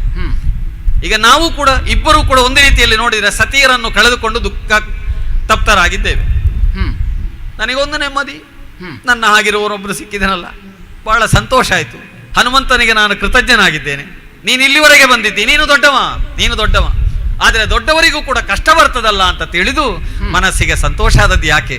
ನಾವಿಬ್ಬರು ವಾಲಿ ಮತ್ತು ರಾವಣರಿಂದಾಗಿ ನಾವಿಬ್ಬರು ಸರಿ ಜೋಡಾದೇವಲ್ಲ ಅಂತ ಒಂದು ಸಮಾಧಾನ ಆಯ್ತು ದೇವರು. ಸುಗ್ರೀವ, ನಾನು ಹೇಳಿದ್ದರಲ್ಲಿ ತಪ್ಪೇನಾದರೂ ಇದ್ದರೆ ಅದನ್ನು ತಿದ್ದಿ ಕ್ಷಮಿಸಬೇಕು ಅಂತ ಕೇಳಿಕೊಳ್ತೇನೆ. ಸುಗ್ರೀವ ದೇವ್ರೆ, ನೀನು ನಿನಗೆ ಅನಿಸಿದ ಹಾಗೆ ಈ ಕಥೆಗಳನ್ನು ವ್ಯಾಖ್ಯಾನಿಸಿದ್ದಿ.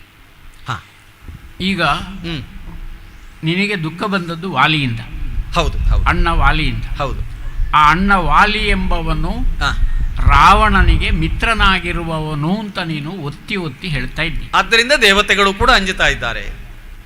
ಕಾಡಿನಲ್ಲಿ ಯಾವುದೋ ಕಾರಣಕ್ಕೆ ನಾನು ಧರ್ಮ ರಕ್ಷಣೆಯ ನಿಮಿತ್ತವಾಗಿ ಕಾಡಿಗೆ ಬರಬೇಕಾಯಿತು. ಕಾಡಿಗೆ ಬಂದಾಗ ಧರ್ಮ ರಕ್ಷಣೆಯ ಕಾರ್ಯದ ಜೊತೆಗೆ ಏನೇನೋ ನಡೆದು ಹೋಯಿತು. ಸೀತಾ ಅಪಹಾರ ಆಯಿತು. ಇದಕ್ಕೆ ಕಾರಣನಾದವನು ರಾವಣ ಎಂಬುದಾಗಿ ಅನೇಕ ಊಹೆಗಳು ನಮಗೆ ಸಿಕ್ಕಿದೆ. ಆದ್ದರಿಂದ ನೀನು ಒತ್ತಿ ಹೇಳುವುದಕ್ಕೂ ಕಾರಣ ಅದು. ನಿನಗೆ ವೈರಿ ವಾಲಿ, ನನಗೆ ವೈರಿ ರಾವಣ. ನಮಗಿಬ್ಬರಿಗೂ ನಮ್ಮ ಪತಿಯಂದಿರು ಇಲ್ಲದಿರುವುದಕ್ಕೆ ಕಾರಣ ಈ ಇಬ್ಬರು ಮಿತ್ರರಾಗಿದ್ದಾರೆ ಅಂತ ಹೇಳುದು ಅಲ್ವೇ? ಹೌದು. ಈಗ ನನಗೆ ಪತಿಯನ್ನು ಕಳೆದುಕೊಂಡ ದುಃಖಕ್ಕಿಂತ ಹೆಚ್ಚು ವಿಭಿನ್ನವಾಗಿ, ಯಾಕಂದ್ರೆ ನಿನಗೂ ನನಗೂ ವ್ಯಾವಹಾರಿಕ ಲೋಕದಲ್ಲಿ ನೋಡುವುದಾದರೆ ಪತಿಯನ್ನು ಕಳೆಕೊಂಡ ದುಃಖ, ಸತಿಯನ್ನು ಕಳೆಕೊಂಡ ದುಃಖ ಸರಿ. ಆದರೆ ನನಗೆ ಅದಕ್ಕಿಂತ ಹೆಚ್ಚಿನ ಒಂದು ಹೊಣೆಗಾರಿಕೆ ಇದೆ. ಯಾಕೆಂದ್ರೆ ಇಲ್ಲಿ ಇಂಥ ವ್ಯಾಜ್ಯಗಳು ಬಂದಾಗ ನ್ಯಾಯ ಅನ್ಯಾಯಗಳನ್ನು ತೀರ್ಮಾನಿಸಿ, ಧರ್ಮ ಅಧರ್ಮಗಳನ್ನು ವಿಮರ್ಶಿಸಿ, ನ್ಯಾಯವ ಈಕ್ಷಿಸಿ ಅದನ್ನು ಸಲಹುವ ಸರಿಯಾದ ಒಂದು ನಿರ್ಧಾರವನ್ನು ಕೈಗೊಂಡು ಈ ರೀತಿ ಮುಂದೆ ಈ ಲೋಕದಲ್ಲಿ ನಡೆಯಬಾರದು ಎನ್ನುವ ಒಂದು ಹೊಣೆಗಾರಿಕೆ, ನೋಡಿಕೊಳ್ಳುವ ಹೊಣೆಗಾರಿಕೆ ನನ್ನ ಹತ್ರ ಇದೆ. ಆದ್ದರಿಂದ ಕಳಕೊಂಡ ಸತಿಯರನ್ನು ಪಡೆಯುವುದು ಇಬ್ಬರದು ಉದ್ದೇಶ ಹೌದಾದರೆ, ನಾನು ಒಂದು ವೇಳೆ ಸೀತೆಯನ್ನು ಕಂಡೆ ಅಂತ ಆದರೆ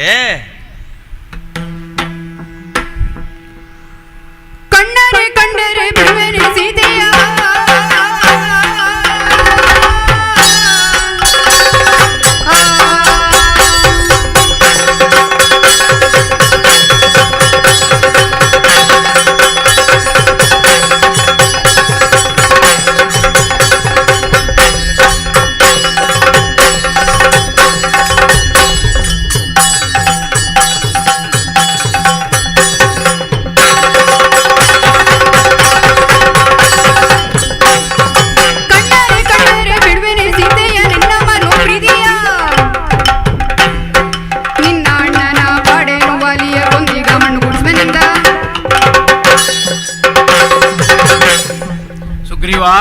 ಶ್ರೀರಾಮಚಂದ್ರ, ಈ ಲೋಕದಲ್ಲಿ ಬದುಕಿನಲ್ಲಿ ಅನೇಕ ಅಪರಾಧಗಳನ್ನು ಮಾಡುತ್ತಾರೆ. ಅನೇಕ ರೀತಿಯಲ್ಲಿ ತಮ್ಮ ಪರಾಕ್ರಮವನ್ನು ತೋರಿಸಿಕೊಂಡು ಯುದ್ಧಕ್ಕೆ ಮುಂದೆ ಬಂದು ಸೋತು ಓಡುವವರಿದ್ದಾರೆ, ಗೆದ್ದು ಬೀಗುವವರು ಇದ್ದಾರೆ. ಸರಿ, ಅವರ ಬದುಕೇ ಹಾಗೆ. ಆದರೆ ಈ ಎಲ್ಲ ಅಪರಾಧಗಳಿಗಿಂತ ಪರಸತಿಯನ್ನು ಅಪಹರಿಸುವ ಅಪರಾಧ ಇದೆಯಲ್ಲ, ಹೌದು, ಇದು ಲೋಕದಲ್ಲಿ ಈಗ ಹೆಚ್ಚಾಗಿದೆ. ಇದನ್ನು ನಾವು ತೀರಾ ಅಧರ್ಮ ಅಂತ ತಿಳಿದವರು. ಇದನ್ನು ನಾವು ಸರಿಪಡಿಸಬೇಕಾದ ಅವಶ್ಯಕತೆ ಇದೆ. ಇದಕ್ಕೆ ಈಗ ನನ್ನ ಸತಿಯನ್ನ ರಾವಣ ಅಪಹರಿಸಿದ್ದಾನೆ ಎಂಬುದು ನಮಗೆ ಎಲ್ಲ ರೀತಿಯ ಸಾಕ್ಷಿಗಳ ಜೊತೆಗೆ ನಮಗೆ ಅದಕ್ಕೆ ಮಾಹಿತಿ ಸಿಕ್ಕಿದೆ. ಸರಿ, ಮಾತ್ರ ಅಲ್ಲ, ಲಂಕೆಯಲ್ಲಿ ಸೀತೆ ಇದ್ದಾಳೆ ಎಂಬುದು ಕೂಡ ನಮಗೆ ಗೊತ್ತಾಗಿದೆ. ಈಗ ಆ ರಾವಣನ ನಾವು ಕೆದಕಬೇಕಿದ್ರೆ, ಅಥವಾ ಅಂತಹ ರಾವಣನಲ್ಲಿ ಇರುವ ಸೀತೆಯನ್ನು ನಾನೆಲ್ಲಿಯಾದರೂ ಕಣ್ಣಾರೆ ಕಂಡರೆ ನಿಮ್ಮ ವಾಲಿಯೆಲ್ಲ ನಮಗೆ ಲೆಕ್ಕಕ್ಕಿಲ್ಲ. ನೀವು ಪರಾಕ್ರಮದ ಕಥೆಯನ್ನು ಹೇಳುವುದರಿಂದ ನನ್ನಲ್ಲಿ ಒಂದು ರೀತಿಯ ಚೈತನ್ಯವನ್ನು ನೀನು ಎಚ್ಚರಿಸಿದ್ದಿ, ಎಬ್ಬಿಸಿದ್ದಿ. ಪರಾಕ್ರಮದ ಬಗ್ಗೆ ನಮಗೆ ಯಾವ ಹೆದರಿಕೆಯೂ ಇಲ್ಲ, ಯಾವ ಬೆದರಿಕೆಯೂ ಇಲ್ಲ. ನಿಮ್ಮ ವಾಲಿ ನಮಗೆ ಲೆಕ್ಕವೇ ಅಲ್ಲ. ಅಂದ್ರೆ ನೀನು ಸೀತೆಯನ್ನು ಹುಡುಕುವ ನನ್ನ ಕಾರ್ಯದಲ್ಲಿ ಸಹಕರಿಸಿದರೆ ವಾಲಿಯನ್ನು ಕೊಂದು ನಿನಗೆ ನಾನು ನಿನ್ನ ರುಮೆಯನ್ನು ತರಿಸಿಕೊಡ್ತೇನೆ. ಕೊಲ್ಲುವುದಾ? ಹೌದು. ಅದು ಹೇಗೆ? ಜಾಣ ನೀನಾದರೆ ನೋಡು ಕೈಯೊಳಗಿದ್ದ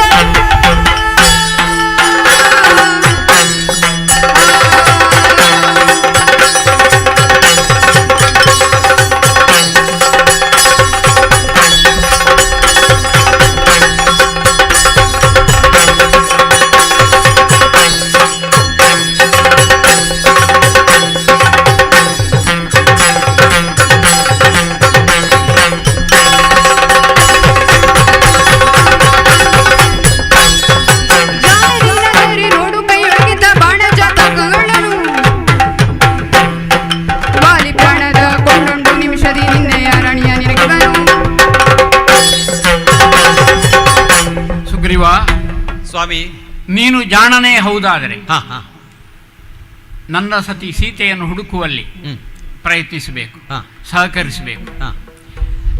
ಹಾಗೆ ಅಂತ ಆದರೆ ನನ್ನ ವಾಲಿಯನ್ನು ಇಕೋ ನನ್ನ ಬತ್ತಳಿಕೆಯಲ್ಲಿರುವ ಬಾಣದಿಂದ ಅವರನ್ನು ಶಿಕ್ಷಿಸಿ ಆ ಬಾಣದ ತುದಿಯಿಂದಲೇ ನಿನ್ನ ರುಮೆಯನ್ನು ನಿನಗೆ ತಂದು ಕೊಡಬಲ್ಲೆ. ಆದ್ದರಿಂದ ನಾವಿಬ್ಬರು ಒಂದೇ ಸಮಸ್ಯೆಯಲ್ಲಿ ಇರುವವರಾದರೂ ಒಂದು ಒಡಂಬಡಿಕೆಗೆ ಬಂದುಕೊಳ್ಳೋಣ. ಇದನ್ನು ನಾನು ಸುಗ್ರೀವ ಸಖ್ಯ ಅಂತ ವ್ಯಾಖ್ಯಾನಿಸ್ತೇನೆ. ಅಗ್ನಿ ಸಾಕ್ಷಿಯಾಗಿ ನೋಡು, ಹನುಮಂತ ಆಗಲೇ ಅಗ್ನಿಯನ್ನು ಸೃಷ್ಟಿಸಿದ್ದಾನೆ. ಈ ಅಗ್ನಿ ಸಾಕ್ಷಿಯಾಗಿ ಪರಸ್ಪರ ನಾವಿಬ್ಬರು ಸಖ್ಯರಾಗಿ ಮಿತ್ರರಾಗಿ ಇನ್ನು ಮುಂದೆ ಈ ರೀತಿಯ ಪರಸತಿಯನ್ನು ಅಪಹರಿಸುವ ಅಪರಾಧ ಯಾರೂ ಮಾಡದೇ ಇರುವ ರೀತಿಯ ಒಂದು ಘೋಷಣೆಯೊಂದಿಗೆ ಈ ಸಮಸ್ಯೆಯನ್ನು ಬಗೆಹರಿಸಿಕೊಳ್ಳುವುದಕ್ಕೆ ನಾವು ಮಿತ್ರರಾಗೋಣ. ಅಮಮ ಬಲಿಯ ರಾಮ ಕೊಂದರೆ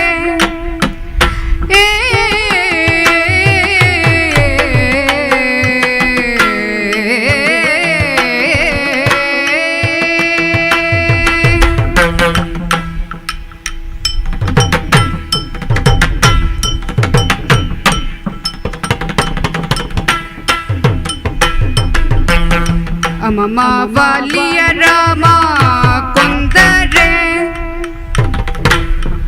ಸತಿ ರುಮೆಯ ಬಿಡಿಸಿ ನೀನು ತಂದರೆ, ಸತಿ ರುಮೆಯ ಬಿಡಿಸಿ ನೀನು ತಂದರೆ ನಿಮಿಷದೊಳಿ ಸೇನೆ ಸಹ ಬಂದು ಪಾದ ಕಮಲದ ಸೇವೆ ಮಾಡುವೆ ನಿಂದು.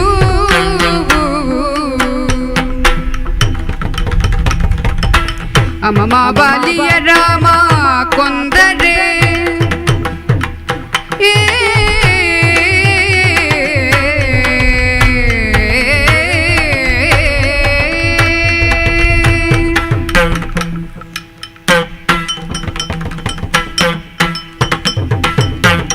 ಶ್ರೀರಾಮಚಂದ್ರ, ನನ್ನ ಬಾಯಿಯಿಂದ ಅನಾಯಾಸವಾಗಿ ಹೊರಟ ಒಂದು ಉದ್ಗಾರ.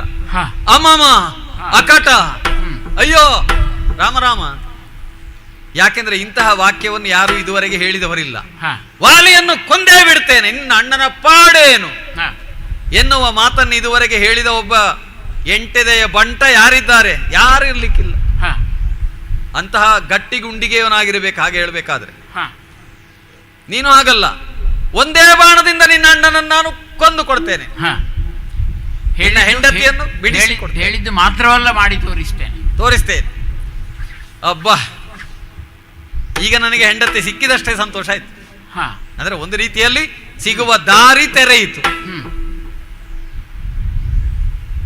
ಇನ್ನು ತೊಂದರೆ ಇಲ್ಲ. ಅಂದ್ರೆ ತೊಂದರೆಗಳಿಗೆ ಯಾವುದೆಲ್ಲ ಕಾರಣವಾಗಿತ್ತೋ ಅದೆಲ್ಲವೂ ಕೂಡ ನಿವಾರಣೆ ಆದ ಹಾಗಾಯ್ತು. ಶ್ರೀರಾಮಚಂದ್ರ, ಪ್ರಸಂಗತ್ವೇನ ನಾನು ಹೇಳಿಕೊಂಡದ್ದು ತಪ್ಪಾಯಿತು ಅಂತ ನನಗೀಗ ಗೊತ್ತಾಗ್ತಾ ಉಂಟು. ಕಣ್ಣಾರೆ ನನ್ನ ಎದುರಿನಲ್ಲಿಯೇ ನನ್ನ ಸತಿಯನ್ನು ಬಲಾತ್ಕಾರದಲ್ಲಿ ವಶದಲ್ಲಿ ಇಟ್ಟುಕೊಂಡಿದ್ರು ಕೂಡ ಬಿಡಿಸಿಕೊಳ್ಳಲಾರದ ಒಬ್ಬ ದುರ್ಬಲ ನಾನು. ನಿನ್ನ ಕಣ್ಣು ತಪ್ಪಿಸಿ ವೇಷಾಂತರದಿಂದ ನಿನ್ನ ಸತಿಯನ್ನು ಅಪಹರಿಸಿ ಸಾಗರದಲ್ಲಿ ದ್ವೀಪದಲ್ಲಿ ಹೋಗಿ ಕೂತವ ಹೇಡಿಯಾದಂತಹ ರಾವಣ. ಅವನಿಗೆ ಎಷ್ಟು ಪರಾಕ್ರಮ ಇದ್ರೆ ಏನು ಪ್ರಯೋಜನ? ಅಂಥವನನ್ನು ಕೊಲ್ಲುವುದಕ್ಕೆ ನಿನ್ನಲ್ಲಿ ಸಾಮರ್ಥ್ಯ ಉಂಟು. ಆದರೆ ನೀನು ಈ ದಾರಿಯಲ್ಲೇ ಆಗಿ ಬಂದಿದ್ದೆ ಯಾಕೆ? ಬಹುಶಃ ನನ್ನಂಥವರ ಉದ್ಧಾರದ ಒಂದು ಗಂಟು ಒಡೆಯುವುದಕ್ಕೆ ಬೇಕಾಗಿರ್ಬೋದು, ಬೇರೇನೂ ಇದರಲ್ಲಿಲ್ಲ. ನನಗೆ ನಿನ್ನೊಂದಿಗೆ ಸಖ್ಯವನ್ನು ಮಾಡಿಕೊಳ್ಳುವುದಕ್ಕೆ ಒಂದು ಅವಕಾಶ ಆಯಿತು. ನೀನು ಹನುಮಂತನ ಮೂಲಕವಾಗಿ ಹೇಳಿದೆ ಅಂತ ನಾನು ಸುಗ್ರೀವನನ್ನು ಕಾಣಬೇಕು, ಸುಗ್ರೀವನನ್ನು ನೋಡಬೇಕು, ಸುಗ್ರೀವನಲ್ಲಿ ಮಾತಾಡಬೇಕು ಅಂತ ಹೇಳಿದೆಯಂತೆ. ಅಂದ್ರೆ ನನ್ನ ಬಗ್ಗೆ ನಿನಗೆ ಇದೀಗಲೇ ಯಾರು ಕಬಂಧನ, ಒಬ್ಬ ತಲೆ ಇಲ್ಲದವ. ತಲೆ ಇಲ್ಲದವ ಅಂದ್ರೆ ತಲೆ ಇಲ್ಲದವ ಅಲ್ಲ, ಶಾಪದಿಂದಲಾಗಿ ತಲೆ ಹೊಟ್ಟೆಯೊಳಗೆ ಹೋದವ. ಅವ ಉದ್ಧಾರ ಆದ ಮೇಲೆ ಹೇಳಿದ್ದನಂತೆ. ಇನ್ನೊಬ್ಬಳು ಮುದುಕಿ ಅಜ್ಜಿ ಶಬರಿ, ಅವಳು ಹೇಳಿದ್ದಳಂತೆ. ಹನುಮಂತ ಹೇಳಿದ, ನೀನು ಹೇಳಿದ ಕಥೆಯನ್ನೇ ಉದ್ಧರಿಸಿ ಹೇಳಿದ್ದವ. ಅವಳು ಹೇಳಿದ್ದಳಂತೆ, ಇಲ್ಲಿ ಋಷ್ಯಮುಖದಲ್ಲಿ ಒಬ್ಬ ಸಾಧುವಾದ ಸುಗ್ರೀವ ಇದ್ದಾನೆ, ಅವನ ಬಳಿಗೆ ಹೋಗಬಹುದು ಅಂತ. ಹಾಗಾಗಿ ನನ್ನನ್ನು ಹುಡುಕಿಕೊಂಡು ಬಂದಿದ್ದಿ ಅಂತ. ಅಳುತ್ತಿರುವ ಹಸಿದ ಮಗುವನ್ನು ಹುಡುಕಿ ಬರುವ ತಾಯಿಯಾಗೆ ಶ್ರೀರಾಮಚಂದ್ರ, ನನ್ನ ಸೌಭಾಗ್ಯದಿಂದ ನೀನು ಬಂದಿದ್ದಿ, ನನ್ನ ಪೂರ್ವಾರ್ಜಿತ ಪುಣ್ಯದಿಂದ ನೀನು ಬಂದಿದ್ದಿ, ಬೇರೇನೂ ಕಾರಣ ಅಲ್ಲ. ನೀನು ಹೇಳಿದೆಯಲ್ಲ, ಸಖ್ಯ ನಿನ್ನೊಂದಿಗೆ ನಾನು ಮಾಡಬೇಕು, ಸರಿಯೇ, ನಾನು ಸಿದ್ಧನಿದ್ದೇನೆ. ಅದಕ್ಕಾಗಿ ಕೈಯ ತಟ್ಟಿ ಭಾಷೆಯನ್ನು ಕೂಡ ಕೊಡ್ತೇನೆ.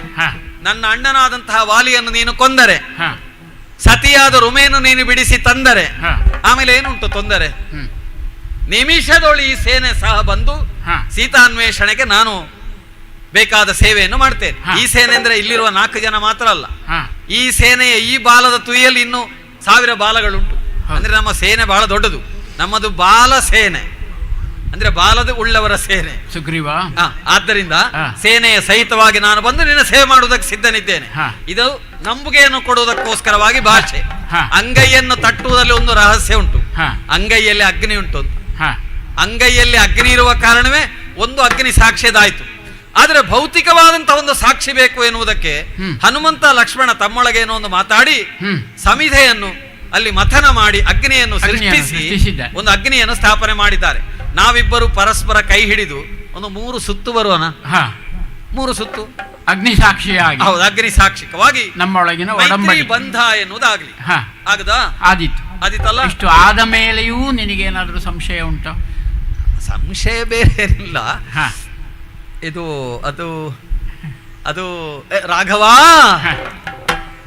ಮಹಾವೀರಂ ರಾಘವ ಮಹಾವೀರ ಕೇಳು ಸುವಿಚಾರ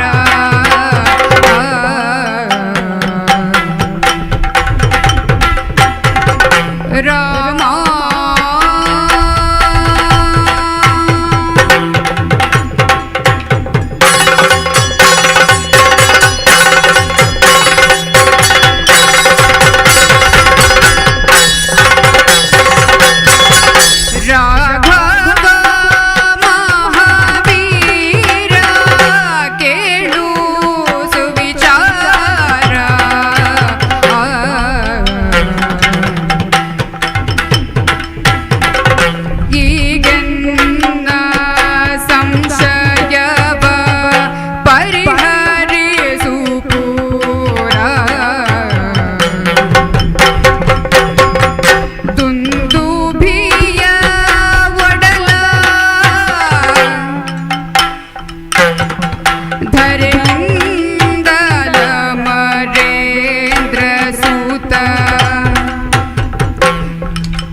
ರಾಘವ ಸುಗ್ರೀವ ಮಹಾವೀರ, ನಿನ್ನದಾದಂತಹ ಪರಾಕ್ರಮ ಏನು ಎನ್ನುವುದು ನಾವು ಇಲ್ಲಿ ಕಳೆದ ಕೆಲವು ದಿನಗಳಲ್ಲಿ ನಮ್ಮ ಪರಸ್ಪರರ ಪರಿಚಯ ಸಂಭಾಷಣೆಯ ಮೂಲಕವಾಗಿ ನನಗೆ ತಿಳಿದು ಬಂತು. ನಿಮ್ಮ ಕುಟುಂಬದ ಕತೆ, ಸಂಸಾರದ ಕತೆ, ನೀವು ಪಟ್ಟಂತಹ ಪಾಡುಗಳು ಕಷ್ಟಪಡದೆ ಇಷ್ಟ ಸಿಗುವುದಿಲ್ಲ ಎನ್ನುವುದು ವಿದಿತವಾಯಿತು. ಹಾಗೆ ಹೀಗೆ ಯೋಚನೆ ಮಾಡುತ್ತಾ ಇದ್ದಾಗಲೇ ವಾಲಿಯ ವಶದಲ್ಲಿರುವಂತಹ ನನ್ನ ಸತಿಯನ್ನು ಪಡೆಯುವುದು ಹೇಗೆ ಎನ್ನುವುದರ ಕುರಿತಾಗಿ ನಾವು ಒಂದಷ್ಟು ಮಾತನಾಡಿಕೊಂಡದ್ದುಂಟು. ಯಾವ ವಿಧಾನದಲ್ಲಿ ಪಡೆಯುವುದು ಅಂತ.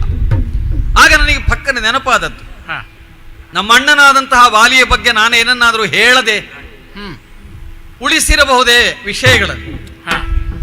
ಯಾಕೆಂದ್ರೆ ಒಬ್ಬ ಬಲಶಾಲಿಯಾದವನು ಇನ್ನೊಬ್ಬನೊಂದಿಗೆ ಹೋರಾಟ ಮಾಡಬೇಕಾದ್ರೆ ತನ್ನ ಪ್ರತಿ ಯೋಧನ ಕುರಿತಾದಂತಹ ಸಾಕಷ್ಟು ಕೂಲಂಕಷವಾದ ವಿಚಾರಗಳೆಲ್ಲವನ್ನು ಕೂಡ ತಿಳ್ಕೊಳ್ತಾನಂತೆ. ಹೌದು. ಅವನ ದೌರ್ಬಲ್ಯ ಮತ್ತು ಶಕ್ತಿ ಇದು ಎರಡನ್ನೂ ಕೂಡ ತಿಳಿದುಕೊಳ್ಳಬೇಕು ಎನ್ನುವುದೊಂದು ಯೋಧ ನ್ಯಾಯ. ಎಲ್ಲಿ ಅವನ ದೌರ್ಬಲ್ಯ ಉಂಟು ಅಂತ ನೋಡಿ ಅಲ್ಲಿಗೆ ಘಾತಿಸಿದರೆ ತನ್ಮೂಲಕವಾಗಿ ವೈರಿಯನ್ನು ಹೆಚ್ಚು ಶ್ರಮ ಇಲ್ಲದೆ ಗೆಲ್ಲಬಹುದು ಅಂತ. ಅವನ ಶಕ್ತಿ ಯಾವುದು ಅಂತ ತಿಳಿದಿದ್ದರೆ ಅದಕ್ಕೆ ಪ್ರತಿಯಾಗಿ ತನ್ನ ಶಕ್ತಿಯನ್ನು ವಿನಿಯೋಗ ಮಾಡುವುದಕ್ಕೆ ಪ್ರಯತ್ನ ಮಾಡಬಹುದು ಅಂತ. ನಾವೆಲ್ಲ ಮಲ್ಲ ಯುದ್ಧದಲ್ಲಿ ಅದನ್ನೇ ಮಾಡುವುದು, ಯುದ್ಧದ ಜಾಣತನ. ಹೌದು, ಅದಕ್ಕೆ ಪಟ್ಟು ಅಂತ ಹೇಳುವುದು. ಪಟ್ಟು ಅಂದ್ರೆ ಹಿಡಿತ.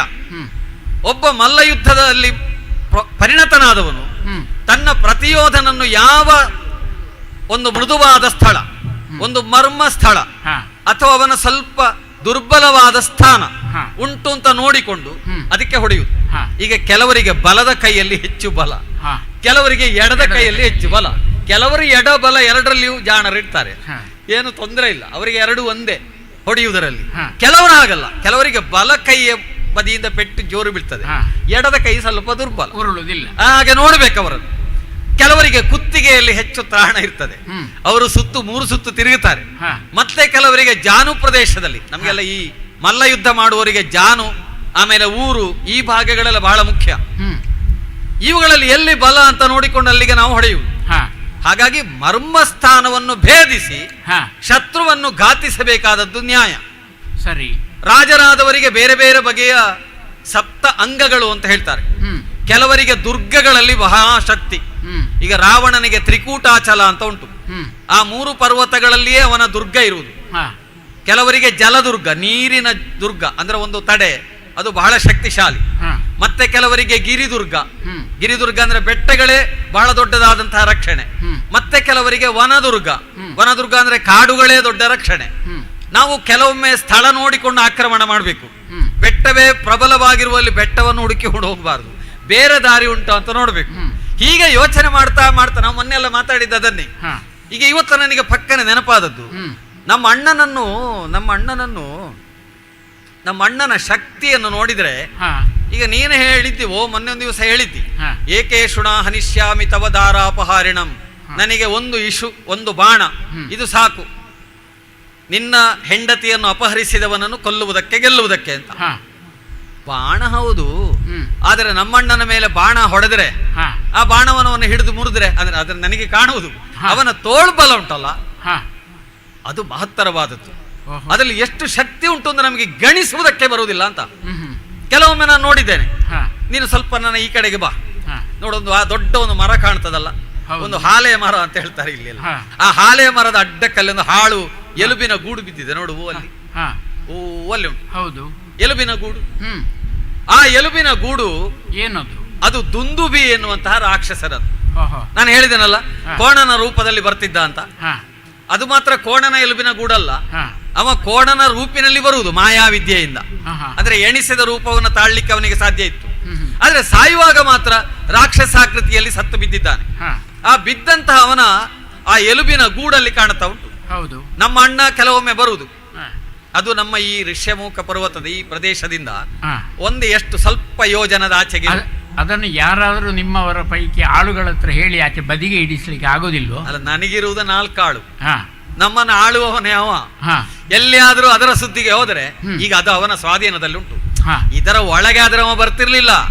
ಈ ಋಷ್ಯಮುಖ ಪರ್ವತದ ಹೊರಗೆ ಅನತಿ ದೂರದಲ್ಲುಂಟು. ನನಗೆ ಅಲ್ಲಿಗೆ ಹೋಗ್ಲಿಕ್ಕೆ ಧೈರ್ಯ ಇಲ್ಲ, ಮತ್ತೆ ನಮ್ಮವರನ್ನು ಆ ಕಡೆಗೆ ಕಳಿಸ್ಲಿಕ್ಕೆ ನನಗೆ ಧೈರ್ಯ ಇಲ್ಲ. ಇರುವುದೇ 4 ಜನ. ಒಟ್ಟಾರೆ ಇರುವ 4 ಜನವನ್ನಾದ್ರೂ ಉಳಿಸಿಕೊಳ್ಳುವ ಅಂತ ನಾನು ಆಲೋಚನೆ ಮಾಡುವುದು. ಈ 4 ಹೋಗಿ 3 ಹೋಗಿ 2 ಆದ್ರೆ ಹಾಗಾಗಿ ಅಣ್ಣನ ತಳ್ಳಿಗೆ ನಾನು ಹೋಗ್ಲಿಲ್ಲ. ಅವ ಕೆಲವೊಮ್ಮೆ ಅಲ್ಲಿವರೆಗೆ ಬರ್ತಾನೆ, ಆ ಅಟ್ಟೆಯನ್ನೊಮ್ಮೆ ತಲೆಯಿಂದ ಕಾಲಿನವರೆಗೆ ನೋಡ್ತಾನೆ, 2 ತೋಳುಗಳನ್ನು 2 ಸಲ ಹೀಗೆ ಮಡಚಿ ಬಿಡಿಸಿ ಮಾಡ್ತಾನೆ. ಯಾಕೆ ಮಾಡ್ತಾನೆ ಅವನ ಕರ್ಮ ಅವನಿಗೆ ಗೊತ್ತು. ಮತ್ತೆ ಅದು 2 ಕೈಗಳಿಂದ ಹಿಡಿದ ಅಮುಕಿ ಅದನ್ನು ಹಿಡಿದು ಕಟ ಕಟ ಕಟ ಕಟ ಎತ್ತಿ ಮೊಣಕಾಲಿನವರೆಗೆ ತರ್ತಾನೆ. ಮತ್ತೆ ಪುನಃ ಕೆಳಗಿಡ್ತಾನೆ. ಮತ್ತೊಮ್ಮೆ ನನ್ನನ್ನು ನೋಡುವುದು, ಟರ್ರ್ ಅಂತ ಹೇಳುದು. ಅದು ನಮ್ಮ ಭಾಷೆ. ಅದು ಹೇಗಿದ್ದೇನೆ ನಾನೀಗ ಅಂತ ನೋಡ್ಲಿಕ್ಕೆ.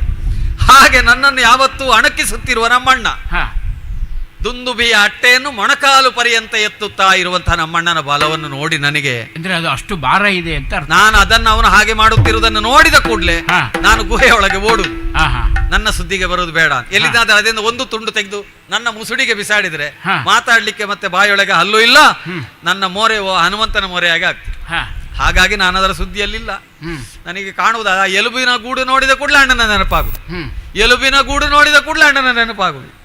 ಇದನ್ನು ಎತ್ತುವ ಇನ್ನೇನಾದ್ರೂ ಈ ಪ್ರಪಂಚದಲ್ಲಿ ಹುಟ್ಟಿ ಬರ್ಲಿಕ್ಕುಂಟ?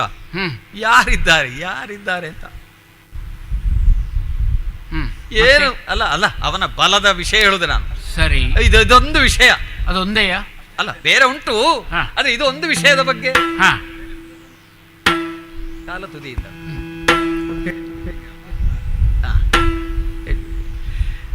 ಶ್ರೀರಾಮಚಂದ್ರ, ನೀನು ಒಂದರಲ್ಲಿ ಮುಗಿಸುವ ಅಂದಾಜಿಲ್ಲ. ಈಗ ಇನ್ನೊಂದು ಹೇಳ್ತೇನೆ. ಸ್ವಲ್ಪ ಎತ್ತರದ ಆ ಪ್ರದೇಶವನ್ನು ನೋಡುವ. ಅಂದ್ರೆ ಇದ್ದದ್ದನ್ನೆಲ್ಲ ಒಟ್ಟಿಗೆ ಹೇಳಿಬಿಟ್ರೆ, ಒಟ್ಟಿಗೆ ಹೇಳಿದ್ರೆ ಒಟ್ಟಿಗೆ ಮುಗಿಸ್ತೇನೆ, ಬೇಗ ಮುಗಿಸ್ಲಿಕ್ಕೆ.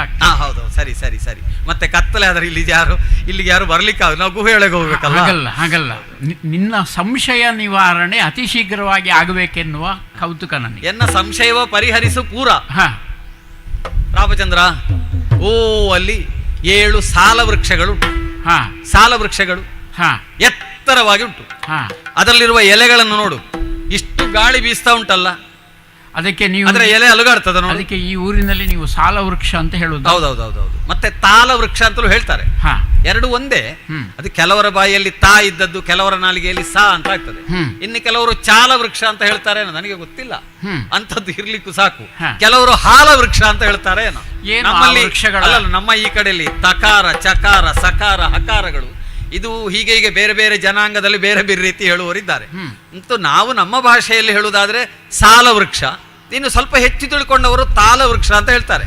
ಅಲ್ಲ, ಎಂತದ್ದು ಹೇಳಿದ್ರು ನನಗೆ ಇದೀಗ ಇದೊಂದು ದೊಡ್ಡ ಸಾಲದ ಹಾಗೆ ಆಗಿದೆ. ಈ ಸಾಲವನ್ನು ತೀರಿಸುವುದು ಯಾರು ಅಂತ ಆಗಿದೆ ಈ ಸಾಲ ವೃಕ್ಷ. ಯಾಕೆಂದ್ರೆ ನಮ್ಮ ಅಣ್ಣನಾದಂತಹ ವಾಲಿ ಬರ್ತಾನೆ ನೋಡಿ, ಅದು ಕೂಡ ಇದರ ಪ್ರಾಂತದ ಗಡಿಯ ಹೊರಗೆ ಉಂಟು. ಗಡಿಯ ಹೊರಗೆ ನೀನು ಸ್ವಲ್ಪ ಈ ಬಂಡೆ ಕಲ್ಲಿನ ಮೇಲೆ ಹತ್ತಿ ನಿಂತು ನೋಡು. ಅದೀಗ ಕಾಣುವಾಗ ನಿನಗೆ ಅದರ ತಲೆ ಮಾತ್ರ ಕಾಣುವುದಲ್ವಾ? ಹೌದು. ಅದು ನಿಜವಾಗಿ ಮೂಲದಲ್ಲಿ ನೋಡಿದ್ರೆ ವಕ್ರಾಕೃತಿಯಲ್ಲಿ ಉಂಟು. ಒಂದು ಹಾವು ಮಲಗಿದ ಹಾಗೆ ಉಂಟು. ಒಂದು ಹಾವು ಮಲಗಿದ ಹಾಗೆ ವಕ್ರಾಕೃತಿಯಲ್ಲಿ ಉಂಟು. ಆ ವಕ್ರಾಕೃತಿಯಲ್ಲಿರುವಂತಹ ಸಾಲ ವೃಕ್ಷಗಳ ಗರಿಯನ್ನು ಇವ ಮೇಲಕ್ಕೆ ಹಾರುವುದು, ಅದರ ಎಲೆಯನ್ನು ಕಷ್ಟಪಟ್ಟು ಕೀಳ್ಲಿಕ್ಕೆ ಪ್ರಯತ್ನ ಪಡುವುದು, ಒಮ್ಮೆ ಬೆವರಿಳಿದ ಮೇಲೆ ಕೆಳಗೆ ಇಳಿಯುವುದು. ಅಂದ್ರೆ ಕೀಳ್ಲಿಕ್ಕೆ ಆಗುದಿಲ್ಲ ಅವನಿಗೆ. ನಮ್ಮಲ್ಲಿ ಅದನ್ನು ಅಲುಗಾಡಿಸಲಿಕ್ಕೆ ಯಾರಿಗೂ ಸಾಧ್ಯ ಇಲ್ಲ, ಅಷ್ಟು ಶಕ್ತಿ ಯಾರಲ್ಲಿಯೂ ಇಲ್ಲ. ಹಾಗಾಗಿ ಈ ಸಾಲ ವೃಕ್ಷದ ಎಲೆಗಳನ್ನು ಯಾರಾದರೂ ಅವನಿಗಿಂತ ಹೆಚ್ಚು ಕಿತ್ತು ತೋರಿಸಿದ್ರೆ ಅವನಿಗಿಂತ ಹೆಚ್ಚು ಶಕ್ತಿಶಾಲಿಗಳಾಗಿರಬಹುದು ಅಂತ ಒಂದು ಯೋಚನೆ ನನಗೆ ಬರುವುದು. ಹಾಗಾಗಿ ಅಣ್ಣನಿಗಿಂತ ಹೆಚ್ಚು ಶಕ್ತಿಶಾಲಿಗಳು, ಅಣ್ಣನ ಸಾಮರ್ಥ್ಯವನ್ನು ಮೀರಿದವರು ಈ ಪ್ರಪಂಚದಲ್ಲಿ ಯಾರಾದರೂ ಇದ್ದಾರೆಯೇ ಎನ್ನುವ ಪ್ರಶ್ನೆ ನನ್ನಲ್ಲಿರುವ ಉಂಟು. ಈಗ ಒಂದು ಸಂಶಯ ಉಂಟು ನನಗೆ. ಸುಗ್ರೀವ,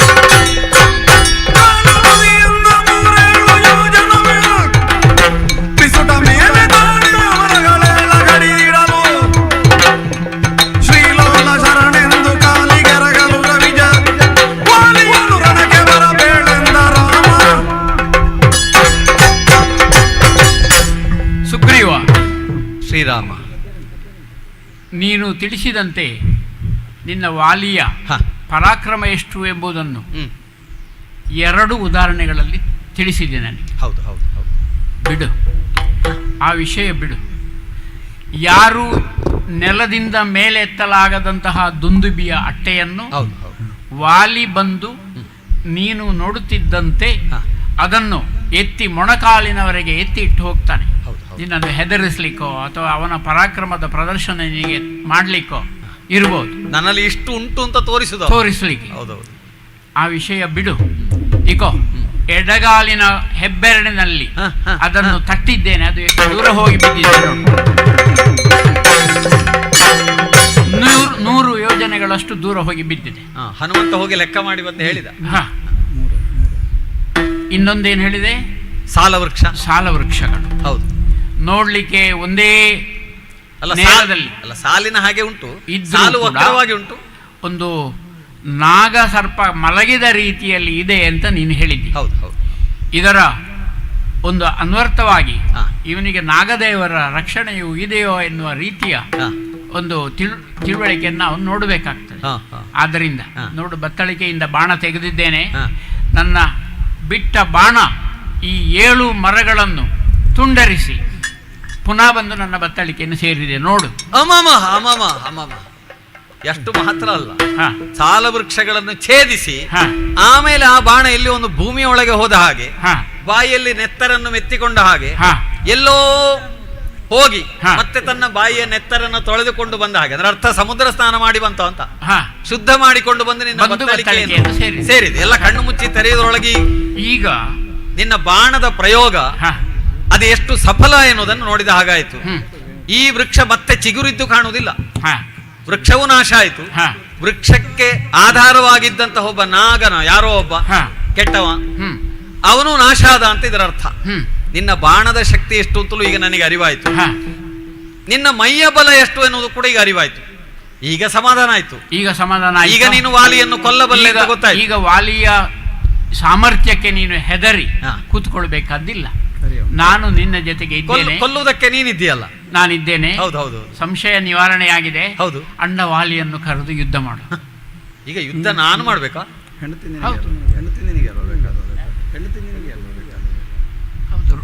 ಈಗ ರುಮೆ ಬೇಕಾದ್ದು ಯಾರಿಗೆ? ಅಲ್ಲ, ನನಗೆ ವಾಲಿಯನ್ನು ಕಂಡಾಗ ಹೆದರಿಕೆ ಆಗ್ತದೆ. ನಾನಿದ್ದೇನಲ್ಲ ಈಗ. ನೀನು ಹಿಂದೆ ಇದ್ದಿ. ಅವನ ಸಾಮರ್ಥ್ಯಕ್ಕಿಂತ ಮಿಗಿಲಾದ ಸಾಮರ್ಥ್ಯವನ್ನು ತೋರಿಸಿದ. ಮತ್ತೆ ಧರ್ಮರಕ್ಷಣೆಯ ಒಂದು ಜವಾಬ್ದಾರಿಯನ್ನು ಹೊತ್ತಿರುವಂತಹ ಶ್ರೀರಾಮ ನಿನ್ನ ಜೊತೆಗೆ ಇದ್ದಾನೆ ಅಂತ ಆದರೆ ನೀನು ಹೆದರಬೇಕಾದಿಲ್ಲ. ಆದರೆ ಈ ಕಾರ್ಯವನ್ನು ಮಾಡಬೇಕಾದವ ನೀನೆ. ವಾಲಿಯನ್ನು ಕರೆದು ಯುದ್ಧ ಕೊಡು. ರಾಮದೇವರೇ, ನನ್ನಲ್ಲಿ ಸ್ಫೂರ್ತಿಯನ್ನು ತುಂಬಿದ್ದಿ ನೀನು. ನನ್ನ ಮಡದಿಗೆ ನಾನೊಬ್ಬ ಗಂಡು ಅಂತಲೂ ಗೊತ್ತಾಗಬೇಕಾದ್ರೆ ನನ್ನ ಗಂಡುತನದ ಪೌರುಷದ ಪ್ರದರ್ಶನ ಆಗಬೇಕಲ್ಲ. ಹಾಗಾಗಿ ಇನ್ನು ಹಿಂಜರಿಯುವುದಿಲ್ಲ. ನಮ್ಮ ಅಣ್ಣನನ್ನು ಯುದ್ಧಕ್ಕೆ ಕರೀತೇನೆ. ಅಣ್ಣ ವಾಲಿ, ಬಾ ಕಾಳಗಕ್ಕೆ ಬಾ.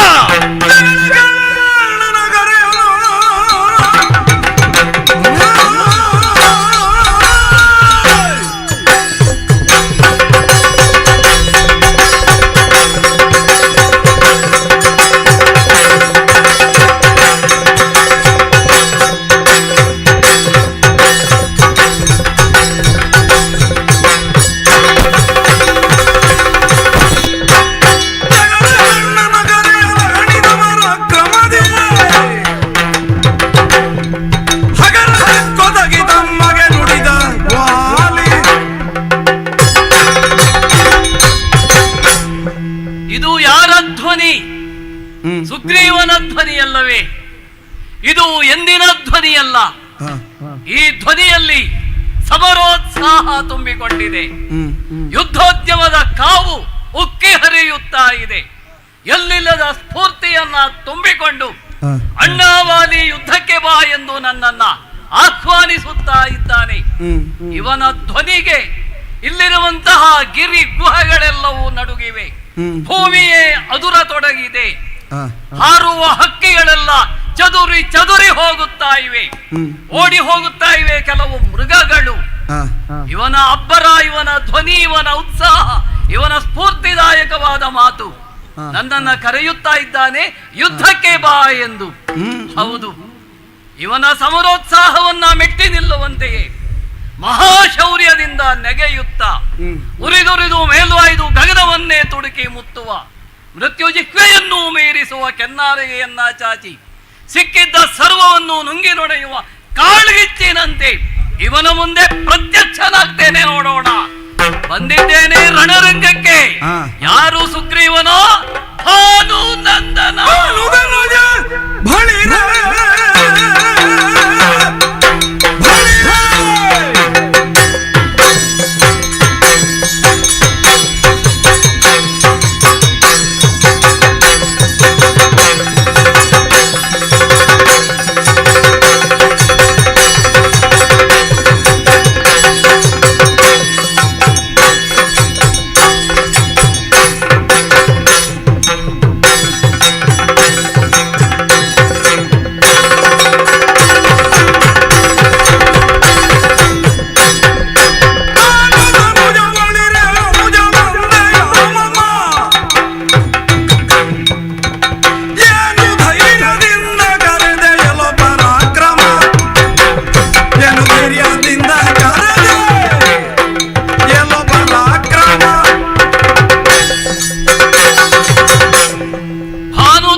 ಸೂರ್ಯನ ಮಗನಾಗಿ ಹುಟ್ಟಿಯೂ ಕೂಡ ನೀನು ಕತ್ತಲೆಯಲ್ಲೇ ಬದುಕುವಂತಹ ಸ್ಥಿತಿ. ಅಂತಹ ಸ್ಥಿತಿಯನ್ನ ನಿರ್ಮಾಣ ಮಾಡಿದವನು ನಾನು.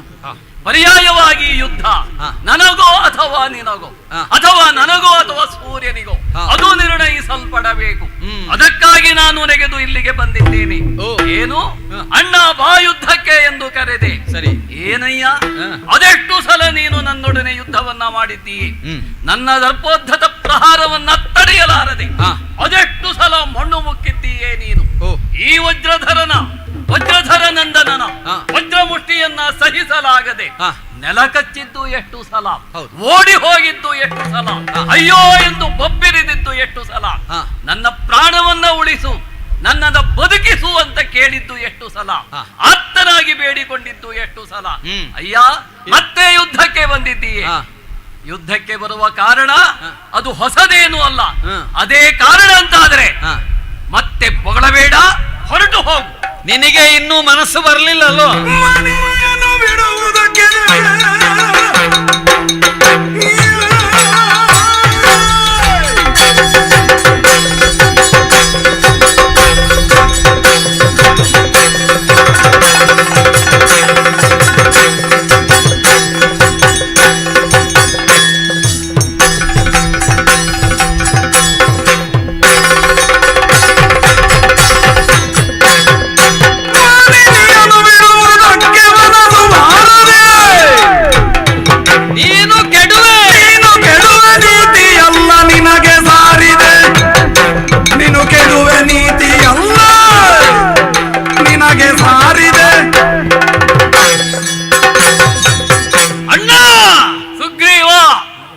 ವಾಲಿ ಅಂತಲೇ ಕರಿಬೇಕು ಅಂತಲೇ ಕಾಣ್ತಾ ಇತ್ತು.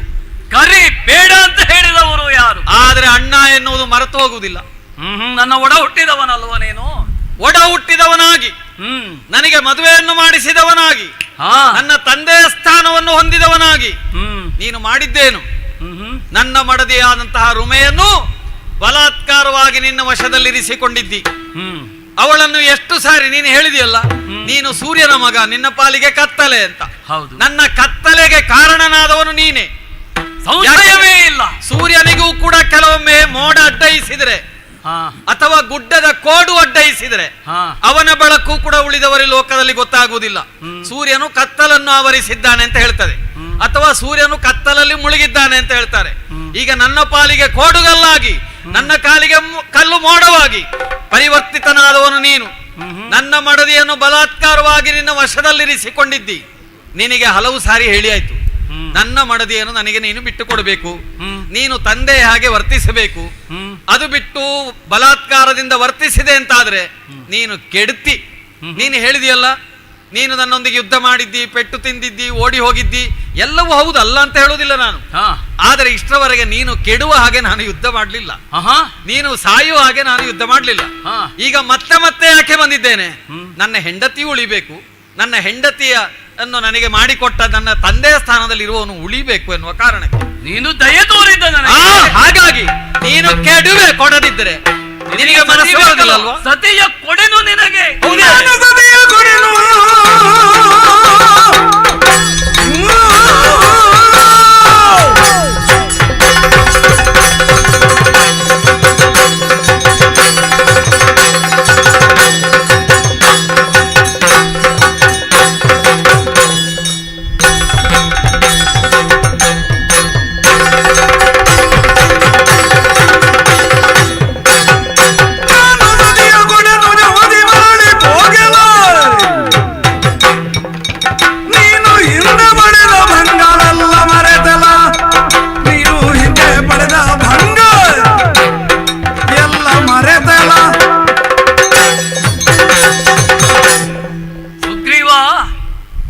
ಎಂತಹ ಚೋದ್ಯದ ಮಾತುಗಳನ್ನಾಡಿಬಿಟ್ಟೆ ನೀನು.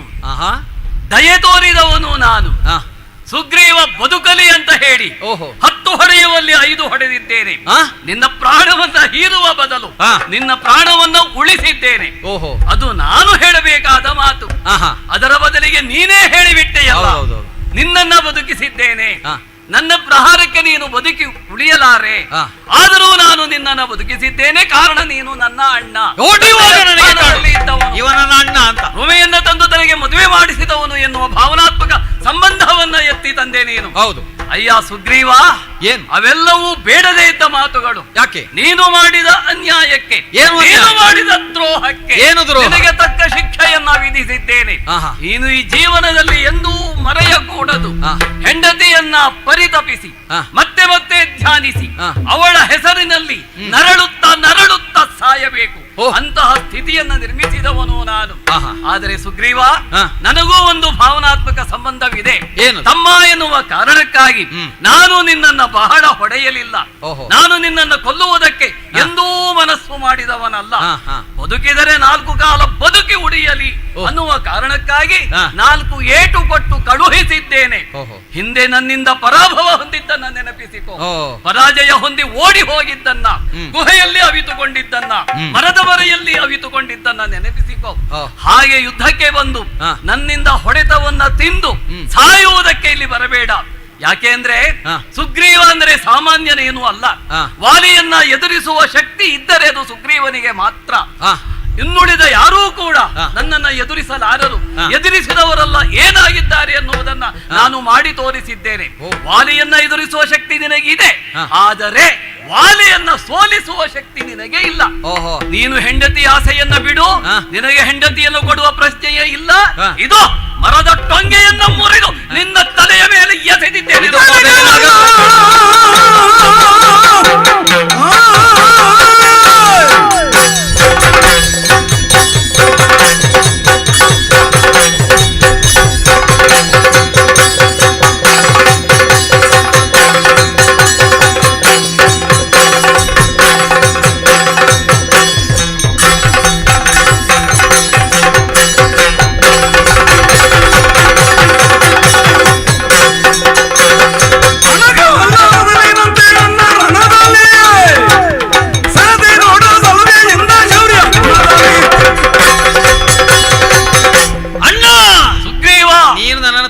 ಹೇಳಿದ ಕಾರಣ ಈಗ ಅಣ್ಣ ಅಂತ ಹೇಳಿದ್ರು ನಾನು. ಇಲ್ಲದಿರಿಂದ ನಾನು ವಾಲಿ ಅಂತಲೇ ಕರಿಬೇಕು ಅಂತ ಇತ್ತು. ಆದ್ರೆ ನೀನು ಹೇಳ್ತೀಯಲ್ಲ 10 ಹೊಡೆಯುವಲ್ಲ 5 ಹೊಡೆದಿದ್ದೇನೆ ಅಂತ. 5 25 ಈವರೆಗೆ ನಾವು 5 ಸಲ ಯುದ್ಧ ಮಾಡಿದ್ದುಂಟು. ಮಾಡಿದ ಯುದ್ಧದಲ್ಲಿ ನಾನು ಹೇಳಿದ ಹಾಗೆ ನಿನಗೆ ಹೊಡಿಬೇಕು ಅಂತ ಮುಷ್ಟಿಯನ್ನೆತ್ತಿ ನಿನ್ನ ಬೆನ್ನಿಗೆ ಬೀಳುವಾಗ ಅಣ್ಣ ಅಂತ ಆಗುದು. ಅಣ್ಣ ಅಂತ ಆಗುವಾಗ ಪೆಟ್ಟು ಸಣ್ಣ ಅಂತ ಆಗುದು. ಅಲ್ಲದಿದ್ರೆ ನೀನು ಹೊಡೆದ ನನ್ನ ಹೊಡೆತಕ್ಕೆ ಬೀಳ್ಬೇಕಿತ್ತು, ಬೀಳಲಿಲ್ಲ. ನೀನೇ ಅಡಿಯಾಗಿ ಬಿದ್ದರೂ ಮೀಸೆ ಮಣ್ಣಾಗಲಿಲ್ಲ. ಹೌದು, ನೀನೇನು ಹೇಳ್ತಿ? ನನಗೆ ಹೊಡೆಯುವಾಗ ನೀನು ಕೂಡ ತಮ್ಮ ಎನ್ನುವುದರಿಂದಾಗಿ ಬದುಕಿಸಿದ್ದೇನೆ ಅಂತ.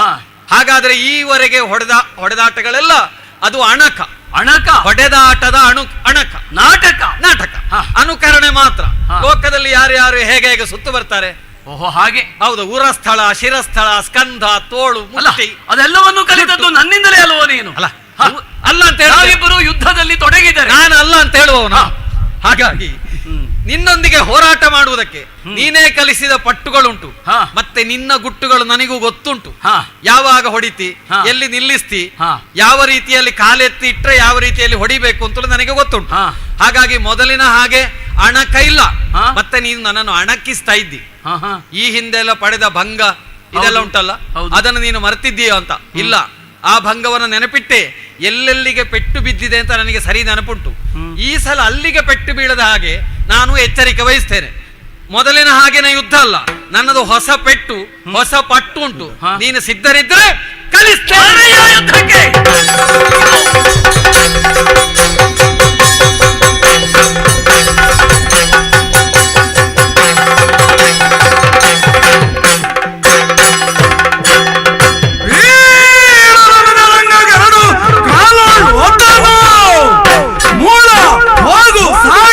ಮನೆಗೆ ನಡೆದನು.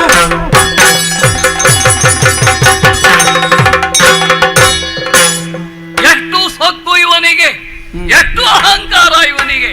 ಇದು ಅಣಕವಲ್ಲ, ನಿನ್ನ ಹಸುವನ್ನೇ ನೀಗುವುದಕ್ಕೆ ಬಂದವನು ತಾನು ಅಂತ ಹೇಳಿಕೊಂಡು ಯುದ್ಧಕ್ಕೆ ಮುನ್ನುಗ್ಗಿದನಲ್ಲ. ಇವನ ಸಮರಾಟ್ಟಹಾಸವನ್ನ ಕುಗ್ಗಿಸಿದ್ದೇನೆ, ಯುದ್ಧೋದ್ಯಮದ ಕಾವನ್ನ ಹರಿಸಿದ್ದೇನೆ. ಇದು ಇವನ ಸೊಕ್ಕನ್ನ ಮುರಿಯುವುದಕ್ಕಾಗಿ ಬಲಗಾಲಿನಿಂದ ಒದ್ದಿದ್ದೇನೆ. ಮರದ ಟೊಂಗೆಯನ್ನ ಕಿತ್ತೆಸೆದು ಮೈ ಮೇಲೆ ಬಡಿದಿದ್ದೇನೆ, ಕಲ್ಲು ಬಂಡೆಯಿಂದ ಘಾಸಿಗೊಳಿಸಿದ್ದೇನೆ. ಇವನು ಮತ್ತೆ ಯುದ್ಧಕ್ಕೆ ಬರಬಾರದು. ಆ ರೀತಿಯಲ್ಲಿ ಹೊಡೆದು ಬಡಿದು ಹಣ್ಣುಗಾಯಿ ನೀರುಗಾಯಿ ಮಾಡಿದ್ದೇನೆ. ಹೋಗು ಹೋಗು, ಸಾಯಿ ಆಚೆ.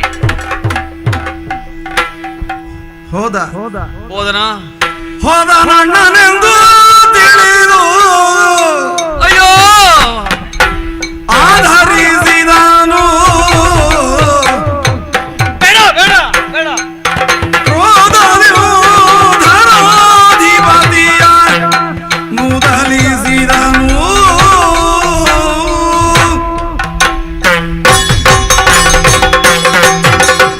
ಅಯ್ಯೋ ಅಯ್ಯೋ ಅಯ್ಯೋ ಅಯ್ಯೋ ಅಯ್ಯೋ. ಹೋದನಾ? ಹೋಯ್ತಪ್ಪ, ಹೋಯ್ತು. ಈ ಸಲ ಹೋಯ್ತು, ಎಲ್ಲವೂ ಹೋಯ್ತು.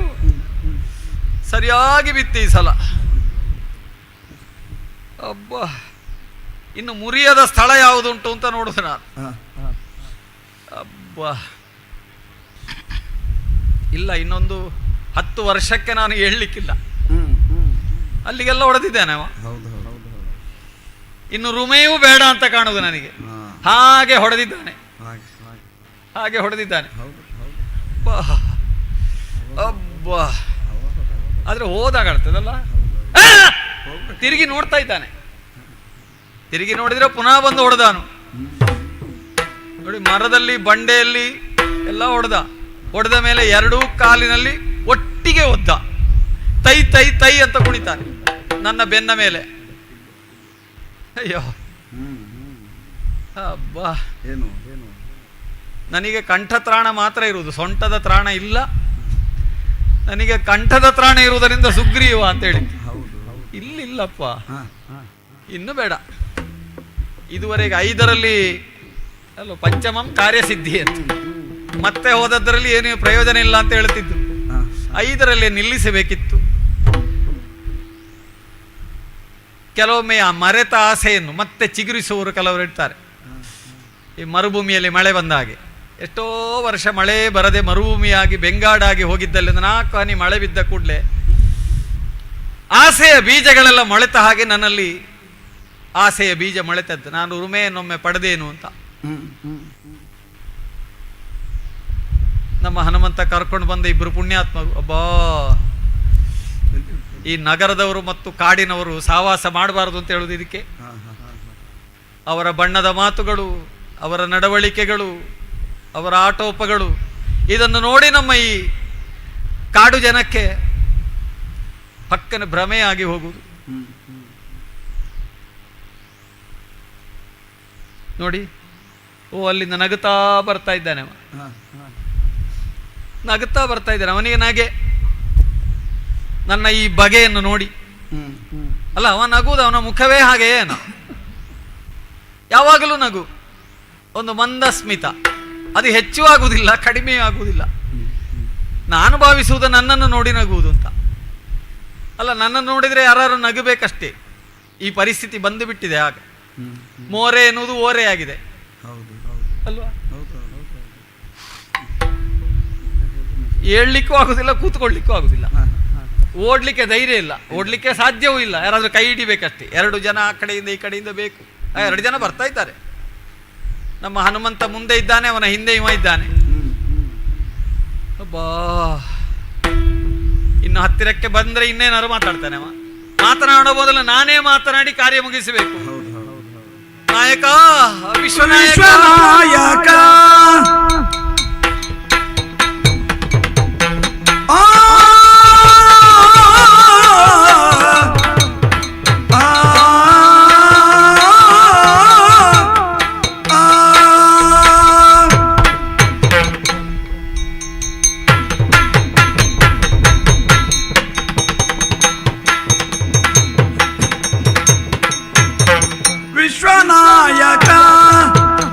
ನಿನ್ನ ವಾಕ್ಯವ ವಿಶ್ವಾಸವೆಂದು ನಂಬಿದೆ ನಿಂದು.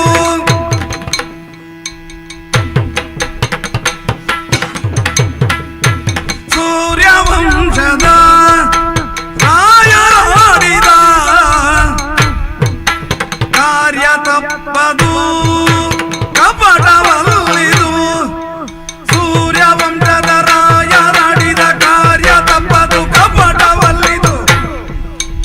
ಎನ್ನ ವೈರಿಯ ಮುಂದೆ ನಿಲ್ಲಿಸಿ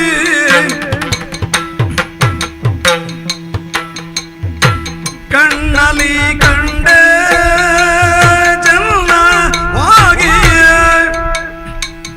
ಇನ್ನು ಸಾಕಯ್ಯ ನಿನ್ನ ತಳ್ಳಿಯೋ.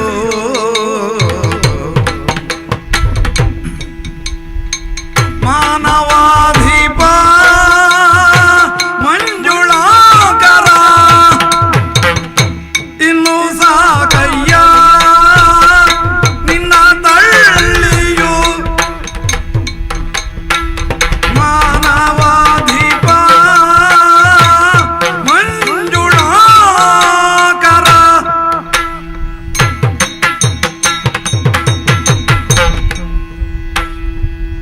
ರಾಮ ರಾಮ ರಾಮ ರಾಮ ರಾಮ. ಸುಗ್ರೀವ, ರಾಮ ಅಂತ ಹೇಳ್ತೇನೆ ಅಂತ ನಾನು ಎಣಿಸಿರಲಿಲ್ಲ. ಲಾಮ ಲಾಮ ಅಂತ ಆಗುತ್ತಿತ್ತು. ನಾಲಿಗೆ ಆಗ ಅವ ಹೊಡೆದ ಪೆಟ್ಟಿಗೆ ನನ್ನ ಹಲ್ಲೆರಡು ನಾಲಿಗೆಯನ್ನು ಕಚ್ಚಿ ರಾ ಹೇಳಲಿಕ್ಕಾಗದ ಸ್ಥಿತಿ ಬಂದು ಹೋಗಿತ್ತು. ಈಗ ಸರಿಯಾಗಿದೆ ಸ್ವಲ್ಪ. ಅಬ್ಬ ಪೆಟ್ಟೆ. ನೀನು ಹೇಳಿದ ಮಾತೇನು? ನಿನ್ನ ಅಣ್ಣನನ್ನು ಯುದ್ಧಕ್ಕೆ ಕರೆ, ನಾನು ನಿನ್ನ ಜೊತೆಗಿದ್ದೇನೆ. ನೀವು ಪೆಟ್ಟು ಮಾಡಿ ನಿನಗೆ 4 ಪೆಟ್ಟು ಬೀಳಲಿ, ನಾನಿದ್ದೇನೆ ಅಂತ. ನಾನು ನೀನು ಇದ್ದೆ ಅಂತ ಭಾವಿಸಿ ಅವನೊಟ್ಟಿಗೆ ಪೆಟ್ಟಿಗೆ ಹೋದದ್ದು. ಪೆಟ್ಟು ಮಾಡಿ ಆಯ್ತು, ಪೆಟ್ಟು ತಿಂದದ್ದು ಆಯ್ತು. ನಾನು ಕೊಟ್ಟದ್ದಕ್ಕಿಂತ ತಿಂದದ್ದೇ ಹೆಚ್ಚು. ನನ್ನನ್ನು ಪೆಟ್ಟು ತಿನ್ನಲಿಕ್ಕೆ ಬೇಕಾಗಿ ನೀನು ಕಳಿಸಿದ್ದು. ಹಾಗಾದ್ರೆ ನೀನೇನೇನೋ ಮಾತುಗಳನ್ನು ಆಡಿದೆ. ಸೂರ್ಯವಂಶದವರು ಆಡಿದ ಮಾತುಗಳನ್ನು ನಡೆಸ್ತಾರೆ ಅಂತ ಪ್ರತೀತಿ. ಕೊಟ್ಟ ವಚನವನ್ನು ಪಾಲಿಸುವುದಕ್ಕೆ ಖಂಡಿತ ಬದ್ಧರಾದವರು ಅಂತ ಪ್ರತೀತಿ. ಹರಿಶ್ಚಂದ್ರ ಅಂತ ಒಬ್ಬ ಇದ್ದನಂತೆ, ಹೇಳಬಾರ್ದವನನ್ನು ಹರಿಶ್ಚಂದ್ರ ಅಂತ. ಸತ್ಯ ಹರಿಶ್ಚಂದ್ರ ಅಂತ ಹೇಳಬೇಕಂತೆ. ಸತ್ಯವೆಂಬುದೇ ಹರನು, ಸತ್ಯವೆಂಬುದೇ ಶಿವನು. ಶಿವನನ್ನೇ ತನ್ನ ಸತ್ಯವಾಕ್ಯದ ಮೂಲಕವಾಗಿ ಕಣ್ಣೆದುರು ಕಾಣುವ ಹಾಗೆ ಮಾಡಿಕೊಂಡವನಂತೆ.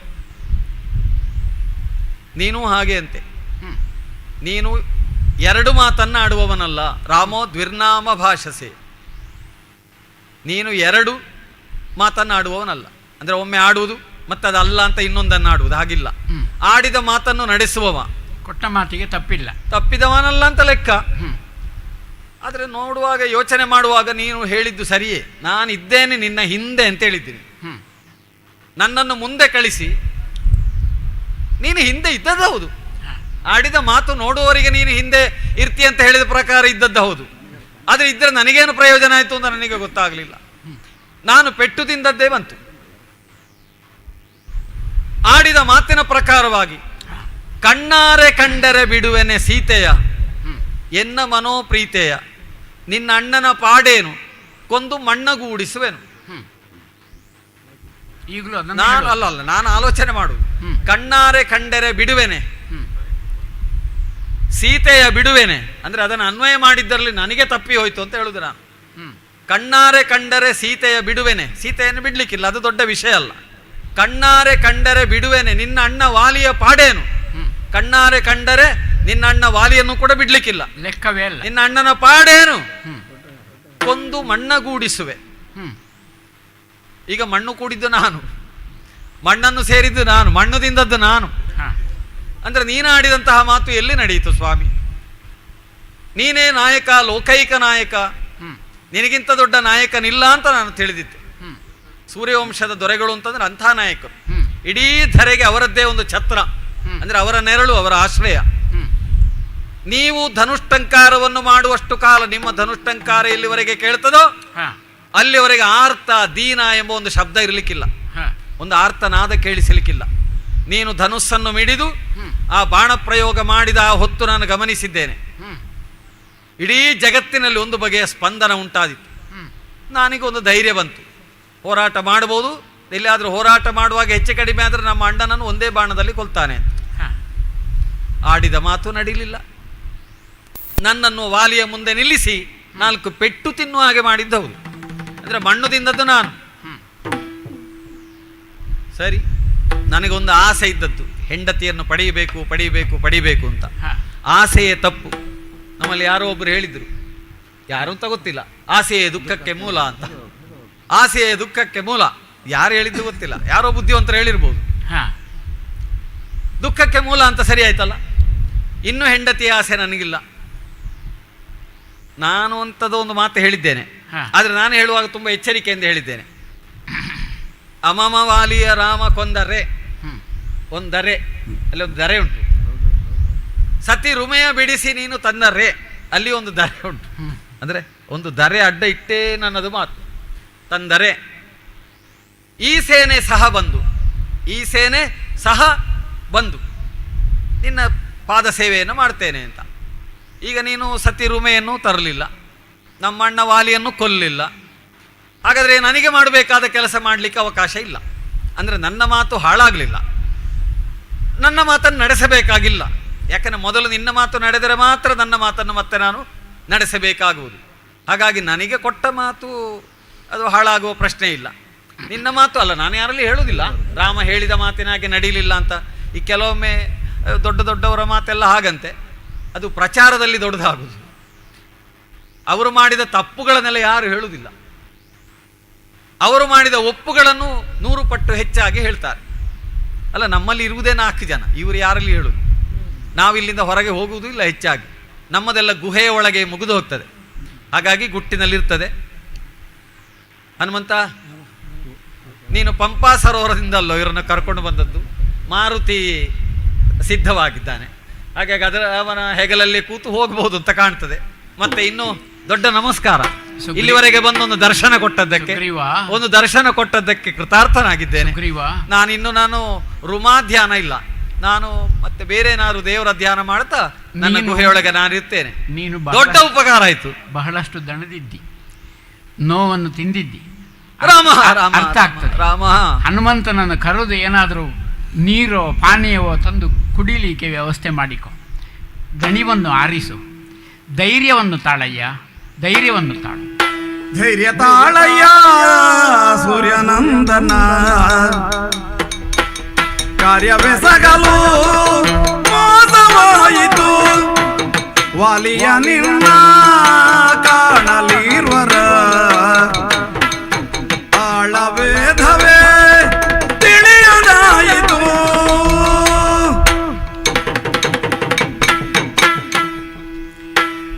ಸುಗ್ರೀವ, ಶ್ರೀರಾಮ, ನೀನು ಹೇಳಿಕೊಂಡಂತಹ ನಿನ್ನ ನೋವಿನ ಮಾತುಗಳನ್ನು ನಾನು ಸರಿಯಾಗಿ ಅರ್ಥ ಮಾಡಿಕೊಂಡೆ. ಆದರೆ ಇದು ಅಯೋಧ್ಯೆಯ ಅಥವಾ ಸಾಕೇತ ವಂಶದ, ಇಕ್ಷ್ವಾಕು ವಂಶದ ಯಾವುದೇ ವ್ಯಕ್ತಿಯ ಮಾತುಗಳು ಇಲ್ಲಿ ತಪ್ಪುವುದಕ್ಕೆ ಸಾಧ್ಯವಿಲ್ಲ. ಈಗ ನನಗೆ ಅಲ್ಲಿ ಒಂದು ತೊಡಕಾಯಿತು. ಎಲ್ಲಿ? ನೀವಿಬ್ಬರು ಯುದ್ಧ ಮಾಡುತ್ತಿದ್ದೀರಿ. ಹೌದು. ನಿನ್ನ ಅಣ್ಣ ವಾಲಿಯ ಬಗ್ಗೆ ನೀನು ಅನೇಕ ಸಂಗತಿಗಳನ್ನು ನನಗೆ ತಿಳಿಸಿದ್ದಿ, ಆದರೆ ಅವನ ಸ್ವರೂಪದ ಬಗ್ಗೆ ನನಗೆ ಹೇಳಲೇ ಇಲ್ಲ. ನೀವಿಬ್ಬರು ಒಂದೇ ರೀತಿ ಇದ್ದೀರಿ. ಒಂದು ವೇಳೆ ನೀ ವಾಲಿ ಅಂತ ತಿಳಿದು ನಾನು ಬಾಣವನ್ನು ನಿನಗೆ ಬಿಟ್ಟಿದ್ರೆ, ಅಲ್ಲ, ನಾವು ಹೊಡೆಯುವಾಗ ನೀವು ಸರಿ ನೋಡ್ತಿದ್ರೆ ಸ್ವಲ್ಪ ಕೈ ಎತ್ತಿ ಹೊಡೆಯುವವ, ಮತ್ತೆ ಬೆನ್ನೊಡ್ಡಿ ತಡೆಯುವವ ಯಾರು ಅಂತ ನೋಡಿ ಬೇರೆ ಹೇಳುವುದು ಬೇಡ. ಅದು ಹಾಗೆ ಗ್ರಹಿಸಬಹುದು. ಯಾರು ಪೆಟ್ಟು ತಿಂದ ನೀನು. ಹೌದೌದು. ಆದರೆ ನಾನು ನಿನ್ನ ಪರವಾಗಿ ನಿಂತುಕೊಂಡವ, ನಿನ್ನ ಬಗ್ಗೆ ವಿಶ್ವಾಸ ಇರುವವ, ಬೆನ್ನು ನಿನ್ನನ್ನು ನೋಡಿ ಈಗ ನಿನಗೆ ಬಂದ ಹೊಸ ಚೇತನದಿಂದ ಬೆನ್ನು ಅವನದ್ದೇ ತಗ್ಗಿ ಕೈ ನಿನ್ನದೇ ಮೇಲೆ ಯಾಕೆ ಆಗಬಾರದು? ಈ ರೀತಿ ಯೋಚಿಸಿ ನನಗೆ ನಿಮ್ಮಿಬ್ಬರ ಆಕಾರದಲ್ಲಿ ವ್ಯತ್ಯಾಸ ಗೊತ್ತಾಗಲೇ ಇಲ್ಲ. ಆದ್ದರಿಂದ ನನಗೇನು ಮಾಡ್ಲಿಕ್ಕಾಗದೆ, ಯಾಕಂದ್ರೆ ದೊಡ್ಡ ಅಪರಾಧ ಆಗ್ತಿತ್ತು. ಅಲ್ಲ, ಒಂದು ಸಂದರ್ಭ ಇತ್ತು, ಗೆದ್ದು ಮೂಳ ಸಾಯಿ ಹೋಗು ಅಂತ ನನ್ನನ್ನು ಎರಡೂ ಕಾಲಿನಿಂದ ತುಳಿದಲ್ಲ, ತುಳಿದು ಸೀದಾ ಹೋಗ್ತಾ ಇದ್ದಾನೆ ಎಲ್ಲಿಗೆ? ಕಿಷ್ಕಿಂದೆಗೆ. ಹೋಗುವಾಗ ಒಂದು ಸೈ ಅಂತ ಒಂದು ಬಾಣ ಬಿಟ್ಟಿದ್ರೆ ಅಲ್ಲಿಯೂ ಯೋಚಿಸಿದೆ. ಆದರೆ ಇದು ಯಾಕೆ ಸುಗ್ರೀವನೇ ಆಗಿರಬಾರದು? ಕಿಷ್ಕಿಂದೆಗೆ ವಾಲಿಯನ್ನು ಕೊಂದು ವಾಲಿಯನ್ನು ಕೆಡಹಿ ಅವನತ್ರ ತುಚ್ಛವಾಗಿ ಮಾತಾಡಿ ರುಮೆಯನ್ನು ನೋಡುವ ಅವಸರದಿಂದ ಸುಗ್ರೀವನೇ ಯಾಕೆ ಹೋಗ್ತಾ ಇರಬಾರದು ಅಂತ ನನ್ನ ಯೋಚನೆಯಿಂದಾಗಿ ನಾನೊಂದು ಧನ್ಯವಾದ ಸಮರ್ಪಣೆ ಮಾಡದೆ ಹೋದೇನು. ನಾನು ಹೋಗಬಹುದು ಅಂತ ಯೋಚನೆ ಮಾಡಿ. ಅಂದ್ರೆ ಅತೀ ಕಾಲದಿಂದ ರುಮೆಯನ್ನು ಕನಸಿನಲ್ಲಿ ಕಾಣುತ್ತಿದ್ದ ನೀನು ರುಮೆಯ ಅಮಲಿನಲ್ಲಿ ಆ ರೀತಿ ಇವನಲ್ಲಿ ತೋರಿಸಿದ ಉದ್ದಟತನದಿಂದ ನೀನು ಹಾಗೆ ಹೋಗಿದ್ದಾಗಿದ್ರೆ ನಾನು ಎಲ್ಲಿಯಾದರೂ ಬಾಣ ಬಿಟ್ರೆ ಇದಕ್ಕಿಂತ ದೊಡ್ಡ ಅಪರಾಧ ಅದಾಗ್ತದ? ಏನು ಅಪರಾಧ? ನಮ್ಮ ಇಡೀ ವಂಶಕ್ಕೆ ಕೆಟ್ಟ ಹೆಸರಲ್ವ ಅದು? ಅದು ಹೇಗೆ? ಸುಗ್ರೀವನಿಗೆ ಭಾಷೆ ಕೊಟ್ಟು ಅವನನ್ನು ಯುದ್ಧಕ್ಕೆ ಕಳಿಸಿ ಅವನಿಗೆ ಬಾಣ ಬಿಟ್ಟ ರಾಮ ಅಂತ ಹೇಳಿ ಕತೆ ಬಂದರೆ, ಈ ಕಾರಣಕ್ಕೆ ನನಗಾದ ತೊಡಕು ನಿಮ್ಮಿಬ್ಬರಲ್ಲಿದ್ದ ಸಾಮ್ಯತೆ, ಎಲ್ಲಿಯೂ ವ್ಯತ್ಯಾಸ ಇಲ್ಲ, ಯಾವುದೇ ಭೇದಗಳಿಲ್ಲ. ಇದರಲ್ಲಿ ವಾಲಿ ಯಾರು ಸುಗ್ರೀವ ಯಾರು ಅಂತ ಗುರುತಿಸಲಿಕ್ಕೆ ನನಗಾಗಲಿಲ್ಲ. ವಾಲಿಯನ್ನು ನಾನು ಈ ಹಿಂದೆ ನೋಡಿದ್ದಿಲ್ಲ. ನಿನ್ನನ್ನು ನೋಡಿ ಮಾತಾಡಿದ್ದರಿಂದ ನೀವಿಬ್ಬರೂ ಕಣದಲ್ಲಿ ಜಗಳ ಆಡುವ ಹೊತ್ತಿಗೆ, ಯುದ್ಧ ಮಾಡುವ ಹೊತ್ತಿಗೆ ಇಬ್ಬರಲ್ಲಿ ಯಾರು ವಾಲಿ ಯಾರು ಸುಗ್ರೀವ ಎಂಬುದನ್ನು ಗುರುತಿಸಲಿಕ್ಕಾಗಲಿಲ್ಲ. ಹಾಗಿದ್ದ ಕಾರಣ ವಾಲಿಗೆ ಕೊಡಬೇಕಾದ ಶಿಕ್ಷೆ ನಿನಗೆ ಆದರೆ ಅದರಷ್ಟು ದೊಡ್ಡ ಅಪವಾದ ಮತ್ತೊಂದಿಲ್ಲ ನಮ್ಮ ವಂಶಕ್ಕೆ ಅಂತ ಹೇಳಿ ನಾನು ಸುಮ್ಮನಿದ್ದೆ. ನೀನು ಯಾವಾಗ ಬೇಗ ಓಡಿ ಬರ್ತಿ ಅಂತ ಕಾಯ್ತಿದ್ದೆ. ಆದರೆ ಅಷ್ಟಕ್ಕೆ ನಿರಾಶನಾಗಬೇಡ, ಧೈರ್ಯವನ್ನು ತಾಳು. ಮುಂದೆ ನಿನಗೆ ಅದಕ್ಕೊಂದು ದಾರಿ ಇದೆ. ಮುಂದೆ ಇನ್ನೂ ದಾರಿ ಅಂತ ಇನ್ನೊಂದು ಅದಕ್ಕೆ ಉಪಾಯ ಇದೆ. ಈಗ ಗಜ ಪುಷ್ಪದ ನಿಜ ಮಾಲೆ ಇಟ್ಟರೆ ಇವನ ಕೊರಳಿಗೆ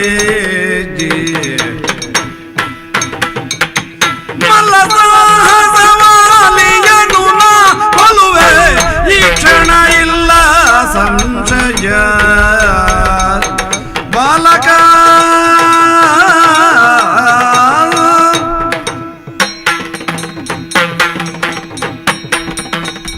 ಸುಗ್ರೀವ, ಯಾವುದಕ್ಕೂ ನೀನು ಧೈರ್ಯವನ್ನು ತಾಳಬೇಕು. ನೋಡು, ನಾನು ಲಕ್ಷ್ಮಣನ ಹತ್ರ ಹೇಳಿದೆ, ಒಂದು ಗಜಪುಷ್ಪದ ಮಾಲೆಯನ್ನು ತಂದು ನಿನ್ನ ಕೊರಳಿಗೆ ಇಡ್ಲಿಕ್ಕೆ. ಇದನ್ನು ಕೊರಳಿಗೆ ಇಟ್ಟಾಗಲೇ ಇಟ್ರೆ ಆ ಗಜಪುಷ್ಪದ ಮಾಲೆಯ ಗುರುತದಿಂದ ನಾನು ಸುಗ್ರೀವ ಯಾರು ವಾಲಿ ಯಾರು ಅಂತ ಭೇದಿಸಲಿಕ್ಕೆ ಸಾಧ್ಯ ಆಗ್ತದೆ. ಇದರಿಂದ ಗುರುತಿಸಿ ಗಜಪುಷ್ಪ ಮಾಲೆಯನ್ನಿಟ್ಟಿರುವ ನೀನು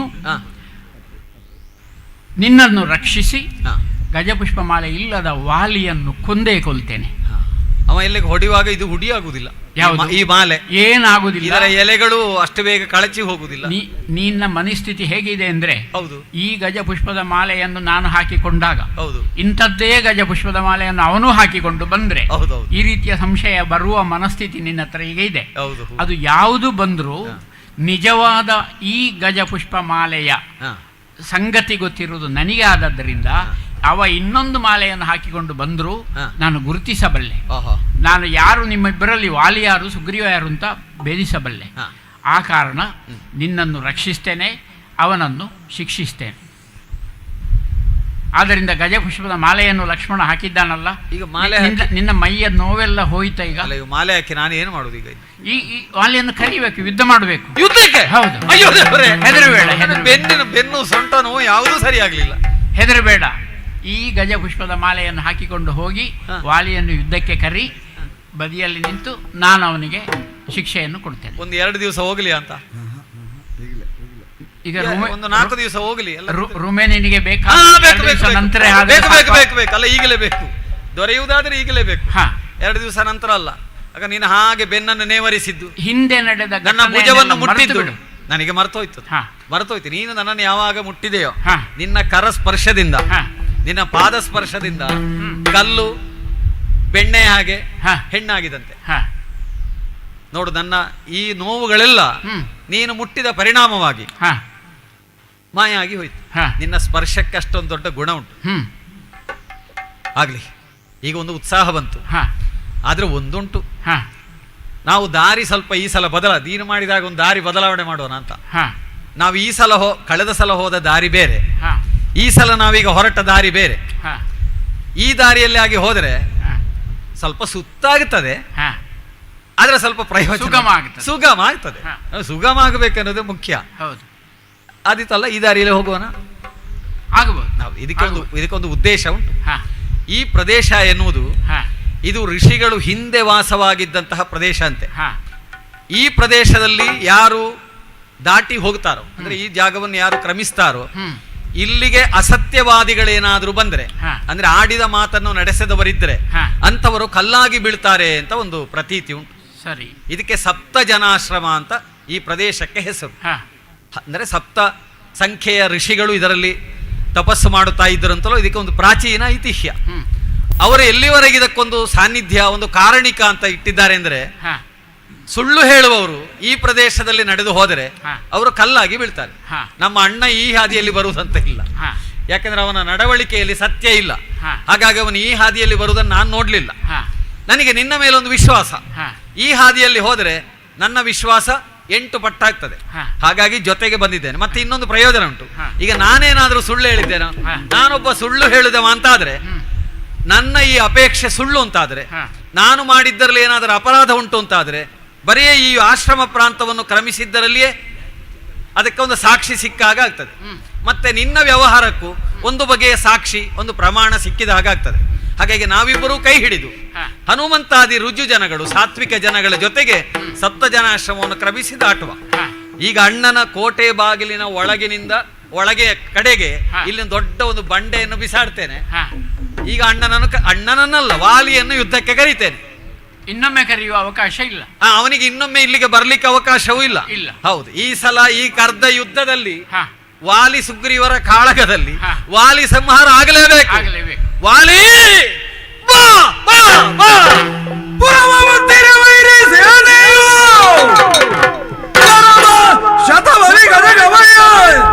ಸಂಗರ ಭಯಂಕರ ಸುಮುಖ ದುರ್ಮುಖ ಗಂಧ ಮಾದನರ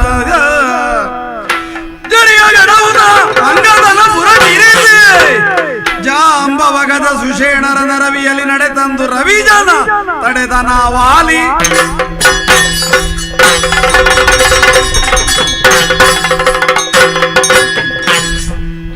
ಏನು ಆಶ್ಚರ್ಯ ಇದು! ನಿನ್ನೆಯಷ್ಟೇ ಏಟನ್ನ ತಿಂದು ಓಡಿ ಹೋದಂತಹ ಸುಗ್ರೀವ ಇಂದು ಮತ್ತೆ ನನ್ನನ್ನ ಯುದ್ಧಕ್ಕೆ ಆಹ್ವಾನಿಸುತ್ತಾ ಇದ್ದಾನಲ್ಲ. ತಿಂದ ಪೆಟ್ಟು ನೋವು ಮಾಯುವುದರ ಒಳಗೆ ಮತ್ತೆ ನನ್ನನ್ನು ಯುದ್ಧಕ್ಕೆ ಆಹ್ವಾನಿಸುತ್ತಿದ್ದಾನೆ ಎಂದರೆ ಏನರ್ಥ? ಇದೋ ಇವನನ್ನ ಹೀಗೆಯೇ ಬಿಟ್ಟರೆ ನನ್ನ ವಿಶ್ರಾಂತಿಗೂ ಭಂಗವಾದೀತು. ನಾನೀ ಮಧ್ಯಾಹ್ನದ ವೇಳೆಯಲ್ಲಿ ವಿಶ್ರಾಂತಿ ಪಡೆಯುತ್ತಿರುವ ವೇಳೆಯಲ್ಲಿ ಯುದ್ಧಕ್ಕೆ ಬಾ ಎಂದು ಕರೆಯುತ್ತಿದ್ದಾನೆ ಎಂದರೆ ನನಗೆ ಇವನು ಉಪದ್ರವ ಕೊಡುವುದಕ್ಕೆ ಸಿದ್ಧನಾಗಿದ್ದಾನೆ ಅಂತಾಯಿತು. ಇನ್ನು ಇವನನ್ನು ಉಳಿಸುವ ಪ್ರಶ್ನೆ ಇಲ್ಲ. ಅದಕ್ಕಾಗಿ ಇದೋ ನೆಲವನ್ನ ಒದ್ದು ಅವನ ಬದಿಗೆ ಹೋಗಬೇಕು ಅನ್ನುವಷ್ಟರಲ್ಲಿ ನನ್ನ ಮಡದಿ ತಾರೆ ಒಂದು 2 ಮಾತನ್ನ ಹೇಳಿದಳಲ್ಲ. ಯುಕ್ತಿಯುಕ್ತವೂ ಹಿತವೂ ಆದಂತಹ ಮಾತುಗಳನ್ನು ಆಡಿದಳು ನನ್ನ ಮಡದಿ ತಾರೆ. ನ್ಯಾಯಸಮ್ಮತವಾದ ಮಾತುಗಳನ್ನು ಆಡಿದಳು ಆಕೆ. ಹೌದು, ಸುಗ್ರೀವ ಮತ್ತೆ ಯುದ್ಧಕ್ಕೆ ಆಹ್ವಾನಿಸುತ್ತಿದ್ದಾನೆ ಎಂದರೆ ಅದಕ್ಕೊಂದು ಬಲವಾದ ಕಾರಣ ಇದೆ ಅನ್ನುವುದನ್ನ ನನಗೆ ತಿಳಿಯ ಹೇಳಿದಳು. ಸುಗ್ರೀವನ ಸ್ವಭಾವವನ್ನು ಕೂಡ ಆಕೆ ಪರಿಚಯಿಸಿದಳು. ಸುಗ್ರೀವ ಯಾರನ್ನೂ ನಂಬುವವನಲ್ಲ. ಇವನ ಬೆನ್ನಿಗೆ ಯಾರೋ ಒಬ್ಬರು ಇದ್ದಾರೆ ಎನ್ನುವ ವಿಚಾರವನ್ನ ನಾನು ನಮ್ಮ ಮಗನಾದ ಅಂಗದನ ಮೂಲಕ ತಿಳಿದಿದ್ದೇನೆ ಅನ್ನುವುದಾಗಿ ನನಗೆ ಹೇಳಿದಳು. ಎಂತಹ ಮಾತುಗಳನ್ನು ಆಡಿದಳು ತಾರೆ. ಈಗ ಯುದ್ಧಕ್ಕೆ ಹೋಗುವುದು ಒಳಿತಲ್ಲ, ನೀವು ಇಲ್ಲಿಯೇ ಇರಿ. ಈ ಸುಗ್ರೀವನ ಬೆಂಬಲಕ್ಕೆ ಅಯೋಧ್ಯ ನಾಡಿನ ಅರಸು ದಶರಥ ಚಕ್ರವರ್ತಿಯ ಮಗ ಶ್ರೀರಾಮಚಂದ್ರ ಬಂದಿದ್ದಾನೆ, ಅವನೊಟ್ಟಿಗೆ ಇವನೊಡನೆ ಸಖ್ಯ ಬೆಳೆದಿದೆ. ಪರಿಣಾಮವಾಗಿ ಶ್ರೀರಾಮಚಂದ್ರ ಇವನಿಗೆ ರುಮೆಯನ್ನ ಬಿಡಿಸಿಕೊಡುವುದಾಗಿ ಮಾತನ್ನ ಕೊಟ್ಟಿದ್ದಾನಂತೆ. ಹಾಗೆಯೇ ಸುಗ್ರೀವನು ಕೂಡ ರಾಮನ ಮಡದಿ ಸೀತೆಯನ್ನ ಹುಡುಕಿ ಕೊಡುವುದಾಗಿ ಮಾತನ್ನ ಕೊಟ್ಟಿದ್ದಾನಂತೆ. ಇಬ್ಬರೂ ಪರಸ್ಪರ ಒಪ್ಪಂದಕ್ಕೆ ಒಳಪಟ್ಟು ಈ ರೀತಿ ನಡೆದುಕೊಳ್ಳುತ್ತಿದ್ದಾರೆ. ನೀವು ಯುದ್ಧಕ್ಕೆ ಹೋಗುವುದು ತರವಲ್ಲ ಅಂತ ನನಗೆ ಸಾರಿ ಸಾರಿ ಹೇಳಿದಳು. ನನ್ನ ಮಡದಿ ಯುಕ್ತಿಯುಕ್ತವಾದ ಹಿತವಾದ ಮಾತುಗಳನ್ನೇ ಆಡಿದ್ದಾಳೆ, ನ್ಯಾಯಸಮ್ಮತವಾದ ಮಾತುಗಳನ್ನೇ ಆಡಿದ್ದಾಳೆ. ಹೌದು, ಅವಳನ್ನ ಸಂತೈಸಿದ್ದೇನೆ. ನನ್ನ ಪರಾಕ್ರಮವನ್ನ ಅವಳಿಗೆ ಮತ್ತೊಮ್ಮೆ ವಿಷದಪಡಿಸಿದ್ದೇನೆ. ಅವಳನ್ನ ಸಂತೈಸಿ ಅವಳ ಆತಂಕವನ್ನ ನಿವಾರಿಸಿ ಅವಳ ಗಲ್ಲವನ್ನ ಹಿಡಿದು ಅಲ್ಲಾಡಿಸಿ ಮುದ್ದುಗರೆದು ಅವಳಿಂದ ವೀರ ಸೇಸೆಯನ್ನ ಪಡೆದು ಯುದ್ಧಕ್ಕೆ ಅನುವಾಗಿ ಬರುತ್ತಾ ಇದ್ದೇನೆ. ಹೀಗೆ ಬರುವುದಕ್ಕೆ ಮೊದಲು ನಾನು ಮಾಡಬೇಕಾದ ಕರ್ತವ್ಯವೂ ಒಂದು ಇದೆ. ಅಂದರೆ ಈ ಸುಗ್ರೀವ ಇಷ್ಟು ಬೇಗನೆ ಯುದ್ಧಕ್ಕೆ ಬಂದಿದ್ದಾನೆ ಅಂದರೆ ಅವನಿಗೆ ಸರಿಯಾದ ಬೆಂಬಲ ಇರಲೇಬೇಕು. ತಾರೆ ಹೇಳಿದಂತೆಯೇ ರಾಮನ ಬೆಂಬಲವೇ ಅವನಿಗೆ ಇದ್ದಿರಬಹುದು. ಆದರೆ ರಾಮನ ಸಮ್ಮುಖಕ್ಕೆ ನಾನು ಹೋದಾಗ ಅಥವಾ ಅವನು ನನ್ನ ಸಮ್ಮುಖಕ್ಕೆ ಬಂದಾಗ ಅದು ತೀರ್ಮಾನ ಆಗಲ್ಪಡ್ತದೆ. ಹಾಗೆ ನಾನು ಯೋಚಿಸಿದ್ದೇನೆ. ಶ್ರೀರಾಮಚಂದ್ರ ವಿನಾಕಾರಣವಾಗಿ ನನ್ನನ್ನು ಘಾತಿಸಲಾರ ಎನ್ನುವ ನಂಬಿಕೆಯೂ ನನಗಿದೆ. ಆದರೂ ಕೂಡ ಈ ನಾಡನ್ನ ಪ್ರೀತಿಯಿಂದ ಕಟ್ಟಿದ್ದೇನೆ. ನಾನು ಈ ನಾಡನ್ನ ಉಳಿಸಿಕೊಳ್ಳುವುದಕ್ಕಾಗಿ ಶತಬಲಿ, ಗವಯ, ಗಂಧವಾದನ, ದುರ್ಮುಖ ಮೊದಲಾದವರನ್ನ ನಿಯಮಿಸಿದ್ದೇನೆ. ಹಾಗೂ ಈ ಕಿಷ್ಕಿಂಧೆಯನ್ನು ನೋಡುವುದಕ್ಕೆ ಮಗ ಅಂಗದನಿಗೆ ಹೇಳಿ ಇನ್ನು ತಡ ಮಾಡುವುದಲ್ಲ, ತಾರೆಯನ್ನ ಸಂತೈಸಿದ್ದೇನೆ, ಪ್ರಜಾಸ್ತೋಮಕ್ಕೆಲ್ಲವನ್ನೂ ಮಾತನಾಡಿದ್ದೇನೆ, ಇನ್ನು ತಡ ಮಾಡುವುದಲ್ಲ, ಈ ಸುಗ್ರೀವನನ್ನ ಮುಗಿಸುವುದಕ್ಕಾಗಿ ಇದೋ ಸುಗ್ರೀವ ಬಂದಿದ್ದೇನೆ. ಮತ್ತೆನ್ನೊಡನೆ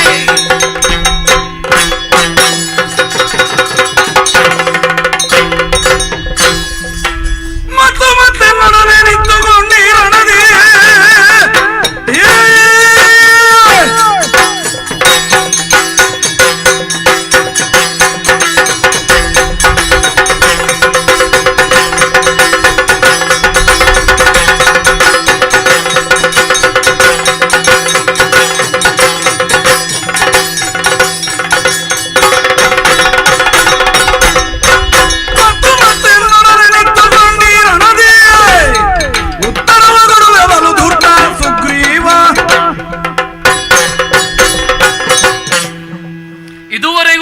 ನನ್ನನ್ನ ಅಣ್ಣ ವಾಲಿ ಎಂದು ಸಂಬೋಧಿಸುತ್ತಾ ಇದ್ದೆ.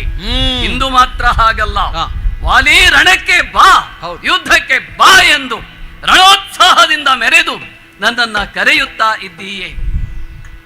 ಸಮುದ್ರದ ಅಲೆಗಳಿಂದ ಬೀಗಿ ಮೆರೆಯುವ ಅಂಬೋನಿಧಿಯಂತೆ ಒಬ್ಬಿರಿಯುತ್ತಾ ಇದ್ದೀಯೇ. ಸುಗ್ರೀವ, ಮತ್ತೆನ್ನೊಡನೆ ಕಾಳಗಕ್ಕೆ ಬಂದಿದ್ದೀಯೇ. ಹೌದೌದು, ಇನ್ನು ನಿನ್ನನ್ನ ಉಳಿಸುವ ಪ್ರಶ್ನೆ ಇಲ್ಲ. ನೀನು ಧೂರ್ತ, ನೀನು ವಂಚಕ, ನೀನು ಮೋಸಗಾರ ಅನ್ನುವುದಕ್ಕೆ ಸಾಕಷ್ಟು ಸಾಕ್ಷಿಗಳು ನನ್ನ ಬಳಿ ಇವೆ. ಅಂದು ಮಾಯಾವಿ ನನ್ನೊಡನೆ ಯುದ್ಧಕ್ಕೆ ಆಹ್ವಾನಿಸಿದಾಗ ಸರಿ ನಾನು ಅವನೊಡನೆ ಯುದ್ಧಕ್ಕೆ ಮುಂದಾದೆ. ನಮ್ಮಿರುವರಲ್ಲಿ ಮಹಾ ಕಾಳಗವೇ ಉಂಟಾಗಿ ಅವನು ಸೋಲುವಷ್ಟರಲ್ಲಿ ತನ್ನ ಜೀವವನ್ನ ಉಳಿಸಿಕೊಳ್ಳುವುದಕ್ಕಾಗಿ ಓಡುತ್ತಾ ಓಡುತ್ತಾ ಒಂದು ಗುಹೆಯನ್ನ ಪ್ರವೇಶಿಸಿ ಬಿಟ್ಟ. ಏನು ಮಾಡುವುದು? ನನ್ನ ಜೊತೆಗೆ ನೀನೂ ಇದ್ದೆ. ಅವನನ್ನ ಬೆನ್ನಟ್ಟಿ ಹೋಗುವಾಗ ನೀನೂ ಕೂಡ ನನ್ನೊಡನೆ ಬೆನ್ನಟ್ಟಿ ಬಂದವನೇ. ಆ ಕ್ಷಣದಲ್ಲಿ ನಾನು ನಿನಗೆ ಒಂದು ಮಾತನ್ನ ಹೇಳಿದ್ದೆ. ಏನದು? ಈ ಮಾಯಾವಿ ಗುಹೆಯನ್ನ ಪ್ರವೇಶ ಮಾಡಿದ್ದಾನೆ, ಇವನನ್ನ ಉಳಿಸುವ ಪ್ರಶ್ನೆಯೇ ಇಲ್ಲ. ನಾನೂ ಕೂಡ ಈ ಗುಹೆಯನ್ನ ಪ್ರವೇಶಿಸಿ ಆ ಮಾಯಾವಿಯನ್ನ ಕೊಂದು ಬರುತ್ತೇನೆ. ಬರುವವರೆಗೆ ನೀನು ಈ ದ್ವಾರದಲ್ಲಿಯೇ ನಿಲ್ಲತಕ್ಕದ್ದು, ಇಲ್ಲಿಯೇ ಕಾದುಕೊಂಡು ಇರಬೇಕು ಅಂತ ನಾನು ನಿನಗೆ ಹೇಳಿ ಹೋಗಿದ್ದೆ. ಏನು ಮಾಡೋಣ ಹೇಳು? ಕತ್ತಲೆಯಲ್ಲಿ ಅವನನ್ನ ಹುಡುಕುತ್ತಾ ಕೊನೆಗೂ ಸಿಕ್ಕಾಗ ಯುದ್ಧ ಮಾಡಿ ಅವನನ್ನ ಮುಗಿಸುವಷ್ಟರಲ್ಲಿ ವರ್ಷಗಟ್ಟಲೆ ಸಮಯ ಕಳೆದು ಹೋಯಿತು. ನಿನಗೆ ಸಹನೆ ತಪ್ಪಿ ಹೋಯಿತು. ಆ ಕ್ಷಣದಲ್ಲಿ ನೀನು ಮಾಡಿದ್ದೇನು? ನನ್ನ ಪರಾಕ್ರಮ ಏನು ಅನ್ನುವುದು ಗೊತ್ತು ನಿನಗೆ, ಶೌರ್ಯ ಏನು ಅನ್ನುವುದು ಗೊತ್ತು, ಜಗದೇಕ ವೀರ ಅನ್ನುವುದು ಕೂಡ ಗೊತ್ತು. ಅವೆಲ್ಲವೂ ಗೊತ್ತಿದ್ದು ಕೂಡ ಮಾಯಾವಿಯೇ ನನ್ನನ್ನ ಕೊಂದಿದ್ದಾನೆ ಎಂದು ಭಾವಿಸಿ ಆ ಗುಹೆಯ ದ್ವಾರಕ್ಕೆ ದೊಡ್ಡ ಕಲ್ಲು ಬಂಡೆಯೊಂದನ್ನ ಇಟ್ಟು ಓಡಿ ಬಂದೆಯಲ್ಲ. ಬಂದಿದ್ದು ಮಾತ್ರವಲ್ಲ, ಕಿಷ್ಕಿಂಧೆಗೆ ರಾಜನೆನಿಸಿಕೊಂಡೆಯಲ್ಲ, ನನ್ನ ಸಿಂಹಾಸನದಲ್ಲಿ ಕೂತುಕೊಂಡೆಯಲ್ಲ. ಕೇವಲ ನೀನೊಬ್ಬನೇ ಕೂತುಕೊಂಡಿದ್ದಲ್ಲ, ನನ್ನ ಮಡದಿ ತಾರೆಯೊಡನೆ ಕುಳಿತುಕೊಂಡೆಯಲ್ಲ. ದ್ರೋಹಿ, ವಂಚಕ, ಕಿಷ್ಕಿಂಧೆಯ ಮೇಲಿನ ಆಸೆಯಿಂದ ನನ್ನ ಸಾವನ್ನೇ ನಿರೀಕ್ಷಿಸುತ್ತಾ ಇದ್ದವನು ನೀನು. ಅದಕ್ಕೊಂದು ನೆಪ ಸಿಕ್ಕು ಹೋಯಿತು ಆ ಗುಹೆಯ ಪ್ರಕರಣ. ಆ ಪ್ರಕರಣದಿಂದಾಗಿ ನೀನು ನನಗೆ ಮೋಸವನ್ನ ಮಾಡಿದವನು, ದ್ರೋಹವನ್ನ ಮಾಡಿದವನು. ನನ್ನ ಕಂಡ ತತ್ಕ್ಷಣ ಸಿಂಹಾಸನದಿಂದ ನೀನು ಬಂದದ್ದು ಹೌದು, ಕ್ಷಮೆಯನ್ನ ಯಾಚಿಸಿದ್ದು ಹೌದು. ಏನೇನೋ ಸಬೂಬನ್ನ ಕೊಟ್ಟೆ ನೀನು, ಏನೇನೋ ಕಾರಣಗಳನ್ನ ಕೊಟ್ಟೆ. ಅವ್ಯಾವುದನ್ನೂ ನಾನು ಲೆಕ್ಕಿಸದೆ ನಿನ್ನ ಮಡದಿಯನ್ನ ಇಟ್ಟುಕೊಂಡು ನಿನ್ನನ್ನು ಒದ್ದು ಹೊರ ಹಾಕಿದ್ದೇನೆ. ಮೋಸಗಾರನಿಗೆ ಯಾವ ಶಿಕ್ಷೆಯನ್ನ ಕೊಡಬೇಕೋ ಆ ಶಿಕ್ಷೆಯನ್ನ ಕೊಟ್ಟಾಗಿದೆ. ಇನ್ನು ನಿನಗೆ ರುಮೆಯನ್ನು ಕೊಡುವ ಪ್ರಶ್ನೆ ಇಲ್ಲ, ಬಂದ ದಾರಿಗೆ ಸುಂಕ ಇಲ್ಲ ಅನ್ನುವಂತೆ ಹೊರಟು ಹೋಗು. ಧೂರ್ತನಾನಲ್ಲ ನೀನು,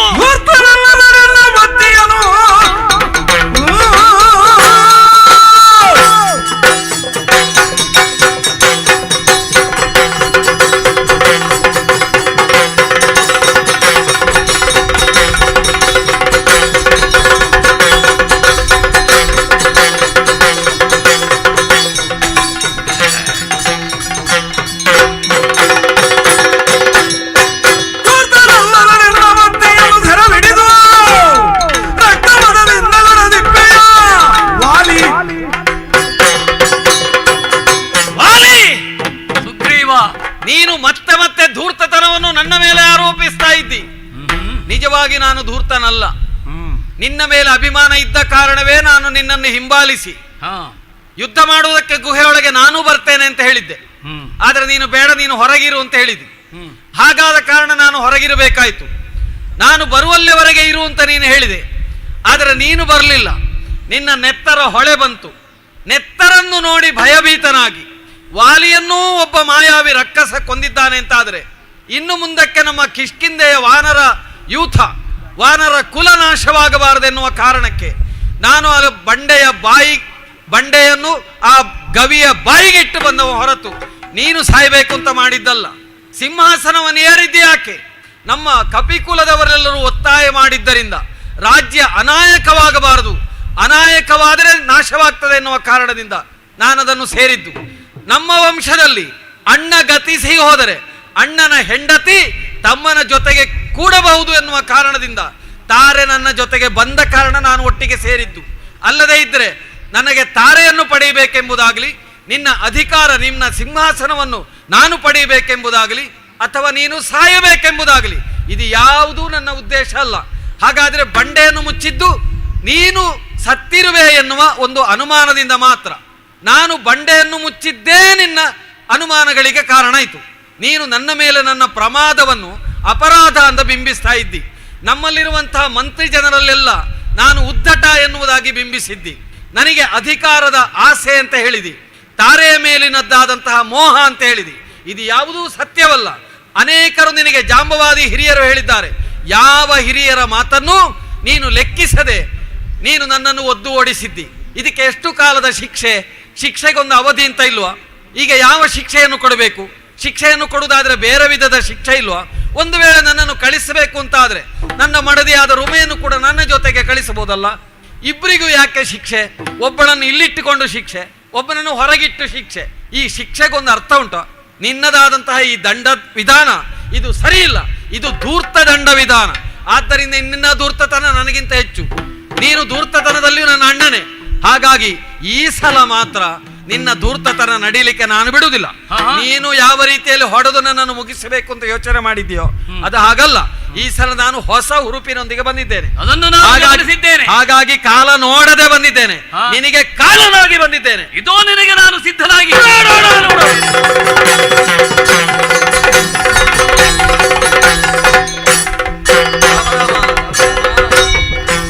ಅಂತ್ಯಕಾಲ ಶರಣ ನಿಂಗೆ ಬಂತೆ ನುತ್ತ ತಿಳಿದು ರಾಮ ನಿಂತುಕೊಂಡು ಮರೆಯುವುದನ್ನುವ ಸಂತವಿಸಿದನು. ಶರಣನೇ ಹೌದಾದರೂ ಅವನಿಗೆ ಅಂತ್ಯಕಾಲ ಬಂದಿದೆ. ಇದನ್ನು ತಿಳಿದಂತಹ ನಾನು ಸುಗ್ರೀವನಿಗೆ ಮಾತು ಕೊಟ್ಟಂತೆ ಮರೆಯಲ್ಲಿ ನಿಂತು ವಾಲಿಗೆ ಬಾಣವನ್ನು ಬಿಡುತ್ತೇನೆ. ಏನಾಗಿ ಹೋಯಿತು?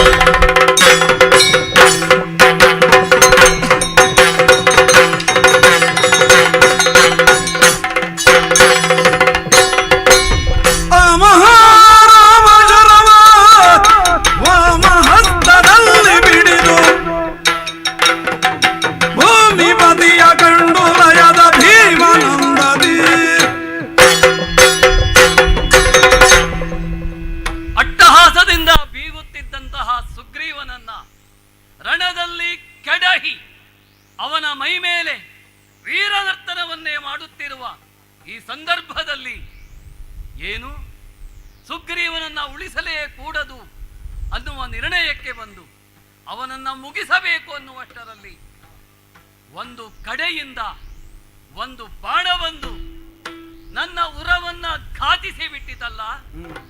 ಎಲ್ಲಿಂದ ಬಂತು ಈ ಬಾಣ? ಯಾರು ಹೊಡೆದರು ಈ ಬಾಣವನ್ನ? ಸುಗ್ರೀವನೊಡನೆ ಕಾಳಗದಲ್ಲಿ ಉದ್ಯುಕ್ತನಾಗಿರುವ ಸಂದರ್ಭದಲ್ಲಿ, ಮೈಮರೆತಿರುವ ಸಂದರ್ಭದಲ್ಲಿ, ಯಾರೂ ನನ್ನ ಕಣ್ಣಿಗೆ ಕಾಣದೇ ಇರುವಾಗ, ಸುಗ್ರೀವ ಮಾತ್ರ ಕಾಣುತ್ತಿದ್ದಾಗ ಬಾಣವೊಂದು ಬಂದು ನನ್ನನ್ನ ಕೆಡಹಿತಲ್ಲ. ಎಲ್ಲಿಂದ ಬಂತು ಈ ಬಾಣ? ಏನೇ ಇರಲಿ, ಈ ಬಾಣವನ್ನ ನನ್ನ ಸೊಂಟದ ಮಧ್ಯದಲ್ಲಿ ತಡೆದು ನಿಲ್ಲಿಸಿ ಇವನು ಯಾರು ಎನ್ನುವುದನ್ನ ಊಹಿಸುತ್ತೇನೆ, ಯಾರು ಎನ್ನುವುದನ್ನ ಕಾಣುತ್ತೇನೆ, ಮಾತನಾಡಿಸುತ್ತೇನೆ. ಏನು ಈ ಬಾಣವನ್ನ ನಾನು ಕೈಯಲ್ಲಿ ಹಿಡಿದು ತಡೆದನೋ ಅಥವಾ ಆ ಬಾಣವೇ ನನ್ನ ಉರದ ಮಧ್ಯದಲ್ಲಿ ನಿಂತಿದೆಯೋ ಗೊತ್ತಾಗುತ್ತಾ ಇಲ್ಲವಲ್ಲ. ನಾನು ತಡೆದು ನಿಲ್ಲಿಸಿದ್ದೇನೆ ಅನ್ನುವುದು ಸುಳ್ಳು ಅನ್ನುವ ರೀತಿಯಲ್ಲಿ ಆ ಬಾಣ ಎಲ್ಲಿ ನಿಲ್ಲಬೇಕು ಅಲ್ಲಿಯೇ ನಿಂತಿದೆಯಲ್ಲ. ಏನೇ ಇರಲಿ, ಈ ಬಾಣವನ್ನ ಎಡಗೈಯಲ್ಲಿ ಹಿಡಿದುಕೊಂಡು ಮೇಲೆ ನಿಂತುಕೊಂಡು ಅವನು ಯಾರು ಅನ್ನುವುದನ್ನ ಸುತ್ತಲೂ ವೀಕ್ಷಿಸುತ್ತೇನೆ. ಏನು ಮಾಡಲಿ? ಏಳುವುದಕ್ಕೆ ಪ್ರಯತ್ನಿಸಿದರೆ ಏಳುವುದಕ್ಕೂ ಆಗುತ್ತಿಲ್ಲವಲ್ಲ. ಎಂತಹ ಸ್ಥಿತಿ ನನಗೆ ಬಂದು ಹೋಯಿತು. ಇಲ್ಲಿ ಕುಳಿತುಕೊಂಡೇ ನಾನು ಮಾತನಾಡುವಂತಹ ಸ್ಥಿತಿ ಬಂತೆ. ಏನೇ ಇರಲಿ, ಬುಡ ಕಡಿದ ಮರದಂತೆ ಆಗಿಬಿಟ್ಟೆನಲ್ಲ ನಾನು. ಇಲ್ಲಿಯೇ ಹತ್ತಿರದಲ್ಲಿ ಒಂದು ಮರದ ಬೊಡ್ಡೆ ಕಾಣಿಸುತ್ತಾ ಇದೆ. ಆ ಮರದ ಬೊಡ್ಡೆಗೆ ಆನಿಸಿಕೊಂಡು ಅದನ್ನೇ ಆಶ್ರಯಿಸಿಕೊಂಡು ಯಾರು ಅಂತ ನೋಡ್ತೇನೆ. ಆ ಮರದ ಮರೆಯಿಂದ ಒಬ್ಬನು ನನ್ನ ಬಳಿಗೆ ಬರುತ್ತಾ ಇದ್ದಾನೆ. ನನ್ನ ಬಡದಿ ತಾರೆ ಹೇಳಿದ ಮಾತು ಸತ್ಯವಾಗಿ ಹೋಯಿತೆ. ಆ ರಾಮನೇ ಇವನೇ. ಯಾರೇ ಇರಲಿ, ಇವನನ್ನ ಮಾತನಾಡಿಸುತ್ತೇನೆ. ಏನೆಂತ ಮಾತನಾಡಿಸುವುದು? ಇವನನ್ನ ಮಾತನಾಡಿಸಬೇಕು. ಜಾಣನಯ್ಯ ಜಾಣನಯ್ಯ ಜಾಣ ಅಹುದಹುದ ಸಂಗರಕ್ಕೆ ಪ್ರವೀಣನಹುದಹುದು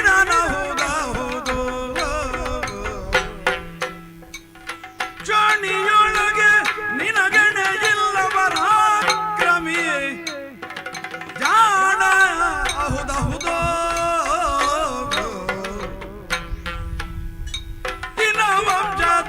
ವಂಶಧರಸುಗಳೊಳಗೆ ಹಿಂದೆ ಜನಿಸಿದವರು ನಿನ್ನ ಕೆಳಗೆ ಕನಜೋರದನದ ಶಿಖಂಡಿ ವಿದ್ಯೆಯನೆಷ್ಟು ದಿನ ಸಾಧಿಸಿದೆ ತಾನು.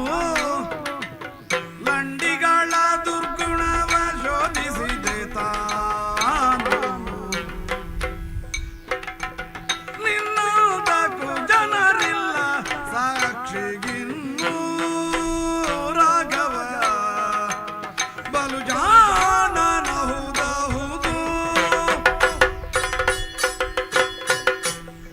ಅಯ್ಯ, ನಾನು ಸುಗ್ರೀವನೊಡನೆ ಯುದ್ಧದಲ್ಲಿ ಮೈಮರೆತಂತಹ ಸಂದರ್ಭದಲ್ಲಿ, ನನಗೆ ನಾನು ಯಾರ ಎಂಬ ಪರಿವೆಯೇ ಇಲ್ಲದ ಸಂದರ್ಭದಲ್ಲಿ ಎಲ್ಲಿಂದಲೋ ಒಂದು ಬಾಣ ಬಂತು ಅಂತ ನಾನು ಊಹಿಸುತ್ತಾ ಇರುವಾಗ, ಯಾರು ಎಂದು ಸುತ್ತಲೂ ನೋಡುತ್ತಿರುವಾಗ, ಆ ಬಾಣ ಎಲ್ಲಿಂದ ಬಂತು ಅಂತ ವೀಕ್ಷಿಸುತ್ತಿರುವಾಗ, ಮರದ ಮರೆಯಿಂದ ಬಂದೆಯಲ್ಲ. ಮಂದಸ್ಮಿತನಾಗಿ ಕೈಯಲ್ಲಿ ಧನುವನ್ನ ಹಿಡಿದು ಬೆನ್ನಿಗೆ ಬತ್ತಳಿಕೆಯನ್ನ ಬಿಗಿದು ಕಾಷಾಯವನ್ನ ತೊಟ್ಟು ಜಟೆಯನ್ನ ಧರಿಸಿ ನನ್ನ ಎದುರಿಗೆ ಪ್ರತ್ಯಕ್ಷನಾದೆಯಲ್ಲ. ಅಯ್ಯ, ನಿನ್ನನ್ನ ಏನಂತ ಕರೆಯುವುದು? ಏ ದುರಾತ್ಮ ಅಂತ ಕರೆಯಲೇ, ಸಜ್ಜನ ಅಂತ ಕರೆಯಲೇ, ಮಹಾನುಭಾವ ಅಂತ ಕರೆಯಲೇ? ಅಯ್ಯ, ಎಂತಹ ಜಾಣನಯ್ಯ ನೀನು. ನಾನು ಊಹಿಸಿದ್ದು ಅದು ಹೌದು ಅಂತಾದರೆ, ನೀನು ರಾಮನೇ ಹೌದು ಅಂತಾದರೆ, ಅಯ್ಯ, ಇದು ನಿನಗೆ ಶೋಭಿಸುತ್ತದೆ ಏನು? ಜಾಣನಯ್ಯ, ಜಾಣ ನೀನು. ಎಂತಹ ಜಾಣ ನೀನು! ಈ ಸಂಗರಕ್ಕೆ ಜಾಣ, ಇಂತಹ ಲೋಕವಿಲಕ್ಷಣವಾದ ಯುದ್ಧಕ್ಕೆ ನೀನು ಜಾಣ. ಎಂತಹ ವಿಚಿತ್ರವಾದ ಯುದ್ಧ ನಿನ್ನದು. ಇಬ್ಬರು ಯುದ್ಧ ಮಾಡುತ್ತಿರುವಾಗ ಮರೆಯಲ್ಲಿ ನಿಂತು ಬಾಣ ಹೊಡೆಯುವುದು ಯಾವ ಕ್ರಮ ಇದು? ಯಾವ ರೀತಿ ಇದು? ಯಾವ ಶಾಸ್ತ್ರವಿಹಿತವಾದ ಕಾರ್ಯ ಇದು? ಯಾವ ಸಜ್ಜನವಿಹಿತವಾದ ಕಾರ್ಯ ಇದು? ಅಯ್ಯ, ನಿನ್ನ ಬಗ್ಗೆ ನಾನು ಕೇಳಿದ್ದೇನೆ. ಮನು, ಮಾಂಧಾತ, ದಿಲೀಪ, ಭಗೀರಥ ಮೊದಲಾದವರು ಹುಟ್ಟಿದ ವಂಶದಲ್ಲಿ ಹುಟ್ಟಿದವನಂತೆ ನೀನು. ಅಂತಹ ವಂಶದಲ್ಲಿ ಹುಟ್ಟಿದ ನೀನು ಇಂತಹ ಕೆಲಸವನ್ನ ಮಾಡಬಹುದೇನಯ್ಯ? ಎಂತಹ ಕಪಟ ವಿದ್ಯೆಯನ್ನ ನೀನು ಧರಿಸಿಬಿಟ್ಟೆ ಅಯ್ಯ. ನಿನ್ನನ್ನು ನೋಡಿದರೆ ನೀನು ಒಬ್ಬ ಮೋಸಗಾರ, ನೀನೊಬ್ಬ ಕಪಟಿ ಅಂತ ಅನ್ನಿಸುವುದೇ ಇಲ್ಲ. ಅಂತಹ ಮಂದಸ್ಮಿತ ನಿನ್ನದು. ರಘುವಂಶದ ಚರಿತ್ರೆಯಲ್ಲಿ ಬಹುದೊಡ್ಡ ಹೆಸರನ್ನು ಪಡೆದವನು ನೀನು. ಅಂತಹ ನೀನು ಈ ಕಪಟ ವಿದ್ಯೆಯನ್ನು ಸಾಧಿಸಿದೆಯಲ್ಲ, ಈ ಮೋಸದ ವಿದ್ಯೆಯನ್ನು, ಈ ಕಪಟ ವಿದ್ಯೆಯನ್ನು ನಿನಗೆ ಯಾರು ಹೇಳಿಕೊಟ್ಟರಯ್ಯ? ಭಗವಾನ್ ವಿಶ್ವಾಮಿತ್ರರು ನಿನಗೆ ಅಸ್ತ್ರವಿದ್ಯಾ ಗುರುಗಳಂತೆ, ಶಸ್ತ್ರವಿದ್ಯಾ ಗುರುಗಳಂತೆ. ಅವರು ನಿನಗೆ ಈ ವಿದ್ಯೆಯನ್ನು ಹೇಳಿಕೊಟ್ಟರು. ಮರೆಯಲ್ಲಿ ನಿಂತು ಬಾಣವನ್ನು ಹೊಡೆಯುವುದನ್ನು, ಇಬ್ಬರು ಯುದ್ಧದಲ್ಲಿ ಮೈಮರೆತಿರುವಾಗ ತನಗೆ ಆಗದೇ ಇದ್ದವನನ್ನ ಈ ಕ್ರಮದಿಂದ ಕೊಲ್ಲಬಹುದು ಅಂತ ಹೇಳಿ ಭಗವಾನ್ ವಿಶ್ವಾಮಿತ್ರರು ನಿನಗೆ ಹೇಳಿಕೊಟ್ಟರೇನಯ್ಯ? ಬೇಡ, ನಿನ್ನ ಕುಲ ಪುರೋಹಿತರಾಗಿರುವಂತಹ ಆ ಪರಮ ತಪಸ್ವಿ ವಸಿಷ್ಠರು ನಿನಗೆ ಇಂತಹ ವಿದ್ಯೆಯನ್ನು ಹೇಳಿಕೊಟ್ಟರೇನು? ಯಾರು ಈ ವಿದ್ಯೆಯನ್ನು ಹೇಳಿಕೊಟ್ಟರು ನಿನಗೆ? ಈ ಕಪಟ ವಿದ್ಯೆ, ಮೋಸದ ವಿದ್ಯೆ. ಯಾರಾದರೂ ಯುದ್ಧದಲ್ಲಿ ತೊಡಗಿಕೊಂಡಿರುವಾಗ ಅವರ ಮೇಲೆ ಬಾಣದ ಎಸುಗೆಯನ್ನು ಮಾಡಬೇಕು ಅಂತ ಎಲ್ಲಿಂದ ಕಲಿತೆಯೋ ನೀನು? ರಘು, ಮಾಂಧಾತ ಮೊದಲಾದವರು ಹುಟ್ಟಿದ ಆ ವಂಶದಲ್ಲಿ ನೀನು ಹೇಗೆ ಹುಟ್ಟಿದೆಯೋ? ಬಕಪಕ್ಷಿಗಳ ಮಧ್ಯ, ಹಂಸಗಳ ಮಧ್ಯದಲ್ಲಿ ಬಕಪಕ್ಷಿಯಂತೆ ಹುಟ್ಟಿಬಿಟ್ಟೆಯಲ್ಲ ನೀನು. ನಿನ್ನನ್ನು ನೋಡಿದರೆ ನನಗೆ ಆಶ್ಚರ್ಯವಾಗುತ್ತದೆ. ಬೂದಿ ಮುಚ್ಚಿದ ಕೆಂಡದಂತೆ ಸಾಧು ವೇಷವನ್ನು ಧರಿಸಿದ ಅಧಮ ನೀನು. ಅಂತಹ ನೀನು ಇಲ್ಲಿಗೆ ಬಂದಿದ್ದೀಯೇ. ನಮ್ಮೀರ್ವರ ಮಧ್ಯದಲ್ಲಿ ನೀನು ಪ್ರವೇಶವನ್ನ ಮಾಡಿದ್ದೀಯೇ. ಯಾವ ಸಜ್ಜನವಿಹಿತವಾದ ಕಾರ್ಯ! ಈ ಕೃತ್ಯವನ್ನ ನಿನ್ನ ನಾಡಿನವರು ಯಾರಾದರೂ ಮೆಚ್ಚಬಲ್ಲರೇ? ಬೇಡ, ನಮ್ಮ ವಾನರರಾದರೂ ಈ ನಿನ್ನ ಕಪಟ ವಿದ್ಯೆಯನ್ನು ಮೆಚ್ಚಬಹುದೇನಯ್ಯ? ನಿನ್ನನ್ನು ನೋಡಿದರೆ ನನಗೆ ಆಶ್ಚರ್ಯವಾಗುತ್ತದೆ. ನಿನ್ನ ನೋಡಿದರೆ ಹೆಂಗಡರ ಮಧ್ಯದಲ್ಲಿ ಇದ್ದವನಂತೆಯೇ ಕಾಣುತ್ತೆ. ಗಂಡನಿಲ್ಲದ ಹೆಂಗಳಂತೆ ನಾಚಿಕೊಂಡು ನೀ ಮರೆಯಲ್ಲಿ ನಿಂತೆ, ಹೆಂಡತಿಗಾಗಿ ಕಂಡವರ ಮಾತಿನ ಮೇಲೆ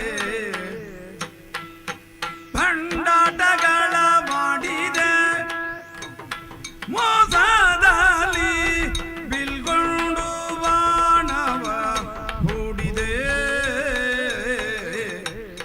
ಜೋಡಾಗಿದ್ದ ಗಂಡಸುತನ ನೋಡಿದೆ, ರಾಘವ ಬಲು ಜಾಣನ ಹೌದಾವುದೋ.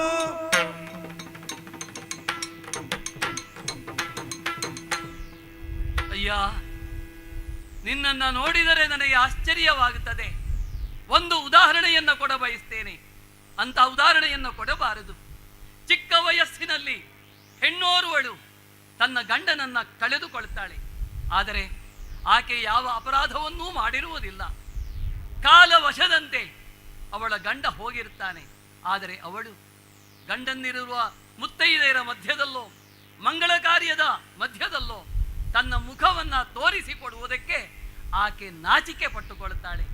ಎಲ್ಲರ ಸಮ್ಮುಖಕ್ಕೆ ಬಾರದೆ ಎಲ್ಲೋ ಒಂದು ಹಿಂದುಗಡೆ ಯಾವುದೋ ಬಾಗಿಲ ಮರೆಯಲ್ಲಿ ನಿಂತುಕೊಳ್ಳುತ್ತಾಳೆ, ಕಿಟಕಿಯ ಹಿಂದೆ ನಿಂತುಕೊಳ್ಳುತ್ತಾಳೆ. ಅವಳೇನು ಅಪರಾಧಿ ಅಲ್ಲ, ಆದರೆ ಸ್ಥಿತಿ ಅಂತಹದ್ದು. ಅದನ್ನು ನಾನು ನಿನಗೆ ಕೇಳ್ತೇನೆ. ಹೀಗೆ ಮರೆಯಲ್ಲಿ ನಿಂತು ಬಾಣವನ್ನು ಹೊಡೆಯುವುದಕ್ಕೆ ಗಂಡನನ್ನ ಕಳೆದುಕೊಂಡ ವಿಧವೆಯಂತೆ ನೀನೇನಾದರೂ ಅಂತಹ ಕೃತ್ಯವನ್ನು ಎಸಗಿದ್ದೀಯೇನು? ಇಂತಹ ಕುಕೃತ್ಯವನ್ನ ಎಸಗಿಬಿಟ್ಟೆಯಲ್ಲ, ಎಂತಹ ನೀಚ ಕೃತ್ಯವನ್ನ ಎಸಗಿಬಿಟ್ಟೆಯಲ್ಲ ನೀನು. ಇಂತಹ ನೀಚ ಕೃತ್ಯವನ್ನು ಮಾಡುವುದಕ್ಕೆ ನಿನಗೆ ಮನಸ್ಸಾದರೂ ಹೇಗೆ ಬಂತು ಹೇಳಯ್ಯ? ಯಾವುದಾದರೂ ಅತ್ಯಾಸೆಗೆ ಒಳಪಟ್ಟಿದ್ದೆಯಾ ನೀನು? ಯಾವುದಾದರೂ ದುರ್ಬೋಧನೆಗೆ ಒಳಗಾಗಿದ್ದೆಯಾ ನೀನು? ಯಾರಾದರೂ ನಿನ್ನನ್ನು ಯಾವುದಾದರೂ ಪ್ರಲೋಭನೆಗೆ ಒಳಪಡಿಸಿದ್ದರೆ ನಿನ್ನನ್ನು ಯಾಕೆ ಹೀಗೆ ಮಾಡಿದೆ? ಯಾವುದಾದರೂ ದುರಾಶೆ ಇದ್ದಿದ್ರೆ ನೀನು ಇಂತಹ ಕೆಲಸವನ್ನು ಮಾಡಬಹುದಿತ್ತು. ನಿನಗೆ ಯಾವ ದುರಾಸೆಯೂ ಇಲ್ಲ ಅಂತ ನಾನು ಕೇಳಿದ್ದೇನೆ. ನೀನು ಪ್ರಜಾಹಿತ ನಿರತ, ಉತ್ಸಾಹಶಾಲಿ, ಸದಾಚಾರ ವ್ರತ ಮೊದಲಾದ ಬಿರುದುಗಳನ್ನು ಪಡೆದವನು ನೀನು. ಕಾರುಣ್ಯ ಮೂರ್ತಿ ಅಂತ ಹೆಸರನ್ನು ಪಡೆದವನು ನೀನು. ದಶರಥೈರ್ ಗುಣೋಪಮಃ, ಗುಣಾಲಂಕೃತ ದಶರಥ, ಗುಣಗಳಿಂದ ಅಲಂಕರಿಸಲ್ಪಟ್ಟಂತಹ ದಶರಥ ಚಕ್ರವರ್ತಿಯ ಮಗ ನೀನು. ಯಾವ ದಿಕ್ಕಿನಲ್ಲೂ ಅವನ ರಥ ಸಂಚಾರಕ್ಕೆ ಪ್ರತಿರೋಧ ಇರಲಿಲ್ಲ ಎಂಬ ಅರ್ಥದಲ್ಲಿ ಆತ ಅನ್ವರ್ಥವಾಗಿ ದಶರಥ ಅಂತ ಅನ್ನಿಸಿಕೊಂಡವನು. ಸತ್ಯವನ್ನು ಉಳಿಸಿಕೊಳ್ಳುವುದಕ್ಕಾಗಿ ಪ್ರಾಣವನ್ನೇ ತ್ಯಾಗ ಮಾಡಿದಂತಹ ಮಹಾನುಭಾವ ಆತ. ಅಂತಹ ಮಹಾನುಭಾವನ ಮಗನಾಗಿ ಇಂತಹ ಹೇಯ ಕೃತ್ಯವನ್ನು ಎಸಗಿ ಬಿಟ್ಟೆಯಲ್ಲ. ರಘು ಮಹಾರಾಜನ ವಂಶದಲ್ಲಿ ಹುಟ್ಟಿದವನು ನೀನು. ರಘುವಂಶದ ಚರಿತ್ರೆ ಅದೆಷ್ಟು ದೊಡ್ಡದು. ಭೂಲೋಕಕ್ಕೆ ಗಂಗೆಯನ್ನೇ ತರಿಸಿದವನು, ಭಾಗೀರಥಿಯನ್ನೇ ತರಿಸಿದ್ದಾನೆ ಎಂಬ ಕಾರಣಕ್ಕಾಗಿ ಆತನಿಗೆ ಭಗೀರಥ ಎನ್ನುವ ಹೆಸರು ಬಂತು. ಅಂತಹ ಮಹಾನುಭಾವನ ವಂಶದಲ್ಲಿ ಹುಟ್ಟಿದ ನೀನು, ಅಂತಹ ಪವಿತ್ರವಾದ ವಂಶದಲ್ಲಿ ಹುಟ್ಟಿದ ನೀನು ಇಂತಹ ಹೇಯ ಕೃತ್ಯವನ್ನು ಮಾಡಬಹುದೇನಯ್ಯ? ಇನವಂಶದ ಕೀರ್ತಿ ಧ್ವಜ ನಿನ್ನಿಂದಾಗಿ ಮುರಿದು ಬಿದ್ದು ಹೋಯಿತು. ಅವರ ಕೀರ್ತಿ ಧಾವಲ್ಯಕ್ಕೆ ಕಪ್ಪು ಚುಕ್ಕೆಯನ್ನ ಇಟ್ಟುಬಿಟ್ಟೆ ನೀನು. ಎಂತಹ ಕೆಲಸವಯ್ಯ ನೀನು? ಯಾತಕ್ಕಾಗಿ ನನ್ನನ್ನು ಹೊಡೆದೇ ಹೇಳು. ಅರಸುಗಳು ಮೃಗಮಾಂಸ ಭೋಜನಕ್ಕೆ ಆಸೆ ಪಡುವುದುಂಟು. ಮೃಗಮಾಂಸಗಳನ್ನು ಅರಸರು ತಿನ್ನುತ್ತಾರೆ. ಕ್ಷತ್ರಿಯರು, ಬ್ರಾಹ್ಮಣರು ಪಂಚನಖಗಳುಳ್ಳ 5 ಪ್ರಾಣಿಗಳನ್ನು ಮಾತ್ರ ತಿನ್ನುತ್ತಾರೆ. ಅಂತಹ 5 ಪ್ರಾಣಿಗಳು ಬೇಕಾದಷ್ಟು ಇವೆ. ಆಮೆ, ಉಡ, ಮೊಲ, ಮುಳ್ಳು ಹಂದಿ, ಕಾಡು ಹಂದಿ. ಈ 5 ಪ್ರಾಣಿಗಳು 5 ನಖಗಳುಳ್ಳ ಪ್ರಾಣಿಗಳು ಅಂತ ಕರೆಯಲ್ಪಡುತ್ತವೆ. ಈ 5 ನಖಗಳುಳ್ಳ ಪ್ರಾಣಿಗಳನ್ನು ಬ್ರಾಹ್ಮಣರು ತಿನ್ನುತ್ತಾರೆ, ಕ್ಷತ್ರಿಯರು ತಿನ್ನುತ್ತಾರೆ. ಆದರೆ 5 ನಖಗಳುಳ್ಳ ಪ್ರಾಣಿಗಳಲ್ಲಿ ಈ ವಾನರ ಎನ್ನುವ ಜಾತಿಯು ಸೇರ್ತದೆ. ನಾನು ಆ ವರ್ಗಕ್ಕೆ ಸೇರಿದವನು. ಆದರೆ ಬ್ರಾಹ್ಮಣರಾಗಲಿ, ವಿದ್ವಾಂಸರಾಗಲಿ, ಕ್ಷತ್ರಿಯರಾಗಲಿ ಕೋಡಗದ ಚರ್ಮವನ್ನಾಗಲಿ, ಕೋಡಗದ ಮೂಳೆಯನ್ನಾಗಲಿ ಕೈಯಿಂದ ಮುಟ್ಟುವುದಿಲ್ಲ. ಅದು ನಿಷಿದ್ಧ. ಅದು ಅಭಕ್ಷ್ಯ ವರ್ಗಕ್ಕೆ ಸೇರಿದ್ದು. ಅದು ಭಕ್ಷಣಾರ್ಹವಲ್ಲ. ಈ ಹಿನ್ನೆಲೆಯಲ್ಲಿ ಕೇಳ್ತೇನೆ, ನಾನು ವಾನರರಾದ ನನ್ನನ್ನು ಯಾವ ಕಾರಣಕ್ಕೆ ನನ್ನನ್ನು ಕೊಂದೆ? ಅದು ಭಕ್ಷಣಾರ್ಹವಲ್ಲದ ವಾನರ ನಾನು. ಹಾಗೆ ನನ್ನನ್ನು ಕೊಲ್ಲುವುದಕ್ಕೆ ಮನಸ್ಸನ್ನು ಮಾಡಿದೆಯಲ್ಲ. ಕೆಲವು ಪ್ರಾಣಿಗಳ ಅಂಗಗಳು ಜನೋಪಯುಕ್ತವಾಗಿರುತ್ತವೆ. ಹುಲಿಯ ಚರ್ಮ, ಆನೆಯ ದಂತ, ಚಮರಿಯ ಬಾಲ, ಜಿಂಕೆಯ ಕೋಡು ಮೊದಲಾದವುಗಳನ್ನು ಜನರು ಆ ಪ್ರಾಣಿಗಳ ಅವಯವಗಳನ್ನು, ಸಿಂಹದ ಉಗುರು ಮೊದಲಾದವುಗಳನ್ನು ಸಂಗ್ರಹಿಸುತ್ತಾರೆ. ನಾನು ಯಾವ ವರ್ಗಕ್ಕೂ ಸೇರಿದವನಲ್ಲ. ಹಾಗಾಗಿ ನನ್ನ ಈ ಶರೀರದ ಯಾವ ಅವಯವಕ್ಕಾಗಿ ಆಸೆ ಪಟ್ಟೆ ನೀನು ಹೇಳಯ್ಯ? ಎಂತಹ ಕೆಲಸವನ್ನು ನೀನು ಮಾಡಿಬಿಟ್ಟೆ.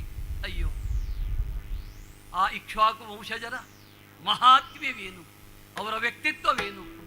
ನಿನ್ನ ಬಗ್ಗೆಯೇ ಅನೇಕರು ಕೊಂಡಾಡುವುದನ್ನು ಕೇಳಿದ್ದೇನೆ. ಎಂತಹ ಮಹಾನುಭಾವ ನೀನು ಅನ್ನುವುದು ನನಗೆ ಗೊತ್ತು. ಸತ್ಯವಾಕ್ಯವನ್ನು ಪರಿಪಾಲಿಸುವುದಕ್ಕಾಗಿ ವನವಾಸಕ್ಕಾಗಿ ಬಂದವನು, ತಂದೆಯ ಮಾತನ್ನು ನಡೆಸಿಕೊಡುವುದಕ್ಕಾಗಿ ಪಿತೃವಾಕ್ಯ ಪರಿಪಾಲನಾ ಧುರಂಧರನಾಗಿ ಅಡವಿಗೆ ಬಂದವನು ನೀನು. ನಿನ್ನ ಕೆಲಸವನ್ನು ನೀನು ಮಾಡುವುದನ್ನು ಬಿಟ್ಟು ಏನು ಮಾಡಿದೆ? ಈ ಸುಗ್ರೀವನ ಸಹಾಯವನ್ನ ಯಾಚಿಸಿದೆಯಲ್ಲ. ಲೇಸಾಯಿತಯ್ಯ, ಲೇಸಾಯಿತು, ಲೇಸಾಯಿತಯ್ಯ ನಿನ್ನಂಗ ಇನ್ನು ಯೇಸು ಹೇಳಿದರು ಪ್ರಸಂಗ.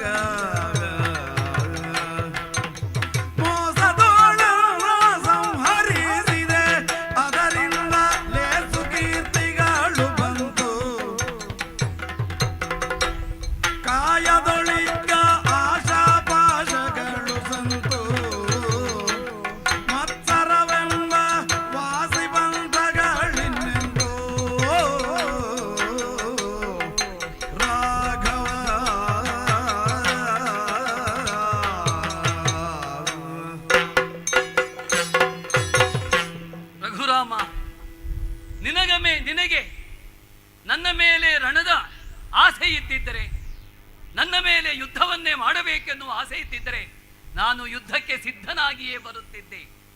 ಯಾವ ಅಸ್ತ್ರಶಸ್ತ್ರ ವಿದ್ಯೆಗಳಲ್ಲಾಗಲಿ ಅಥವಾ ಮಲ್ಲ ಯುದ್ಧದಲ್ಲಾಗಲಿ ಇನ್ನಾವುದೇ ಯುದ್ಧದಲ್ಲಾಗಲಿ ನಾನು ನಿನ್ನ ಸಮ್ಮುಖಕ್ಕೆ ಬಂದು ಯುದ್ಧವನ್ನ ಮಾಡುತ್ತಿದ್ದೆ. ರಣದ ಮೇಲಿನ ಅಭಿಲಾಷೆ ಇದ್ದಿದ್ದರೆ ನೀನು ಮೊದಲೇ ನನಗೆ ಹೇಳಬಹುದಿತ್ತಲ್ಲ. ಅದನ್ನೂ ನೀನು ಹೇಳಲಿಲ್ಲ. ಹೋಗಲಿ ಬಿಡು. ನೀನು ಸುಗ್ರೀವನ ಪಕ್ಷಪಾತಿಯಾಗಿ ಬಂದಿದ್ದರೂ ಕೂಡ ನನಗೆ ಅಸಮಾಧಾನವೇನೂ ಆಗುತ್ತಿರಲಿಲ್ಲ. ಸುಗ್ರೀವನ ಪಕ್ಷಪಾತಿಯಾಗಿಯೇ ನನ್ನ ಸಮ್ಮುಖಕ್ಕೆ ಬಂದಿದ್ದರೆ ನಿನ್ನಂತಹವನ ಮಧ್ಯಸ್ಥಿಕೆಯಲ್ಲಿ ನಮ್ಮಿಬ್ಬರ ಜಗಳ, ನಮ್ಮಿಬ್ಬರ ವಿವಾದ ಬಗೆಹರಿಯುತ್ತಿತ್ತೋ ಏನೋ. ನೀನು ಮಧ್ಯಸ್ಥಿಕೆಯನ್ನು ವಹಿಸಿ ನಮ್ಮಿಬ್ಬರಲ್ಲಿ ಉಂಟಾದಂತಹ ಜಗಳಕ್ಕೆ ಕಾರಣವನ್ನು ತಿಳಿದು ಅದರ ಸಾಧಕ ಬಾಧಕವನ್ನು ತಿಳಿದು ನಮಗೆ ನ್ಯಾಯವನ್ನು ಒದಗಿಸಿಕೊಡಬಹುದಿತ್ತು. ಆ ಕೆಲಸವನ್ನು ನೀನು ಮಾಡಲಿಲ್ಲ. ಹೆಚ್ಚೇಕೆ ನಿನಗೆ ಒಂದು ಪ್ರೌಢ ರಾಜಕಾರಣವು ತಿಳಿಯದೆ ಹೋಯಿತಲ್ಲ. ನಿನಗೆ ಒಂದು ಕಡೆಗೆ ಹೆಂಡತಿಯನ್ನು ಕಳೆದುಕೊಂಡು ಹೆಂಡತಿಯನ್ನು ಉಳಿಸಿಕೊಳ್ಳಲಾಗದಂತಹ ಶೋಚನೀಯ ಸ್ಥಿತಿ. ಈ ದುರ್ಬಲನಾದ ಸುಗ್ರೀವನನ್ನು ಆಶ್ರಯಿಸಿ ಏನು ಸೀತೆಯನ್ನು ಪಡೆಯುವುದಕ್ಕೆ ಮುಂದಾಗಿದ್ದೇಯಲ್ಲ ರಾಮ. ಆ ಸುಗ್ರೀವನನ್ನು ಆಶ್ರಯಿಸುವುದರ ಬದಲು ನೀನು ನನ್ನನ್ನೇ ಆಶ್ರಯಿಸಿದ್ದರೆ ನಾನು ನಿನಗೆ ಸೀತೆಯನ್ನ ಕ್ಷಣಮಾತ್ರದಲ್ಲಿ ತಂದು ಕೊಡುತ್ತಿದ್ದೆ. ಆ ದುರುಳ ರಾವಣ ಸೀತೆಯನ್ನ ಪಾತಾಳದಲ್ಲಿಯೇ ಇಟ್ಟಿರಲಿ, ಸಮುದ್ರದ ತಳದಲ್ಲಿಯೇ ಇಟ್ಟಿರಲಿ, ಅವಳನ್ನ ಹುಡುಕಿ ತಂದು ನಿನ್ನ ಕಾಲಿಗೆ ಕೆಡಹುತ್ತಿದ್ದೆ. ಸೀತೆಯನ್ನಷ್ಟೇ ಅಲ್ಲ, ರಾವಣನನ್ನ ಅವನ ಕುತ್ತಿಗೆಗೆ ನನ್ನ ಬಾಲವನ್ನ ಕಳುಹಿಸಿ ಆ ಬಾಲವನ್ನು ದಾರದಂತೆ ಅವನ ಕೊರಳಿಗೆ ಬಿಗಿದು ದರನೆ ಎಳೆದು ತಂದು ನಿನ್ನ ಕಾಲಿಗೆ ಕೆಡಹುತ್ತಿದ್ದೆ. ನಿನಗೆ ಆ ಪ್ರೌಢ ರಾಜಕಾರಣವೂ ತಿಳಿಯದೇ ಹೋಯಿತಲ್ಲ. ಈ ಕಿಷ್ಕಿಂಧೆಯಲ್ಲಿ ಯಾರು ಬಲಿಷ್ಠರು ಯಾರು ದುರ್ಬಲರು ಅನ್ನುವುದನ್ನು ಕೂಡ ನೀನು ತಿಳಿದುಕೊಳ್ಳುವ ಗೋಜಿಗೆ ಹೋಗಲಿಲ್ಲ. ನೀನು ನನ್ನನ್ನೇ ಆಶ್ರಯಿಸಿದ್ದರೆ ರಾವಣನನ್ನ ಕರೆತರುವುದು ಅಥವಾ ಅವನನ್ನ ನಿನ್ನ ಅಡಿದಾವರಿಗೆ ಅರ್ಪಿಸುವುದು ಕಷ್ಟದ ಕೆಲಸವೇ ಆಗುತ್ತಿರಲಿಲ್ಲ. ರಾಮ, ಎಂತಹ ಹೇಯ ಕೃತ್ಯವನ್ನ ಎಸಗಿ ಬಿಟ್ಟೆ ನೀನು. ಜಗತ್ತಿನಲ್ಲಿ ಎಲ್ಲಿ ಇದೆ ಹೇಳು? ಸುಗ್ರೀವನೊಡನೆ ಮೈಮರೆತು ಯುದ್ಧವನ್ನ ಮಾಡುತ್ತಿರುವಾಗ, ಯುದ್ಧದ ಪಟ್ಟುಗಳನ್ನ ಮೆರೆಸುತ್ತಿರುವಾಗ, ಅವನನ್ನ ಮುಗಿಸಿಯೇ ಬಿಡಬೇಕು ಅಂತ ಹೊರಟ ಸಂದರ್ಭದಲ್ಲಿ ನನಗೆ ಗೊತ್ತಿಲ್ಲದೆಯೇ ಹಿಂದಿನಿಂದ ಬಾಣವನ್ನ ಹೊಡೆದೆಯಲ್ಲ ರಾಮ. ಎಷ್ಟು ಹೊತ್ತಿನ ತನಕ ಗುರಿಯಿಟ್ಟೆಯೋ, ಎಲ್ಲಿ ನಿಂತೆಯೋ, ಹೇಗೆ ನಿಂತೆಯೋ, ಒಟ್ಟಿನಲ್ಲಿ ನನ್ನ ಮೇಲೆ ಬಾಣವನ್ನ ಎಸೆದು ನನ್ನನ್ನು ಘಾತಿಸಿ ಬಿಟ್ಟೆ. ಇದುವರೆಗೂ ತ್ರಿಭುವನ ದಲ್ಲಣ ಅಂತ ಅನ್ನಿಸಿಕೊಂಡವನು ನಾನು, ಯಾರಿಗೂ ಹೆದರದೇ ಇದ್ದವನು ನಾನು, ಜಗದೇಕ ವೀರ ಎನ್ನುವ ಪ್ರಖ್ಯಾತಿಯನ್ನ ಪಡೆದವನು ನಾನು. ಎಂತಹ ಹೀನ ಸ್ಥಿತಿ ಬಂತು. ಒಂದು ಅರಗುಲಿಯ ಬಾಣಕ್ಕೆ ಆಕಾಶದಲ್ಲಿ ಹಾರುತ್ತಿದ್ದ ಹದ್ದು ಕೆಳಗೆ ಬಿದ್ದಂತೆ ಆಗಿ ಹೋಯಿತಲ್ಲ. ಮರೆಯಲ್ಲಿ ನಿಂತು ಹೊಡೆದೆಯಲ್ಲ. ಇದು ಯಾವ ಯೋಧ ಧರ್ಮ, ಯಾವ ಸಜ್ಜನ ವಿಹಿತವಾದ ಕೃತ್ಯ? ಇದು ನಿನ್ನ ಮನಸ್ಸಾದರೂ ಒಪ್ಪುತ್ತದೆಯೇ? ನಿನ್ನ ಅಂತಃಸಾಕ್ಷಿಯಾದರೂ ಒಪ್ಪುತ್ತದೆಯೇ? ಇದಾವುದನ್ನು ನೀನು ಯೋಚಿಸಲಿಲ್ಲ. ಪ್ರೌಢ ರಾಜಕಾರಣವೂ ನಿನಗೆ ಗೊತ್ತಿಲ್ಲದೆ ಹೋಯಿತು. ಸುಗ್ರೀವನನ್ನು ಆಶ್ರಯಿಸಿದೆ, ಬದಲಿಗೆ ನನ್ನನ್ನು ಆಶ್ರಯಿಸಲಿಲ್ಲ. ಈ ಮರೆಯಲ್ಲಿ ನಿಂತು ನೀನು ಕಳಂಕವನ್ನ ತಂದೆ. ಕೇವಲ ನಿನಗೊಬ್ಬನಿಗೆ ಮಾತ್ರ ಅಲ್ಲ, ಇಡೀ ಇಕ್ಷ್ವಾಕು ವಂಶಕ್ಕೆ ಒಂದು ಜೀವನವಿಡಿ. ಈ ಸೂರ್ಯಚಂದ್ರರು ಇರುವವರೆಗೆ ಈ ಕಳಂಕ ತಪ್ಪಿದ್ದಲ್ಲ. ವಾಲಿಯನ್ನ ಮರೆಯಲ್ಲಿ ರಾಮ ನಿಂತು ಹೊಡೆದ ಅನ್ನುವುದು ಜಗಜ್ಜನಿತವಾಗುತ್ತದೆ. ಈ ಸೂರ್ಯಚಂದ್ರ ಇರುವ ತನಕೂ ಈ ಪ್ರಶ್ನೆಯಾಗಿ ಉಳಿಯುತ್ತದೆ. ರಾಮ, ನಾನಿನ್ನು ಏನೂ ಹೇಳದ ಸ್ಥಿತಿಯಲ್ಲಿ ಇದ್ದೇನೆ. ಯಾಕೆಂದ್ರೆ ನೀನು ಹೊಡೆದ ಬಾಣ ನನ್ನನ್ನು ಘಾತಿಸಿದೆ, ನೆಲಕ್ಕೆ ಉರುಳಿಸಿದೆ. ನನ್ನಿಂದ ಏಳಲೂ ಆಗುತ್ತಿಲ್ಲ. ಏನು ಮಾಡೋಣ? ಸತ್ತರೂ ಕೂಡ ನಾನು ಸಂತೋಷದಿಂದ ಸಾಯುವ ಯೋಗ ನನಗಿಲ್ಲದೆ ಹೋಯಿತು. ಬದುಕಿದ್ದರೂ ಕೂಡ ಕೀರ್ತಿಶಾಲಿಯಾಗಿ ಬಾಳುವ ಯೋಗ ನನಗಿಲ್ಲದೆ ಹೋಯಿತಲ್ಲ. ಯಾಕೆ ಹೀಗೆ ಮಾಡಿದೆ? ಯಾಕೆ ಈ ಕುಕೃತ್ಯವನ್ನ ಎಸಗಿದೆ? ಹೇಳು ರಾಮ, ಹೇಳು ರಾಮ. ವಾನರಾಧಿಪನೇ, ವಾನರಾಧಿಪನೇ ಕೇಳು ಮಾತ, ನೀನೆಲ್ಲ ಜರೆಯುವುದೇಕೆಂದ್ರ ಜಾತ ದಾನವರುಗಳ ದುಷ್ಟರ ತಲೆದರಿದು ಚೋಡಿ ಭಾರವ ಇಳುವುದೆಮ್ಮ ಬಿರುದು. ವಾನರಾಧಿಪನೇ ಕೇಳನ್ನ ಮಾತ.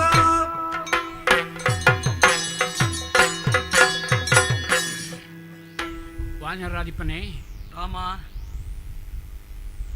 ನಿನ್ನ ನೋವು ನನಗೆ ಅರ್ಥ ಆಗ್ತದೆ. ನೀನು ನನ್ನನ್ನು ಜರೀತಾ ಇದ್ದಿ. ನಿನ್ನನ್ನು ನೋಯಿಸುತ್ತಿರುವ ಬಾಣವನ್ನು ಹಿಡಿದುಕೊಂಡು ನನ್ನನ್ನು, ನನ್ನ ವಂಶವನ್ನು ಜರೆಯುತ್ತಾ ಇದ್ದಿ. ಸ್ವಲ್ಪ ಅರ್ಥ ಮಾಡಿಕೊ. ಇಲ್ಲಿ ಧರ್ಮ ಸಂರಕ್ಷಣೆಯ ಕಾರ್ಯ ನಡೆದಿದೆ. ನಮ್ಮ ಜವಾಬ್ದಾರಿ ಇದು. ನಮ್ಮ ವಂಶದ ಅವರು ಸಾಧಿಸಿಕೊಂಡು ಬಂದಂತಹ ಆ ಪರಂಪರೆ ಏನಿದೆ ಅದನ್ನು ಮುಂದುವರಿಸುವ ಉದ್ದೇಶದಿಂದ ರಾಗವನ್ನು ಇವತ್ತು ಈ ಕೆಲಸ ಮಾಡಬೇಕಾಯಿತು. ನಾವು ಕೇವಲ ಒಂದು ಮರೆಯಲ್ಲಿ ನಿಂತು ನಿನ್ನ ದೊಡ್ಡ ಅಪರಾಧ ಆತನ ನನ್ನ ಮೇಲಿರುವ ಅಪವಾದ ಅಂದರೆ ಮರೆಯಲ್ಲಿ ನಿಂತು ಯಾಕೆ ಹೊಡೆದಿ ಅಂತ, ಬಾಣವನ್ನು ಯಾಕೆ ಹೊಡೆದಿ, ನಿಮ್ಮ ಈ ವ್ಯಾಜ್ಯವನ್ನೆಲ್ಲ ನಾನು ತರ್ಕಿಸಿಕೊಂಡು ಬೇಕಾದ ರೀತಿಯ ವ್ಯೂಹವನ್ನು, ನೀನು ಶರಣನೇ ಹೌದು, ಆ ಶರಣನಿಗೆ ಯಾವ ರೀತಿಯ ಶಿಕ್ಷೆಯನ್ನು ವಿಧಿಸಬೇಕು ಎನ್ನುವ ತರ್ಕದ ಮೂಲಕ ನಾನು ಈ ಕಾರ್ಯವನ್ನು ಎಸಗಿದ್ದೇನೆ. ನೀನು ಇಷ್ಟರವರೆಗೆ ಮಾಡಿದ ಸಾಧನೆ, ಸಮುದ್ರ ಮಥನದಿಂದ ಇಲ್ಲಿಯವರೆಗಿನ ನಿನ್ನ ಸಾಧನೆಗಳೇನು, ನೀನು ಈ ಕಿಷ್ಕಿಂಧೆಯಲ್ಲಿ ಮಾಡಿಕೊಂಡಂತಹ ವ್ಯವಸ್ಥೆ ಏನು, ರಾಜ್ಯಾಡಳಿತ ಮಾಡಿಕೊಂಡು ನಿಮ್ಮ ವಾನವರಿಗೆ ಕಳಿಸಿಕೊಟ್ಟಂತಹ ವ್ಯವಸ್ಥೆ ಏನು, ಅವರ ಹತ್ರ ಬೆಳೆಸಿದ ಸಂಸ್ಕಾರ ಏನು, ಇದೆಲ್ಲವನ್ನೂ ನಾನು ಒಪ್ಪಿಕೊಂಡಿದ್ದೇನೆ. ಆದ್ದರಿಂದಲೇ ನಾನು ನಿನ್ನನ್ನು ಶರಣ ಎಂದು ಸಂಬೋಧಿಸ್ತಾ ಇದ್ದೇನೆ. ನಮಗೆ ಈ ಕಿಷ್ಕಿಂಧೆ ಏನು ಅಯೋಧ್ಯೆಯ ಆಡಳಿತಕ್ಕೆ ಒಳಪಟ್ಟಂತಹ ಪ್ರದೇಶ ಹೌದಾದರೂ ಇಲ್ಲಿಯವರೆಗೆ ನಾವು ಬಂದದ್ದು ಕಡಿಮೆ. ಈಗ ಸದ್ಯ ಪಿತೃವಾಕ್ಯ ಪರಿಪಾಲನೆಯ ನಿಮಿತ್ತವಾಗಿ ಕಾಡಿಗೆ ನಾನು ಬಂದವನು ಹೌದಾಗಿದ್ದರೂ ದಶರಥ ಚಕ್ರವರ್ತಿ ಕೈಕೇಯಿ ಸುಪುತ್ರನಾದಂತಹ ಭರತಕುಮಾರ ಈಗ ಅಲ್ಲಿ ರಾಜ್ಯ ಆಡಳಿತ ಮಾಡ್ತಾ ಇದ್ದಾನೆ. ಅವನ ಆಜ್ಞೆಯಂತೆ ಈ ಪ್ರದೇಶದವರೆಗೂ ನಾವು 14 ವರ್ಷಗಳಲ್ಲಿ ವನವಾಸ ಸಮಯದಲ್ಲಿ ಎಲ್ಲೆಲ್ಲಿ ಅಧರ್ಮ ನಡೀತದೆ, ಎಲ್ಲೆಲ್ಲಿ ದುಷ್ಟರಿದ್ದಾರೆ ಅವರನ್ನು ಶಿಕ್ಷಿಸುವಂತಹ ಕೆಲಸವಾದ ಅಪ್ಪಣೆ ನಮಗೆ ಆಗಿದೆ.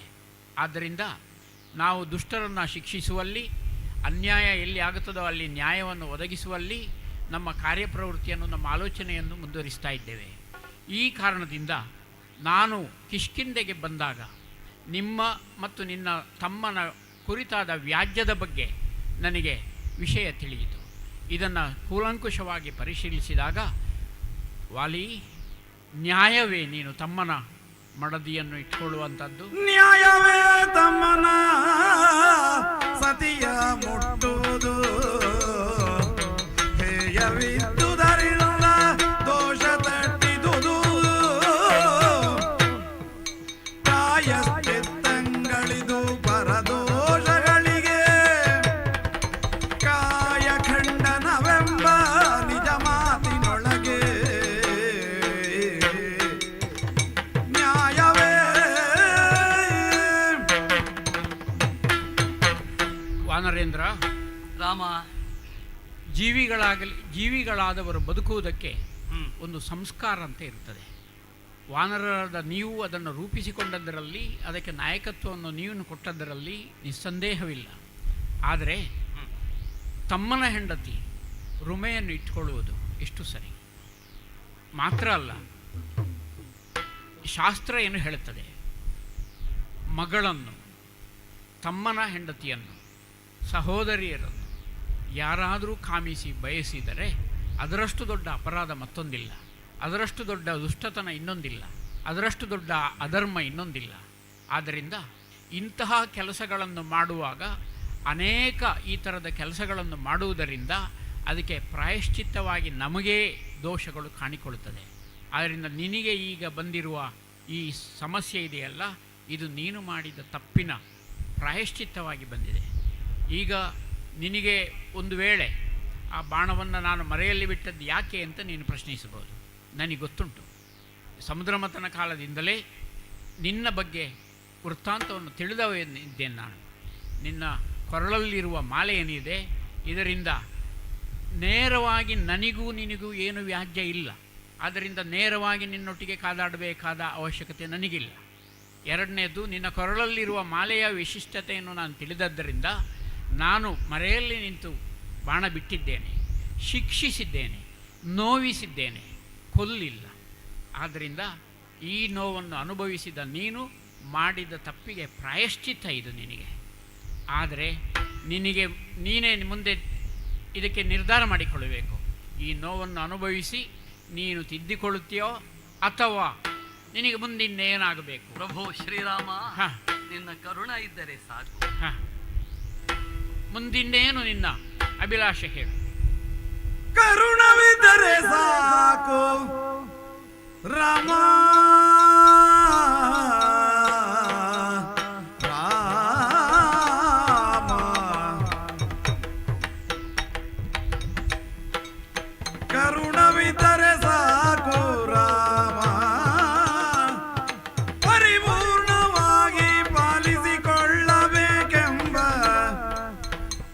ಕರುಣವಿದ್ದರೆ ಸಾಕು.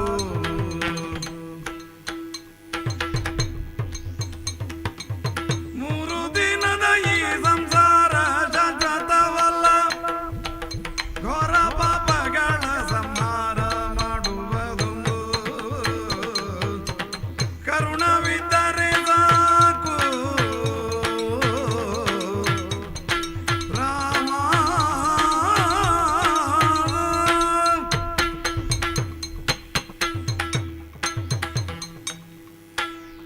ಪ್ರಭು ಶ್ರೀರಾಮಚಂದ್ರ, ವಾನರೇಂದ್ರ, ನನ್ನ ಉರಕ್ಕೆ ನೀನು ಬಾಣವನ್ನ ಪ್ರಯೋಗಿಸಿದೆ. ಆ ಬಾಣ ಅದು ಎಲ್ಲಿಗೆ ಹೋಗಿ ನಿಲ್ಲಬೇಕು ಅಂತ ನಿರ್ಧರಿಸಿ ನೀನು ಬಾಣವನ್ನ ಬಿಟ್ಟಿದ್ದೀಯೇ ಹೊರತು ನಾನು ಅದನ್ನ ತಡೆದು ನಿಲ್ಲಿಸಿದ್ದಲ್ಲ. ನೀನು ಹೇಳ್ತಾ ಇದ್ದೀಯೆ, ನಿನಗೆ ಬದುಕಬೇಕೆಂಬ ಆಸೆ ಇದ್ದರೆ ನಿನಗೆ ಸ್ವಲ್ಪವೂ ನೋವಾಗದಂತೆ ಆ ಬಾಣವನ್ನ ಹಿಂದಕ್ಕೆ ತೆಗೆಯುತ್ತೇನೆ. ನಿನಗೆ ಬದುಕಬೇಕೆನ್ನುವ ಆಸೆ ಇದ್ದರೆ ಬದುಕಿಸುತ್ತೇನೆ. ತಪ್ಪಿಗೆ ಕ್ಷಮೆಯನ್ನ ಕೇಳು ಅಂತ ಹೇಳ್ತಾ ಇದ್ದೀಯೆ. ಪ್ರಭು ಶ್ರೀರಾಮಚಂದ್ರ, ನಾನು ತಪ್ಪನ್ನ ಎಸಗಿದ್ದೇನೆ. ನಾವು ವಾನರರು, ಅತ್ತ ನರರೂ ಅಲ್ಲ, ಇತ್ತ ರಾಕ್ಷಸರೂ ಅಲ್ಲ. ಅಂತಹ ಜೀವನ ನಮ್ಮದು. ವಾನರರಾದ ನಮ್ಮಲ್ಲಿ ಒಂದು ವಿಚಿತ್ರವಾದ ಸಂಸ್ಕೃತಿಯೇ ಇದೆ. ಅತ್ತ ನರರ ಸಂಸ್ಕೃತಿಯನ್ನು ನಾವು ರೂಢಿಸಿಕೊಂಡಿಲ್ಲ, ಇತ್ತ ರಾಕ್ಷಸರ ಸಂಸ್ಕೃತಿಯನ್ನು ರೂಢಿಸಿಕೊಂಡಿಲ್ಲ. ಹಾಗೆಂತ ನಮ್ಮಲ್ಲಿ ಸಂಧ್ಯಾವಂದನೆ ಇದೆ, ಉಪನಯನ ಇದೆ, ವಿವಾಹ ಸಂಸ್ಕಾರವಿದೆ. ಆದರೂ ಕೂಡ ನಾವು ವ್ರಾತ್ಯರ ಗುಂಪಿಗೆ ಸೇರಿ ಹೋಗಿದ್ದೇವೆ. ಯಾಕೆ? ನಮ್ಮ ಸಂಸ್ಕೃತಿಯೇ ವಿಶಿಷ್ಟವಾದದ್ದು, ವಿಚಿತ್ರವಾದದ್ದು. ನಮ್ಮಲ್ಲಿ ಸಭಾರ್ಯರಿದ್ದಾರೆ, ಅಭಾರ್ಯರಿದ್ದಾರೆ, ವಿಪ್ರಯುಕ್ತರಿದ್ದಾರೆ. ಅಭಾರ್ಯರು, ಹೆಂಡತಿಯನ್ನ ಕಳೆದುಕೊಂಡ ಅನೇಕ ವಾನರರು ನಮ್ಮಲ್ಲಿ ಇದ್ದಾರೆ. ಸಭಾರ್ಯರು, ಅನೇಕರು ತಮ್ಮ ಹೆಂಡತಿ ಇದ್ದು ಆ ಹೆಂಡತಿಯನ್ನ ಇಟ್ಟುಕೊಳ್ಳಲಾಗದೆ, ಅವಳೊಡನೆ ಬದುಕಲಾಗದೆ ಬೇರೆಯವರೊಟ್ಟಿಗೆ ಇರುವ ಅದೊಂದು ವಿಚಿತ್ರ ಸಂಸ್ಕೃತಿ. ಆ ರೀತಿಯ ಸಂಸ್ಕೃತಿಗೆ ಒಳಪಟ್ಟು ನಾವು ಬದುಕುತ್ತಾ ಇದ್ದೇವೆ. ನೀನು ಹೇಳಿದೆಯಲ್ಲ, ಮರೆಯಲ್ಲಿ ನಿಂತು ಬಾಣವನ್ನ ಪ್ರಯೋಗಿಸುವುದಕ್ಕೆ ಕಾರಣ ಇದೆ. ತಮ್ಮನ ಹೆಂಡತಿಯನ್ನ ನೀನು ಇಟ್ಟುಕೊಂಡೆ, ತತ್ಪರಿಣಾಮವಾಗಿ ನಾನು ನಿನಗೆ ಶಿಕ್ಷೆಯನ್ನ ವಿಧಿಸಬೇಕಾಯಿತು ಅಂತ ಹೇಳಿದೆ. ಒಪ್ಪಿಕೊಳ್ತೇನೆ. ನಮ್ಮ ಸಂಸ್ಕೃತಿಯಲ್ಲಿ ತಮ್ಮನ ಅಣ್ಣನು ಸತ್ತು ಹೋದರೆ ಅಣ್ಣನ ಹೆಂಡತಿಯನ್ನ ತಮ್ಮನು ಇಟ್ಟುಕೊಳ್ಳಬಹುದು. ಆದರೆ ತಮ್ಮ ಬದುಕಿರುವಾಗಲೇ ತಮ್ಮನ ಹೆಂಡತಿಯನ್ನ ಅಣ್ಣನಾದವನು ಇಟ್ಟುಕೊಳ್ಳುವಂತಿಲ್ಲ. ಆದರೆ ನಾನು ಆ ಕೆಲಸವನ್ನ ಮಾಡಿಬಿಟ್ಟೆ ಪ್ರಭು ಶ್ರೀರಾಮಚಂದ್ರ. ಅದಕ್ಕೆ ಕಾರಣ ಇಷ್ಟೇ. ಅದೊಂದು ಘಟನೆ ಮತ್ತೆ ನಾನು ಪುನರಾವರ್ತಿಸುವುದಿಲ್ಲ. ಅಂದು ನನ್ನ ತಮ್ಮ ಸುಗ್ರೀವ ರಾಜ್ಯದ ಮೇಲಿನ ಆಸೆಯಿಂದ ಪಟ್ಟಾಭಿಷಿಕ್ತನಾಗಿಬಿಟ್ಟ ಎಂದು ತಪ್ಪಾಗಿ ಗ್ರಹಿಸಿ ಅವನನ್ನ ಹಿಡಿದೆಳೆದು ಒದ್ದು ಅನೇಕ ವಿಧದಲ್ಲಿ ಅವನನ್ನ ಹಿಂಸಿಸಿ ಬಿಟ್ಟೆ ನಾನು. ಅವನನ್ನು ಕೊಲ್ಲುವುದಕ್ಕೆ ಉದ್ಯುಕ್ತನಾಗಿ ಬಿಟ್ಟೆ ನಾನು. ಅಷ್ಟೇ ಅಲ್ಲ, ಅವನ ಮಡದಿಯಾದ ರುಮೆಯನ್ನು ಕೂಡ ನಾನು ಇಟ್ಟುಕೊಂಡೆ. ತಪ್ಪನ್ನ ಮಾಡಿದ್ದೇನೆ. ಪ್ರಭು ಶ್ರೀರಾಮಚಂದ್ರ, ನೀನು ಈ ಜಗತ್ತಿನಲ್ಲಿ ಎಲ್ಲಿ ದುಷ್ಟರಿದ್ದಾರೋ ಅಂತ ದುಷ್ಟರನ್ನ ಹುಡುಕಿಕೊಂಡು ಹೋಗಿ ಅವರನ್ನ ಸಂಹರಿಸುವುದಕ್ಕೆ ಅವತಾರ ಎತ್ತಿದವನಂತೆ ನೀನು. ಮರ್ತ್ಯಾವತಾರಸ್ತು ಮರ್ತ್ಯ ಶಿಕ್ಷಣಂ, ಮರ್ತ್ಯರಿಗೆ ಶಿಕ್ಷಣ ಕೊಡುವುದಕ್ಕಾಗಿಯೇ ಮರ್ತ್ಯಾವತಾರವನ್ನ ಮಾಡಿದವನು ಅನ್ನುವುದು ನನಗೆ ಗೊತ್ತಿದೆ. ಶ್ರೀರಾಮಚಂದ್ರ, ನೀನು 13 ವರ್ಷದ ಬಾಲಕನಿರುವಾಗಲೇ ತನ್ನ ಸೇವೆ ಜಗತ್ತಿಗೆ ಇದೆ ಅಂತ ತೋರಿಸಿಕೊಟ್ಟೆಯಂತೆ 13 ವರ್ಷದ ಬಾಲಕನಿರುವಾಗ ಭಗವಾನ್ ವಿಶ್ವಾಮಿತ್ರರು ನಿಮ್ಮ ಅರಮನೆಗೆ ಬಂದು ನಿನ್ನನ್ನು ಕೇಳಿಕೊಂಡಾಗ ದಶರಥ ಮಹಾರಾಜ ಕಳುಹಿಸಿಕೊಟ್ಟನಂತೆ ವಿಶ್ವಾಮಿತ್ರರೊಡನೆ.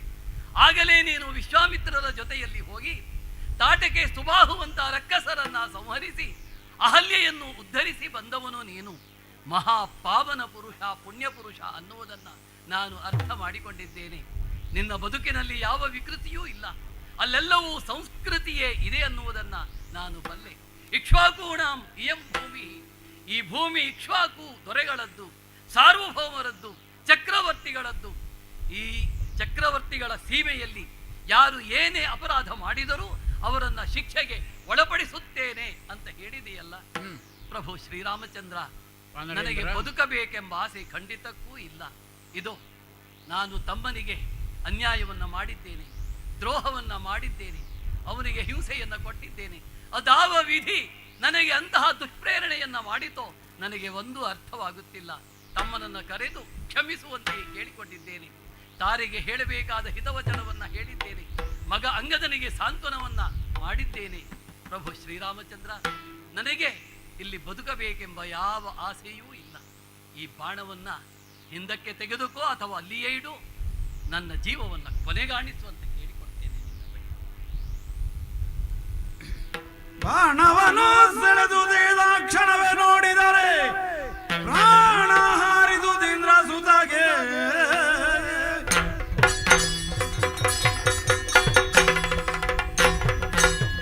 ವಾನರೇಂದ್ರ ವಾಲಿಯು ತಾನು ಮಾಡಿದ ತಪ್ಪನ್ನು ಒಪ್ಪಿಕೊಂಡು ಕೊನೆಗೂ ಬದುಕುವ ಆಸೆಯನ್ನು ಬಿಟ್ಟು ಮೋಕ್ಷವನ್ನು ಕಾಣಬೇಕು ಎನ್ನುವ ಪ್ರಾರ್ಥನೆಯನ್ನು ಇಟ್ಟುಕೊಂಡಾಗ ಅವನ ಬಾಣವನ್ನು ಹಿಂತೆಗೆದಿದ್ದೇನೆ, ಪ್ರಾಣವು ಮೇಲೆ ಹೋಗಿದೆ, ಮೋಕ್ಷವನ್ನು ಸಾಧಿಸಿದ್ದಾನೆ.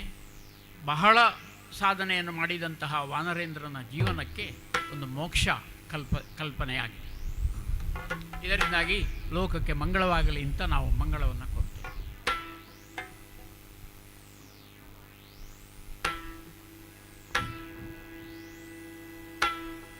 ಮಂಗಲ ಕಸ್ತೂರಿ ತಿಲಕನಿಗೆ ಜಯ ಮಂಗಲ ವೇಣು ವಿನೋದನಿಗೆ ಮಂಗಲಾಗಹರಪುರದ ನಿವಾಸಗೆ ಮಂಗಲ ಶ್ರೀ ಗೋಪಾಲ ಕೃಷ್ಣಗೆ ಮಂಗಲಂ ಜಯ ಮಂಗಲಂ ಶುಭ ಮಂಗಲಂ ಜಯ ಮಂಗಲಂ.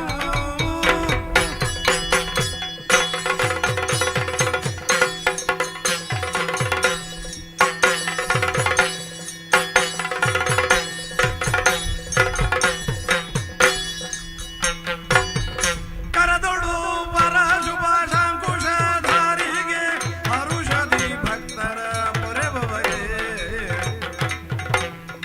ಉರಗಭೂಷಣನ ಕುಮಾರ ಗಜವದನನ ಚರಣ ಕಮಲಕಾರತಿ ಎತ್ತಿರೆ ಗಜಮುಖದವಗೆ ಗಣಪಗೆ.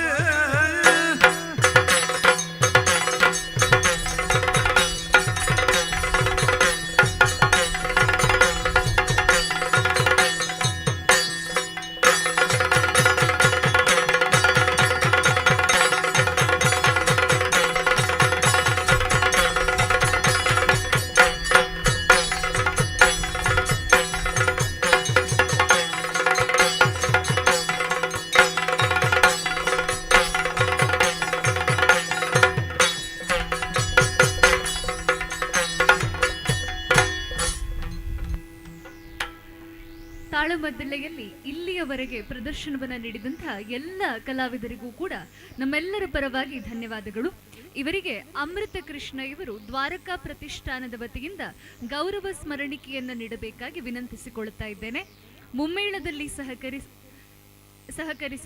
ಹಿಮ್ಮೇಳದಲ್ಲಿ ಸಹಕರಿಸಿದಂತಹ ರಮೇಶ್ ಭಟ್ ಇವರಿಗೆ ಗೌರವ ಸ್ಮರಣಿಕೆ.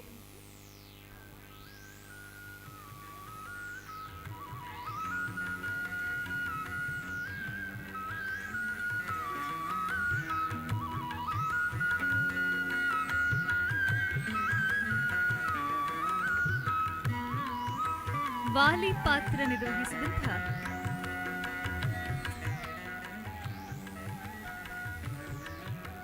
ಮತ್ತೋರ್ವ ಭಾಗವತರು ಕುಮಾರಿ ಸುರಭಿ ಚೂಂತಾರು ಇವರಿಗೆ ಗೌರವ ಸ್ಮರಣಿಕೆ.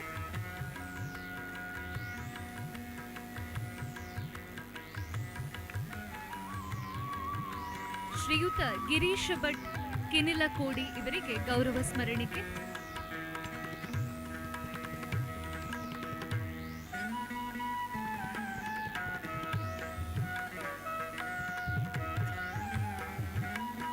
ಶ್ರೀ ಕಿಶನ್ ಡಿ ಇವರಿಗೆ ಗೌರವ ಸಮರ್ಪಣೆ ಸಲ್ಲಿಕೆ.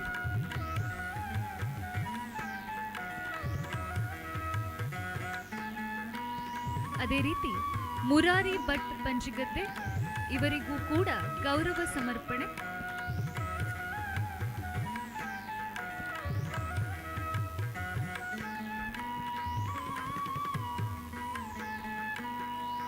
ಮುಮ್ಮೇಳದಲ್ಲಿ ವಾಲಿ ಪಾತ್ರ ನಿರ್ವಹಿಸಿದ ಶ್ರೀ ಗಾನ ಭಟ್ ಇವರಿಗೆ ದ್ವಾರಕಾ ಪ್ರತಿಷ್ಠಾನದ ವತಿಯಿಂದ ಗೌರವ ಕಾಣಿಕೆ.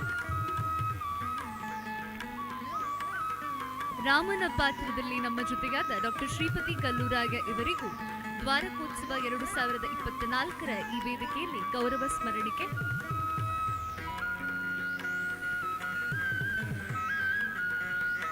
ಸುಗ್ರೀವನ ಪಾತ್ರ ನಿರ್ವಹಿಸಿದ ಶ್ರೀ ಗಣರಾಜ ಕುಂಬಳೆ ಇವರಿಗೂ ಕೂಡ ಗೌರವ ಸ್ಮರಣಿಕೆಯನ್ನು ಸಲ್ಲಿಸ್ತಾ ಇದ್ದೇವೆ.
ಆತ್ಮೀಯ ಕಲಾಭಿಮಾನಿಗಳೇ, ಸಾಯಂಕಾಲ ಗಂಟೆ 6:30ರಿಂದ ಶ್ರೀರಾಮಾಯಣ ರೂಪಕ ಪಿಬರೆ ರಾಮರಸಂ ನಿಮ್ಮ ಮುಂದೆ ಪ್ರಸ್ತುತಗೊಳ್ಳಿಕ್ಕಿದೆ. ಶ್ರೀಮತಿ ಮತ್ತು ಶ್ರೀ ದೀಪಕ್ ಕುಮಾರ್ ಕಲಾದೀಪ ಮತ್ತು ತಂಡದವರಿಂದ ಇದೇ ನಂದಗೋಕುಲ ವೇದಿಕೆಯಲ್ಲಿ ಪಿಬರೆ ರಾಮರಸಂ ನಿಮ್ಮ ಮುಂದೆ. ಇದೀಗ ಶ್ರೀಯುತ ದುರ್ಗಾ ಗಣೇಶ್ ಇವರಿಂದ ಭಕ್ತಿಗೀತೆಯ ಪ್ರಸ್ತುತಿ ನಮ್ಮೆಲ್ಲರ ಮುಂದೆ. ಶ್ರೀಯುತ ದುರ್ಗಾ ಗಣೇಶ್ ಇವರು ನಮ್ಮೆಲ್ಲರನ್ನ ಕೂಡ ತಮ್ಮ ಗಾಯನದ ಮೂಲಕ ರಂಜಿಸಲಿಕ್ಕಿದ್ದಾರೆ. ಗಟ್ಟಿ ಚಪ್ಪಾಳೆಯೊಂದಿಗೆ ಅವರನ್ನು ಸ್ವಾಗತಿಸೋಣ.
ಅಕ್ಕ ನಂದ ಗೋಪನ ಅರಮನೆಯ ಒಳಗೋಪ ಅಕ್ರೂರ ಬಂದನಂತೆ.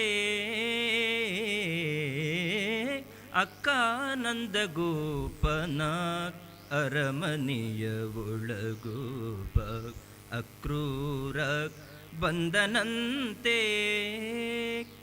ಹುಕ್ಕು ಬಳಸುವಳಲ್ಲ ಹುಸಿಯ ನಾಡುವಳಲ್ಲ. ಹುಕ್ಕು ಬಳಸುವಳಲ್ಲ ಹುಸಿಯ ನಾಡುವಳಲ್ಲ. ಇಕ್ಕೋ ಬಾಗಿಲ ಮುಂದೆ ಈಗ ರಥವ ಕಂಡೇ. ಅಕ್ಕ ನಂದ ಗೋಪನ ಅರಮನೆಯ ಒಳಗೋಪ ಅಕ್ರೂರ ಬಂದನಂತೆ. ಮಧುರಾ ಪಟ್ಟಣವಂತೆ ಮಾವ ಕಂಸನಂತೆ. ನದಿಯ ದಾಟಲೇಬೇಕಂತೆ. ಮಧುರಾ ಪಟ್ಟಣವಂತೆ ಮಾವ ಕಂಸನಂತೆ. ನದಿಯ ದಾಟಲೇಬೇಕಂತೆ. ಬದಲು ಮಾತಿಲ್ಲವಂತೆ ಏನೆಂಬೆಯೇಣಾಕ್ಷಿ. ಬದಲು ಮಾತಿಲ್ಲವಂತೆ ಏನೆಂಬೆಯೇಣಾಕ್ಷಿ. ಉದಯದಿ ಪಯಣವಂತೆ ಹೇ ಕಾಂತೆ. ಅಕ್ಕ ನಂದ ಗೋಪನ ಅರಮನೆಯ ಒಳಗೋಪ ಅಕ್ರೂರ ಬಂದನಂತೆ. ಮಲ್ಲರ ಕೂಟವಂತೆ ಮತ್ತೆ ಕಾಳಗವಂತೆ. ಬಲ್ಲಿದ ಗಜಗಳಂತೆ ಬಿಲ್ಲ ಹಬ್ಬಗಳಂತೆ ಬೀದಿ ಶೃಂಗಾರವಂತೆ ಬಿಲ್ಲ ಹಬ್ಬಗಳಂತೆ ಬೀದಿ ಶೃಂಗಾರವಂತೆ ಅಲ್ಲಿ ತಾಯ್ ತಂದೆಯರ ಕಾಲಿಗೆ ನಿಗಡುವಂತೆ ಅಕ್ಕ ನಂದ ಗೋಪನ ಅರಮನೆಯ ಒಳಗೋಬ ಅಕ್ರೂರ ಬಂದನಂತೆ ತಾಳಲಾರೆವು ನಾವು ಪುರಂದರ ವಿಠಲನು ಬಾಲತ್ವದಲ್ಲಿ ಪೋದರೆ ತಾಳಲಾರೆವು ನಾವು ಪುರಂದರ ವಿಠಲನು ಬಾಲತ್ವದಲ್ಲಿ ಪೋದರೆ ಕಾಲ ಒದಗೀತಮ್ಮ ಕಾಮಿನಿ ಜನರೆಲ್ಲ ಕಾಲ ಒದಗೀತಮ್ಮ ಕಾಮಿನಿ ಜನರೆಲ್ಲ ಆಲೋಚನೆಯ ಮಾಡಿ ಆಣೆಯಿಡುವ ಬನ್ನಿ ಅಕ್ಕಾನಂದ ಗೋಪನ ಅರಮನೆಯ ಒಳಗೋಬ ಅಕ್ರೂರ ಬಂದನಂತೆ ಹೊಕ್ಕು ಬಳಸುವಳಲ್ಲ ಹುಸಿಯ ನಾಡುವಳಲ್ಲ ಇಕ್ಕೋ ಬಾಗಿಲ ಮುಂದೆ ಈಗ ರಥವ ಕಂಡೇ ಅಕ್ಕಾನಂದ ಗೋಪನ ಅರಮನೆಯ ಒಳಗೋಬ ಅಕ್ರೂರ ಬಂದನಂತೆ. ಧನ್ಯವಾದ.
ಬಂಧುಗಳೇ, ಸುಮಧುರವಾದ ಭಕ್ತಿಗೀತೆ ಕೇಳಿದ್ದಾಯಿತು.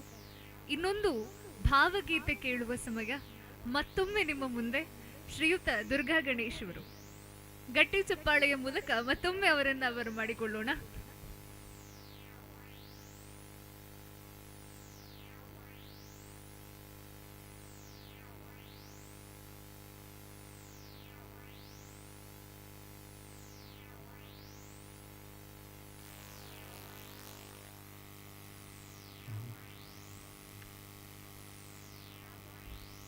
ನಿನ್ನ ಕಿರುನಗೆಯಿಂದ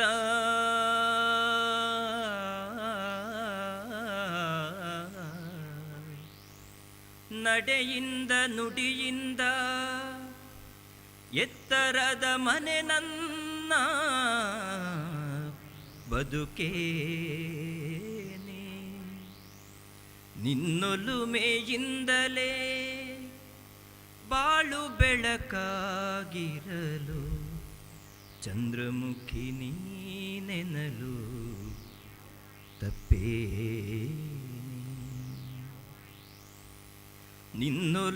ನಿನ್ನೊಲುಮೆಯಿಂದಲೇ ಬಾಳು ಬೆಳಕಾಗಿರಲು ಚಂದ್ರಮುಖಿ ನೀನೆನಲು ತಪ್ಪೇನೆ ನಿನ್ನ ಸೌಜನ್ಯವೇ ದಾರಿ ನೆರಳಾಗಿರಲು ನಿತ್ಯ ಸುಖಿ ನೀನೆನಲು ಒಪ್ಪೇನೆ ನಿನ್ನೊಲುಮೆಯಿಂದಲೇ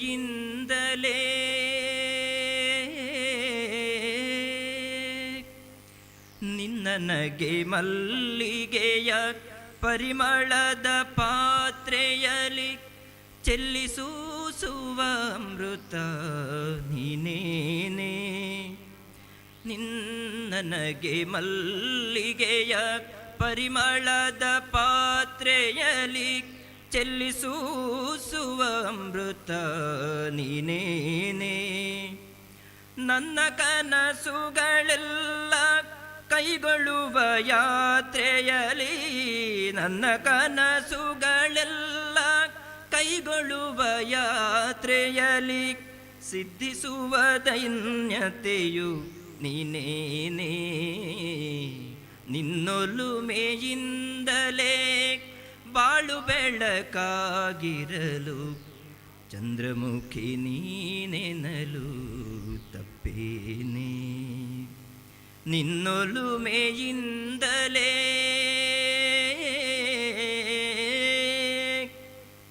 ನಿನ್ನ ಕಿರುನಗೆಯಿಂದ ನಡೆಯಿಂದ ನುಡಿಯಿಂದ ಎತ್ತರದ ಮನೆ ನನ್ನ ಬದುಕೇನೆ ಚಂದ್ರನಲ್ಲಿ ಚಿತ್ರಿಸಿದ ಚೆಲುವಿನೊಳಗುಡಿಯಿಂದ ಚಂದ್ರನಲ್ಲಿ ಚಿತ್ರಿಸಿದ ಚೆಲುವಿನೊಡಗುಡಿಯಿಂದ ಗಂಗೆ ಬಂದಳು ಇತ್ತ ಕಡೆಗೇನೆ ನಿನ್ನೊಲುಮೆಯಿಂದಲೇ ಬಾಳು ಬೆಳಕಾಗಿರಲು ಚಂದ್ರಮುಖಿ ನೀನೆನಲು ಒಪ್ಪೇನೆ ನಿನ್ನ ಸೌಜನ್ಯವೇ ದಾರಿ ನೆರಳಾಗಿರಲು ನಿತ್ಯ ಸುಖಿ ನೀನೆನಲು ತಪ್ಪೇನೆ ನಿನ್ನೊಲುಮೆಯಿಂದಲೇ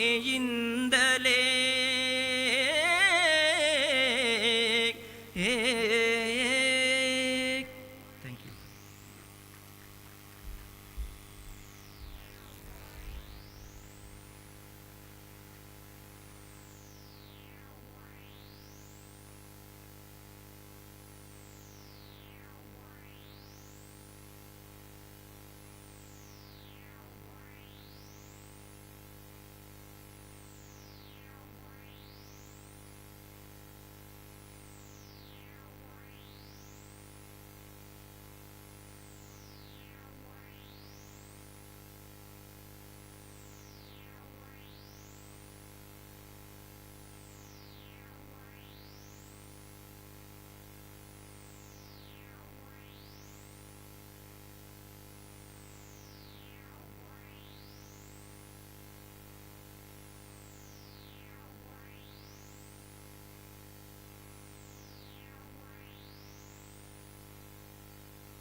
ನೆರೆದಿರುವಂತಹ ವೀಕ್ಷಕರಲ್ಲಿ ಸೂಚನೆ, K21Z 1426 ನಂಬರಿನ ವಾಹನವನ್ನು ಒಮ್ಮೆ ತೆರವುಗೊಳಿಸಬೇಕಾಗಿ ವಿನಂತಿಸಿಕೊಳ್ತಾ ಇದ್ದೇವೆ.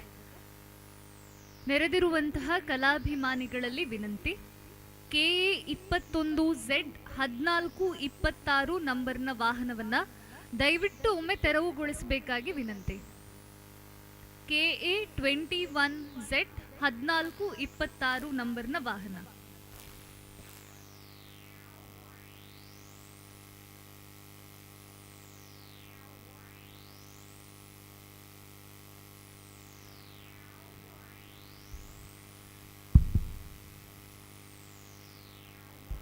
ಇದೀಗ ಒಂದು ಗೀತೆಯ ಪ್ರಸ್ತುತಿ ಶ್ರೀಮತಿ ಅಶ್ವಿನಿ ಗೋಪಾಲಕೃಷ್ಣ ಭಟ್ ಇವರಿಂದ. ಧವಳ ಹಿಮದ ಗಿರಿಯ ಮೇಲೆ ಅರುಣ ಧ್ವಜವ ಹಾರಿಸಿ, ಗಿರಿಯ ಮೇಲೆ ಏರಿ ನಿಂತು ವಿಜಯ ಭೇರಿ ಬಾರಿಸಿ ಬಾರಿಸಿ. ಧವಳ ಹಿಮದ ಗಿರಿಯ ಮೇಲೆ ಅರುಣ ಧ್ವಜವ ಹಾರಿಸಿ, ಮುಗಿಲ ಏರಿ ಏರಿ ನಿಂತು ವಿಜಯ ಭೇರಿ ಬಾರಿಸಿ ಬಾರಿಸಿ. ಸಿಂಧು ಕಡಿಮೆಯೊಡಿಲಿನಿಂದ ವೀರಗಾನ ಮೊಳಗಲಿ, ಧ್ಯೇಯ ರವಿಯ ಕಿರಣ ತರುಣ ಲೆದೆಯ ಗುಡಿಯ ಬೆಳಗಲಿ ಬೆಳಗಲಿ. ಎದ್ದು ನಿಲ್ಲು ಭಾರತ ದಿವ್ಯ ಪ್ರಭೆಯ ಭೀರುತ, ಎದ್ದು ನಿಲ್ಲು ಭಾರತ ದಿವ್ಯ ಪ್ರಭೆಯ ಭೀರುತ ಬೀರುತ. ಧವಳ ಹಿಮದ ಗಿರಿಯ ಮೇಲೆ ಅರುಣ ಧ್ವಜವ ಹಾರಿಸಿ, ಮುಗಿಲ ಏರಿ ಏರಿ ನಿಂತು ವಿಜಯ ಭೇರಿ ಬಾರಿಸಿ ಬಾರಿಸಿ. ಮನವ ಹಸಿರುಗೊಳಿಸುತ್ತಿಹಳು ಭಾವೆ ಗಂಗೆ ಅನುದಿನ, ಇಳಿಯ ಕೊಳಿಯ ತೊಳೆಯುತ್ತಿಹಳು ತಾಗಿ ತಂಗ ಕ್ಷಣ ಕ್ಷಣ ಕ್ಷಣ ಕ್ಷಣ. ನೆಲವಿದೆಮ್ಮ ಪಾವನ ಎನಿತು ಧನ್ಯ ಜೀವನ, ನೆಲವಿದೆಮ್ಮ ಪಾವನ ಎನಿತು ಧನ್ಯ ಜೀವನ ದೀವನ.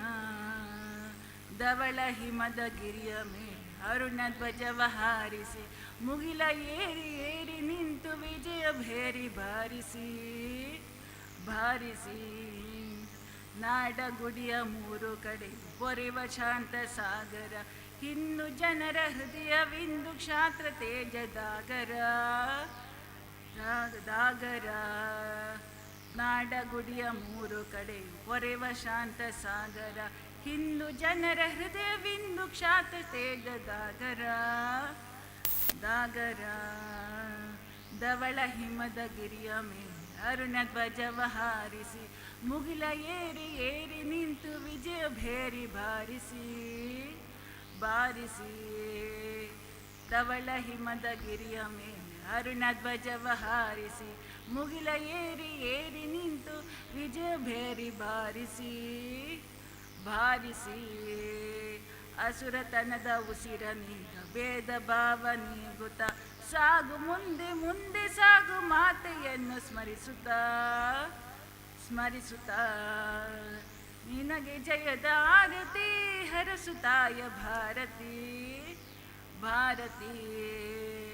ಧವಳ ಹಿಮದ ಗಿರಿಯ ಮೇಲೆ ಅರುಣ ಧ್ವಜವ ಹಾರಿಸಿ, ಮುಗಿಲ ಏರಿ ಏರಿ ನಿಂತು ವಿಜಯ ಭೇರಿ ಬಾರಿಸಿ ಬಾರಿಸಿ. ಧವಳ ಹಿಮದ ಗಿರಿಯ ಮೇಲೆ ಅರುಣ ಧ್ವಜವ ಹಾರಿಸಿ, ಮುಗಿಲ ಏರಿ ಏರಿ ನಿಂತು ವಿಜಯ ಭೇರಿ ಬಾರಿಸಿ ಬಾರಿಸಿ.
ನೆರೆದಿರುವಂತಹ ಎಲ್ಲ ಕಲಾಭಿಮಾನಿಗಳು ಆದಷ್ಟು ಬೇಗ ಆಸನಗಳನ್ನು ಸ್ವೀಕರಿಸಬೇಕಾಗಿ ವಿನಂತಿ.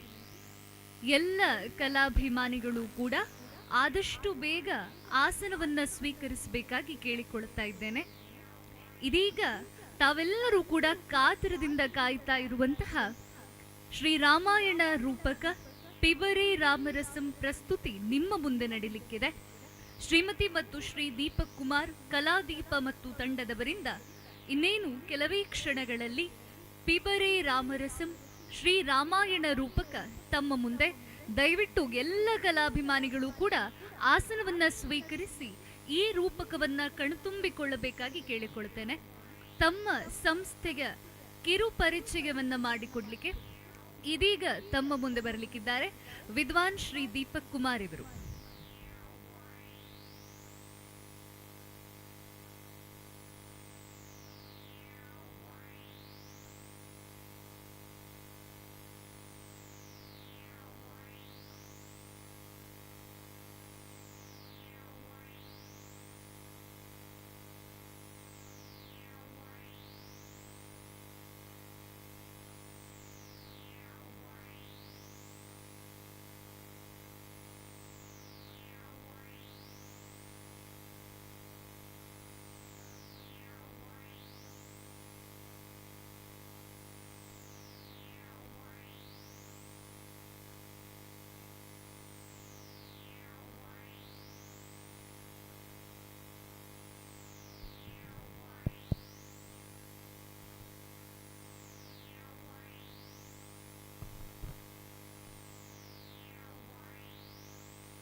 ಹರಿ ಓಂ ಶ್ರೀ ಗುರುಭ್ಯೋ ನಮಃ.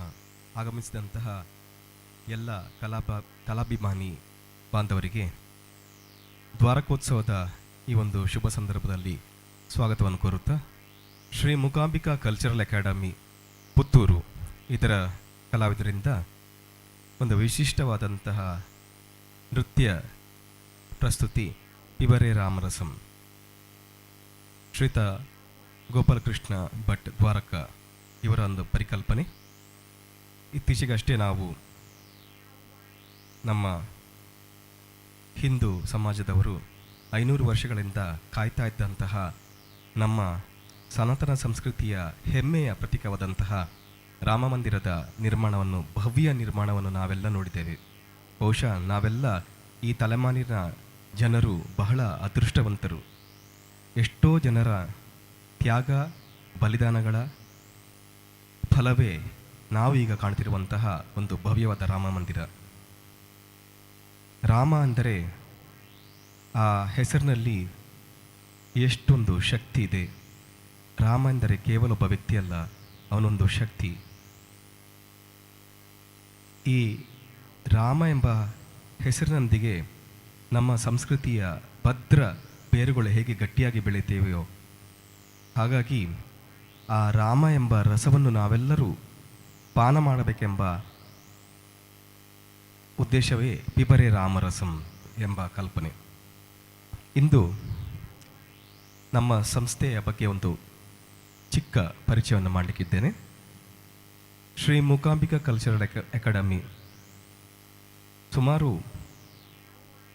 30 ವರ್ಷಗಳಿಂದ ನೃತ್ಯ ತರಬೇತಿ ನೀಡುತ್ತಾ ಬಂದಿದ್ದರೂ ನಮ್ಮ ಪುತ್ತೂರು ಶಾಖೆಯ ಅಂದರೆ ಮುಖ್ಯ ಶಾಖೆಯಲ್ಲಿ ಸುಮಾರು 28 ವರ್ಷಗಳ ಹಿಂದೆ ಪ್ರಾರಂಭವಾದಂತಹ, ಕೇವಲ ಒಬ್ಬ ವ್ಯಕ್ತಿಯಿಂದ, ಒಬ್ಬ ವಿದ್ಯಾರ್ಥಿಯಿಂದ ಪ್ರಾರಂಭವಾದಂತಹ ಈ ಪುಟ್ಟ ಸಂಸ್ಥೆ ಇಂದು ಪುತ್ತೂರಿನ ಕಲಾಭಿಮಾನಿ ವಿದ್ವಾಂಸರ ಜನರ ಹಾರೈಕೆಯಿಂದ, ಆಶೀರ್ವಾದದಿಂದ ಬಹಳ ಒಂದು ಕಲೆಯಲ್ಲಿ ಕೃಷಿ ಮಾಡಿದಂತಹ ಸಂತೃಪ್ತಿ ನಮಗಿದೆ.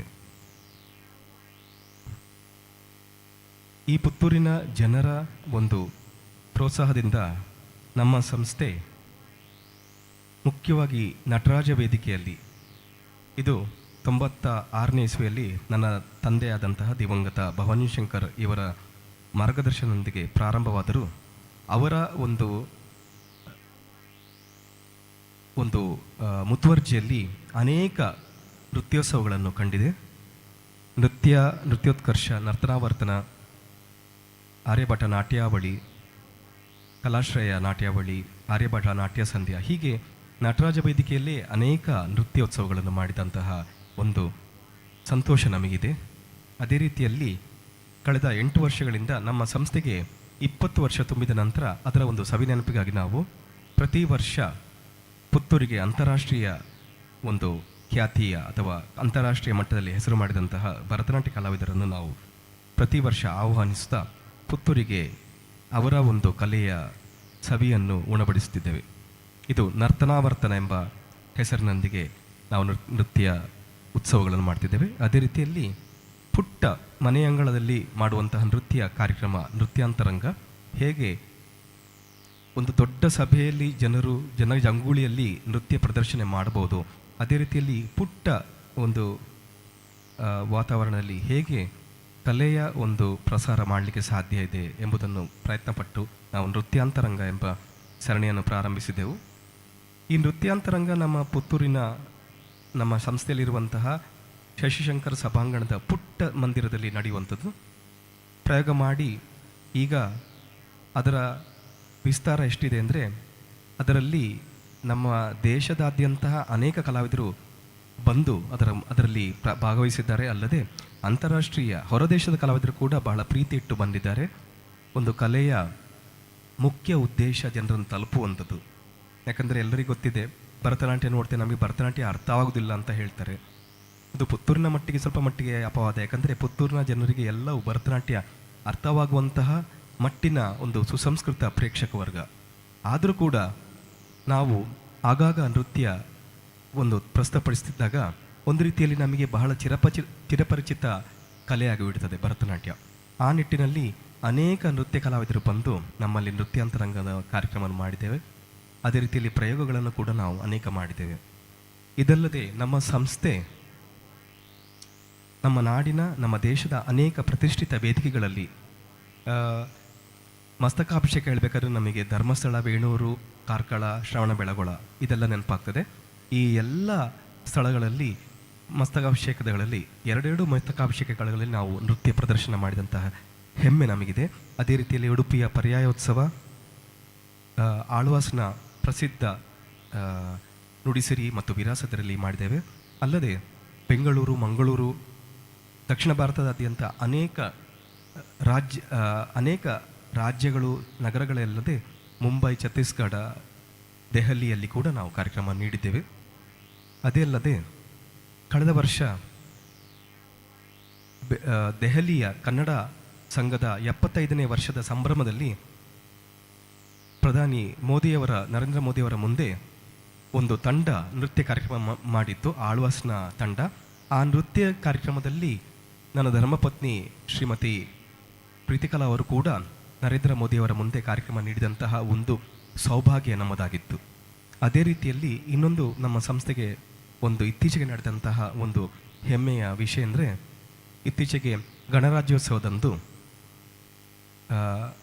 ವಂದೇ ಭಾರತಂ ಎಂಬ ಒಂದು ಸ್ಪರ್ಧೆಯಲ್ಲಿ ನಮ್ಮ ತಂಡ ಗೆದ್ದು ನಮ್ಮ ತಂಡದ ಎಲ್ಲರೂ ಆಯ್ಕೆಯಾಗಿದ್ದರು. ಆದರೆ ಕೇವಲ 3 ಹೋಗುವಂಥ ಒಂದು ಅವಕಾಶವಿತ್ತು. ಯಾಕಂದರೆ ಸಮಯದ ಅಭಾವದಿಂದಾಗಿ ಕೆಲವರಿಗೆ ಹೋಗಲಿಕ್ಕೆ ಅನುಕೂಲವಾಗಿತ್ತು.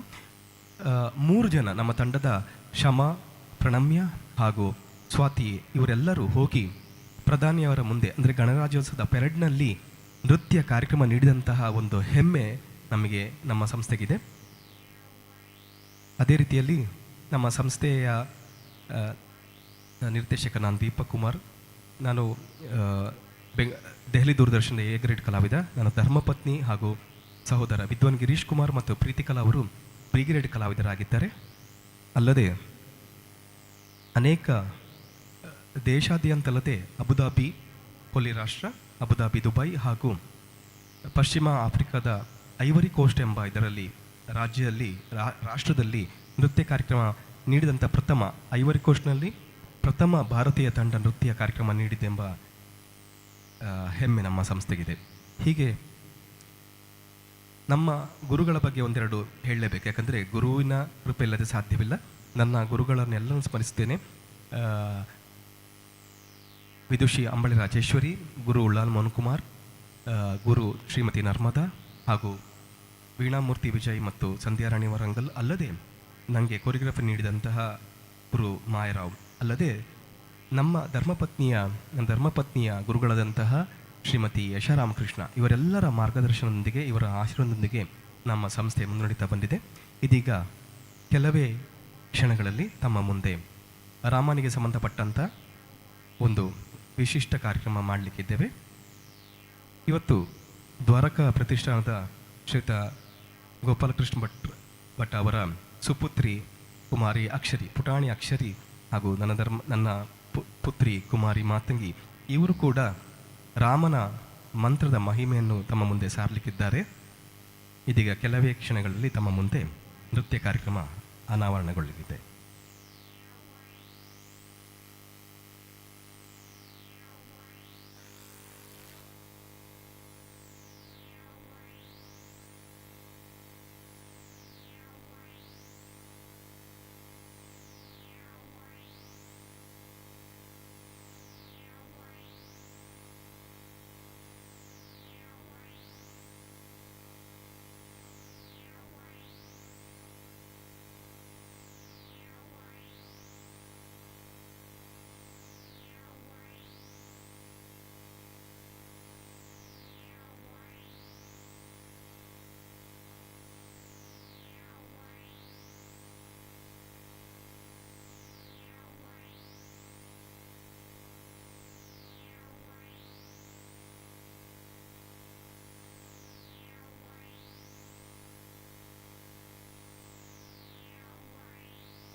ಎಲ್ಲ ಕಲಾಭಿಮಾನಿಗಳಿಗೆ ಮತ್ತೊಮ್ಮೆ ವಂದಿಸುತ್ತಾ, ಕಲಾ ಪೋಷಕರಾದಂತಹ ಕೇಶವ ಪ್ರಸಾದ್ ಅವರಿಗೆ ವಂದಿಸುತ್ತಾ, ಅವರ ಧರ್ಮಪತ್ನಿಯವರಿಗೆ ವಂದಿಸುತ್ತಾ,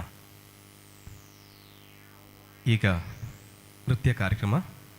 ನಮ್ಮ ಹಿಂದೂ ಸಂಪ್ರದಾಯದಲ್ಲಿ ಎಲ್ಲ ವಿಘ್ನಗಳು, ಯಾವುದೇ ಕಾರ್ಯಕ್ರಮಕ್ಕೆ ವಿಘ್ನ ಬರ್ತದೆ, ಆ ವಿಘ್ನ ನಿವಾರಣೆಗೆ ಮೊದಲು ಗಣಪತಿಗೆ ವಂದನೆ ಸಲ್ಲಿಸಲೇಬೇಕು.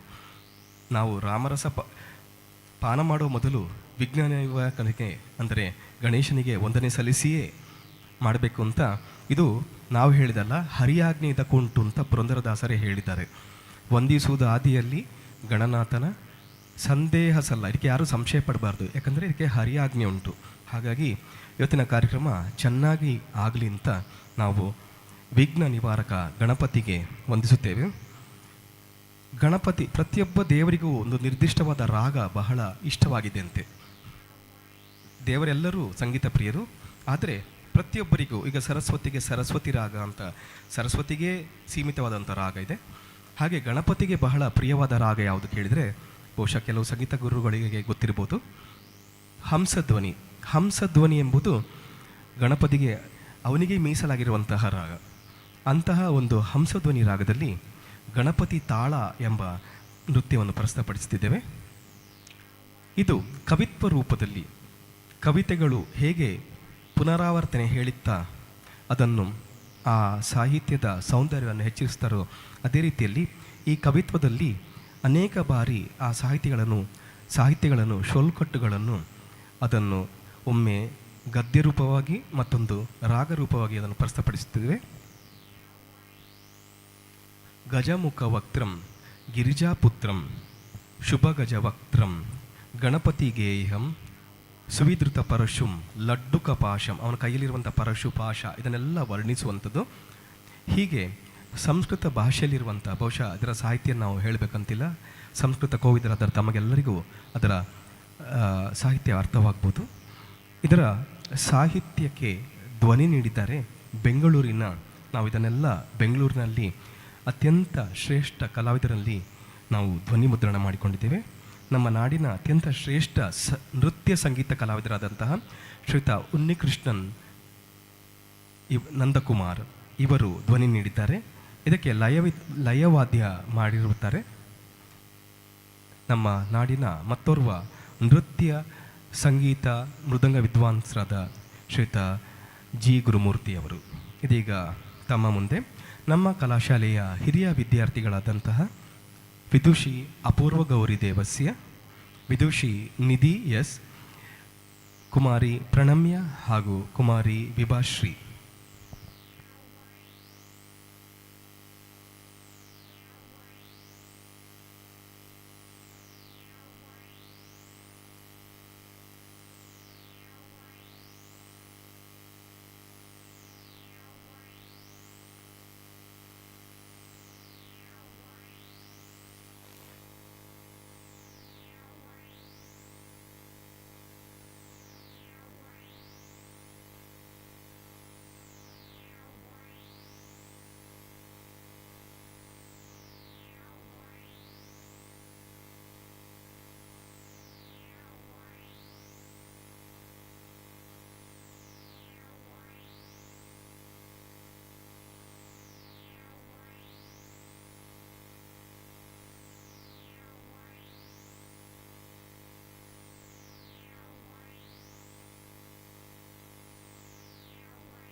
ತತಾಂ ತಗಿನ ಗಿಣ್ಣ ತಾಂ ತತಾಂ ತಜ್ಜಂ ಧಣಂ ಗಿಣ್ಣಂ ತಟಿ ತಜ್ಜಂ ತಜ್ಜಂ ತಜ್ಜಂ ಗಿಣ್ಣ ತಾಂ ತಗಿನ ತಾಂ ತಜ್ಜಂ ದಿಗಿಣ ತತಾಂ ತಗಿನ ಗಿಣ್ಣ ತಾಂ ತತಾಂ ತಜ್ಜಂ ಧಣಂ ಗಿಣ್ಣಂ ತಟಿ ತಜ್ಜಂ ತಜ್ಜಂ ತಜ್ಜಂ ಗಿಣ್ಣ ತಾಂ ತಗಿನ ತಾಂ ತಜ್ಜಂ ಗಗ ಲಲಾಪಶ್ಚೈವ ಲಲಾಪಾಶ್ಚ ಸಮಾಯುತಂ ಸರ್ವ ವಿಘ್ನೋಪಶಾಂತ್ಯರ್ಥಂ ಭಜೇತ್ತಾಳಂ ವಿನಾಯಕಂ ಗಗ ಲಲಾಪಶ್ಚೈವ ಲಲಾಪಾಶ್ಚ ಸಮಾಯುತಂ ಸರ್ವ ವಿಘ್ನೋಪಶಾಂತ್ಯರ್ಥಂ ಭಜೇತ್ತಾಳಂ ವಿನಾಯಕಂ ಗಗ ಲಲಾಪಶ್ಚೈವ ಲಲಾಪಶ್ಚ ಸಮಾಯುತಂ ಸರ್ವ ವಿಘ್ನೋಪಶಾಂತ್ಯರ್ಥಂ ಭಜೇತಾಳಂ ವಿನಾಯಕಂ ತರಿ ಕಿಟ ತಚ್ಚಂ ತಕ ಧೀಂ ತಚ್ಚಂ ಧಿಮಿ ಕಿಟ ತಚ್ಚಂ ತತಿ ಗಿಣ್ಣ ತೋಂ ತೋಂ ತತಿ ಗಿಣ್ಣ ತತಿ ಝಂ ತತಿ ಝಂ ಝಂ ತತಿ ಗಿಣ್ಣ ಝಂ ತರಿಗಿಡದೋ ಗಜ ಮುಖ ವಕ್ರಂ ಗಿರಿಜಾ ಪುತ್ರಂ ಶುಭ ಗಜ ವಕ್ರಂ ಗಣಪತಿಗೆ ಸುವಿಧೃತ ಪರಶುಂ ಲಡ್ಡು ಕಪಾಶಂ ಸುಖ ಮಣಿ ಮಕುಟಧರಂ ತರಿಗಿಡದೋ ಗಜ ಮುಖ ವಕ್ರಂ ಗಿರಿಜಾ ಪುತ್ರಂ ಶುಭ ಗಜ ವಕ್ರಂ ಗಣಪತಿಗೆ ಸುವಿಧೃತ ಪರಶುಂ ಲಡ್ಡು ಕಪಾಶಂ ಸುಖ ಮಣಿ ಮಕುಟಧರಂ ತರಿಗಿಡದೋ ಗಜಮುಖ ವಕ್ರಂ ಗಿರಿಜಾ ಪುತ್ರಂ ಶುಭ ಗಜ ವಕ್ರಂ ಗಣಪತಿಗೇಯಂ ಸುವಿಧೃತ ಪರಶುಂ ಲಡ್ಡು ಕಪಾಶಂ ಸುಖಮಣಿ ಮುಕುಟಧರಂ ಗಿಣತ ತಾಂ ತಾಂ ತದಿ ಕಿಟ್ಟ ಧೀಂ ಧೀಂ ತದಿ ಕಿಟ್ಟ ತಾಂ ಧೀಂ ತದಿ ಕಿಟ್ಟ ತಾಂ ತಜ್ಜಂ ತಾಂ ತದಿ ಧಣ್ಣತ ಧೀಂ ಧಣ್ಣತ ಝಣ್ಣತ ತಕ ಧಿಮ್ಮಿ ತಾಂ ತಜ್ಜಂ ಗಿಣ್ಣತೋಂ ನಾಗತ್ರಯಯುತ ನಾಗ ವಿಭೂಷಣ ನಾನಾ ಗಣಪತಿ ತಂ ದೇವಂ ಲಂಬೋಧರ ವರ ಸಿಂಧೂರ ವರ್ಣ ಗಣಪತಿ ತಾಳಮಿಡಂ ಗಿಣ್ಣತೋಂ ನಾಗತ್ರಯಯುತ ನಾಗ ವಿಭೂಷಣ ನಾನಾ ಗಣಪತಿ ತಂ ದೇವಂ ಲಂಬೋಧರ ವರ ಸಿಂಧೂರ ವರ್ಣ ಗಣಪತಿ ತಾಳಮಿಡಂ ಗಿಣ್ಣತೋಂ ನಾಗತ್ರಯಯುತ ನಾಗ ವಿಭೂಷಣ ನಾನಾ ಗಣಪತಿ ತಂ ದೇವಂ ಲಂಬೋದರ ವರ ಸಿಂಧೂರ ವರ್ಣ ಗಣಪತಿ ತಾಳಮಿದಂ ಗಿಣತೋ ನಮೋ ವಿನಾಯಕಂ ಗಣೇಶಂ ವೀಣಾದಿ ವಾದ್ಯ ಪ್ರಿಯಂ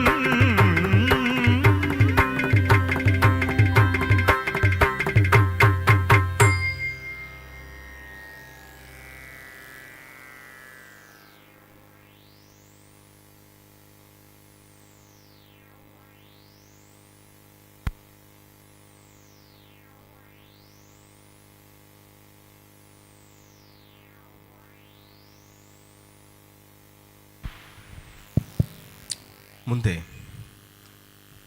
ನಾಮ ರಾಮಾಯಣಂ ಎಂಬ ಒಂದು ವಿಸ್ತಾರವಾದಂತಹ ಶ್ಲೋಕ ಗುಚ್ಛವನ್ನು ತೆಗೆದುಕೊಂಡು ಅದನ್ನು ಬಹಳ ಹೃಸ್ವಗೊಳಿಸಿದ್ದೇವೆ. ಯಾಕಂದರೆ ತಮ್ಮ ಮುಂದೆ ಪ್ರಸ್ತುತಪಡಿಸುವಂಥವರು ಈರುವರು ಪುಟಾಣಿ ಮಕ್ಕಳಾದಂತಹ ಕುಮಾರಿ ಅಕ್ಷರಿ ಮತ್ತು ಕುಮಾರಿ ಮಾತಂಗಿ. ರಾಮನ ಇಡೀ ರಾಮಾಯಣ ಕಥೆಯನ್ನು ಒಂದು ಸುಂದರವಾದಂತಹ ಸಂಸ್ಕೃತದ ಶ್ಲೋಕಗಳಲ್ಲಿ ಹೆಣೆಯಲಾಗಿದೆ. ಶುದ್ಧ ಬ್ರಹ್ಮ ಪರಾತ್ಪರ ರಾಮ್, ಇದು ನಮ್ಮ ದೇಶದ ಶ್ರೇಷ್ಠ ಗಾಯಕಿ MS ಸುಬ್ಬಲಕ್ಷ್ಮಿ ಅಮ್ಮನವರ ಧ್ವನಿಯಲ್ಲಿ ಬಹಳ ಜನಪ್ರಿಯವಾದದ್ದು. ಇದೀಗ ಅವರ ಒಂದು ಧ್ವನಿಯಲ್ಲಿ ಜನಪ್ರಿಯವಾದಂತಹ ರಚನೆಯನ್ನು ನಾವು ಹೃಸ್ವಗೊಳಿಸಿ ತಮ್ಮ ಮುಂದೆ ರಾಮಾಯಣದ ಕೆಲವು ಸನ್ನಿವೇಶಗಳನ್ನು ನಮ್ಮ ಪುಟಾಣಿ ಕಲಾವಿದರು ತಮ್ಮ ಮುಂದೆ ಪ್ರಸ್ತುತಪಡಿಸಲಿಕ್ಕಿದ್ದಾರೆ.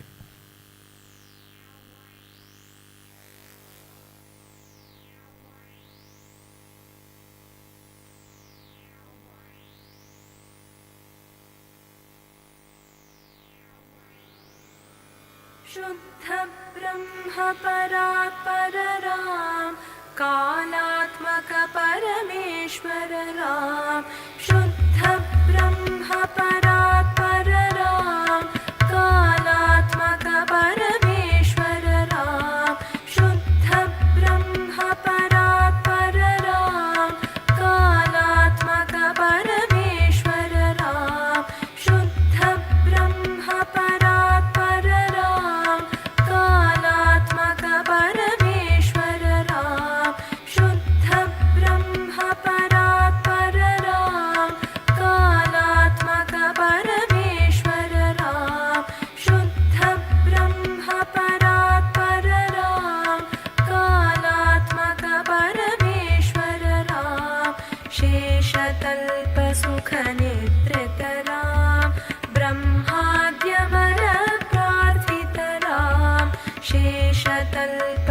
सुखनेत्रितरां ब्रह्माद्यमरप्रार्थितरां चण्डकिरणकुलमण्डनरां श्रीमद्दशरथनन्दनरां चण्डकिरणकुलमण्डनरां श्रीमद्दशरथनन्दनरां कौसल्या सुखवर्धनरां विश्वामित्र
ನಮ್ಮ ನಾಡಿನಲ್ಲಿ ರಾಮ ಬೇರೆಯಲ್ಲ, ಕೃಷ್ಣ ಬೇರೆಯಲ್ಲ. ರಾಮ ಯಾವ ರೀತಿಯಲ್ಲಿ ಆದರ್ಶವನ್ನು ಮೆರೆದನೋ, ಕೃಷ್ಣನು ಅದೇ ರೀತಿಯಲ್ಲಿ ಧರ್ಮವನ್ನು ಬೋಧನೆ ಮಾಡಿದವನು. ಕೃಷ್ಣನ ತತ್ವ ಎಂಬುದು ಬಹಳಷ್ಟು ನಿಗೂಢವಾದುದು. ಆದರೆ ಎಲ್ಲರೂ ಲೋಕಕ್ಕೆಲ್ಲ ಆತನು ಗೋಪಿ ಲೋಲ ಎಂದು ಕರೆದರೂ ಕೂಡ ಆತನು ಮಹಾಯೋಗಿ, ಪರಮಯೋಗಿ ಅಂತ ವೇದಗಳೇ ಅವನನ್ನು ಕೊಂಡಾಡುತ್ತವೆ. ಅಂತಹ ಕೃಷ್ಣನ ರಾಸಲೀಲೆ ಎಂಬುದು ನಮ್ಮ ಭಾರತೀಯ ಸಂಸ್ಕೃತಿಯ ಎಲ್ಲ ನೃತ್ಯ ಪ್ರಕಾರಗಳಲ್ಲಿ ಮುಖ್ಯ ವಸ್ತುಗಳಾಗಿವೆ. ನೀವು ಯಾವುದೇ ಪ್ರಕಾರ ಕೂತ್ಕೊಳ್ಳಿ, ಮಣಿಪುರಿ ಆಗಲಿ, ಗಾರ್ಬಾ ನೃತ್ಯ ಆಗಲಿ, ಅಥವಾ ಮೋಹಿನಿಯಟ್ಟಂ ಆಗಲಿ, ಅಥವಾ ಕೂಚಿಪುಡಿ ಆಗಲಿ, ಕೃಷ್ಣನ ರಾಸಲೀಲೆಯನ್ನು ವರ್ಣಿಸುವಂತಹ ಮುಖ್ಯ ವಸ್ತುಗಳಾಗಿರುತ್ತದೆ. ಇದರ ಅರ್ಥ ಏನಂದರೆ, ಕೃಷ್ಣ ಪರಮಾತ್ಮ, ಆ ಗೋಪಿಕೆಯರೆಲ್ಲರೂ ಜೀವಾತ್ಮ. ಹೇಗೆ ಗೋಪಿಕೆಯರೆಲ್ಲರೂ ಸೇರಿ ಪರಮಾತ್ಮನೊಡನೆ ಐಕ್ಯ ಆಗುವಂತಹ, ಅವರೊಡನೆ ಸಂವಾದ ನಡೆಸಬೇಕೆಂಬ ಒಂದು ಕಾತರತೆಯಲ್ಲಿರುತ್ತಾರೋ ಅದರ ಸಂಕೇತವೇ ಕೃಷ್ಣನ ರಾಸಲೀಲೆ. ಇಂತಹ ಸುಂದರವಾದಂತಹ ಕಲ್ಪನೆ ಈಗಲೂ ಕೂಡ ಮಥುರಾ ನಗರಿಯ ಬೃಂದಾವನದಲ್ಲಿ ಕೃಷ್ಣನು ಗೋಪಿಕಾಸರಿಯೊಡನೆ ಹುಣ್ಣಿಮೆಯ ದಿನ ರಾಸಲೀಲೆ ಆಡುತ್ತಾರೆ ಎಂಬುದರ ನಂಬಿಕೆ ಅಲ್ಲಿಯ ಜನರದ್ದು. ಅದಕ್ಕೆ ಪೂರಕವಾಗಿ ಅನೇಕ ಶಬ್ದಗಳು ಕೂಡ ಅಲ್ಲಿ ಈಗಲೂ ಕೇಳುತ್ತಿವೆಯಂತೆ. ಅಂತಹ ಕಾಲಾತೀತವಾದಂತಹ ಈ ನೃತ್ಯದ ವರ್ಣನೆಯನ್ನು ತಮಿಳು ಸಾಹಿತ್ಯದಲ್ಲಿ ಸುಂದರವಾಗಿ ಮಾಡಿದರೆ ಮೋಹನ ಕಲ್ಯಾಣಿಯಲ್ಲಿ ಆಡಿನೇ ಕಂಡ, ಇಲ್ಲಿ ಕೃಷ್ಣನ ಸೌಂದರ್ಯವನ್ನು ಕೂಡ ಹೊಗಳುತ್ತಾ ಅವನ ಮಹಿಮೆಯನ್ನು, ಅವನ ಲೀಲೆಗಳನ್ನು ವರ್ಣಿಸುತ್ತಾರೆ. ಆಡಿನೇ ಕಂಡ, ಮೋಹನ ಕಲ್ಯಾಣಿ, ಆದಿತಾಳ ತಮ್ಮ ಮುಂದೆ ವಿದ್ವಾನ್ ಗಿರೀಶ್ ಕುಮಾರ್ ಮತ್ತೊಮ್ಮೆ ಬರಲಿಕ್ಕಿದ್ದಾರೆ. ವಿದುಷಿ ಅಪೂರ್ವ ಗೌರಿ ದೇವಸ್ಯ, ವಿದುಷಿ ನಿಧಿ, ಪ್ರಣಮ್ಯ ಹಾಗೂ ವಿಭಾಶ್ರೀ.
சற்றே கொண்டைதனில் அசைய மயில் பீலி சற்றே கொண்டைதனில் அசைய மயில் பீலி சற்றே கொண்டைதனில் அசைய மயில் பீலி சற்றே கொண்டைதனில் அசைய நவரத்ன மகுடம் சிறந்தனில் ஒளிர நவரத்ன மகுடம் சிறந்தனில் ஒளிர மகர குண்டலங்கள் இரு செவி இலங்க மகர குண்டலங்கள் இரு செவி இலங்க மதிமுகம் தானிலே முறுவல் விடையாட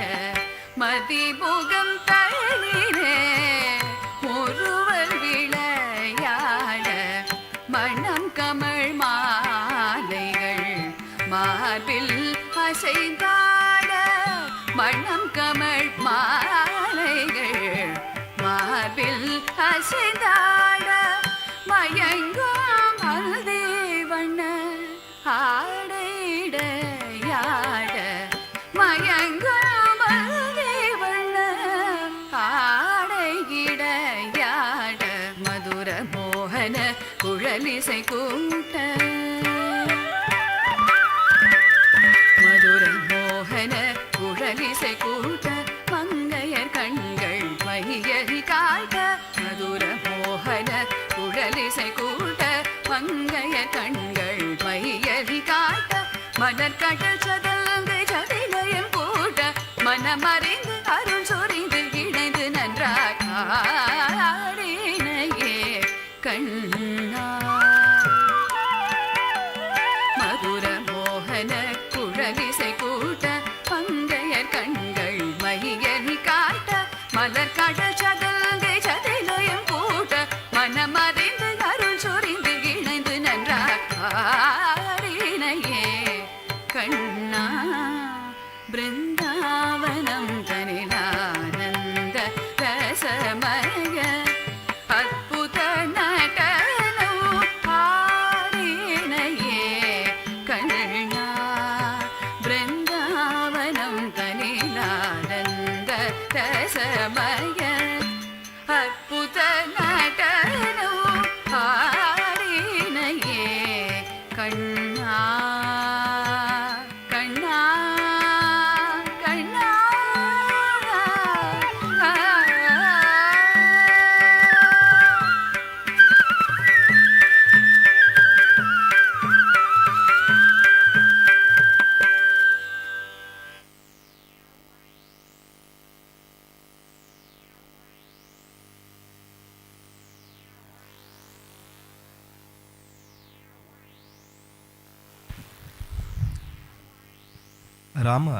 ರಾವಣರ ಯುದ್ಧವಾಗುವಾಗ ಪ್ರಥಮ ಬಾರಿಗೆ ರಾಮ ಅಲ್ಲಿವರೆಗೆ ತನ್ನ ಅತೀಂದ್ರಿಯ ಅಥವಾ ಒಂದು ದೈವಿಕ ಶಕ್ತಿಯನ್ನು ಎಲ್ಲಿಯೂ ಕೂಡ ಅನಾವರಣಗೊಳಿಸಲಿಲ್ಲ.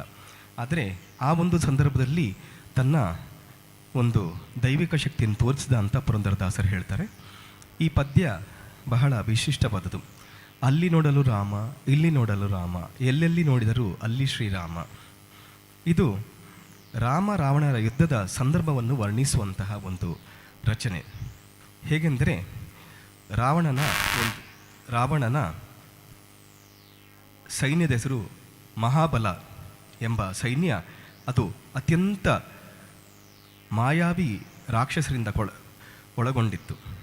ಆ ಸೈನ್ಯವನ್ನು ಮೂಲಬಲ ಎಂಬ ಸೈನ್ಯದ ಶಕ್ತಿಯನ್ನು ನೋಡಿದಂತಹ ಕಪಿ ಸೈನ್ಯ ಅವರೆಲ್ಲರೂ ಇದರ ಮುಂದೆ ನಿಲ್ಲದೆ ಪಲಾಯನಗೊಳ್ಳುತ್ತಾರೆ.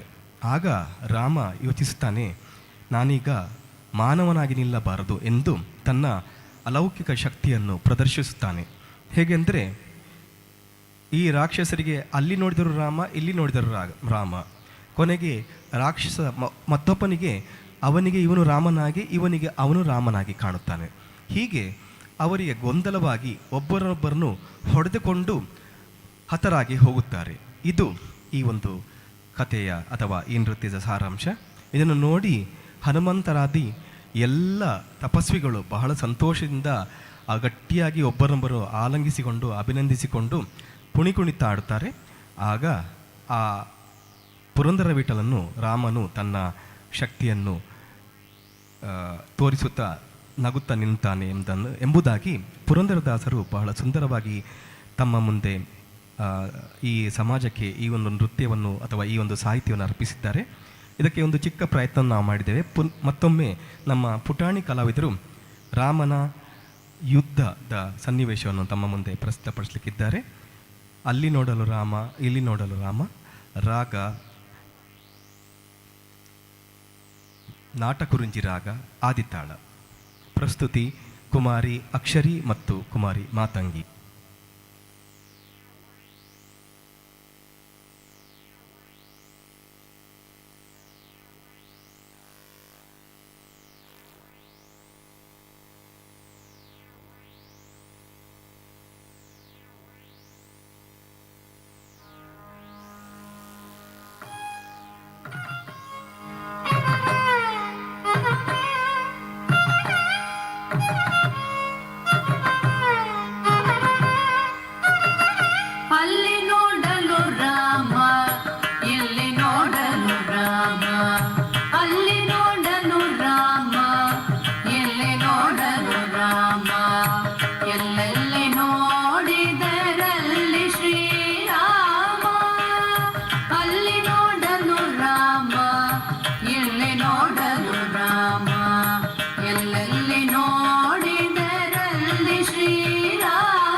ಅಲ್ಲಿ ನೋಡಲು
ಪುರಂದರ ವಿಠಲರಾಯನು ಕ್ಷಣದಲ್ಲಿ ಪುರಂದರ ವಿಠಲರಾಯನು ಕೊನೆಗೊಡೆಯನು ತಾನೊಪ್ಪನಾಗೇನೆಂಬ ಕ್ಷಣದಲ್ಲಿ ಪುರಂದರ ವಿಠಲರಾಯನು ಕೊನೆಗೊಡೆಯನು ತಾನೊಪ್ಪನಾಗೇನೆಂಬ ಅಲ್ಲಿ ನೋಡಲು ರಾಮ ಎಲ್ಲಿ ನೋಡಲು ರಾಮ ಎಲ್ಲೆಲ್ಲಿ ನೋಡಿದರಲ್ಲಿ ಶ್ರೀರಾಮ ಎಲ್ಲೆಲ್ಲಿ ನೋಡಿದರಲ್ಲಿ ಶ್ರೀರಾಮ ಎಲ್ಲೆಲ್ಲಿ ನೋಡಿದರಲ್ಲಿ ಶ್ರೀರಾಮ.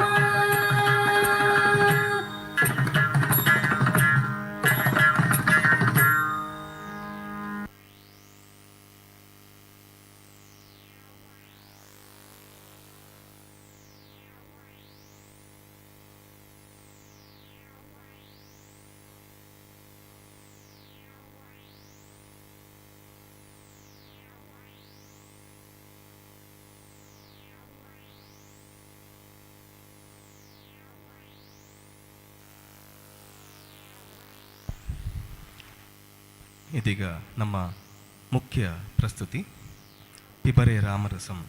ನಾವೆಲ್ಲ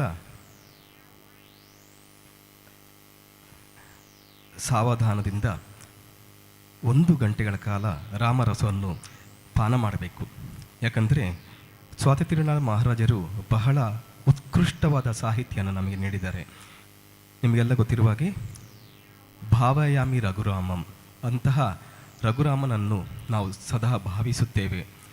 ಭವ್ಯ ಸುಗುಣ ರಾಮಂ, ಇದರ ಬಗ್ಗೆ ತಮ್ಮ ಮುಂದೆ ಹೇಳ್ಕೊಳ್ಳುವಂತಹ ಮೂರ್ಖತನವನ್ನು ನಾವು ಮಾಡುವುದಿಲ್ಲ. ಯಾಕಂದರೆ ರಾಮಾಯಣದಲ್ಲಿ ನಡೆಯುವಂಥ ಘಟನೆಗಳ ಸಾರಾಂಶ ನಿಮಗೆಲ್ಲರಿಗೂ ಗೊತ್ತಿರುವಂಥದ್ದು. ರಾಮ ಹುಟ್ಟುವಾಗ ಪುತ್ರಕಾಮೇಷ್ಟಿ ಯಜ್ಞದಿಂದ ಹಿಡಿದು ವಿಶ್ವಾಮಿತ್ರರ ಯಜ್ಞನಾಶ ಸಂದರ್ಭದಲ್ಲಿ ಸುಬಾಹು ಮಾರೀಚರ ಸಂಹಾರ ಅಥವಾ ಅವರನ್ನು ಪರಾಜಯಗೊಳಿಸುವಂಥದ್ದು, ಮತ್ತು ಅಹಲ್ಯೆಯ ಶಾಪ ವಿಮೋಚನೆ, ಸೀತಾ ಕಲ್ಯಾಣದ ಆ ಶಿವಧನುಸ್ಸಿನ ರೋಚಕವಾದಂತಹ ದೃಶ್ಯಾವಳಿ, ನಂತರ ಕೈಕೇಯಿ ಮಂತರೆಯ ಒಂದು ಸನ್ನಿವೇಶ, ದಶರಥನಿಗೆ ಆಗುವಂಥ ಆಘಾತ, ರಾಮ ಕಾಡಿಗೆ ಹೋದದ್ದು, ಅಲ್ಲಿ ಭರತನು ಬಂದು ಪಾದುಕೆಯನ್ನು ಪಡೆದುಕೊಂಡು ಹೋದದ್ದು, ಪಂಚವಟಿಯಲ್ಲಿ ಶೂರ್ಪನಖಿಯ ನಾಸಿಕ ಮತ್ತು ಕರ್ಣನಾಸಿಕಗಳನ್ನು ಭೇದನೆಗೊಳಿಸಿದ್ದು, ಅದರ ಪರಿಣಾಮವಾಗಿ ಮಾಯಾಮೃಗ ಮಾರೀಚ ಬಂದದ್ದು, ಅದರ ಮೋಡಿಗೆ ಒಳಗಾಗಿ ರಾಮ ಸೀತೆಯ ಆಣತಿಯಿಂದ ರಾಮ ಹೋದದ್ದು, ರಾವಣ ಬಂದು ಸೀತೆಯನ್ನು ಅಪಹರಿಸಿದ್ದು, ನಂತರ ರಾಮ ಸೀತೆಯನ್ನು ಹುಡುಕುತ್ತಾ ಹನುಮಂತನನ್ನು ಸಂಧಿಸಿದ್ದು, ಹನುಮಂತ ಅಶೋಕವನಕ್ಕೆ ಹೋಗಿ ಸೀತೆಗೆ ಮುದ್ರಿಕೆ ಉಂಗುರವನ್ನು ಕೊಟ್ಟು ಸೀತೆಯ ಚೂಡಾಮಣಿಯನ್ನು ಪಡೆದುಕೊಂಡದ್ದು, ಲಂಕೆಯನ್ನು ದಹಿಸಿದ್ದು, ಕೊನೆಗೆ ಸಮುದ್ರಕ್ಕೆ ಸೇತುಬಂಧವನ್ನು ಕಟ್ಟಿದ್ದು, ರಾವಣರ ಯುದ್ಧ ನಡೆದದ್ದು, ಕೊನೆಯಲ್ಲಿ ಸೀತೆಯ ಅಗ್ನಿ ಪರೀಕ್ಷೆ ನಡೆದದ್ದು, ಕೊನೆಯಲ್ಲಿ ಸಾಕೇತಪುರಕ್ಕೆ ರಾಮ ತೆರಳಿ ಪಟ್ಟಾಭಿಷೇಕವಾದದ್ದು. ಇಷ್ಟೆಲ್ಲ ಕಥೆಗಳನ್ನು ನಾವು ನೃತ್ಯದಲ್ಲಿ ತಮ್ಮ ಮುಂದೆ ಪ್ರಸ್ತುತಪಡಿಸಲಿಕ್ಕಿದ್ದೇವೆ. ಸಂಪೂರ್ಣ ರಾಮಾಯಣ ರಾಗಮಾಲಿಕೆ ಹಾಗೂ ಆದಿತಾಳ, ಇದಕ್ಕೆ ಧ್ವನಿ ನೀಡಿದ್ದಾರೆ ಬೆಂಗಳೂರಿನ ವಿದ್ವಾನ್ ರಮೇಶ್ ಚಡಗ ಅವರು. ಲಯವಿನ್ಯಾಸ ಬೆಂಗಳೂರಿನ ವಿದ್ವಾನ್ ಜನಾರ್ದನ್ ರಾವ್, ಹಾಗೂ ಇದರ ತಾಂತ್ರಿಕ ನಿರ್ವಹಣೆ ಧ್ವನಿ ಮುದ್ರಣ Shriram sound system sound studio Mangaluru. ಇದೀಗ ತಮ್ಮ ಮುಂದೆ ಕಲಾದೀಪದಿಂದ ಸಂಪೂರ್ಣ ರಾಮಾಯಣ ನಿಮ್ಮೆಲ್ಲರ ಒಂದು ಸಹಕಾರವನ್ನು ಕೇಳುತ್ತಾ ಆಶೀರ್ವಾದ ಇರಲಿ ಅಂತ ಹಾರೈಸುತ್ತಾ ತಮ್ಮ ಮುಂದೆ ನೃತ್ಯ ಪ್ರಸ್ತುತಿ.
ರಘುರಾಮೋ ಭವ್ಯ ಸುಗುಣರಾಮೋ ವಾವಯಾಮಿ ರಘುರಾಮೋ ಭವ್ಯ ಸುಗುಣರಾಮೋ ವಾವಯಾಮಿ ರಘುರಾಮೋ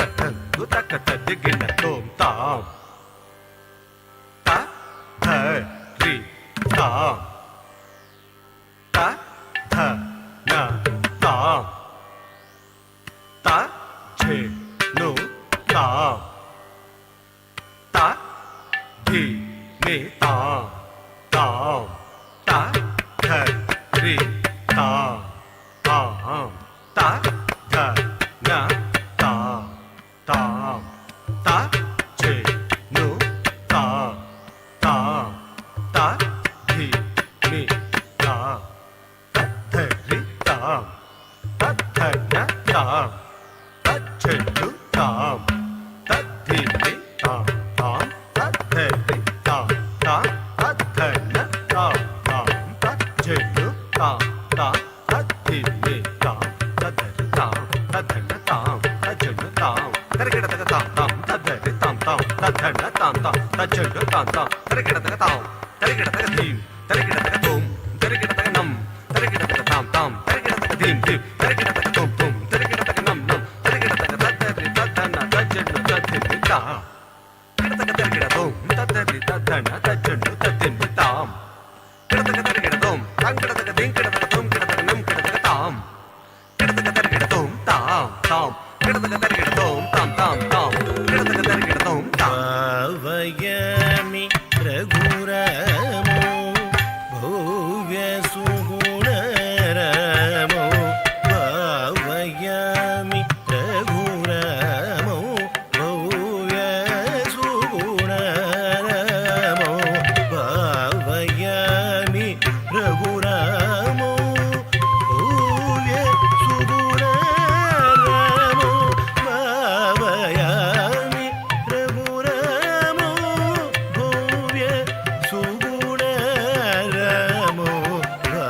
ವಯಮಿ ರಘುರಾಮೋ ಭವ್ಯ ಸುಗುಣರಾಮೋ ವಯಮಿ ರಘುರಾಮೋ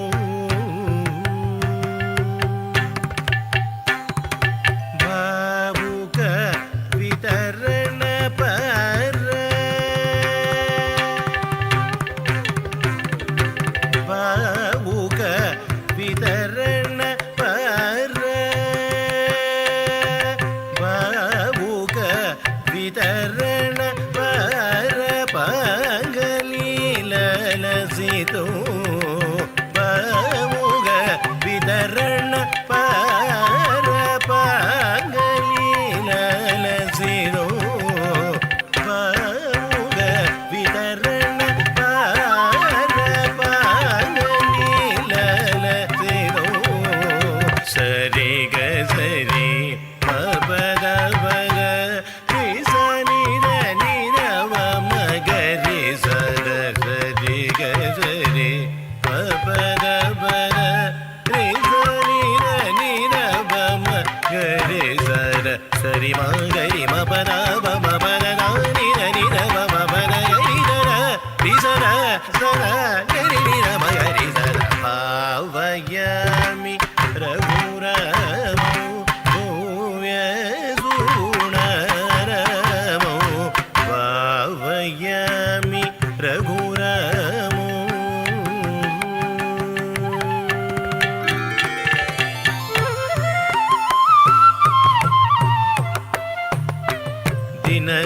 ದಿನಕರಾನ್ವಯ ತಿಲಕಂ ದಿವ್ಯಗಾದಿಸೂತ ಸವನ ದಿನಕರಾನ್ವಯ ತಿಲಕಂ ದಿವ್ಯಗಾದಿ ಸುತ ಸವನ ದಿನಕರಾನ್ವಯ ತಿಲಕಂ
दिनकरान्वयतिलकं दिव्यगादिसूत सवन दिनकरान्वयतिलकं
दिनकरान्वयतिलकं दिव्यगादिसूत सवन वनरचित सुबाहुमुख वनरचित सुबाहुमुख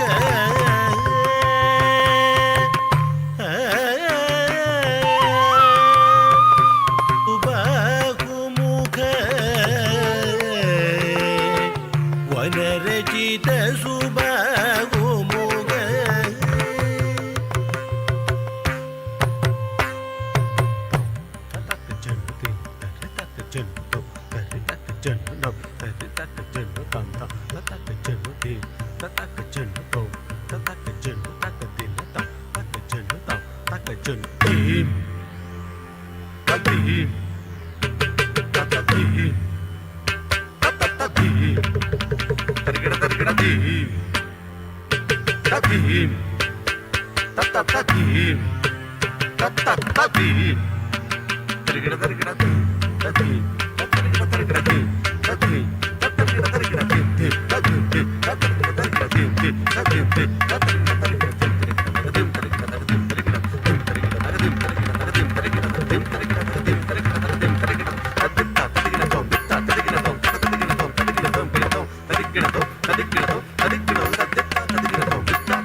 पावनो वनरचित सुबाहुमुख वदमगल्या पावनम् अहल्या पावनम् अहल्या पावनो अहल्या पावनो अगल्या पावनो अगल्या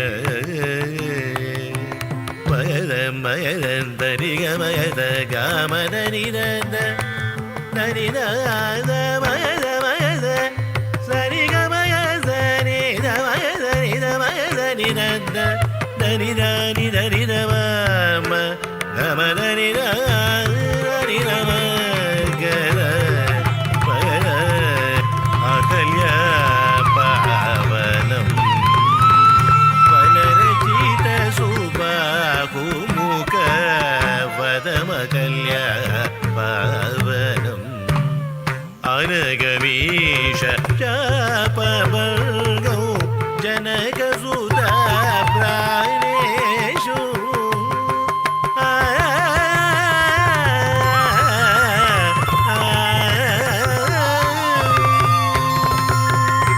अनगमीश चापवर्गौ जनकसुता प्राणेषु जनकसुता प्राणेषु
सीता कल्याण वैभोग में, राम कल्याण वैभोग में, सीता कल्याण वैभोग में,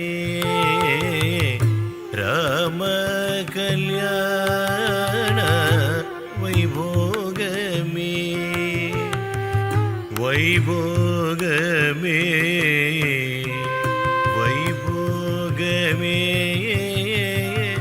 वैभोग में, वैभोग में, वैभोग में,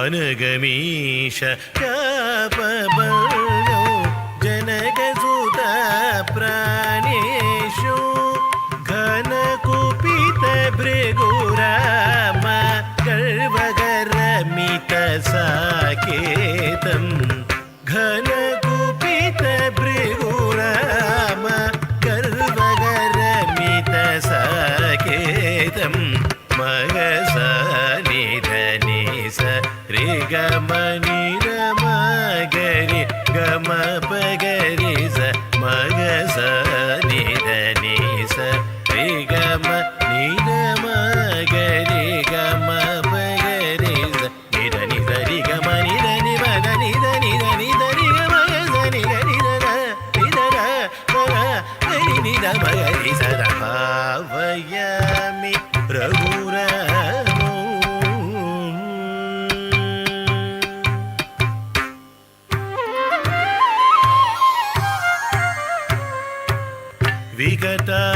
विगताभिषेक मद, विगत अभिषेक मत,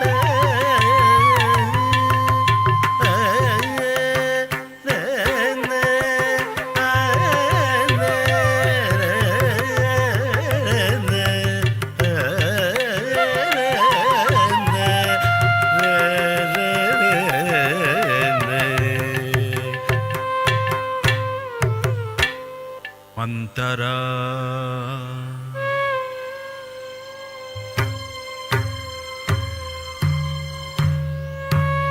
मंतरा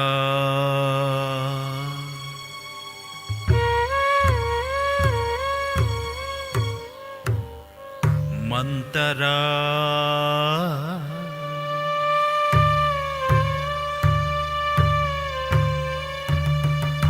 मंतरा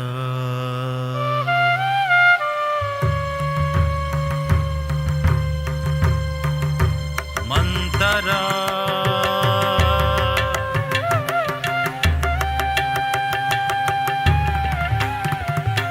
मंथरा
ವಿಗತ ಅಭಿಷೇಕ ಮತ ವಿಪಿನಗದ ಮಾರವ ವಿಗತ ಅಭಿಷೇಕ ಮತ ವಿಪಿನಗದ ಮಾರ್ಯವ ವಿಗತ ಅಭಿಷೇಕ ಮತ ವಿಪಿನಗದ ಮಾರ್ಯವ ವಿಗತ ಅಭಿಷೇಕ ಮತ ವಿಪಿನಗದ ಮಾರ್ಯವ ವಿಗತ ಅಭಿಷೇಕ ಮತ ವಿಪಿನಗದ ಮಾರ್ಯವ ಸಹಿತ ಸೀತ ಸೌಮಿತ್ರಿಂ ಶಾಂತತಮ ಶೀಲಂ ಸಹಿತ ಸೀತ ಸೌಮಿತ್ರಿಂ ಶಾಂತತಮ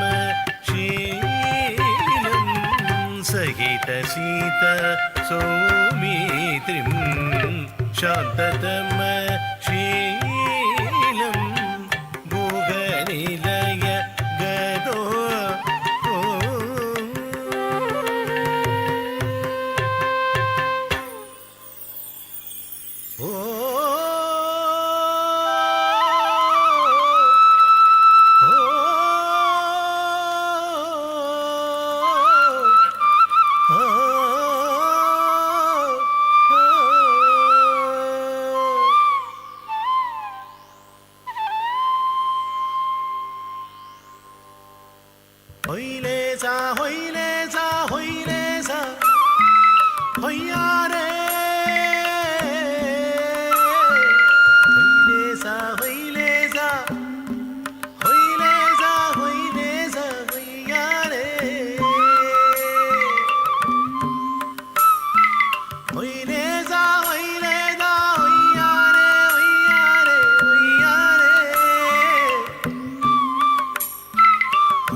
महितरत्नमय पादुक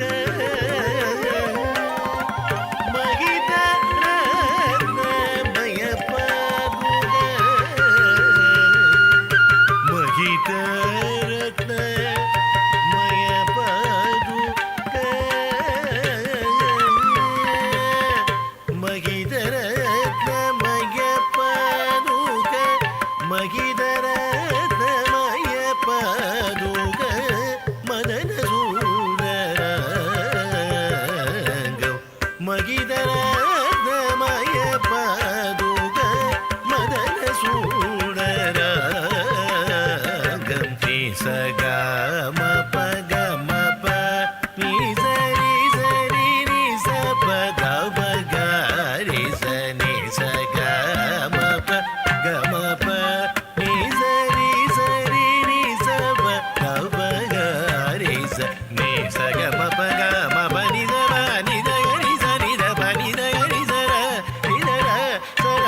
ಮಗರಿ ಸದ ಭಾವಯಾಮಿ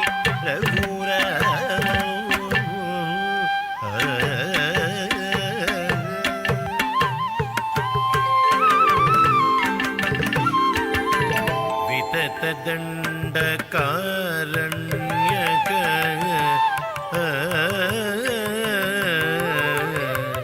ವಿತತ ದಂಡ ಕಾರಣ್ಯಕ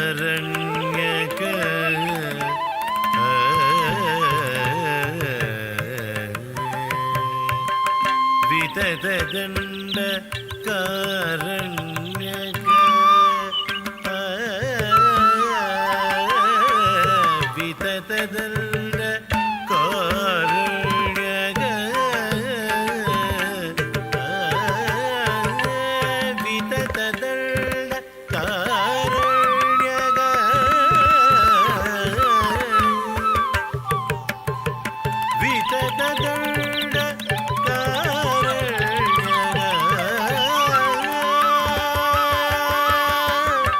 ವಿತತ ದಂಡ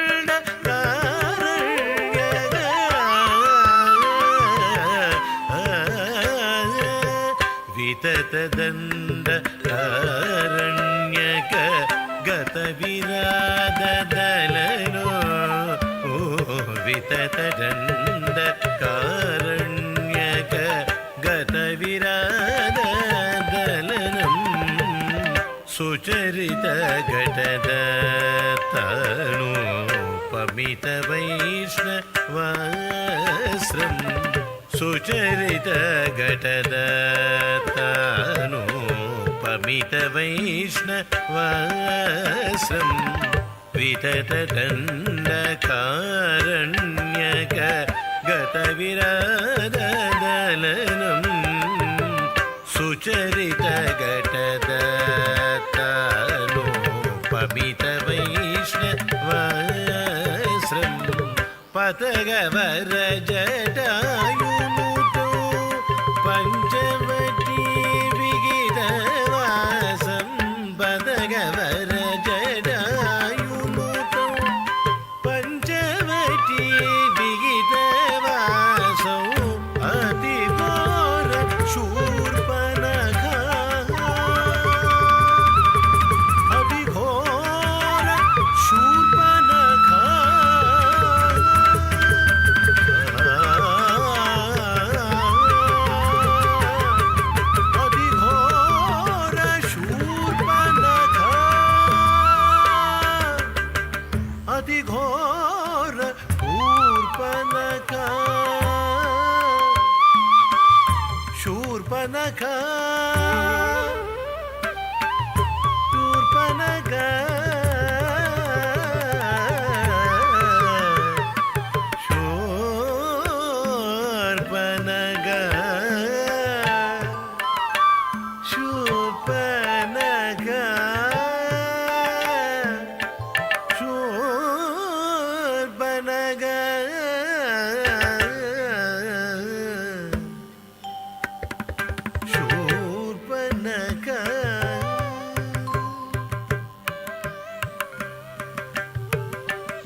ಸರಿ ಗ ಪದ ಸರ ಪಗರಿ ಸರಿ ಗ ಪಗರಿ ಗರಿ ಸದ ಸರಿ ಗ ಪದ ಸರ ಪಗರಿ ಸರಿ ಗ ಪಗರಿ ಸರಿ ಗರಿ ರಿ ಸದ ಸರಿ ಗರಿ ಗ ಪಗ ಪದ ಪದ ಗರಿ ದರ ನಿದರ ಸರ ಗರಿ ನಿದ ಪಗರಿ ಸದ ಭಾವಯಾಮಿ ರಘುರ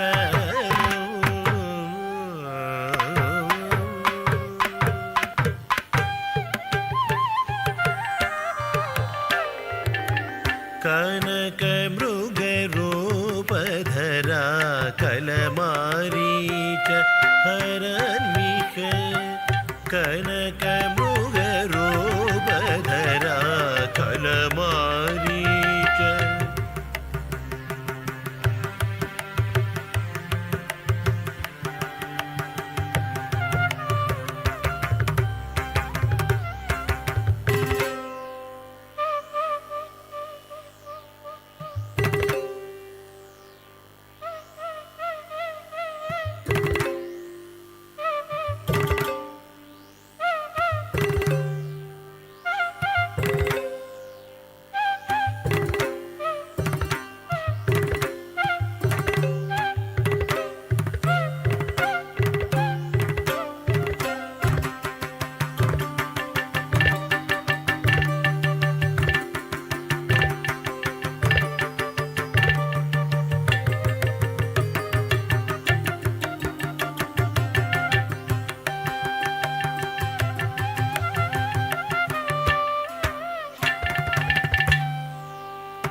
ಕಲಮಾರೀಚ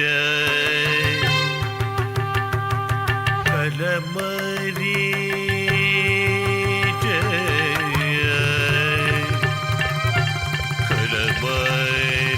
ಕಲಮಾರೀಚ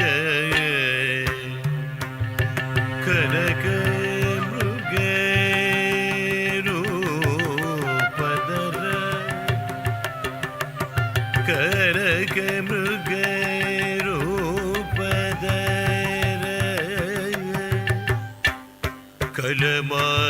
ಕಲಮಾರೀಚ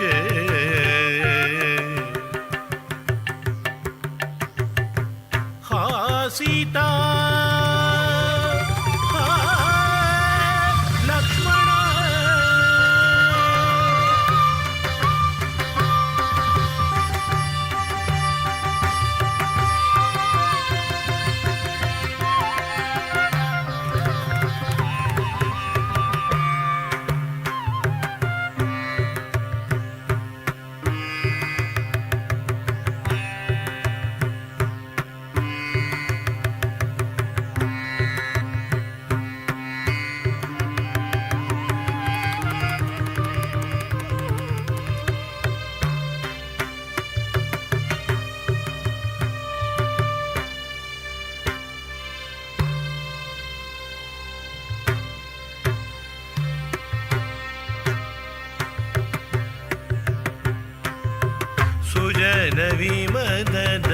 सुजनविमददशास्य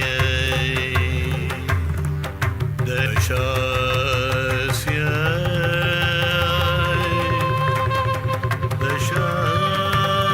दशास्य भवति भिक्षां देहि भवति भिक्षां देहि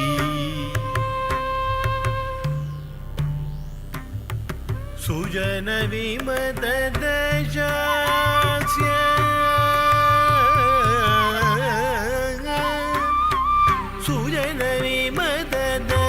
सुजनविमददशास्य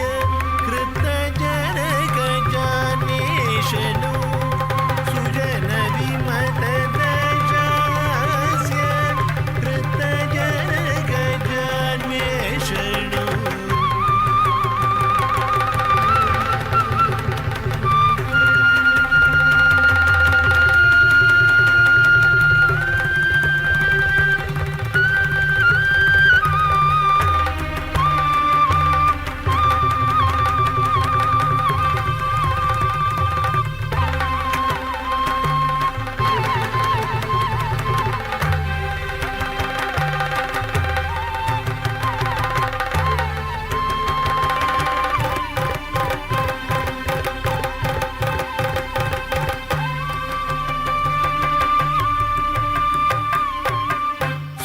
सुजनविमददशास्य हृतजनकजान्वीषणम् सुजनविमददशास्य हृतजनकजान्वीषणम् अनगपम्पतीरसर्गदाञ्जनेयन भोमनि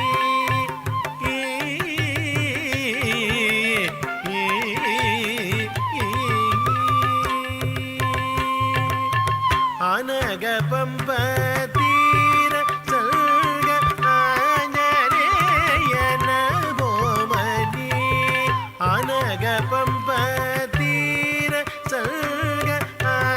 अनगपम्पतीरसर्गदाञ्जनेयन भोमनि आञ्जनेय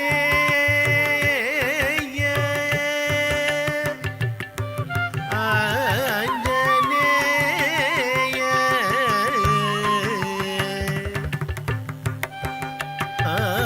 आञ्जनेय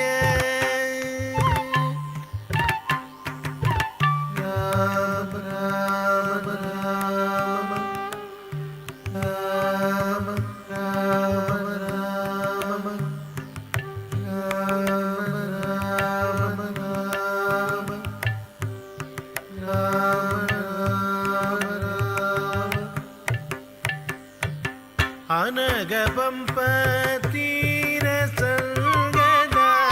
अनगपम्पतीरसर्गदाञ्जनेयन भोमनि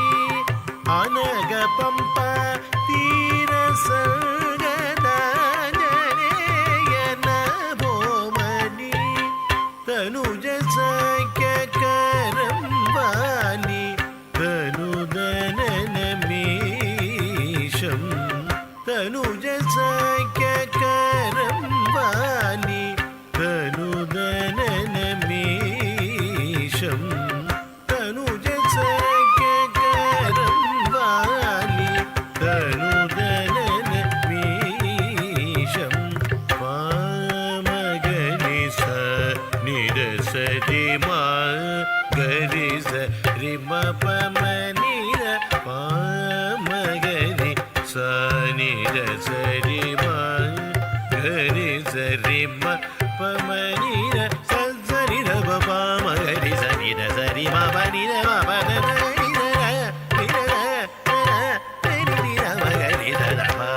भावयामि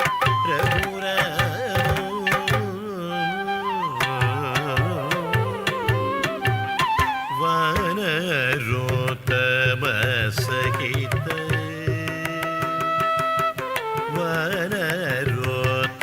वानरोत्तमसहित वायुसूनुकरागित वानरोत्तमसहित वायुसूनुकरार्पित भानुशतभास्वर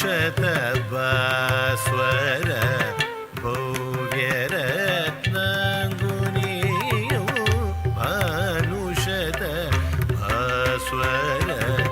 भव्यरत्नाङ्गुनीयो दद्दरद्दरुं दद्दरदं दरुं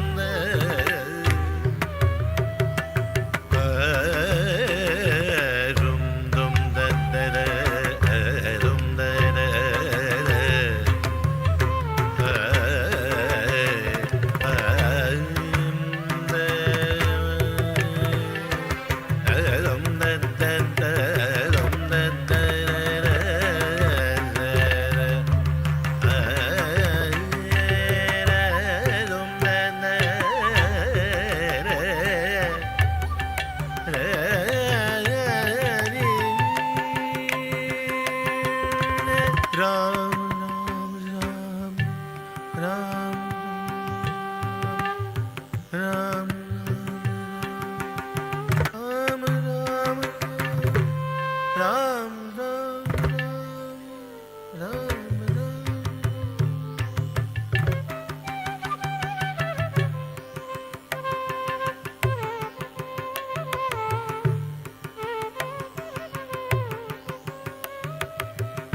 ತೇನ ಪುನರನೀದ ನ್ಯೂನ ಚೂಡಮಣಿ ದರ್ಶನೋ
ಕಲಿತವರ ಸೇತು ಬಂಧಂ ಕಲಿತವರ ಸೇತು ಬಂಧಂ ಕಲಿತವರ ಸೇತು ಬಂಧಂ ಕಲಿತವರ ಸೇತು ಬಂಧಂ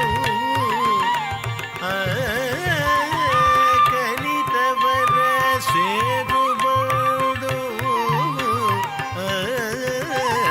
ಕಲಿತವರ ಸೇರುವುದು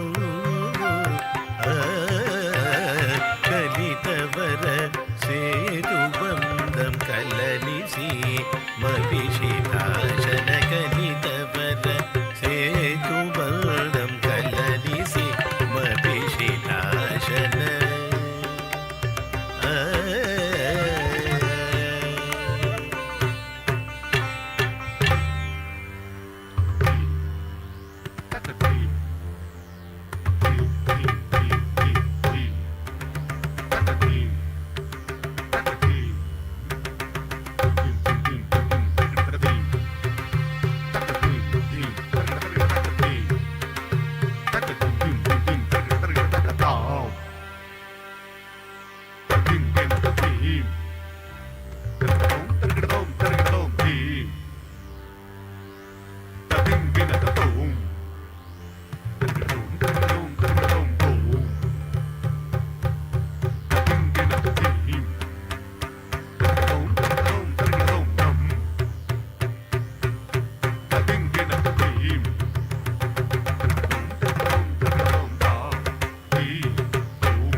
ಜನಕಸೂತ ಸಕಿತಯಾದ ಸಕೇತು ಜ್ವಲನಪೂತ ಜನಕಸೂತ ಸಕಿತಯಾದ ಸಕೇತು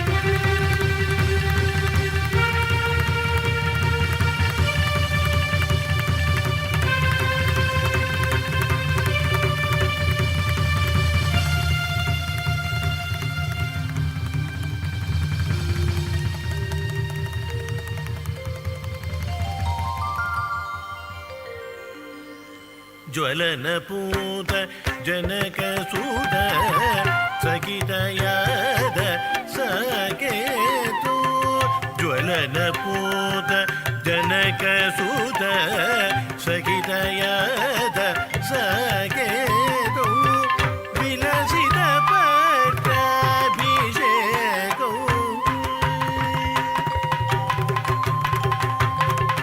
ವಿಲಸಿತ ಪಟ್ಟಾಭಿಷೇಕೌ ವಿಶ್ವಬಾಲ ಪದ್ಮನಾಭಂ ವಿಲಸಿತ ಪಟ್ಟಾಭಿಷೇಕೌ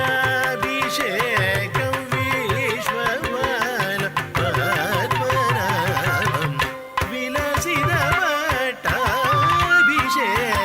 ವಿಶ್ವಬಾಲ ಪದ್ಮನಾಭಂ ತೇ ಮರಿ ಮಪನಿ ಪಮ ಪನಿ ಸ ರಿ ಸನಿ ಪ ಪಮ ಮರಿ ಸರಿ ಮರಿ ಮಪನಿ ಪಮ ಪನಿ ಸ ರಿ ಸನಿ ಪ ಪಮ ಮರಿ ಸರಿ ಪಮರಿ ಸನಿ ಸರಿ ಮಮ ಕಬ ನಿ ನಿ ಪಮ ಹರಿ ನಿ ಸರಿ ಮಗಾರಿ ಸರಿ ಗ ಕಬ ಗರಿ ಸರಿ ಗ ಮನ ಧರಿ ಸದಾ ಮನ ಬಗಾರಿ ಸರಿ ದ ಮಗ ಮನಿ ಧನಿ ಮನ ನಿ ಧರಿ ಧನ ನಿ ಧನ ಧನ ಧರಿ ನಿ ಧ ಮಗರಿ ಧನ ಭಾವಯಾಮಿ ರಘುರಾಮೋ ಭವ್ಯ ಗುಣರಾಮೋ ಭಾವಯಾಮಿ ರಘುರಾಮೋ ಭವ್ಯ ಸುಗುಣ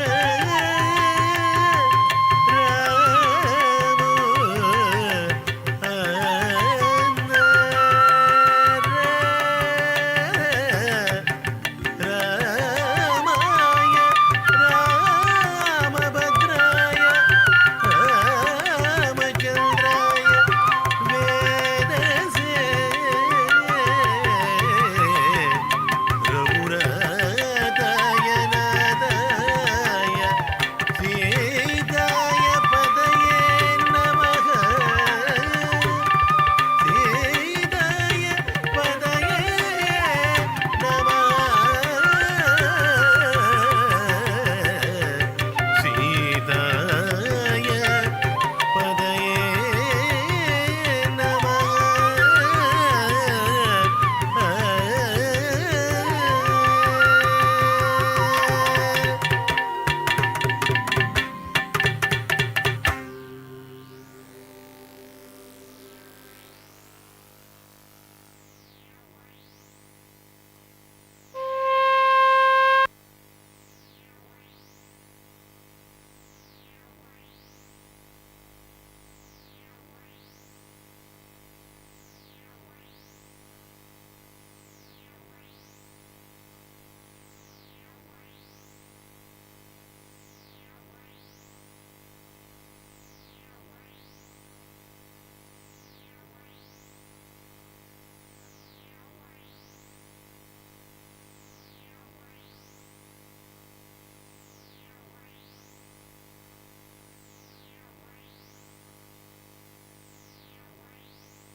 ಆತ್ಮೀಯ ಕಲಾಬಂಧುಗಳೇ, ಇಲ್ಲಿಗೆ ಪಿಬರಿ ರಾಮರಸಂ ಶ್ರೀರಾಮಾಯಣದ ರೂಪಕ ಮುಕ್ತಾಯಗೊಳ್ಳಲಿದೆ.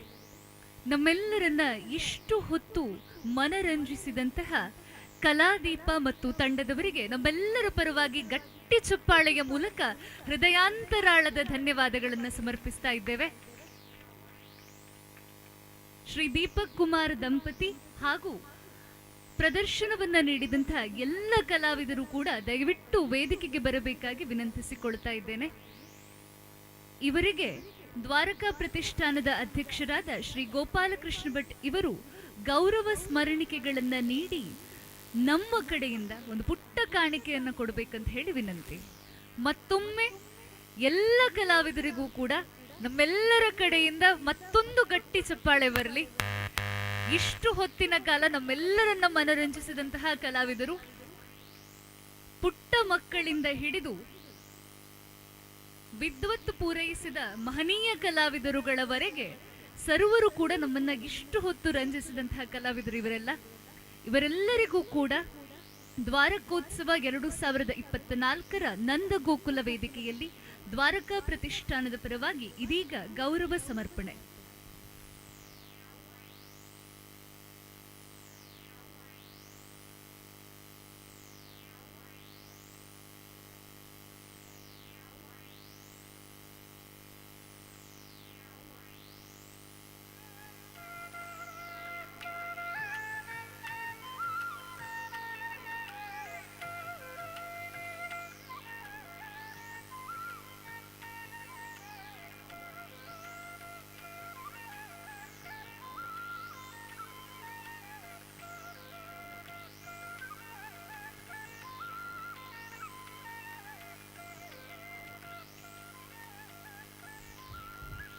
ಇದೀಗ ವಿದ್ವಾನ್ ಶ್ರೀ ದೀಪಕ್ ಕುಮಾರ್ ಹಾಗೆ ಶ್ರೀಮತಿ ವಿದುಷಿ ಪ್ರೀತಿಕಲಾ ದಂಪತಿಗಳಿಗೆ ಗೌರವ ಸನ್ಮಾನ.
ಕಾರ್ಯಕ್ರಮದ ನಂತರ ಏನು ಮಾತಾಡಬಾರ್ದು ಅಂತ ಹೇಳ್ತಾರೆ. ಆದರೆ ಕಲಾವಿದರಿಗೆ ಖುಷಿಯಾಗೋದು ಯಾವಾಗಂದರೆ ಪ್ರೇಕ್ಷಕರು ಒಳ್ಳೆಯ ಪ್ರೇಕ್ಷಕರಿದ್ದಾಗ. ದೇಶ ಕಾಲ ಭಾಷೆ ಎಲ್ಲನೂ ಮೀರಿದಂತಹ ಒಂದು ಕಲೆ ಇದು. ಇದರಲ್ಲಿರುವಂಥ ಸತ್ವವನ್ನು ನಾವು ಮನನ ಮಾಡಿಕೊಂಡ್ರೆ ಇದು ಯಾವ ಕಾಲಕ್ಕೂ ಸತ್ಯ ಈ ರಾಮಾಯಣ. ಹಾಗಾಗಿ ಎಷ್ಟು ಸಾವಿರ ವರ್ಷಗಳಿಂದ ಕೂಡ ರಾಮಾಯಣ ಇವತ್ತು ಕೂಡ ನಿತ್ಯ ನೂತನವಾಗಿದೆ. ಈ ರಾಮಾಯಣವನ್ನು ನಾವು ದಂಪತಿಗಳಾಗಿ ಇಬ್ಬರಾಗಿ ಯುಗಳ ನೃತ್ಯವಾಗಿ ಇವತ್ತು ಮಾಡಿದಾಗೆ ಅಥವಾ ಸಮೂಹ ನೃತ್ಯವಾಗಿ ಕೂಡ ನಾವು ಅನೇಕ ವೇದಿಕೆಯಲ್ಲಿ ಮಾಡ್ತೇವೆ. ಎಷ್ಟು ಸಲ ರಾಮಾಯಣ ಮಾಡುವಾಗ ಬೋರ್ ಆಗೋದಿಲ್ವೇ, ಅದೇ ರಾಮಾಯಣ ಅಲ್ವಾ ಅಂತ ಹೇಳ್ತಾರೆ. ರಾಮಾಯಣ ಅಂದರೆ ಒಂದು ಉದ್ದ ಕಥೆ, ಗೋಳಿನ ಕಥೆ ಅಂತ ಒಂದು ಅದಕ್ಕೆ ಇನ್ನೊಂದು ಹೆಸರಿದೆ. ಆದರೆ ರಾಮಾಯಣ ಎಷ್ಟು ನಿತ್ಯ ನೂತನವೋ ಇವತ್ತು ಕೂಡ ನಮಗೆ ವೇದಿಕೆಯಲ್ಲಿ ಮಾಡಬೇಕಾದ್ರೆ ಅದು ಅದರ ರಾಮನ ಸತ್ವ ಅಥವಾ ಅವನೊಂದು ವ್ಯಕ್ತಿತ್ವ ನಮಗೆ ನಿತ್ಯ ಸತ್ಯ. ಮತ್ತು ಅದರ ಪ್ರತಿ ಸಲ ನನಗೆ ರಾಮಾಯಣದಲ್ಲಿ ಪ್ರತಿಯೊಂದು ಹೊಸ ಬೆಳಕು ಆ ಕಾವ್ಯ ನೀಡ್ತದೆ. ನಮ್ಮೊಂದಿಗೆ ನಾವು 1 ಗಂಟೆ ನೃತ್ಯ ಮಾಡಬೇಕಾದ್ರೆ ನಮ್ಮೊಂದಿಗೆ 1 ಗಂಟೆ ನಿರಂತರವಾಗಿ ಕುಳಿತು ರಾಮ ರಸವನ್ನು ಪಿಬರೆ ಅಂತ ಹೇಳಿದ್ದಾರೆ, ಅದನ್ನು ಪಾನ ಮಾಡಿದಂಥ ನಿಮಗೆಲ್ಲರಿಗೂ ನಾವು ಶಿರಸ ತಲೆಬಾಗಿ ವಂದಿಸುತ್ತೇವೆ. ಯಾಕೆಂದರೆ ನಮಗೆ ನೀವಿದ್ದರೆ ತಾನೇ ನಮಗೆ ಶಕ್ತಿ ಇರುವುದು. ಎಲ್ಲಿಯಾದರೂ ರಾಮಾಯಣ 1 ಗಂಟೆಯ ಕಾಲದಲ್ಲಿ, ಈಗಿನ ಕಾಲದಲ್ಲಿ 1 ಗಂಟೆ ಬಿಡಿ 1 ನಿಮಿಷ ಕೂತ್ಕೊಳ್ಳೋಕ್ಕೆ ಮನುಷ್ಯರಿಗೆ ವ್ಯವಧಾನವಿರುವುದಿಲ್ಲ. ಯಾಕಂದರೆ ಎಲ್ಲರೂ ಬ್ಯುಸಿ ಅಂತ ಲೆಕ್ಕ. ಅಂಥದ್ರಲ್ಲಿ 1 ಗಂಟೆ ರಾಮಾಯಣ ನೋಡಲಿಕ್ಕೆ ಸಾಧ್ಯವೇ ನಮ್ಮ ಪೀಠ ಅಲ್ಲಾಡದೆ ಅಂತಾದರೆ ನಾವು ನಿಜವಾಗಿಯೂ ತುಂಬ ಸುಸಂಸ್ಕೃತರು, ರಾಮನ ಭಕ್ತರು.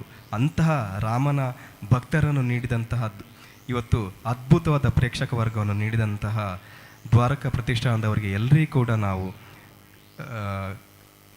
ಮೂಕಾಂಬಿಕಾ ಕಲ್ಚರಲ್ ಅಕಾಡೆಮಿಯ ಪರವಾಗಿ ವಂದನೆಗಳನ್ನು ಸಲ್ಲಿಸ್ತೇವೆ. ನಮ್ಮ ಕಲೆ ಬೆಳಲಿಕ್ಕೆ ನಿಮ್ಮಂತಹ ಸಭಿಕರು, ಪ್ರೇಕ್ಷಕ ವರ್ಗ ಬಹಳ ಮುಖ್ಯ. ಮತ್ತೊಮ್ಮೆ ನಮ್ಮೆಲ್ಲರ ಪರವಾಗಿ ನಮ್ಮ ಪುಟಾಣಿ ಮಕ್ಕಳನ್ನು ಕೂಡ ನೀವೆಲ್ಲ ಅವರ ತಪ್ಪು ಅಪ್ಪುಗಳನ್ನು ಬಹಳ ಪ್ರೀತಿಯಿಂದ ಮನ್ನಿಸಿ ಅವರನ್ನು ಆಶೀರ್ವದಿಸಿದಿರಿ. ಅವರಿಗೆ ಕೂಡ, ಯಾಕಂದರೆ ಈಗ ಅಷ್ಟೇ ಈ ಒಂದು ವೇದಿಕೆಯಲ್ಲಿ ಅಥವಾ ಈ ರಂಗದಲ್ಲಿ ಹೆಜ್ಜೆ ಹಾಕುತ್ತಿರುವಂತಹ ಚಂಚಲೆಯರು, ಅವರು ಒಂದು ಗಳಿಗೆ ನಿಲ್ಲುವುದಿಲ್ಲ. ಅಂತಹ ಪುಟಾಣಿ ಮಕ್ಕಳು ನಿಮ್ಮ ಒಂದು ಆಶೀರ್ವಾದ ಪಡೆದಿದ್ದಾರೆ ಅಂತಂದರೆ ಅವರ ಭವಿಷ್ಯ ನಿಜವಾಗಿಯೂ ಉಜ್ವಲವಾಗಲಿಕ್ಕಿದೆ. ಹಾಗೆ ನಿಮ್ಮ ಆಶೀರ್ವಾದವನ್ನು ಪುತ್ತೂರಿನ, ನಾನು ಹೇಳ್ತೇನೆ, ಯಾಕಂದರೆ ನಮ್ಮ ನಾಡಿನ ಯಾವ ಊರಿಗೆ ಹೋದರೂ ಪುತ್ತೂರಿನಂತಹ ಪ್ರೇಕ್ಷಕರು ಸಿಗುವುದಿಲ್ಲ. ಯಾಕಂದರೆ ಕಲಾ ಪ್ರೇಕ್ಷಕರು ಪುತ್ತೂರಿನಲ್ಲಿ ಒಳ್ಳೆಯ ಸುಸಂಸ್ಕೃತ ಪ್ರೇಕ್ಷಕರ ವರ್ಗ ಇದ್ದಾರೆ. ನಾವು ಎಲ್ಲರೂ ಬೇರೆ ಕಡೆ ಭರತನಾಟ್ಯ ಅಂತ ಹೇಳಿದರೆ ಆ ಭರತನಾಟ್ಯ ನೋಡಬೇಕಾದ್ರೆ ನಮಗೆ ಅರ್ಥ ಆಗಬೇಕಲ್ಲ, ಅರ್ಥವಾದರೆ ತಾನೇ ನಮಗೆ. ಯಾಕಂದರೆ ರಾಮಾಯಣ ಮಾಡಬೇಕಾದ್ರೆ ನಮಗೆ ಅಷ್ಟು ಸಂಸ್ಕಾರ ಇರಬೇಕು, ಅದೇ ಥರ ನೋಡಲಿಕ್ಕೆ ಭರತನಾಟ್ಯ ನೋಡಲಿಕ್ಕೆ ನಮಗೆ ಅಷ್ಟು ಸಂಸ್ಕಾರ ಬೇಕು. ಅಂತಹ ಸುಸಂಸ್ಕೃತ ಪ್ರೇಕ್ಷಕರ್ಗ ಪುತ್ತೂರಿನಲ್ಲಿದೆ. ಹಾಗಾಗಿ ನಾವು ನಿಜವಾಗಿಯೂ ಭಾಗ್ಯವಂತರು. ನಮಸ್ಕಾರ. ಮತ್ತೊಮ್ಮೆ ತಮಗೆ ಧನ್ಯವಾದಗಳು ಸರ್. ಯಾವುದೇ ಕಾರ್ಯಕ್ರಮದ ಯಶಸ್ಸಿನ ಹಿಂದೆ ತೆರೆಮರೆಯ ಹಿಂದೆ ಕಾರ್ಯನಿರ್ವಹಿಸಿದಂಥ ಅನೇಕರ ಪರಿಶ್ರಮ ಇರುತ್ತಂತೆ. ಈಗ ಅಂತಹ ತೆರೆಮರೆಯ ಹಿಂದಿನ ಸಹಕರಿಸಿದಂತಹ ಎಲ್ಲ ವ್ಯಕ್ತಿಗಳಿಗೆ ಕೂಡ ನಮ್ಮ ಪರವಾಗೊಂದು ಗೌರವವನ್ನು ಸಲ್ಲಿಸುವಂತಹ ಸಂದರ್ಭ. ದಯವಿಟ್ಟು ದ್ವಾರಕಾ ಕನ್ಸ್ಟ್ರಕ್ಷನ್ನ ಎಲ್ಲ ಸಿಬ್ಬಂದಿ ವರ್ಗದವರು, ಹಾಗೆ ಪತ್ರಿಕೋದ್ಯಮ ಮಿತ್ರರು, ಧ್ವನಿವರ್ಧಕ, ಶಾಮಿಯಾನ, ಲೈಟಿಂಗ್ಸ್ ಇತ್ಯಾದಿಗಳಲ್ಲಿ ಸಹಕರಿಸಿದಂತಹ ಎಲ್ಲರೂ ಕೂಡ ವೇದಿಕೆಗೆ ಆಗಮಿಸಿ ಗೌರವವನ್ನು ಪಡ್ಕೊಳ್ಬೇಕಾಗಿ ಕೇಳಿಕೊಳ್ತಾ ಇದ್ದೇವೆ. ದಯವಿಟ್ಟು ದ್ವಾರಕಾ ಕನ್ಸ್ಟ್ರಕ್ಷನ್ನ ಎಲ್ಲ ಸಿಬ್ಬಂದಿ ವರ್ಗದವರು, ನಮ್ಮ ಜೊತೆಗೆ ಬೆಳಗ್ಗಿನಿಂದ ಸಹಕರಿಸಿದಂತಹ ಎಲ್ಲ ಮಾಧ್ಯಮ ಮಿತ್ರರುಗಳು, ಧ್ವನಿವರ್ಧಕದವರು, ಶಾಮಿಯಾನ, ಲೈಟಿಂಗ್, ಸ್ಟೇಜ್ ಸೆಟ್ಟಿಂಗ್ ಇತ್ಯಾದಿ ಕಾರ್ಯಗಳನ್ನು ನಿರ್ವಹಿಸಿದಂತಹ ಎಲ್ಲರೂ ಕೂಡ ವೇದಿಕೆಗೆ ಬರಬೇಕಾಗಿ ಕೇಳಿಕೊಳ್ತಾ ಇದ್ದೇನೆ. ಕಲಾಭಿಮಾನಿಗಳಲ್ಲಿ ವಿನಂತಿ, ಭೋಜನ ಪ್ರಾರಂಭ ಆಗಿದೆ. ಭೋಜನ ಶಾಲೆಗೆ ಹೋಗಿ ಭೋಜನವನ್ನ ಸ್ವೀಕರಿಸಬಹುದು.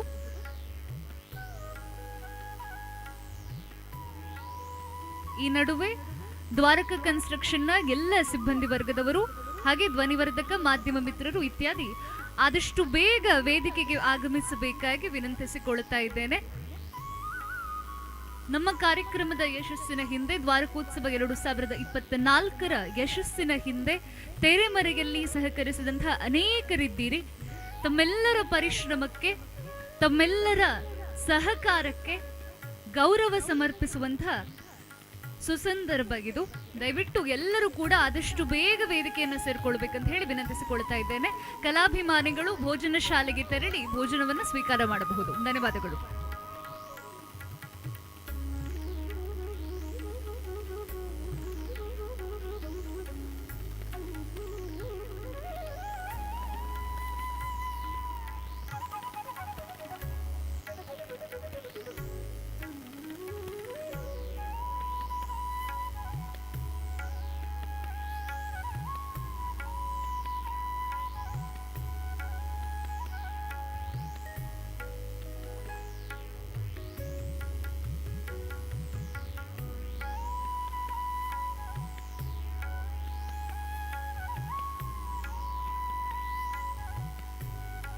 ಬೆಳಗ್ಗಿನಿಂದ ಸಹಕರಿಸಿದಂತಹ ಮಾಧ್ಯಮ ಮಿತ್ರರು ದಯವಿಟ್ಟು ವೇದಿಕೆಗೆ ಹೋಗಬೇಕು.